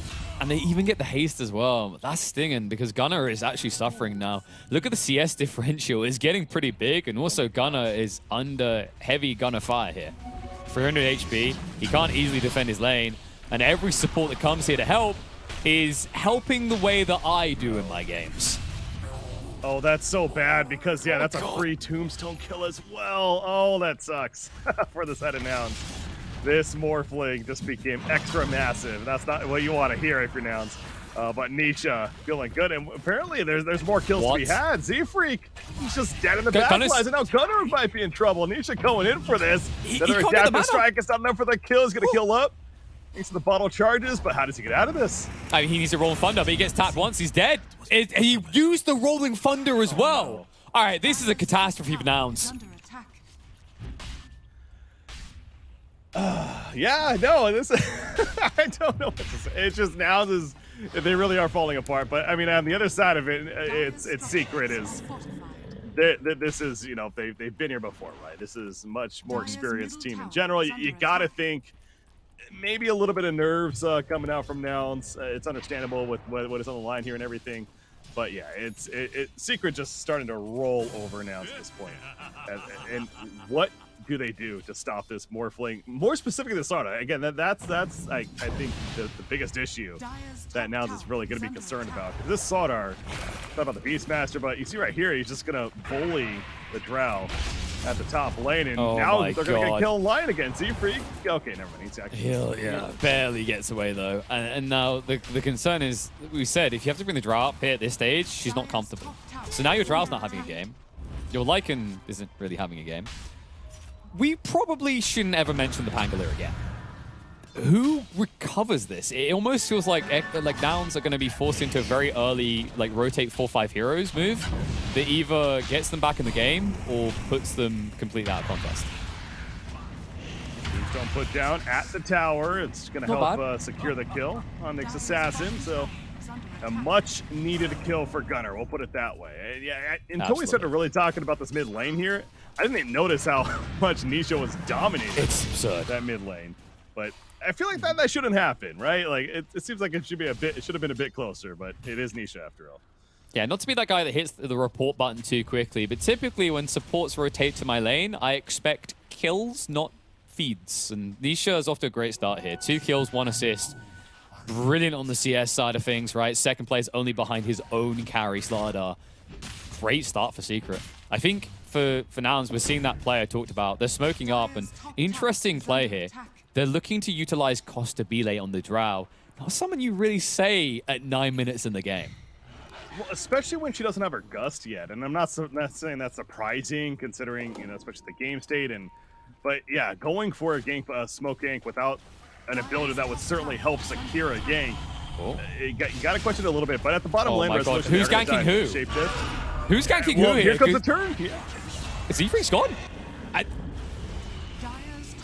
I don't know how it gets much worse than this, Breaky. I mean, this is worse. Lycan's going down as well. Roland Thunder's too late. I mean, this was the move for Nouns, and this lead is about to snowball for Secret. Yeah, Shapeshift diving a tower, pretty risky circumstance, but you can tell they're already feeling the pressure. Consequently, is going to manage to TP out. Nisha, don't think more kills are to be happening as finally. Oh my God, Puppy! But Puppy, don't do it to him. Oh no.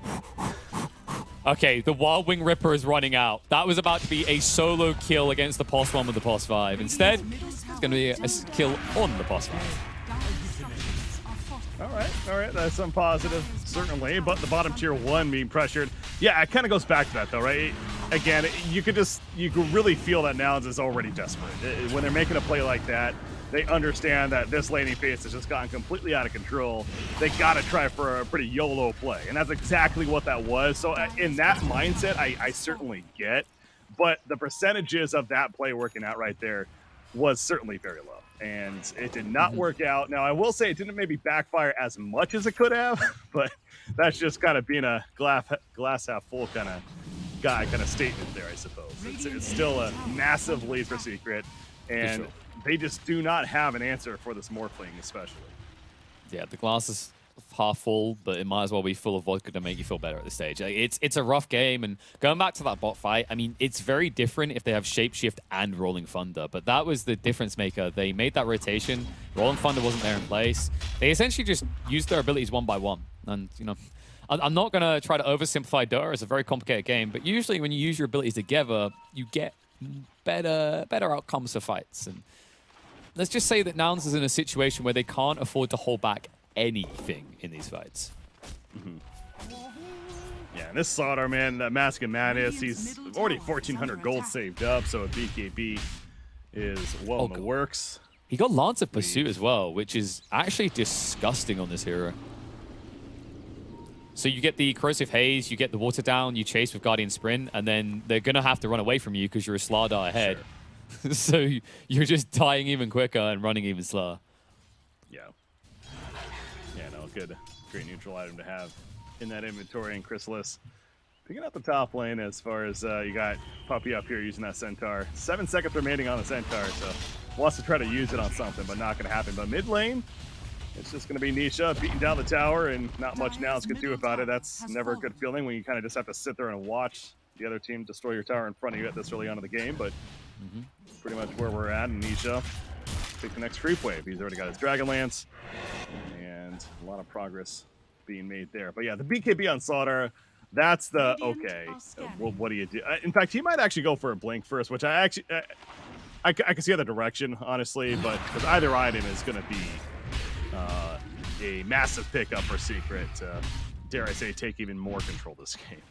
Yeah, I kind of expect a BKB just because they've got some elements of catch, right, to initiate with, and I think it's this idea that you can chase. Like, you should be able to get close enough. But in the meantime, mid lane, Nisha does get the morph off, so not an easy kill. And Primal Roar, it says sit, doggy, sit.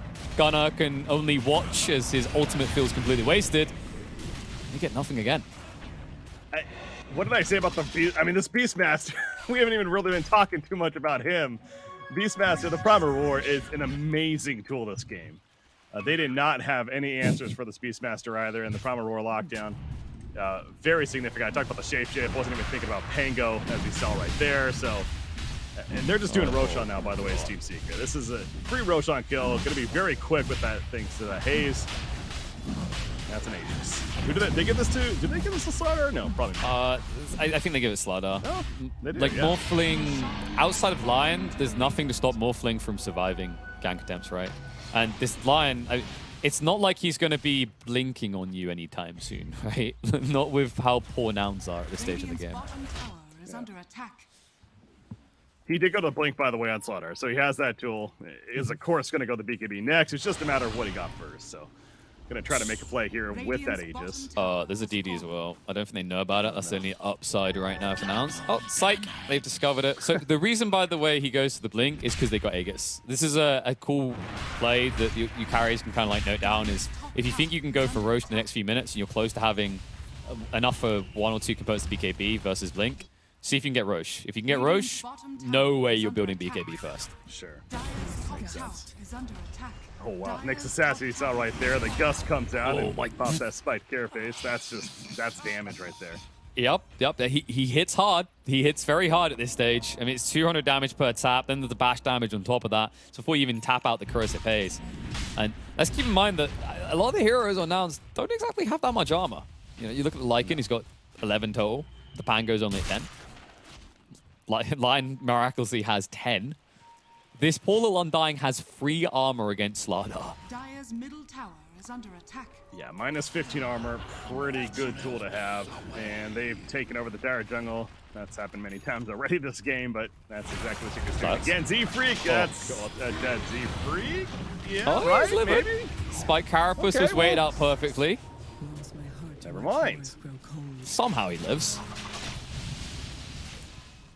I mean, really, the summit is just they did not want to overcommit, which is understandable, I suppose, from Secret. They have a massive lead. They're not just going to throw themselves at that now. So you lose your support, not the end of the world there, but Secret lives. So there's some good news for them.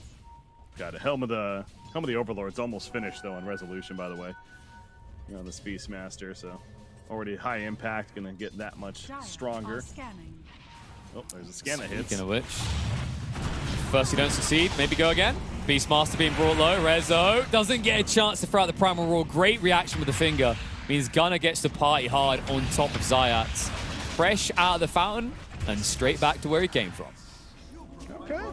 You know what? Couple of solid kills, honestly, for Nouns. And the Finger of Death, I think that's the first time we've even seen it use this game, but big one coming out from Z-Freak to secure that kill on the Beastmaster, so slowing down that Helm of the Overlord, as I just mentioned. But we also see that the Diffusal Blade that was picked up by Pango. Of course, a good start for him in terms of having some bigger impact in this game, and a Hurricane Pike now finished as well on the Drow. When you see the Shroud, or the Shard, excuse me, queued up. After that, I know we saw that in the earlier series. Going to be just as useful this game potentially, so a good item to have, but we'll see how impactful. Yeah, it's actually a really good item to pick in this game. I mean, it's good in most games. I feel like this is a really great shard they created for this hero. But if you think about the heroes on Nouns side, they're designed to draw tension away from the Drow and also kind of protect her, right? You've got the Pangolier, who's got the stuns, you've got the disarms, you've got the Undying that can clutch save you with the heals, as well as drop the Tombstone to slow down pursuits. And of course, a line, we know exactly what this guy's capable of to defend you. Stuns, hexes, it's all there. So there should be these prolonged engagements where Costabile is essentially able to just stand there and keep poking nonstop. There is still a big question mark on positioning, right? Like, if you aren't all in the correct position immediately, I do feel like your Drow dies to this draft in about 2 to 3 seconds. Yeah. Yes, that's the continuous issue that Nouns is going to have throughout this game. But hey, we saw in that previous fight, if they get a good jump, specifically with that Lion, who's got nearly 1,600 gold saved up. So Lion's Blink Dagger is actually becoming a reality. Wow. Believe it or not, despite the early struggles. Yeah, I mean, it's heavy priority. He only has Tranquil Boots, but hey, a Blink will be a big pickup for the Lion, and good play factor. I mean, you're a Lion. What else do you need? You don't need to worry about regen. You've got your Tranks and, oh, mana? I don't know what that is. How do supports have issues with mana? Why not just stick a Straw in a creep? Ah, man, I miss those YouTube videos. Which ones? The Dota Reporter ones. Oh. Really, really big shout out to Rongchi. Amazing work he used to do for Dota 2.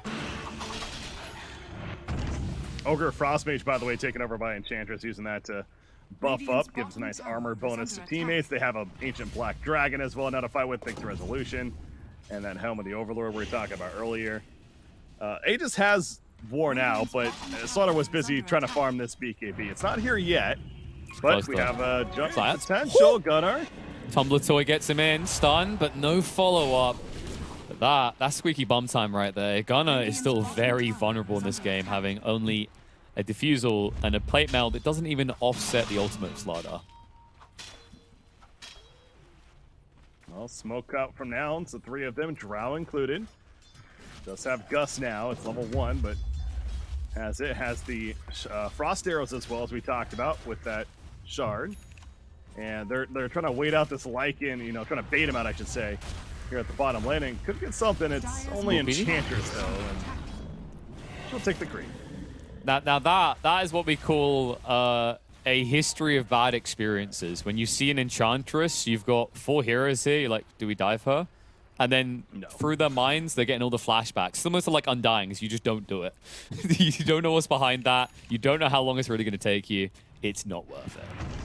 And to top it all off, the yoink from Enchantress takes the creep of Lycan there, so adding insult to injury there, I suppose. But yeah, we're back to daytime as we hit 20 minutes. And how about Nisha? Where's his progress been on this Morphling? He's got a Dragon Lance, a Manta style, queuing up the Ags. I believe we just bought at least one of the components for it, so that's well on its way as well. But the BKB finished on Slaughter. Talked about that.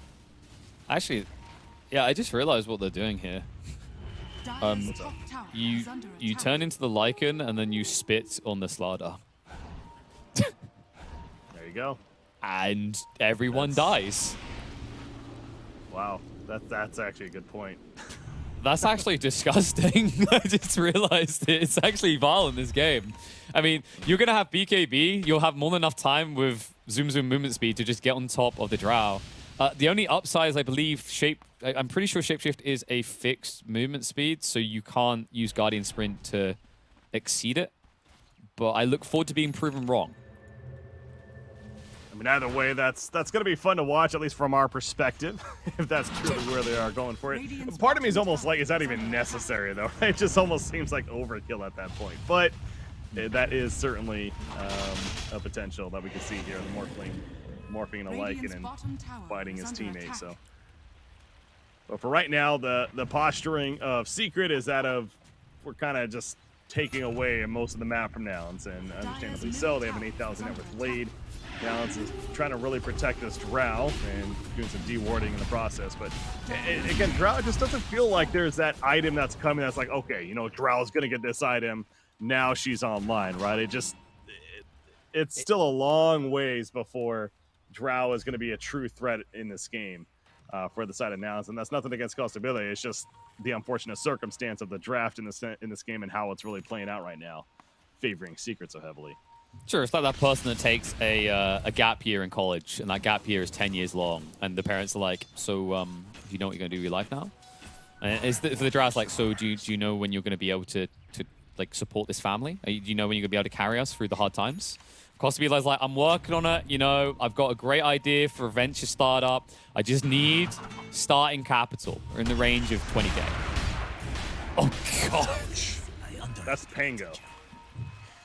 Was Pango. That's Pango with a Lotus Orb. Yeah, was Pango. That's, God, he just melted. Top tower is under attack. Yeah, it feels like his build is now just pivoting to support Costabile. The problem that we're kind of getting here now is Costabile is being put further on this big kind of podium. But what happens when you take out the foundations? You know, if the Drow is your house, everything around it is the foundations. If you pull them down, the house don't work. That's possibly the worst way to describe houses. I love the shard choice, by the way, on Slaughter. In fact, he actually just picks it up from Roshan there. Yeah, he had it queued up to buy, but manages to, or yeah, happens to just pick it up from the Roshan instead, so he can instead work towards that Assault Cuirass. But the shard on Slaughter, having that Slithering Crush, now applying that haze as well. I mean, that's a massive tool. We talk about the minus armor and the impact it is bound to have is certainly high value. So, yeah, but again, this is Secret. They're a very experienced team, and where I'm getting at is they're not overdoing it. You know, I feel like a lot of teams in this case with the leads that they have, this earlier on lead, they would really try to push the issue, you know, get aggressive, kind of almost get lost in the fun of it. But Secret, they're still playing it very disciplined, but we got a big fight now. Oh, yeah, they're going to try to initiate Nisha. That's not the opening you're really looking for here. They do stop him getting the waveform off initially. However, this may be the most underwhelming Rolling Thunder so far. Actually, maybe not. There was that one in the lane where he insta-died. This one, at least bait them in a little bit. Prime Roar is going to come out. Lycan, stuck in the middle of a mess he wants no part of. Nouns are going to get ran down. There is no answer to any of Team Secret's scores. Look at the zombies. I mean, the Tombstone was a great placement in the end. I was going to say they were fighting away from it, but they ended up going back towards the Tombstone on the high ground. So I was like, okay, maybe he's a shot here for Nouns. It didn't matter. I mean, even with the horde of zombies all around, Secret just literally ignored them. They went for the heroes, and that proved to be the right decision there. And that truly is a classic case, though, of one team just being so far ahead in this game. Yeah. The net worth at this point, that they didn't need to necessarily play it perfectly. They can play into things like that Tombstone and the placement it was, and still feel confident that they're going to come out on top as they did. Yeah, this Morphling able to even keep the Aegis. He is going to have the Ags finished here in about 500 gold. And then we're going to see not only that combo potential, but just in general, the Ags effect taking place. Exactly, which is what we saw. Like you mentioned the Tombstone on one side, it was on both sides as well, right? Like Morphling decided to morph into the Undying, which makes him, actually it's kind of a cool idea. So he can keep shifting into Agi and remain pretty tanky. And on top of that, he has the Tombstone to play with, which just offsets any sort of movement speed mouse you get affected by. Top lane though, Slardar getting ambitious. Lotus Orb purging off for Z-Freak, allowing him to get away. You talk about Gunnar with that Rolling Thunder, going to go for the TP play and will be successful. Meanwhile, Moo also able to escape, and so is Z-Freak. So that engagement results in no kills for the side of Secret, but they're just a quick resetting team. This isn't a team that's relying a lot on big cooldowns. You know, this is that Enigma presence that we talked about in the previous series. This is a team that can constantly keep going, and that's exactly what they're going to do. The quick reset, they're now pushing into the top lane. They're going to the face. What do you do if you're now involved? That helped, but oh my gosh, Drow Ranger no, getting stunned to Lotus Sword. The Primal Roar locking down himself, but so is Drow. They're going to chase out Gunnar. He doesn't have the Rolling Thunder anymore. This is the problem. Like, Nyx gets a bit ambitious there. But because they keep expending these ultimates in precarious situations, they never have the follow-up to get the big kills that maybe could get Nouns back into this game. Yeah, it's kind of one of those funky moments of resolution. just kind of accepting the fact that he's going to stun himself with his own Primal Roar, trying to keep Drow in place. But yeah, that's a little too much of a dive. I don't know if they were just on different pages with him and the other cores, or proved to be too much to handle. But either way, this kind of goes back to the point I was talking about before too, where Secret's just disciplined. This is not a team that you're going to see overextend too often in a lot of games like this, where frankly many other teams would, it seems like. So they understandably fall back, and they're just going to continue to absorb more of the map control. And bottom lane, they're setting up here. Yeah, as I like to put it, you remain disciplined, or Puppy gives you the stick. You know, he seems like a guy who'd be willing to beat you with the stick. Okay, that's not unfair on him. Well, then though, stuns come out. That's a good damn kill, and they get it quickly. Okay. Yeah, big kill on a Slaughter. Z-Freak's gonna lose his life in response, but it's certainly a trade that you're happy with if you're Nouns. And well, that was thanks to the positioning of Gunnar on the Pango. And I know he had a big struggle early on in this game, but honestly, these Rolling Thunders, yes, there's been some funky ones, some pretty bad ones, not gonna oversell it, but there's been a couple of really good ones, and that was certainly one of them to set up that kill on the Slaughter. Now, Husky gets picked up elsewhere. Not the end of the world if you're Nouns, especially with where we're at, but Aegis is going to be reclaimed in a couple of seconds, and that's just more of an inventory slot that Morphling could use for something else, though. Yeah, so to your point on the Rolling Thunder, I agree. That was Gunnar's best Rolling Thunder so far. Admittedly, the standard wasn't high, but which I like, right? When the standard is low, it's easy to exceed. Now Gunnar, that was popping. Like if he can actually find that confidence, if he can exceed that one, I can see them starting to take team fights, but this is not the way to start it.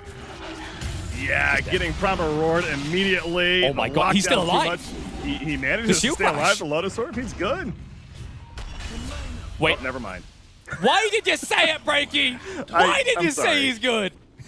I'm sorry. Yeah, my bad, Gunnar. My bad. Yeah, Slaughter. Easy kill for him. He's like dabbing, right? He's not even like hands on mouse and keyboard anymore. He's like, I survived that. Shield crash, reasonable spell. And then instantly just Slardar there to end that happiness in his life. They do at least get Moo out though. And so far, Moo's doing a decent job of keeping these split pushes going, right? The Summon Wolves has definitely helped a lot with the Ag Shard. And with the big dopey Granite Golem down here, they might even end up getting a tier 2. Yeah, that's looking like that's very possible. Fortification being used, but Wolf is dead, and never mind. The tier 2 going to stay alive for the time being. Chrysalis down here going to try to kill this Golem. And he'll get the 250. Nice. Yes, this line. It's okay. He's got Ag Shot. He made them waste an extra 2 seconds. Oh, man. Man, I don't know, like Agshard, I feel like I've talked to a few Lions and they kind of feel split on whether they really like it or not. Like the idea of Spell Immune is nice, but at the same time you can't do anything, right? It's cool if you can find a way to use it to bridge the gap until your stuns come off cooldown though. Z-Freak putting the investment into it this game, and again, we talked about that blank he managed to get, so certainly a nice goal for him to have as well, but a lot more needs to take place for now. And 4-player smoke is an attempt at one here at the bottom lane. They really want this tier 2 tower. They have the Ancient Ice Shaman now to help assist get it killed, and they will kill it in the end. So am I the only one who finds this to be the most like intimidating Ancient in the game? Like the look of it, yeah. Yeah, like, and the way it swings. I'm not sure if it's just like I'm numb because I've seen the others for so long. There is just something about this Ice Shaman that it reminds me of, you know what it is? It reminds me of like Labyrinth game mode things that you have to dodge. I'm like, I don't want to be near this. And it has a bomb, you know? Anything that has a bomb, I don't want to be near. Oh my god. Speaking of explosions. Ouch. Yeah, I'm dying. That's... he dead. What are we looking at with Roshan? 4 seconds before the yellow timer. Why? I mean, it's so contradictory when we say that an Undying's dead. Like, how can you be dead? You know? That's like calling yourself Superman and then being underwhelming. There's a lot of things like that in these games where you just don't overthink it. Just accept that it's fact. And it happened. Oh, you never like doing that? Just like questioning the fiber of the game's beings, right? The fantasy video game that we're playing? No, I don't. It's like, it's fun. It's supposed to be. There's some crazy shit. Like, you know, if Nyx gets silenced, what does he say? Can he ever say anything again? He can only say Nyx, so that's not a deep one. Actually, I am kind of curious. I don't, you know, this is the details we need. Everyone's asking for things for Valve. I still don't fully understand why Nyx only says Nyx. It's a Pokemon. That's his lore. He's oh, from now another that universe. I like that, Breaky. He's a rejected Pokemon design, which is actually difficult these days because they really set the standard low with ice cream Pokemon. There's a lot of them out there, yeah. Well, speaking of bug Pokemon, found the Lycan. Will force the shapeshift, but the stun comes out straight away. Full stuff to get him out. One more tap, and he would have been mincemeat. Next assassin instead is the mincemeat, yeah. Good getaway from Moo. And Gunner, swashbuckle, Lotus Orb, immediately falls back though. Lion, he's dead. They got the tombstone on the high ground once again, but Nisha, he did his job already, or at least the early part of it. And he's morphing into that drow. Yep. Hey, that was actually very close. He almost killed Moo. Moo barely got out on about 90 health, courtesy of the Assault Cuirass. You know, usually these Wolfskis fight with no armor, but he wouldn't make that mistake, not up against this much physical damage. He's gonna have a blink soon as well, level 20. Waveform now attacks targets. And here's Roshan. Oh, well, let's... So I was about to say, what's the way back in for Nouns? And not gonna lie, with this in hand now, the way back may be game 2 short of a miracle. This fight, this upcoming fight is incredibly difficult now. Aegis goes on to the Morph. You've got Cheese on the Slardar. In an ideal world, if Nouns can somehow pop Rezo for free, great. But he's so tanky with a BKB as well. I don't see this being a free kill. How the buybacks looking? Oh. I guess they got that going for them. But it's like... The issue I do see for Nouns is outside of the Drow and maybe like Lion, that their buybacks aren't that valuable, right? Oh, this Pango. He's going to have to very defensively pop his Rolling Thunder and go for the... Oh, no! Not good. The Bash procs connect, and he's just dead. The TP play ain't working there, so Slaughter. So Chrysalis, good find. I started with Puppy finding him initially, and CK again. I know we're not usually supposed to be ones to say that a game's over, but it's let's be honest. There really isn't much Nouns can do here. It feels like in terms of holding this off. Just look at the positives, right? We've seen some animal abuse here. Pangos have been abused. Bugs have been abused. Innocent neutrals have been abused. At least this game's likely to end before Hawks can be abused as well, because there's no Ag Shard yet on Beastmaster. Could be coming. Nah, he's not going to go. Nah. I think this game's going to end before that. Look what Slardar's doing in the mid lane. All on his lonesome. Kill onto the Lion, the lockdown for Resolution. Then he finds Lycan, uses that proper roar, and Lycan cannot move as a result. He's out for 50. Lion did buy back that Tombstone.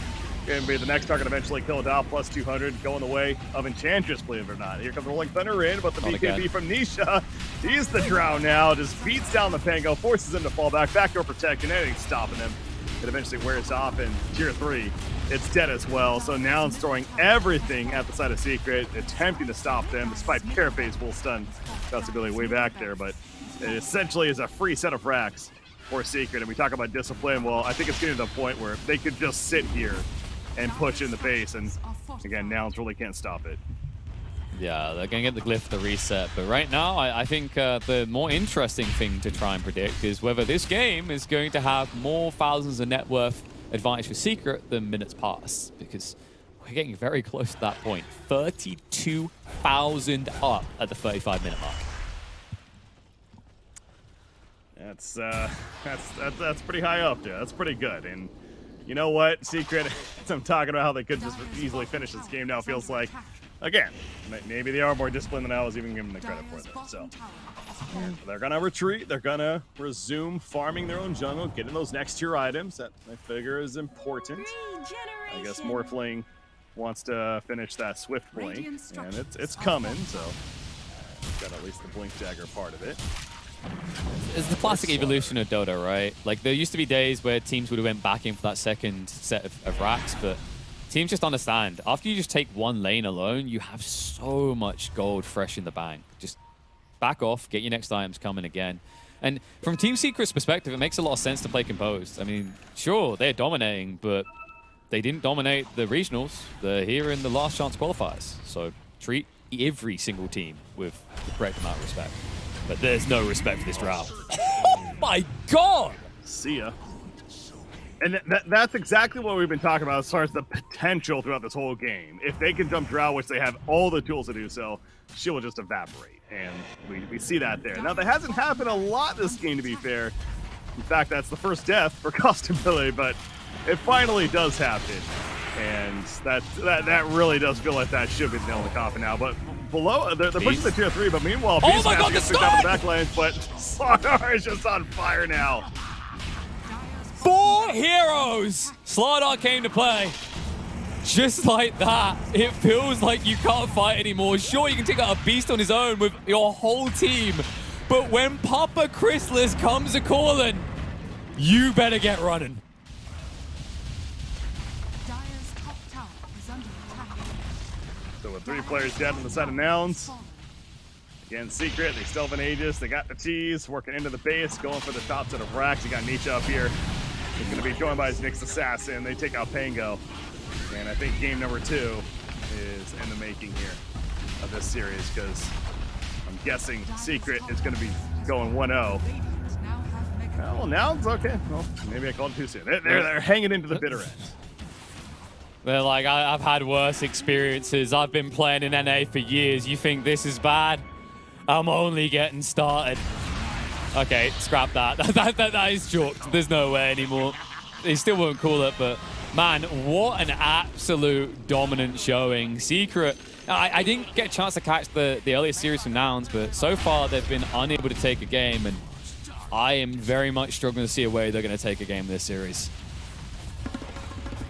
Well, you know, it starts with the draft, right? The fresh draft, I do feel like Secret outdrafted pretty hard here against Nouns. And already a team that's going to be difficult to beat, even if you have some way, somehow, an outdraft against them. When you get outdrafted yourselves, it's not, you're really limiting your chances, right? So Secret kind of, you know, led their way to success here in game 1, starting with that. But yeah, we're in that overtime phase. I guess we're playing for stats now, and I'm not sure.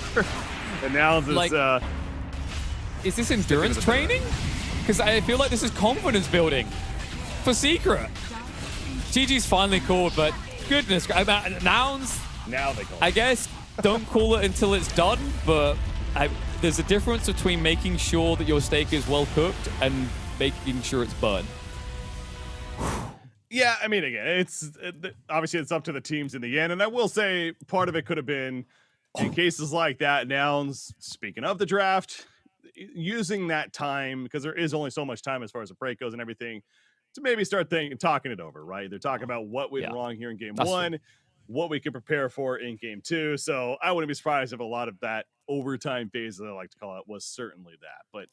But Secret, absolutely dominating performance. I mean, there really is no other way to put it. It started with the draft, like I said, and the gameplay itself certainly shined for them. So well played, Secret. Yeah, most definitely. It is a very dominant display. And actually, someone I really want to highlight they done well is Rezo had a bad start to this game. You wouldn't have fought it by the end.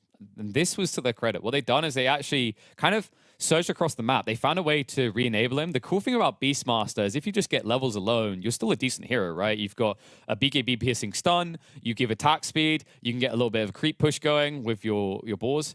And they found a great way of leveraging that, especially with Poppy going in for these drums quite quickly in the game.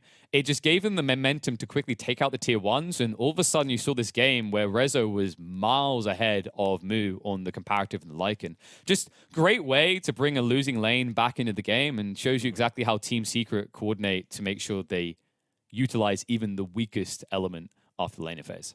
Yeah, and you kind of off of that, going back to the draft, on paper, it did really seem like Beastmaster should be able to have a very effective game. And even maybe with not the greatest farm earlier on, having that Primal War alone, having his creep push, were going to be tools that were going to be difficult to deal with for the set of Nouns. And that proved to absolutely be the case. But yeah, again, not much else to really, I think, say here about game number 2, KP, or game number 1, excuse me, KP, as we We are going to be hyped for game number 2 now. Going to be coming up to finish off the night, but Nouns needs to get hyped because they're still looking for the first win here of the group stages.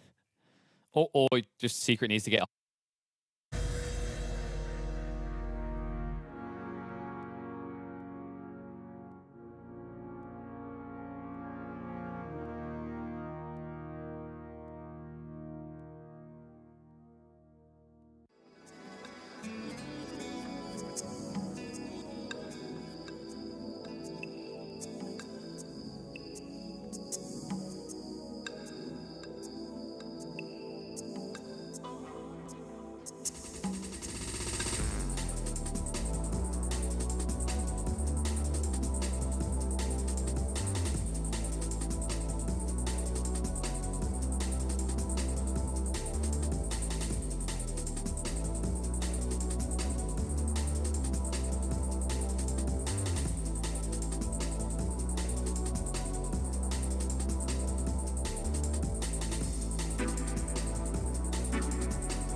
With our shields and our swords, we pave the path to victory. With our shields and our swords, we temper our courage. With our shields and our swords, we're making history. With those who make the game a reality, we're the vanguard. We're with the best. Let's raise our shields.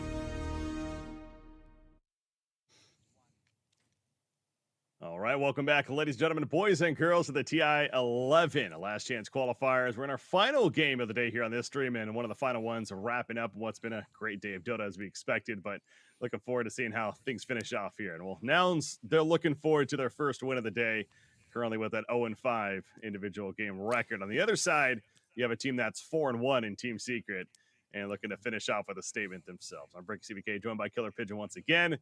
The draft, in fact, already started, so I'll get into that shortly. But KP, There's always a chance, Breaky. You know, a mouse breaks, internet cable disconnects, someone has to fly home because the mother needs help Come with the on. cleaning. There's something, right? okay. Maybe there's a world in which it can happen, but I'm worried that world could 5 be seconds beyond our discovery, right? I don't think we have the tools to go that far out. We need Elon Musk's help. That's to say that this is tough, really tough. Based on game one, honestly, I would be impressed if they have the mental fortitude to still like be cognitive, right? Like, because that's step one for me. I think even talented players after that first game, like that felt crippling. What gives me hope, Breaky, is the way that they didn't GG out. In a weird way, that gives me hope. Like, they weren't that demoralized, even when they clearly could not win that last game. well, I mean, it goes without saying, I don't know I can't sit here and say confidently that if they go 10 0-6, seconds there's no remaining. chance of qualifying, but there's 4 more games to play 5 tomorrow. seconds Let's just say remaining. an 0-6 record with the bottom 2 of the 6 teams dropping out. Or not, excuse me, not dropping out, but you No, know, they gonna be going to go the lower bracket straight away, right? Yeah, they go to the lower bracket, but yeah, the point is, Nouns, they need to start winning games. I know it's a more difficult task to than easier said than done kind of deal, but it starts here. But all right, so looking at the draft though, you know, Batrider is a hero that I certainly have expected to see quite a bit of here in this event, and we haven't seen actually any Batrider in any of our games. I know he's been banned quite a bit. Nouns does manage to take him in the first 2 though, so they open up with the Batrider to go with the Witch Doctor, but you already got a Nisha Invoker on the other side, and that's a scary hero player combination to see. Templar It Assassin. most definitely is. I do love how the Nouns have opened up with the Batrider plus the Witch Doctor, though. I think we've already seen Witch Doctor today, how impactful it can be. It draws a lot of attention towards it. But I think you're right to highlight this Invoker. It's actually, I think Invoker is a really good solution to Witch Doctor, because if you're going to stand still and cast spells, well, great, I'm just going to Sunstrike you. There's plenty of ways you can disrupt from afar, right, with the Cyclone. So it's not an easy game for Witch Doctor to find impact in the mid-game fights. I think Nouns is going to have to find a way to maximize what WD can do in the laning phase in this game. Yeah.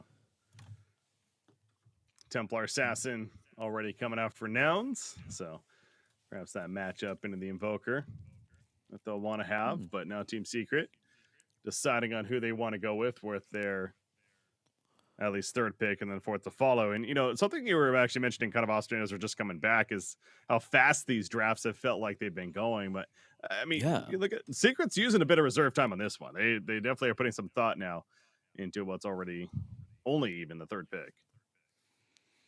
Yeah, I think like this is the pivot point. I think different teams kind of have this. The goal now for Poppy is to lock in his next 2 picks very clearly, and then understand the bans for like the final phase kind of ahead of time. So this is where the whole draft will really start to come together. Some people like to kind of, you know, figure this out right at the beginning. Like there are people, I mean, he doesn't play anymore, but I'm always reminded like Peter. PPD used to be a classic guy that would lock in more or less his first 4 picks at the start, and it'd be very hard to get him off that. Whereas the more kind of standard way is very clear opener and then just take all your time here, because the rest should kind of create itself. Unless your opponent comes out with a really cheesy off the cuff pick, it should be very hard to pull you off of what your draft's now going to be. you know, I had the chance to watch a bit of the Western European qualifiers, and of course, Secret being a part of that, watching a bit of their game specifically. And I got to say, this is looking like a exact replica of so many of those drafts, especially with that Monkey King. Now, Silencer is a bit of a twist as I'm saying that. Interesting. Now, up against the Bat Rider could certainly be a powerful tool, kind of a similar idea to the Black Hole Stopper, in this case, the Lasso Stopper. Decent against TA, I suppose. So, yeah, 4th pick Silencer, though, for Team Secret.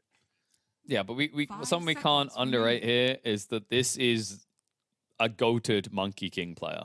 Right? This guy, just to remind people, Chrysalis began his career as a Monkey King spammer. It's still his most picked hero by far. This guy doesn't just live and breathe Monkey King in the game. Rumor has it that he goes to local zoos and communicates with the monkeys as well, just to make sure he's on top of his game. So they need to find a way of making sure he can't have a game. Because if you think of pretty much any situation, any scenario in Dota 2 involving Monkey King, I can almost guarantee Chrysalis has played it. 10 seconds remaining.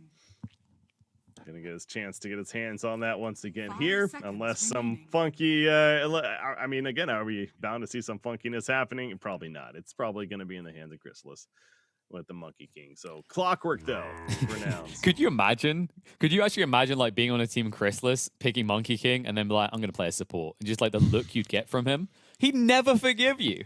Now, could you imagine Puppy telling you that? And I think you would be forgiven. That you wouldn't forgive him, but you wouldn't argue, right? I think that's the sure. You'd be like, yes, Papa Puppy, whatever you want, Puppy. Hey guys, I'm warning you. Like you don't like if you're a +1, you don't sass your 5. Whatever your 5 says 10 goes. seconds remaining. Couple of final bans to happen now. There's the Enigma taken away on the side of Nouns. Interesting there. Nature's Prophet and Pudge bans from Secret, and then the Visage ban will be the final one before our last 2 picks now. So Team Secret, who do they need still? Likely they're off lane. Resolution Hero. Who's that going to be? So Secret. 10 seconds. Man, I wonder if Secret actually flex the Tusk as a free. I've seen a few people do this, but I think they just want to go for something that's a bit more stable on farm. In terms of what's available, the Beast is already gone. Centaur maybe. Viper. Okay. They could. No, I don't think they're going to switch through this and stick the Viper against the TA, but this should be somewhat of a stable laner. I quite like it against the Witch Doctor, right? Because Maledict is your big source of damage, and Viper does, of course, have magic resistance with the corrosive skin. Good against decent against Templar Assassin as well. Yeah, no, an offlane Viper makes a lot of sense here. I feel like for Team Secret. So now Nouns, their safe lane option. Likely still They need preferably something ranged, right? You don't want to just be stuck on close to this Viper. Someone like maybe a Luna, but that might be a bit too greedy. What have they actually got left here? I mean, not that many got banned out, right? The Slark and the Void were actually taken away by them. Slark, but you'd love to be able to do something like a Slardar and really just irony Team Secret out of this, but you just can't Slardar into a Viper lane. Yeah. Or a Monkey King. You just don't have flex there. But something that benefits the TA, like Bloodseeker used to be a classic one, could be a little bit difficult in lane against Viper again, but you would have a way against some farm. I just think the issue is if you're picking a Bloodseeker 1, you want a lot of farm. You don't just want to be settling for a Blood Right and a creep hero there. Yeah. I can see a Bloodseeker actually still being it, because again, kind of going through, there's a lot of limitations here, so yeah. I wouldn't necessarily be disappointed to see Nouns picking up the Bloodseeker as a final pick, but yeah, it's nice tough, with the Witch Doctor. I'm almost thinking like yeah, go ahead. Oh, sorry, no, go ahead. Give me a solution. Come on, quick. Call it before it happens. I was thinking Terror Blade, but no, not really against the Invo. It's just, it's tough. Nothing's honestly coming to mind here that stands out as an obvious. I mean, here we go. We're going to find out. Choose your hero. Okay. Oh, actually, no, in fairness, like, NA, I think, loves this a lot more, especially in the carry role than most regions. That's actually a good call. Like, I don't know why, my brain just kind of farted out everything but Weaver. Really good on the lane against the Viper and Tusk. Very difficult to catch. Still that X factor of the Sansa, though. I think Z-Freak is going to have his work cut out, or Moo. Someone is going to have to shut down Puppy at the beginning of these fights every time. Yeah, similar to what we saw in the previous series, right? It's the name of the game was focus that silencer in the back lines, get him killed as soon as possible, and that's what Infamous was able to do up against T1 in the previous series. So absolutely agree there. It's going to be a mission for Nouns to hunt out that silencer and get him in the back lines. But as always, a lot easier said than done. No, granted, they got Clockwork, Weaver, Bat Rider. These are all, Templar Assassin with the Blink. I mean, these are absolutely all heroes that can certainly get back there and kill them as soon as possible. So I will say this, again, going back to the Weaver final pick. Yeah, I do like Nouns draft better than last game, that's for sure. I still think this game's Secret is overall looking very strong. They got the comfort picks. You mentioned the Chrysalis Monkey King. Nisha Invoker, I think, is certainly up there as well. So that is a big factor. But the overall draft, if you take away the players playing them, it does seem like Nouns did a pretty good job, honestly, this one. And hyped to see a more contested game, too. I'll put it that way. It's not difficult to beat that requirement compared to game one. Very one-sided opener, but hopefully Nouns had some harsh words to return. I mean, they're a noun, right? So, like, they know words pretty well. And I'm sure they inspired their players back in after a brutal beatdown. And this game should be a bit more even. Let's see what they can do as we hop into game number 2. Final game here of the day.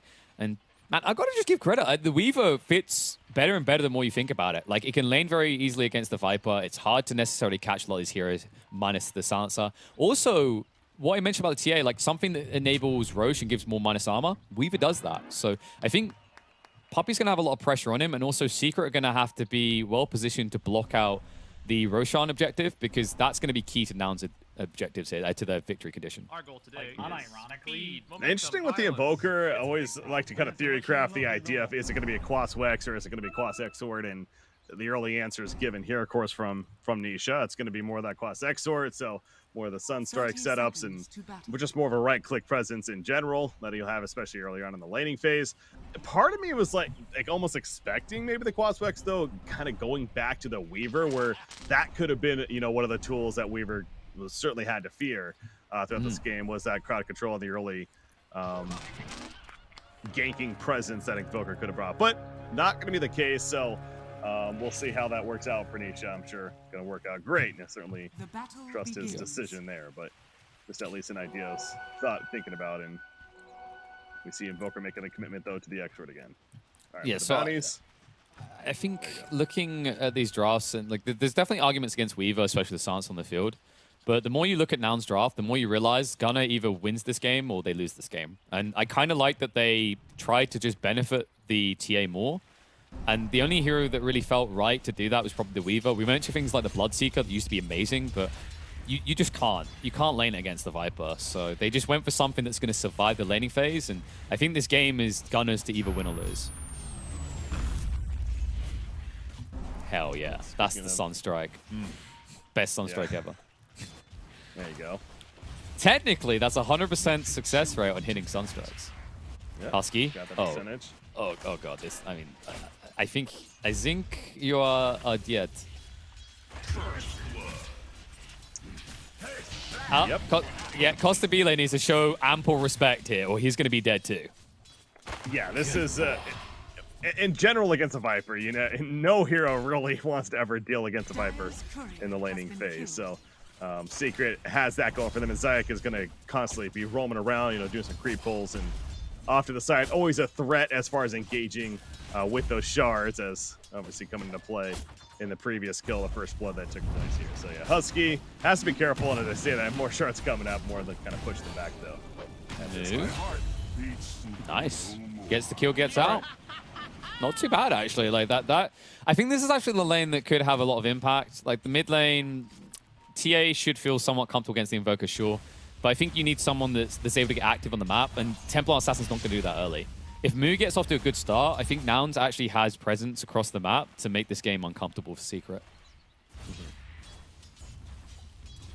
Yeah, bot lane is just this...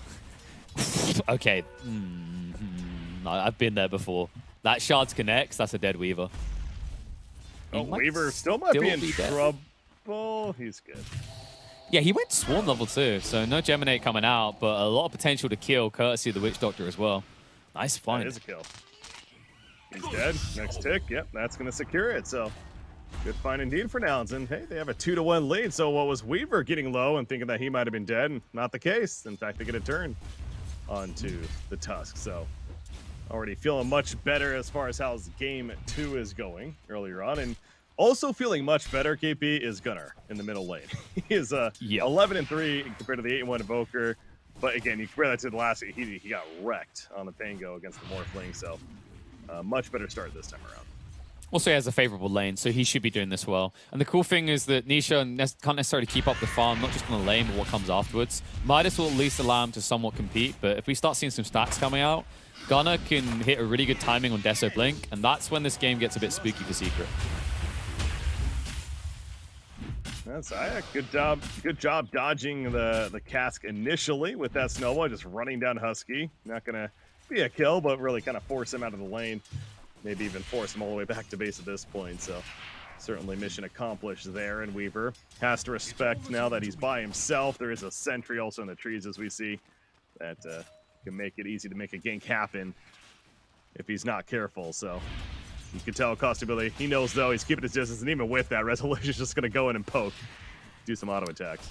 It's such a hard lane. Like I said, this is probably the best choice to get out of this lane that he had if he wants to benefit the Templar Assassin, but it doesn't make it easy necessarily, because the issue you have in this lane is the Tusk. If the Tusk actually hits an Ice Shards, you're not getting out Shikuchi. And even later on the game, I mean, the Silencer is going to be amazing against you. What I love about the way Secret drafted this Silencer is it's actually not a reactionary Silencer. It's a productive Silencer. You're meant to global to get kills, not to save lives. Yeah, no, that's fair. It's one exactly to kind of force the fight, if anything, and force the panic on the other side, not the reaction. So that's definitely a good point to make there. What are we seeing? Oh yeah, we're seeing some roaming around. You got the mid lane matchup though. Again, you get Templar Assassin continuing to look a little bit better as far as the creep score. You mentioned favorable lane matchup for him. Wondering also what we're going to see out of TA in terms of the first build. We you know, there's of course usually the Blink, the Desolator, and the BKB. Depending on the momentum of the game, does he go for that Blink first? Does he like the Desolator instead? I'm thinking this game, probably the Blink, to be a little more aggressive with the team. But, oh, Costability, by the way, bottom lane is action in multiple places. He goes down on Weaver, but top lane, Puppy will fall. And that's a big trade out on both sides. Move, at least make sure his team gets slight better side of it. 2 supports for 1 carry. And, you know, it sounds actually good for Secret, but once again, to emphasize, like, the Weaver is not the win condition. He just needs to somewhat survive the lane. The TA needs to be doing good. And so far, she's at least still ticking that box. I swear I'm not huffing copium right now. Husky, by the way, trying to get himself denied by the neutrals, but Resolution not letting him do so. Able to kill him first, and Resolution up there with the top farm of the game. In fact, going for Costability once again. They got him. Poor little Costabile, the little bug who could... Okay, he could with assistance like that. They'll still be able to find him in the end, I think, but that shouldn't have been that hard to achieve. Zephyr in the top lane as well. Oh, Chrysalis, he might tap out if they hit him one more time, but Husky can't find him. He's still alive? I mean, he's dead, right? Like, they are going to find him. Yeah, Chrysalis, they'll allow Chrysalis to come. But by the way, Sunstrike killed Clockwork. Nisha, that was a blind, not really a blind, so he knew he was going up there, but he had to guess correctly, and it does manage to land. So multiple things that went very well for the side of Team Secret there, as far as that brawl is concerned. I mean, they're just starting to outplay. Chrysalis even dodged the final Maledict tick by using the Mischief. Beautifully done there. Not easy to achieve with the 0.2 second window. So that keeps him alive, allows him to then also reinitiate and find a kill. Right now, it just feels like Nouns are going to be forced to do what they had to do in Game 1, where they make a move kind of ahead of time and bring more heroes than intended. However, compare Game 1 to Game 2, and I feel like they have a lot less tools to offer from their safe lane and their mid. Instead, all they can offer up is more heads for Secret to munch upon. Chrysalis, does he die for this, though? It looks like the answer is yes. Sunstrike connects on the Z-Freak, but not enough damage with just Silencer there now to get the turn onto him. So nice turn at least for the side of Nouns. Getting some immediate revenge for the Batrider, as they managed to kill the Monkey King. But I just keep looking back at Resolution down here in the free farm that this Viper is having, and what impact we're going to see of that. But there is some insight for Templar Assassin, by the way. Yeah, there's a little bit of harassment at the top lane continues. But he is going to go the Desolator first, so going more the damage, a farm enhancer there. Yeah, I just think you have to. There are heroes on your team that should deliver you kills. The Clockwork can initiate a hook shot. You've got a Bat Rider that can lasso, Cask as well. That you should be able to reach your opponents. And also, the cool thing about going Death over Blink, you don't put yourself in the clock. If the game goes a little bit later, you haven't sacrificed scalability, right? And you can still get decent timing on Blink with this build, especially if your teammates start stacking.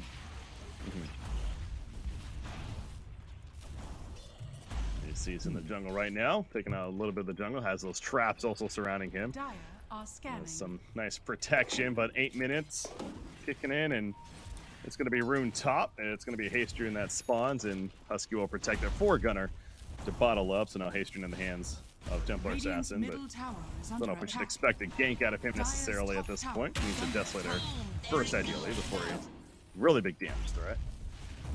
I'm kind of actually wondering what build Rezo wants to go for this game. One big issue that Vipers typically have is that they are static. They sit in a lane and people either come to them or they don't. So you have two approaches. You can either try to get mobility or you can double down on that and just become a fortress moving down the lanes. I actually like that he went for Phase Boots and now Dragonlance. I think his goal is just to force them to have to react to him. And in the meantime, elsewhere, people defend. Speaking of which, top lane. Sunstrike, it's gonna miss right there. Chrysalis does end up falling. The Sunstrike going for the kill on a Weaver, unable to connect though. Obviously that's a very slippery target to catch. Zach, meanwhile, Snowball, he's probably still dead after this. Comes on out and move with the fire, put down Gunner. In fact, credit for the kill. Buffy hiding in the trees. They know he's up here somewhere though. It's a matter of finding him, which it doesn't look like they're gonna be able to do for the time being. So Silencer makes it out, but this will transition nicely into the top tower kill. And Nouns with a very successful fight, especially with the tower kill. And this Templar Assassin is gonna have one of the Mithril Hammers now towards that Desolator. So again, I'm kind of making some comparisons to the first game as well, but just really the vibe, the feel of the game, absolutely feeling much better for Nouns and their chances here. Yeah, it's not just them begging for mercy. It's them actually trying to make Secret the ones pleading for their life. Oh, it's actually going to be a Nouns member in the bot lane who's going to be begging. Z-Freak thought he could defend this area. Mistakes are made. It's kind of weird. I was about to praise them for not coming bot because of Rezo, right? You don't want to be near the Viper. And then immediately, as soon as I was getting ready to say that, a support thought he could sit here. I'll say this, I mean, Z-Freak made it take forever. Top lane, by the way, Puppy's gonna fall to Sunstrike, it misses. Moo manages to avoid it, and he'll TP out to safety as well. So the brawling continues. This is a 9-8 game. We already have 17 hero kills. And we just hit the 10-minute mark. I actually love how a lot of the games we've cast today have kind of been like this. Like, there's been a lot of bloodbathing going on in the majority of games. It just feels like people are gauging what style of Dota they want to do. And they're seeing that if they can get aggression going, you know, it just leads to this snowball effect. Might as well just play towards that advantage. Don't focus on the late game farm. And now in the mid lane, Z-Freak, he thought he could commit. He thought it would be clean and simple, but he was wrong. And now that he's forced Rezo to rotate, I do believe this is where you may have to fall for that tier 1. Yeah, that was very... Well, they didn't have a... Especially, again, they didn't know Viper was nearby, is the point. They thought they had a free kill on Evoker, or at least attempting for it, but immediately Resolution showed up. Whoa. And Clockwork knew that he was in trouble. What's up? This is unexpected. They've actually smoked the Viper, they're heading bot. Husky will cut them off. But interesting choice that they don't even want to take mid. They just want to stick Rezo bot again and make sure that apparently Nouns heroes have to always come back here. Yeah, perhaps trying to set up for that kill on the Bat Rider at the bottom lane, but as we saw and you mentioned, Witch Doctor cutting him off and takes the sacrificial lamb there as far as falling, but now's the mid-tower push. It's not going to be easy, though. Now's definitely not going to give this up for free. They were going to pop fortification, and they are setting up, but Gunnar is he in a bad spot. TP's coming in. The global silence used. Refraction has for it up. Zyke on top with that tag team, but it's not enough damage. He is taking out the poison, but now Resolution in trouble as well. So they kill the TA. They do not get the tower, though, and 3 are dead on the side of Secret. Chrysalis should be able to just about get away. Moo had the lasso coming off cooldown, so gets out just in time. Man, looking back at that fight, I think there's this weird indecision that was coming out of Team Secret with the Viper. They TP in mid to try and protect the Invoker, then they smoke wrap himself, and then they go back mid again. It feels like they're just trying to do a lot with the Viper, and it comes back to what I was highlighting, that you have 2 choices with this hero. You either enable him to rotate, but you kind of weaken what he does really well, or you double down on him being this slow, immovable fortress and you park him somewhere. It feels like they're trying to have the best of both worlds, and as a result are being punished. Radiant's middle tower is under attack. Can't forget about the Weaver as well, who has a double damage rune now and farming up here in the Dire Jungle with the early Radiant's Falcon middle Blade. tower has fallen. Looking for a Maelstrom. Puppy, that's a hook shot in, and likely to be a free kill. There's going to be a Sunstrike response on Z-Freak, and he's going to be fine though. Last word. Oh, maybe not. A curse. Psych. Psych. Okay. He's not getting out. He's dead. Oh, Moo picked If up way only. down here though. Wow. Yeah, they dove for the tier 2. So yeah, you get Puppy, but you lose one up top, and then you lose a more important kill in the mid. It's kind of funny, actually. Like, if you look at what Noun are doing, they keep seeing Puppy top, and then they keep feeling like this should be a free kill. We should always go for this. And it's starting to feel a bit by design, right? Because Secret are now always in position to punish someone alone elsewhere on the map. Dragonlance finished on Viper, talking about his item progression and working on that Hurricane Pike now. The additive range, of course, Monkey King, the Echo Saber. You see that, and then likely even broken up into a BKB. Smoke movement. The Nouns are coming into their own jungle.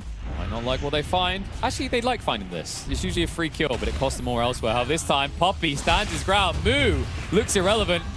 Witch Dot is going to throw out the ultimate, but the snowball comes through. That's going to bounce the damage over those. Zayat's giving over a secondary. Z-Freak going in deep with the hook shot. No one will give over his life, but was praying, hoping that maybe Nouns could turn it into something. Unable to. There's vision up here for Nouns, though, which actually is going to be taken out of the end, so Secret knew that as well, and making sure to get the counter ward out, as they do effectively. Yeah, the Sunstrike didn't hit Batrider initially, but didn't matter. They were able to take him out in that fight, and we got a 2-for-2 exchange happening. Monkey King, though, Chrysalis pushing out the bottom and talking about the Echo Saber. It's not going to be delivered for him, but Nisha, he went the Hannah Midas. You know, this is kind of that typical Quas Exor build, especially. Bots, Hannah Midas, BKB now queued up.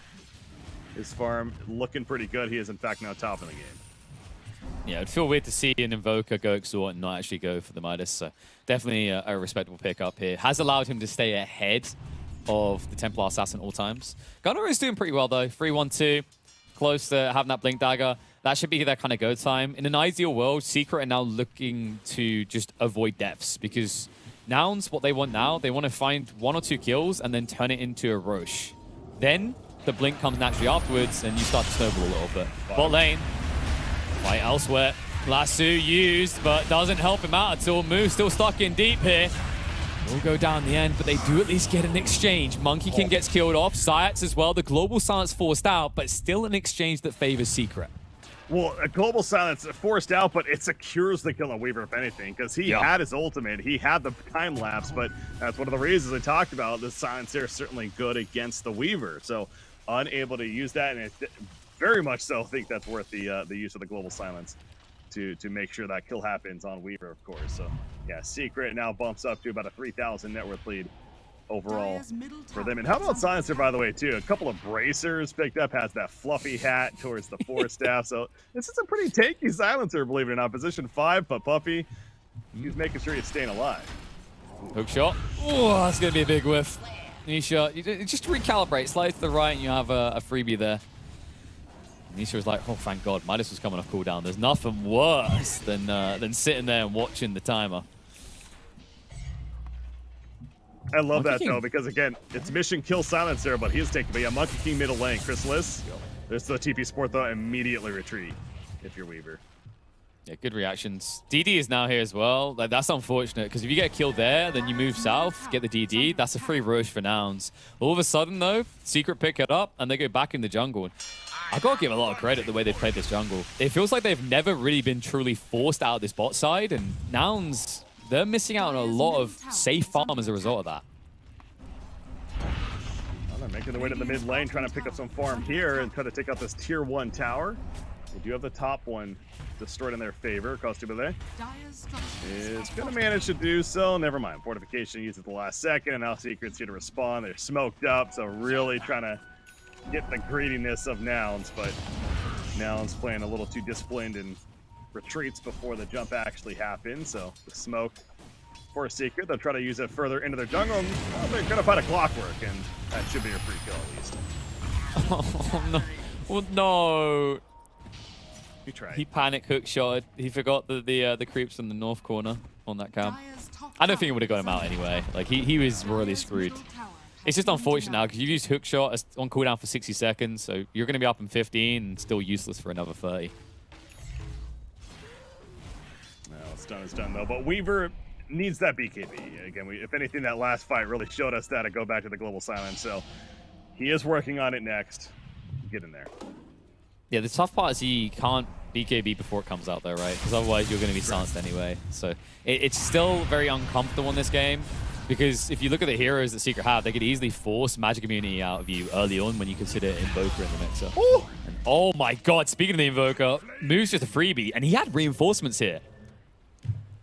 I mean, he makes it look so easy. It's almost frustrating watching Invoker players like this, because it's like everyone, a heavy majority of Invoker players, myself included, you know, we think we could do all these big plays and, you know, make these Sunstrikes happen, but oh, bottom line, by the way, this is a catch on the Weaver. He's just dead. That was close No though. BKB He yet. actually, he almost had that. I think that was like one more tick and he gets the time lapse off in time, but just shows you still how vulnerable he is. Global's at least out of the way though, and they can move out towards the pit. Actually, thinking about what Secret now have to defend Roche, I do believe Nouns could do this. It's a bit risky, but you need to get your TA this Aegis now that you've got the Blink Dagger. Otherwise, she still can't play the game. Yeah, as you talked about, I mean, she's working on the Blink, but, hey, or excuse me, the BKB, but if Yo, you need an puppies, Aegis. what are you doing here? Hook shot. Oh, they found the Monkey King. Push Nisha back. Lasso comes out. Chrysalis in a world of trouble. Poppy is not here to save you this time. That is most definitely going to be Roche going the way announced. Yeah. So again, he won't have the BKB for a little bit, but at this point, very likely could have an Aegis now. If you're Nouns, and you will take that. So that Desolator coming into play. It's not going to be very fast, but it should be quick enough. I mean, the Secret's coming over though. They got Invoker. They're not going to give this up for free. I mean, how do you stop it right now? You haven't got a Blink on Tusk. Your Invoker has got Blink Dagger, but if he goes in alone, he's going to die. I think you just know that this is too late. Aegis going to be picked up. Best thing they could hope for is maybe trying to snatch the kill on Roshan. But Nouns, they get what they need. We talked about this at the win condition. First Roche in the bag pre-20 minutes. This should allow them to get some map control and take a tier 2 or 2. And then if they get the full-up Roche after that, we could start to see this get heavily in favor of Nouns. Yeah, Templar Assassin, one of the better snowballing heroes as we know about in the game, and Gunnar is starting to get that momentum that you like to see if you're a Nouns fan. So, Batrider also a BKB purchased. Radiant Goes without scanning. saying, great item pickup. And Templar Assassin, I mean, she is getting there. She already has almost another 1,000 gold saved up, already purchasing yet another Mithril Hammer. So her damage looking pretty good too. Weaver though, how's this BKB coming along? It's like 1450 gold needed. So. It's there. It's there.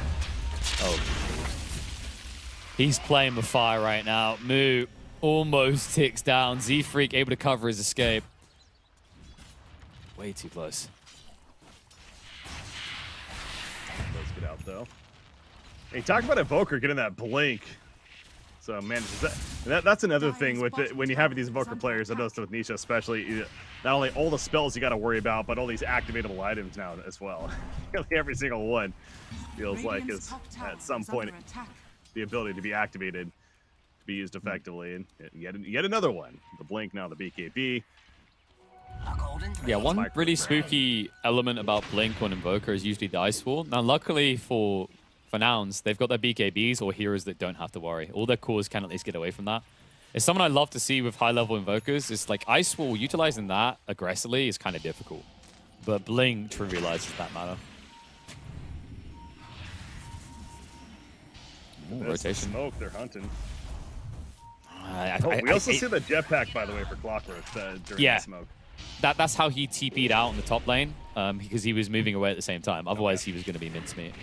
So you can see that like they don't want to go on Zyrax, right? This is like a terrible kill. You can probably kill him straight away, but it's such a low-value hit, especially when you've got magic immunity piercing stuns. Yeah, that's definitely not the target they want. And it's almost why Secret's doing this at the same time. They understand that too. So Zayek is kind of playing that dare to jump me. Yeah, hit me. Please hit me. I'll hit Reza if they can. Let's go away. Keep in mind there's still the global to worry about here as well, which is another thing that's got them very hesitant. BKBL Weaver, though, she does have it now. We're talking about the Bat Rider also having it. Much more even game, though. I'm glad to see this. I was a little bit worried, as I said at the start of this game, maybe Nouns are demoralized. I hope not. They hung in there well, and this is starting to look feasible. Like, this game is still very much in the air. It could land either way.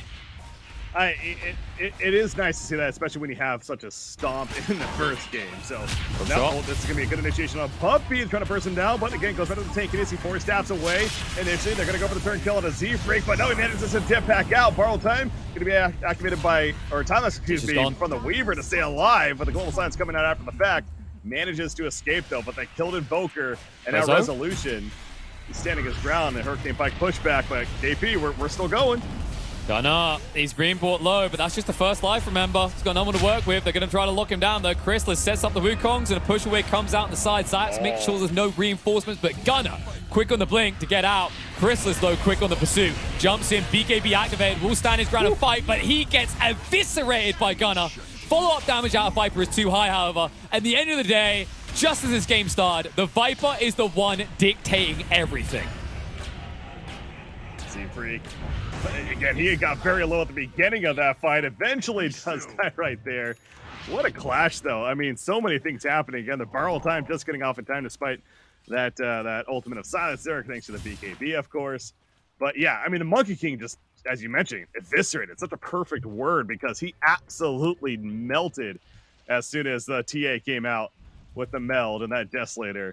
You just see that damage that she can do. So I don't know. What are the recaps? I mean, it was a fairly even exchange. There was the buyback on Silencer. About a 600 net worth lead, though, for Nouns out of that fight, at least. So coming out in their favor. That was with Vegas, though, right? The tough part for them is we always have to remember the TA is the win condition. The TA is everything. I will say, however, if this game goes to like an hour long, Weaver will take that baton and carry it across the finish line. Like, Weaver is actually pretty spooky in this game, especially when you go hyper late game and you're thinking, like, how does a Monkey King stick on top of the target? You know, what can an Invoker offer? There's still a late game world in which Nouns can exist, but they're still looking for that win condition around, like, second Roche, high ground push with the TA.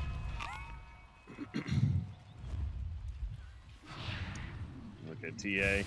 The Dragon Lance going to be happening next. More range to work with there, always nice. Mid lane, they looking at jump resolution, but you saw them coming at the last second, the 4 staff away. Yeah, good reactions indeed.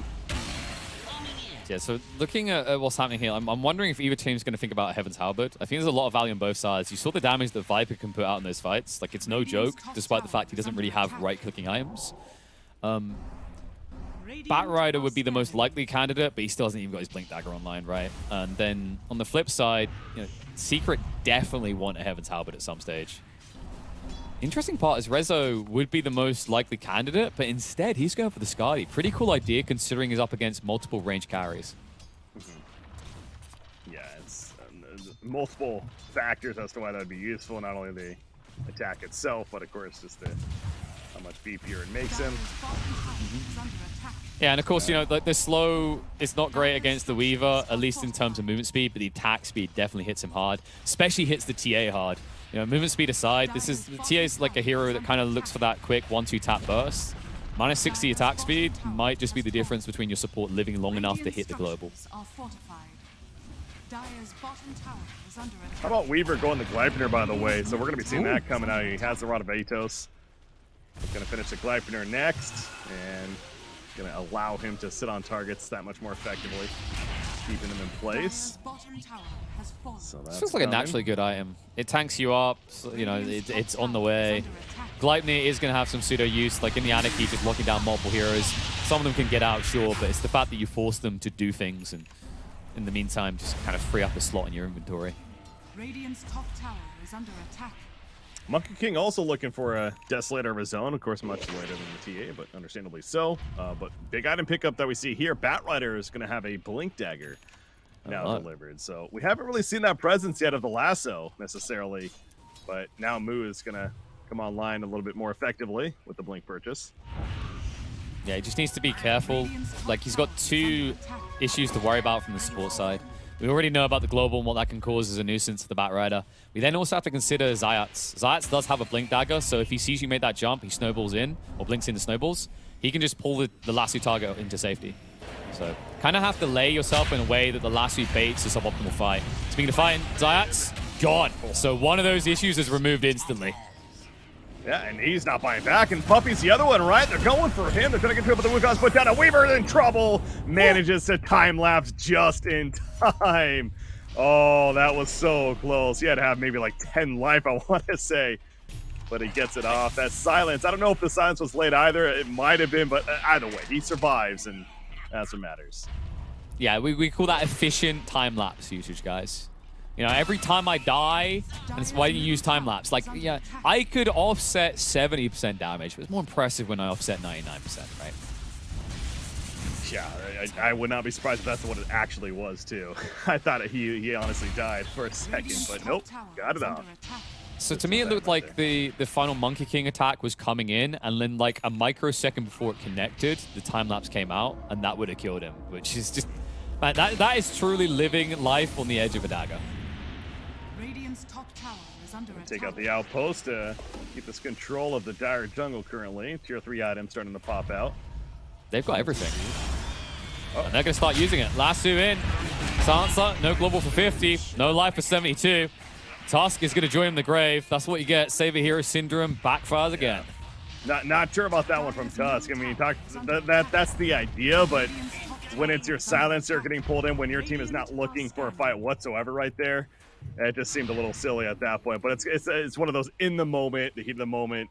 It's understandable where his head was at, but a lost cause and ends up being the 2 deaths for Team Secret there. And we're starting to see that overall net worth shift. It's kind of bouncing back and forth now at the top of the screen. It's been in the lead pretty much for Secret this whole game up until basically now, where Noun is finding himself at a slight but an advantage nonetheless. Templar Assassin, of course, leading the way with his farm, as he's got the full Hurricane Pike now finished and another 1,000 gold saved up. And Secret giving ample respect over. Like, this is Noun's time to shine. You mentioned the Blink Dagger they got on the Batrider. BKB Blink on the TA. The Weaver is very difficult to kill and can easily turn around on you with the Gleipnir now. What they're looking for is a smoke into a formidable fight around Roche, which just came up, by the way. That this is going to be a key detail in the outcome of this game. If Nouns get it, they could catapult into the high ground. If Secret stop them here, this is where Nouns can start to slip and lose momentum. Absolutely. And Nouns, they're going for it immediately. It comes up, and as soon as they notice, oh, this is too slow. They're going to shred it. This is way too slow. They're too late. They had the right idea, but they had the right timing. And as a result, Aegis now in the hands of the Templar Assassin, and they are going to have to back right off. There's a couple of keys, too. He not only gets the Aegis, but he gets the Aghanim's shard, so the Psionic Trap off there. And on top of that, he's level 20, by the way, so the Meld now dispels from the talent. But this engagement, it's coming up. Z-Freak, he's looking for the right timing. He's got hookshot, of course. Just a matter of finding that somebody. Specifically that Silencer, I think it's fair to say. Yeah, this is my favorite part, right? You're playing against Silencer and you get the Ag shot. It's like, oh, well. How the turns have tabled. It's your turn to be silenced. And he's sitting right in a trap right now. He doesn't even know about it. No. Yeah, you're going to constantly have to be wary of those at this point. Silencer, speaking of, he understands where the game's at. He's got a Ghost Scepter now. So even more tanky, even more ways to try to deal getting jumped if he's quick enough. They don't even want to approach these traps, but they know they have to get rid of them. Jump in, move, hunting. Lasso's going to come out, drags one back. Nisha's going to be a big kill. Zayat's just dying from the splash damage as well. Nisha does at least get away. Buyback comes out from Tusk, and they're looking to go in again. Chrysalis does get the Wukongs down. The strike through is good. Witch Doctor gone. But the TA is still a threat. One that Zayat is keeping occupied. Beautiful shards will prevent any deaths on Secret side after the supports.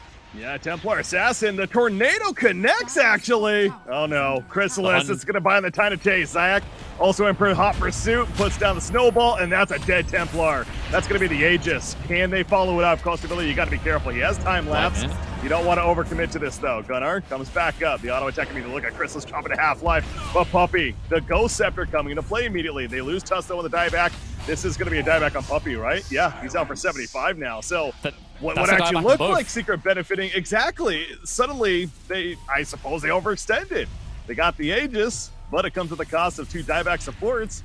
And now Nouns, Clockwork's up in 5. It's going to be a 5 versus 3.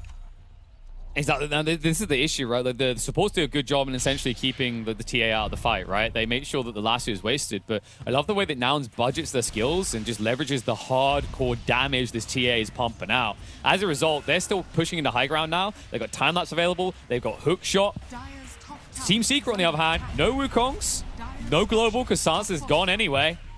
And Tusk isn't here to save the day. You're probably going to have to forfeit lane. I say that. Okay. Can he Lightning again, lands man. a Sunstrike? Not going to be Hook the kill, shot. though. Yeah, not the target. I love how, like, you make... It's a classic Viper issue. Like, I've got him. I don't want him. But they want got this. They got Invoker. The BKB's being activated, but Invoker's dead. He has buyback. Now you're doing his dead. Finally goes off. But Chrysalis, he's not going to be able to stand his ground, even in the Wukongs. It's just too much damage to handle once again Zebrik with the dead pack. The Sunstrike connects. He's just too tanky, though. He's alive and helps to get the turn kill on a Tusk, who once again is dead for now another 40 seconds. So a buyback on Invoker. 2 more deaths, specifically Chrysalis falling. Nouns has, I don't want to say total control, but they are definitely in the driver's seat of this one right now. I think the best way to describe it is they have got a firm grip on the Team Secret's crown jewels. It's very uncomfortable, the position Secret now find themselves in this game. They've just thrown away a lot of net worth into some eager hands that desperately needed it to really kind of hit that timing. That's not to say that the Nouns couldn't have went later. We mentioned that Weaver can come back in, but now with Swiftblink online for Gunnar, they are almost untenable, actually, for Team Secret. I think, like, the only way this works now is if Puppy gets the best global silence imaginable. I'm talking everyone on the side of Nouns has used BKB, and Gunnar is nowhere near his team. I'm also thinking about this. It's definitely a hindsight thing to say. Well, I'll hold that thought because we got a 4-player smoke from Secret. Monkey King behind. Nisha leading the way, though. Are they scanned? Yeah, they got scanned, actually, by now. So now just very aware that Secret's in the area. They're all sticking together, clumped on up, and this is going to be interesting. They're all kind of opposite sides as far as who should be for the Dire and the Radiant. Yeah, but the smoke's going to end in an unfortuitous location if they're not careful. They'll move into the high ground, but you can just see Nouns are saying, okay, I'm checking my clock. They've got to come back soon. Rocket Flare in won't reveal them. It's a little bit too short for that. The Team Secret with no easy way now to get back into their base. Yeah, it is kind of funny how it's on the monkey in the middle right here, or more so just kind of that barrier, I suppose, that Secret is or having to deal with of Nouns. I think they saw them there. I'm not sure. Like, the Rocket Flare might have got a glimpse on them as it's flying by, so they now know where Secret are. Secret definitely have an idea of where Nouns are sitting, but the frustration is you have to come back to your base. You have to kind of like Rainbow TP your way in, because now Nouns can just start poking high ground. That's exactly what they're doing. Gunnar in the way. That Desolator doing some damage to the tier 3. Gonna get the response at least out of Invoker for now. Love that when I'm an Invoker, just seeing people went to the Prometheus school of running away from things. Gunnar may want to try sidestep in the future, but he doesn't care. Like he's just happy the news that they're back in the base, because now they can just move out, take out all these fresh wards that Team Secret just wasted all that time investing in, and once again just sit here. Nouns are just waiting for the next Roche.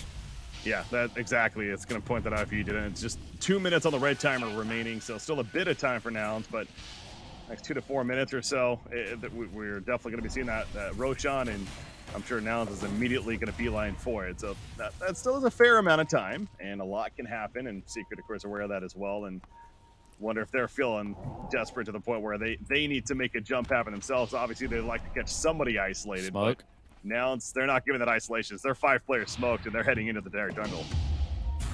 He there is going to have his smoke broken. They found Poppy. Perfect target. This Global does nothing. Huh. And doesn't even save you. He's dead as well. So Global's gone. Puppy dies. Drops a gem. Hook shot through to find a bonus kill. Both supports on Secret are once again going to be dead. Once again, Secret are going to be stuck in their base with nowhere to go. Yeah, that was a very desperate global silence. I don't know if they were just on completely different pages with teammates or if that's just simply... Honestly, a part of that could have just been Puppey knowing that he's probably dead anyway, just delay the kill as long as possible. Make it so Nouns, they're going to be delayed in the big picture. But because he is up in 20 seconds, and global silence, not the longest cooldown. It'll be up another 50 seconds from here. But point is, Nouns is now pushing, knowing once again they have a 5 versus 3 advantage. They're going to get more damage on that tier 3. And we keep an eye on that Roshan timer that I'm sure Nouns is certainly having in their mind as well. But how about this Weaver, though, man? I have Scotty now picked up. He's going to be working on a Satanic next. So even if you get that silence off to prevent a time lapse effectively, you're going to have to get through a lot of life pool before that even matters. So Weaver's journey in this game is kind of funny. For anyone tuning in right now, like it's that before and after scheme where they show you what's clearly a scam picture of like a fat or scrawny dude, whichever one, and then just as muscly as Lizard, actually more so. It's the Captain America effect. Exactly, but this time the story is true. Like, he really was that scrawny. Costabile did not have a fun start to this game. He was bullied off his lane, he could barely exist, but you wouldn't believe it looking at this game now. Chrysalis is doing what he can to push out this bottom lane, but naturally you see Nouns making their way over. Gonna eventually push it back out in their favor. And it's gonna be a fairly quick Roshan. I think that's certainly to the advantage of Nouns. We're already down to 40 seconds before the third one is up, and Templar Assassin's almost 25 as well, so another key factor that they have to look forward to. Look forward to is an interesting word to put on it. Screaming no as you get bashed by a TA out of nowhere is not a fun experience, especially when you consider that means the TA can maybe like burst the hero to open with, and you can just save lasso and hook shot for others. It's gonna become a very spooky game, and I like what Secret are doing when they're trying to leverage Rezo as the new carry. Like, you notice he gets alacritied all the time. He's building kind of carry-ish, just tanking up and doing extra damage. They've relegated Chrysalis to more of a split push role because he's really the only person who can on the side of Secret. Yeah, that's exactly. He's been down to this bottom lane for quite a bit right now, but the Roshan, even if they were to figure out what's happening with the Sunstrike, it's just dead. They have no chance to react to this. It's going to be a shard pickup to go with the Cheese and the Aegis, of course. Let's see who they give the shard to, but the Aegis certainly going to be the hands of Weaver, or excuse me, of TA. Everything. Everything is in the hands of TA. Sure. No, don't share it around. Whoa. Wash your hands before giving that cheese over. Yeah, Refresher Shard, not the greatest necessarily on TA, but pretty good on Bat Rider, though. It's interesting, actually, because sometimes it's really nice. Double Refraction, then you've got, like, Swift Blink twice with BKB twice, but we're not at that stage. Lasso's definitely more value, and look at the jump in. No hesitation. Gunner, he's like, I've just got an Aegis. Can I use it? You very much can. I wouldn't advise it like that, though. That was very ambitious there. Secret almost making him pay, but there still might be work to be done. The Global Slam's going to be coming out. Wukong's throwing down. Templar Assassin, though, in the back line. Going after that Silencer. Eventually gets the kill. The Ghost Scepter not going to save him, but now Gunnar. Viper sings on him. Refraction goes up. He's still alive for the time being, thanks to that Dispel. And being pushed away. The Sunstrike, it's going to hit. No, it didn't hit Moo. It almost thought it was for a second. Psych. There's the cheese. Oh, nice share of the cheese. They handled Chrysalis on the backside. They refreshed Lassoed him twice. That's why he's dead there. They kept him out of the fight entirely. It was just Moo and Husky that got rid of him alone. The rest were able to just pivot in. And now, after all that, Gunner still has the Aegis to play with. Monkey King, on the other hand, not willing to commit that buyback. So now, Nouns might get an opportunity to probe the high ground, but it is difficult against Nisha on this Invoker. Absolutely, yeah. Secret's going to be able to delay this, ideally, especially with the buyback ready for Monkey King. Still dead for another 30 seconds currently, but Weaver, Satanic finished. Talked about how extra beefy his life pool now becomes. He's going to Chikuchi around the Glyphner effect on Silencer in the base. And, you know, Viper certainly keeping them at bay with the slows. We saw, again, the TA in the last fight. He was heavily slowed. But the Mel Dispel is certainly coming into play for him as well. And I think a big reason why he lived that last fight. And the other thing is he went for refraction charges. He's got 13 instances. It's actually interesting when you look at these two sides. You've got one side that is very hard to breach, and the other side that's actually very hard to breach the health pool of. Right? You've got the Weaver with the time lapses that are almost always going off. And this is a 3.7k HP Weaver in this game. Satanic BKB Skadi. And then you've got the 13 refraction charges on the Templar Assassin. Like, they're probably not going to make much progress quickly, but they can occasionally just go up and probe the high ground. So although Team Secret have a good comp to hold, long term, they need a better plan. Yeah. Well, bottom lane, yeah, a lot of TP support down here. You got Z-Freak scouting out with the jetpack, so they're hunting this Monkey King. But I don't think... Oh my god, that almost hit him. That was really close for the hook shot. Yeah, the hand of destiny reaching out with a middle finger extended. Chrysalis dodging death there, but really just feeling crippled on the farm side. I mean, I just feel like he's slipping further out of this game. In fact, at this stage, Moo almost has more net worth than him now. CZ Freak scouts him out once again, but hey, he's pushing back the lane and forcing Chrysalis to continue to hop around in the trees and thus not get much farm as a result. So Nouns, the decision time of how do they make the best use of this Aegis. So it's a minute 30 remaining. You got a double damage room bottled up in Siege. She's level 25 as mentioned. So it feels like you need to make a play with this Aegis, especially if you're Nouns. And that play is going to be going for the tier 3, of course. Pop straight in. That's what I was talking about, right? You just poke, slowly get through it. Global Silence going to come off the jump in. Moo getting a bit ambitious here, but didn't lasso anyone in the end. Zayat is going to survive at the moment. Moo is going to pay the ultimate price. Crystal is now in, but gets stunned, not able to throw out the Wukongs, and now too little too late. He might be going down. Husky stands his ground. Buyback does come out from the Monkey King, but little now does he have to offer to these fights. God, the damage of Gunnar in these fights with a double damage activated especially. No one feels comfortable getting close, maybe outside of the Viper, but even he certainly melts pretty quickly. But Tusk, he felt the pain. Something, I'm gonna check that, never mind. But anyways, we do see Templar Assassin continue to beat down on the racks. That's the last initiation. Savage is dead. He is out for 80 seconds, no buyback. Both supports once again have fallen. Resolution. They can run Reza down. No shot. He's dead. gone. In, and that's a dead resolution, likely. Yeah, he has buyback, but gonna most likely have to use it. You just all in, just everything you can now, because the problem you now have, like you mentioned, the Sansa doesn't have buyback, which is unfortunate because he would have had global off cooldown in 25 seconds now. You're going to be forfeiting 2 lanes, so you're probably going to just have to make your last stand on the final one. But the problem with that last stand, Wukong's still on cooldown for 20 seconds. You haven't got your Viper for 65. He is definitely going to have to buy back, but even if he does, I feel like the raw physical damage at this stage is too much for him to stand up against. Mid. Are you sure? Ooh, they got him. He's gone. You believe. You very much believe, my friend. But not for long. Snowball turnaround. C-Freak says, I didn't realize playing Tusk this game. Weaver, they do get the kill. Big kill as well. He could buy back with a time lapse, but chooses to not potentially throw the game here. They'll just take a few minutes longer.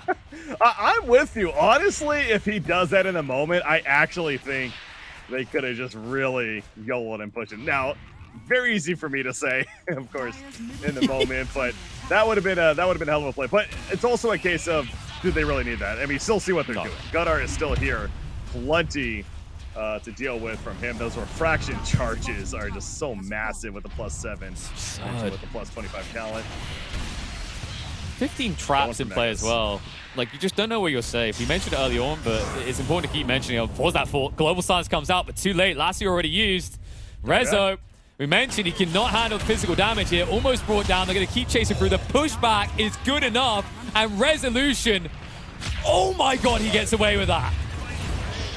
I mean, that's crazy, but still there's damage being done. Tusk is going to fall. Puppy having to get away, and now the racks. Again, they kind of saved the Mega Creeps from being spawned, but it may just be too little too late. The range racks is certainly going to fall, and that officially will be Mega Creeps for Nouns now. So again, the game not 100% over, but it just got insanely more difficult for Secret to truly make a comeback. So yes, Viper staying alive there. Nice. Big picture though, Nouns in total control of game number 2 and looking to split this series against Secret. Yeah, they survive, but at what cost, my friend? I mean, there's a final stand opportunity here, but there's no denying that Team Secret, their wave push is lackluster for Mega Creeps. They have no true wave push on the Monkey King, right? Like, he's gone through damage, but there's no Maelstrom or anything he likes. No such item either on the Viper, and these creeps are tanky enough to stand there in the Never Toxin for a while. what the Invoker was doing before with the D push is also going to struggle against Megas. Kind of feels like it's Nouns' game to throw now. And I mean throw, like you put out your shoulder throwing it that hard towards Secret. Yeah, well, we are absolutely at that point, and this ain't going to be a throw. This is going to be a pull on a Viper, and once again, Resolution, we see it before. He was able to survive the double force staff, the snowball save. He's going back in. He is going back in, though, and he is now dead for 115 seconds. So is Tusk for 48, but still, the triple snowballs, the meatballs flying out. The Sizer's picked up as well. Low sword on a clock, trying to keep him alive. Not going to happen. Chrysalis with that Wukong's, but he can't stand his ground. He's just dying. It doesn't matter. That should do it. Chi well played. Nouns splits the series and gets their first game victory here of the LCQ. That's got to feel good at least. It's got to be feeling amazing here. Nouns, after game 1, to bounce back like this and take game 2 in such a beautiful fashion, man. I'm impressed. I'm happy. I was a little bit worried that the game 1 was going to be in their head, but glad to see it. You mentioned it's the first game on the board. It would be heartbreaking for NA to just see them flopping at the end of day 1. And you know, we talked about this team, right? The potential they've got. There's definitely a lot of notable names. They came together. I love the fact that they went for this Weaver. I mentioned early on that the TA was the win condition, and I think the Weaver was the best way to enable that. It's a self-sufficient core to a certain extent. It gives them minus armor for Roches, sets them up for their timings, and those first 2 Roches were key. If they missed that, if they got set back by an extra 3 or 4 minutes, this game could have ended incredibly differently. Yeah, and Moo, honestly, on the Batrider, early game, it was a struggle for him, but the way the cores eventually got their farm, opened up some space, allowed him to get his blink. And I think that was another one of those items that certainly stands out as far as kind of the tipping point, you could say, that started to really lean in Nouns' favor, because those initiations, the lassos, became a big threat that Secret proved to have difficulties dealing with. So I also feel like, again, it was going to bring it up throughout the game too, as we take a look at the overall stats here, that I don't think it's easy to say in hindsight, I'll put it that way, where Viper, his build, maybe he could have gone more of an aggressive damage focused build, right? Because it did seem like they were lacking on the damage to truly kill not only the Weaver, but especially that TA. And the weird part is, like, he switched over this survival build after a start where he built into the I'm going to park build and then tried to rotate, if you remember early on. I highlight that he spent a lot of time shifting mid and back bot, and it kind of lost some of the flow for Secret early on, which I think opened up the map for Nouns when they needed it most. But you can't take anything away from them. They played this brilliantly, and something to really keep in mind is how ineffective this silencer is when you are reactionary. I said it in the draft, like, this is a proactive silencer pick. It's meant to set up kills. It's meant to ensure you go in and do something. But if your opponents jump you, like, you're going to global silence after a lasso's happened, nothing's going to happen, right? You're going to global silence after a Weaver is diving in deep trying to kill you. Very difficult to turn around on. Just brilliant play, brilliant understand by Nouns. They didn't let up on the pressure. They had great map control, and show us that NA are not going to go down without a fight here in the Last Chance Qualifiers. And I love to see it. Again, they still only have a 1-4 record right now, or I guess 1-5 record right now.